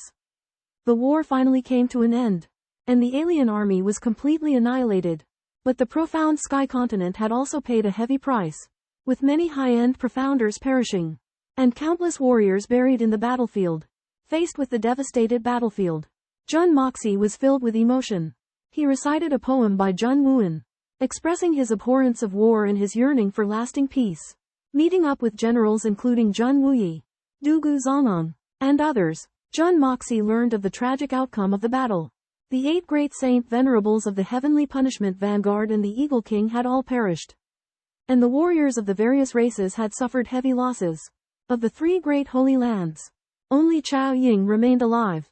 Jun Moxie sighed heavily, saluting these heroes who had sacrificed themselves to protect the continent. During the great battle, the Sky Punishment Army suffered heavy losses, with over 30,000 soldiers killed. Other reinforcements from the continent also lost heavily, with over 100,000 casualties. Hawk's striking division had 13 soldiers killed and the rest seriously injured. Jun Moxie ordered generous compensation for the families of the deceased soldiers and forbade any abuse. He also instructed that the descendants of meritorious heroes should be treated well, but if they broke the law, They would not be spared. The 3 major holy lands were heavily guarded, and their tents remained. Jun Moxie and his party entered the tents and found the last wills of the holy place masters. Ji Yuhan left Chao Ying a jade pendant to express his longing for her. Mo Wudao's last words were simply Xiaoyao, expressing his deep feelings for his younger brother. Mo Xiaoyao. The last words of Supreme Golden City Master Shi Ruoshan were heartbreaking if everything could start over. In the center of the battlefield, Jun Moxie used the power of earth to create an eternal giant eagle monument to commemorate the heroes. The power of gold plated it with a golden glow, making the giant eagle appear majestic and heroic. On the stone wall, the blood of Yan and Huang inscribed a poem that praised the brotherhood and spirit of the heroes who were willing to sacrifice their lives for the cause, leaving an enduring legacy for all time. At the climax of the battle for heaven, the heavenly punishment Falcon King, Ying Suiking, sacrificed himself to protect the continent, and hundreds of thousands of heroes died heroically. To commemorate their achievements, a forest of tombstones was erected on the site of the former Heaven Pillar Mountain, where the remains of the soldiers were interred. Jun Moxie led everyone in paying their respects to the heroes in the forest of tombstones and inscribed the words 10,000 souls buried here. They are the pillars of the profound continent. To completely eradicate the threat of the alien race, Jun Moxie called on 5,000 Saint Emperor Masters to form 5 teams, led by Ying Bo Kong, Feng Wan Yun, Chu Chi Hun, Shang Kai Shan, and He Chong Xiao, to invade the alien territory and completely annihilate the foreign race. Shang Kai Shan, suffering from the pain of losing his brother, vowed to avenge his brother and led his team to the forefront. At Jun Moxie's behest, this team will launch a bloody massacre, vowing to eradicate the threat once and for all. After the war, Jun Moxie and Mei Shuiyan accompanied the army back. Mei Shuiyan pointed out the unusual situation that the misty illusionary palace did not help in the battle for heaven, which led Jun Moxie to ponder deeply. He worried that the battle Quang had returned to the palace, causing the other 7 major families to be preoccupied and unable to help. Jun Moxie was worried because the battle Quang has an immortal body and can enhance his strength by absorbing human blood essence. As time goes on, the battle Quang's power will inevitably grow stronger, posing a great threat to the continent. As the masses fought valiantly against the foreign army, disturbing news spread. Battle Quang had escaped from the volcano and was brutally slaughtering innocent civilians. In just a month, the death toll had exceeded 7,000. Infuriated by this heinous crime, Jun Moxie dispatched flying spirit beasts to search for Battle Quang, while also sending out notices to all mortal countries with his description.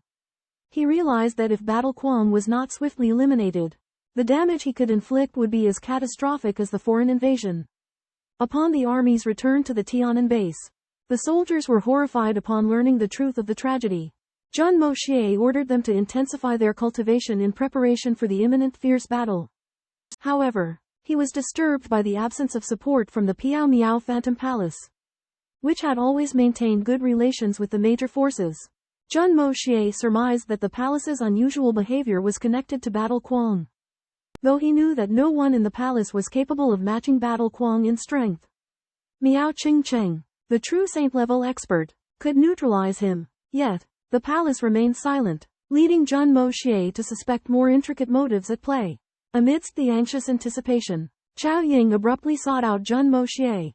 Since her return from Mount Tianju, she had been consumed by grief. Jun Moxie, intuiting that she had discovered crucial information about Ji Yuhan, hastily interrupted his cultivation to meet her. Ku Moi was baffled by Chao Ying's abrupt inquiry. Chao Ying boldly stated that she knew there was something suspicious about his conversation with Ji Yuhan, as Ji Yuhan's last-minute change in battle plans had prevented her from using her insight ability, thereby depriving her of an opportunity to contribute. Chao Ying surmised that Ji Yuhan must have told Ku Moi about her relationship with him and made arrangements for her future. She was desperate to know Ji Yuhan's last words, as he was her closest relative, and she could not bear the thought of living in ignorance. Faced with Chao Ying's pressing questions, Ku Moi was torn. He could not bring himself to reveal the truth that Ji Yuhan was her biological father, as it may send her into turmoil. After much deliberation, Ku Moi reluctantly fabricated Ji Yuhan's last words. Ku Moi claimed that Ji Yuhan was worried about Chao Ying's naivety and her inability to care for herself, so he entrusted Ku Moi to look after her for the rest of her life. even suggesting that Ku Moi marry her. Chao Ying was filled with shame and anger upon hearing these words, denouncing Ku Moi's account as nonsense. Ku Moi, however, insisted that it was true and that Ji Yuhan had died filled with guilt because the sacred ground had sealed Chao Ying's youth for 200 years, and by exiling her and betrothing her to Ku Moi, Ji Yuhan was seeking to make amends for his past mistakes. Chao Ying had no way of refuting Ku Moi's lies, and her emotions were a complex mix of grief and embarrassment. Ku Moi's brazen statement, while humiliating, also had the unintended effect of diffusing the heavy atmosphere, and Chao Ying's insistence on knowing Ji Yuhan's last words temporarily subsided. After the battle, Jun Moxie hesitated to tell Chao Ying his master's last wishes due to his shyness. After Chao Ying learned about it, she had mixed feelings, with shame but also less inner pain.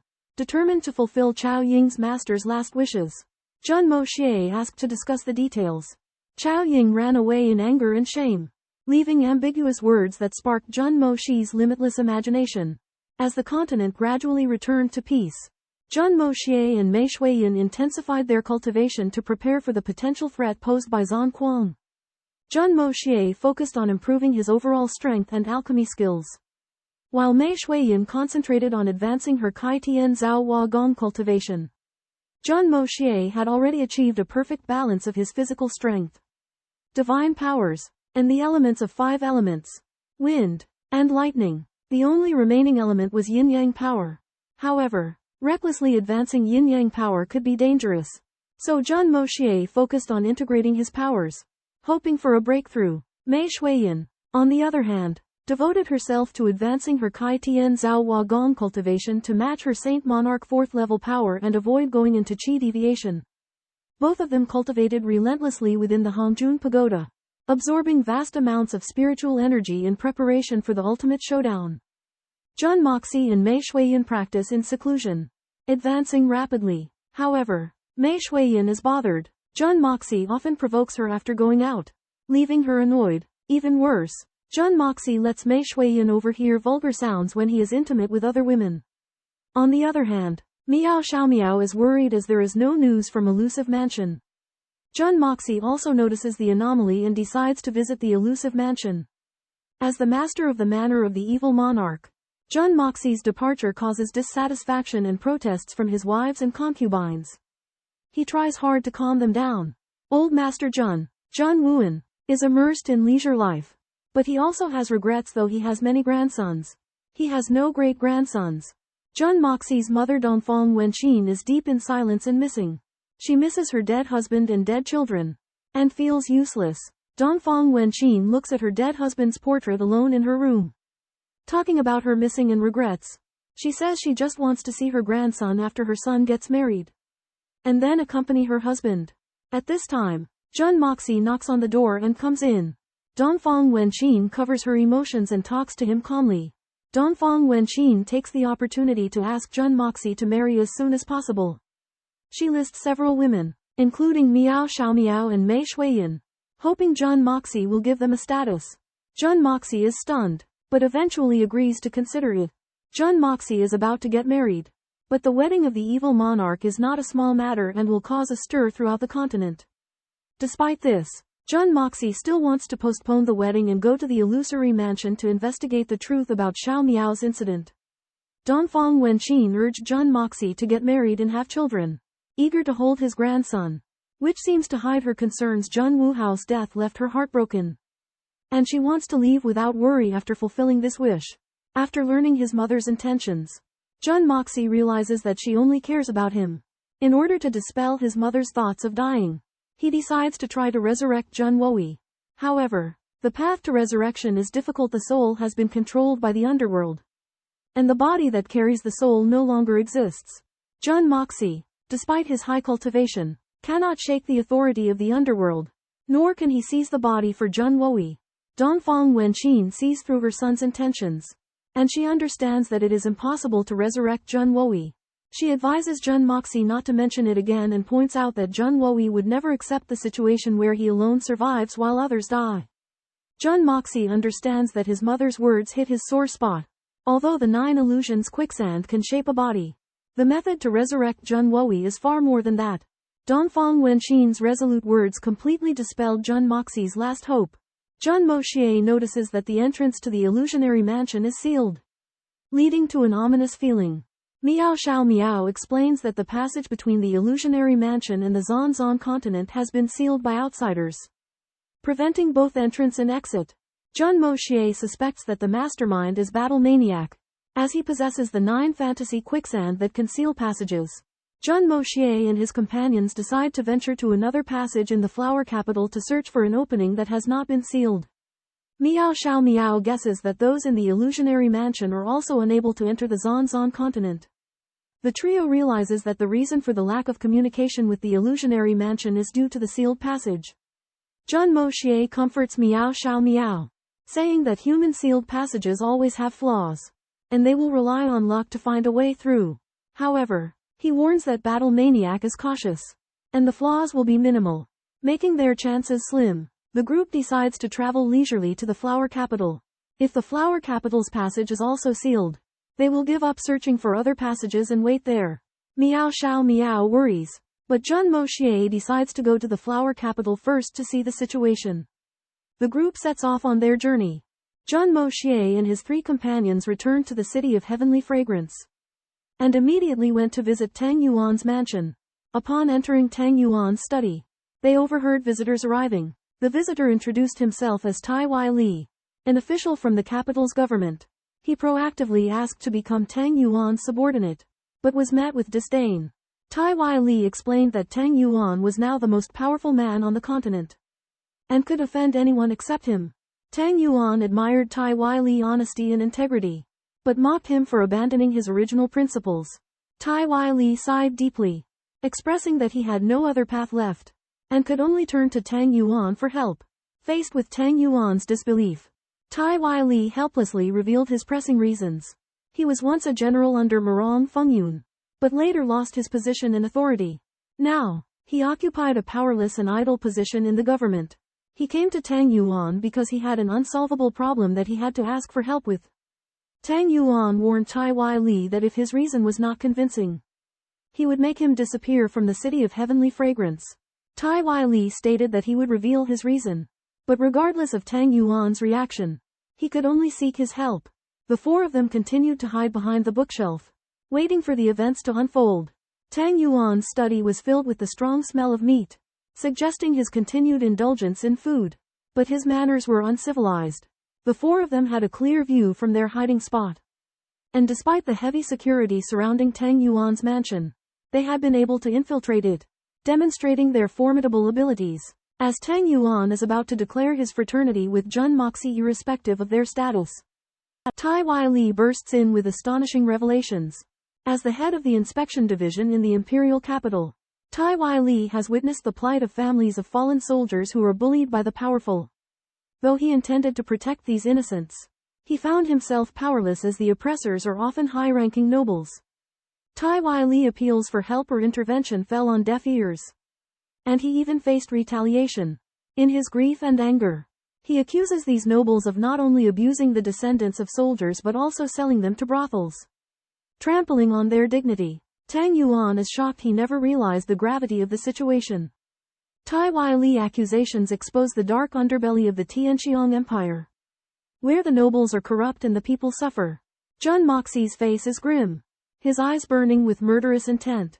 These crimes are not just against the celestial laws but also against his brotherhood.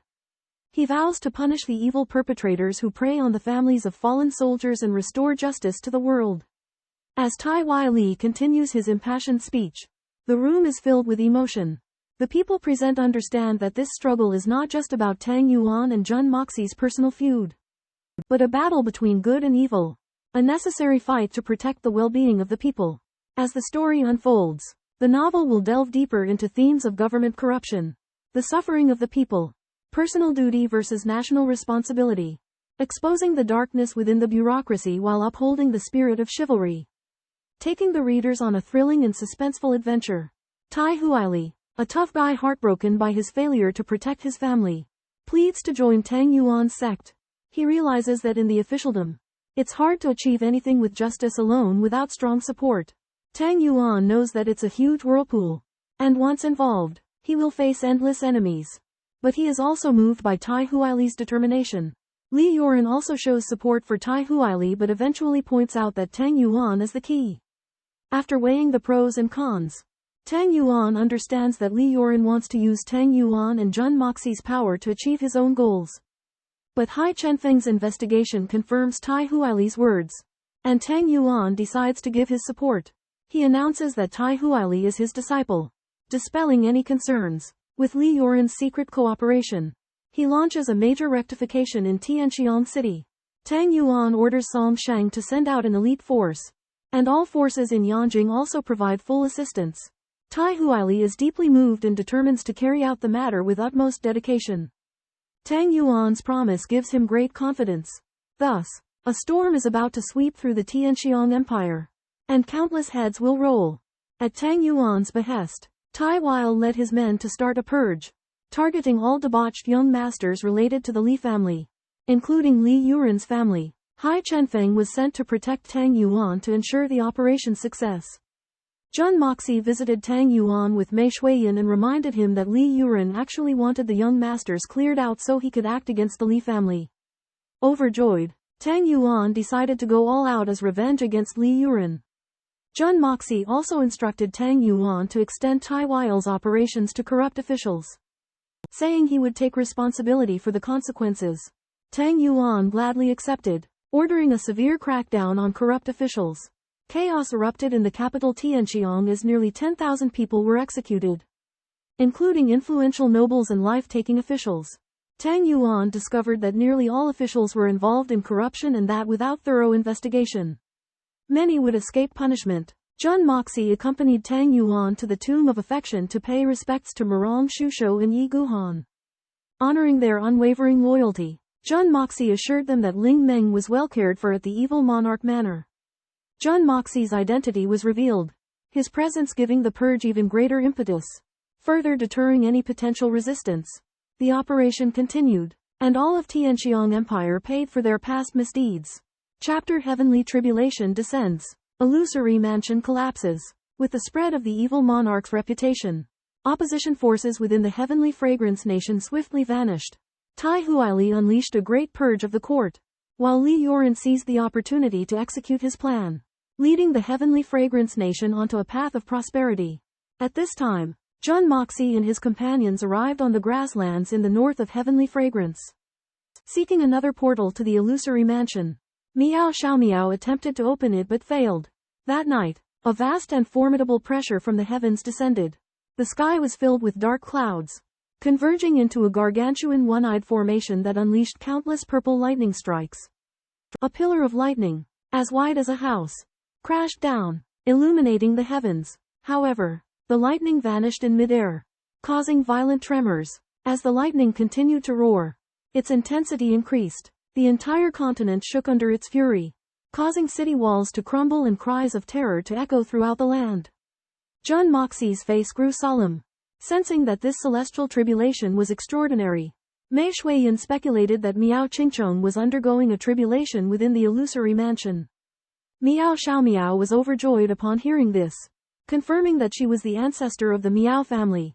Feeling the violent fluctuations of the heavens, Jun Moxie collected the three women and retreated into the world of the Hongjun Tower.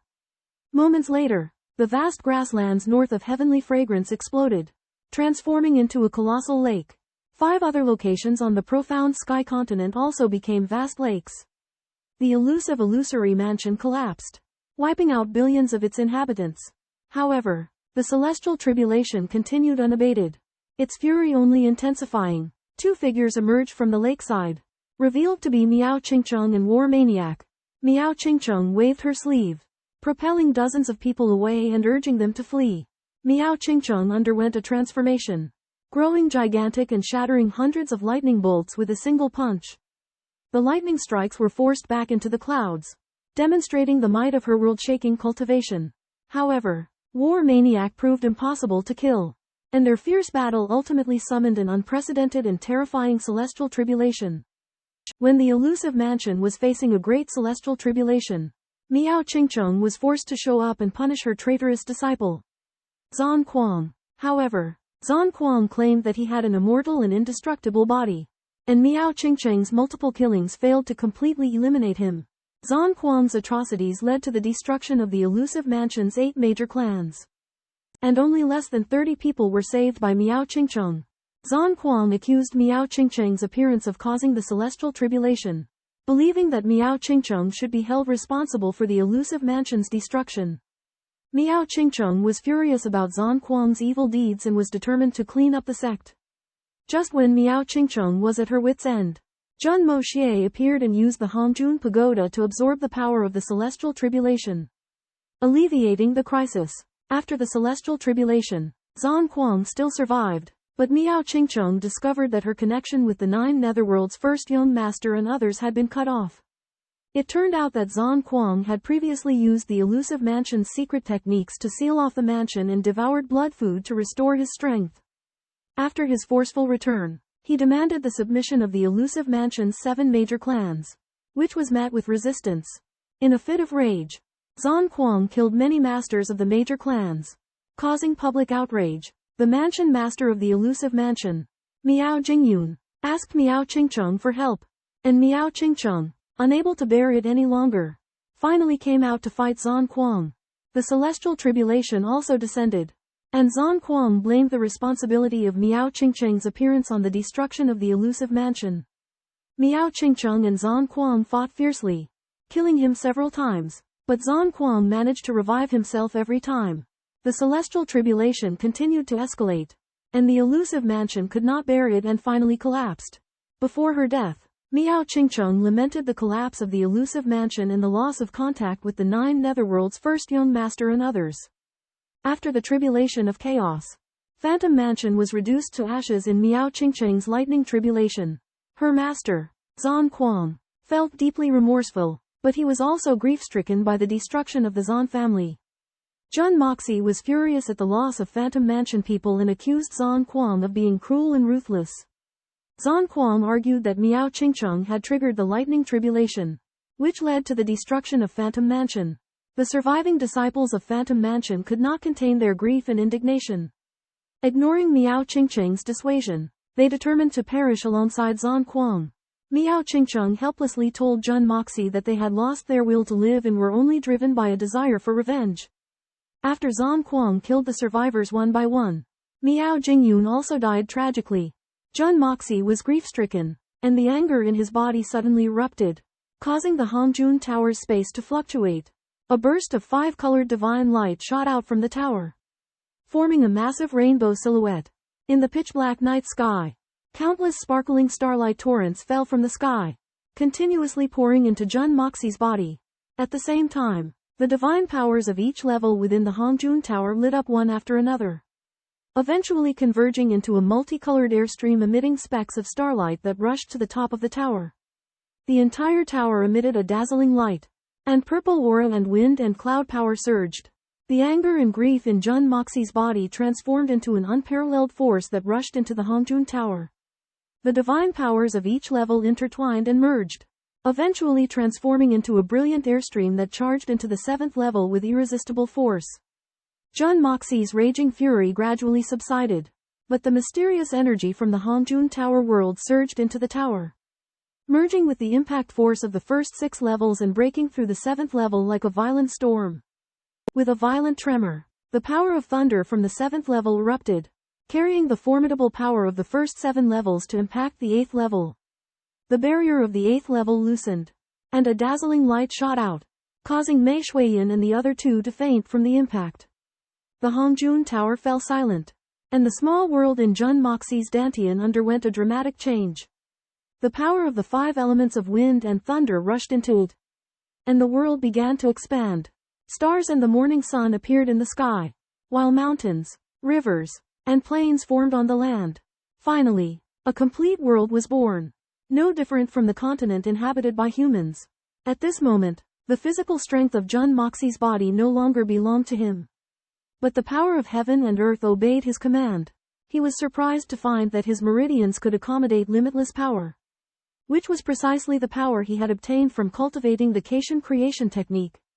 After breaking through the bottleneck of the 8th level, Jun Moxie felt the power of the creation of heaven and earth complete, and the structure of the universe perfected. He entered the Hongjun Tower, ascended the myriad Dao Aurora staircase, and arrived at the core of the tower, where he witnessed the struggles of the previous 8 Hongjun Tower masters. These images revealed that the cosmos and the universe were not the only existences, and the Hongjun Tower masters had created different worlds. Finally, Jun Moxie saw the trajectory of his own growth, from the time he transmigrated from his soul in the previous life to the Xuanxuan Continent. He realized that the original name of the Hongjun Tower was the Caitian Tower, and that only those who cultivated the Caitian creation technique could obtain it. Although Hongjun had also obtained this tower, he had already attained the Great Tao and had not cultivated this technique. So he renamed it the Hongjun Tower. Jun Moxie looked back on his life and couldn't help but smile. Finally, the image ended at the moment when the illusory mansion collapsed and he appeared in the Hongjun Tower. Unconsciously, Jun Moxie had been in deep meditation for a long time. When he opened his eyes, he found himself surrounded by 8 mysterious figures, who turned out to be the past masters of the Hongjun Pagoda. They highly praised Jun Moxie for opening up the heavens and the earth in just 2 years, and predicted that he would become the heir to the master. The incantation of the 8th floor of the Hongjun Pagoda suddenly appeared in Jun Moxie's divine consciousness. After enlightenment, he became one with the powers of heaven and earth. He realized that he could now command all the powers of the heavens and the earth. Time flew by, and 3 years passed. Miao Qingcheng and Zan Kuang were still evenly matched in the fierce battle. Jun Moxie made a strong comeback, facing Zan Kuang's immortal and indestructible body. He sneered and used the 8th level of the purple jade creation art to instantly cut off Zan Kuang's arm, causing his soul to tremble. Jun Moxie's purpose was to collect interest, and he declared that he would make Zan Kuang taste the pain of death. Zan Kuang refused to be outdone, threatening that if Jun Moxie could not kill him, he would make everyone in the evil lord's mansion taste the agony of death. Jun Moxie released a dense purple energy that transformed into a purple haze that enveloped Zan Kuang, causing his soul to have thoughts of annihilation. Zan Kuang was in a panic, but it was too late. His arm was cut off by Jun Moxie, and the energy of the creation art was activated instantly, and the battle between life and death was about to begin. Contemplating from afar, Jun Moxie's mind was a whirlwind of thoughts. After years of warfare, he had brought the 3 holy lands under the command of the demonic sovereign's manor, putting an end to the strife on the continent. However, he couldn't help but reminisce about Zan Kuang, with whom he once fought side by side. In that intense battle, Jun Moxie had shattered Zan Kuang's soul, reducing it to nothingness. Yet, a sliver of Zan Kuang's soul had managed to escape. Jun Moxie had immediately cast the remnant of Zan Kuang's soul into the chaotic flames, turning it to dust, forever denying it the chance of reincarnation. At that moment, guilt gnawed at Jun Moxie's heart. He didn't want to bear the burden of slaughtering his own comrade. He resolved to seek out Miao Qingcheng. After Zan Kuang's demise, Miao Qingcheng had nowhere to go and joined the demonic sovereign's manor.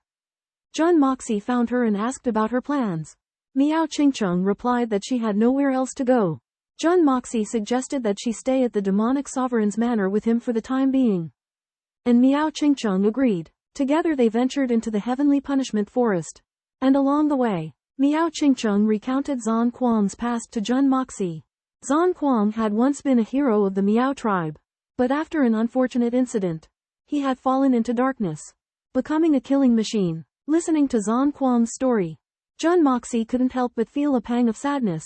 In the world, there was no absolute right or wrong, but Zan Kuang's actions had crossed the line of humanity, and his fate of being destroyed was a consequence of his own choices. A year later, Jun Moxie, in his 9-layered open heaven fortune building, gained enlightenment from the principles of heaven and earth, breaking through the constraints of the Hongjun Pagoda and reaching a new realm. He integrated the heavenly punishment forest into his own world, and from then on, the demonic sovereign's manor vanished from the continent. Jun Moxie, accompanied by his wives and confidants, traveled the cosmos, creating and transforming all things. He gifted 2 jade pendants to Dongfang Woyi and Jun Wenxin, witnessing their reunion in happiness. As time passed, Jun Moxie returned to his hometown, Earth. Filled with emotion, he had been an ordinary man on Earth, but now he had become a supreme being in the universe. Yet, he never forgot his roots. Jun Moxie and his descendants gradually returned to the profound continent, forging a close friendship with Dongfang Woyi and Jun Wenqin.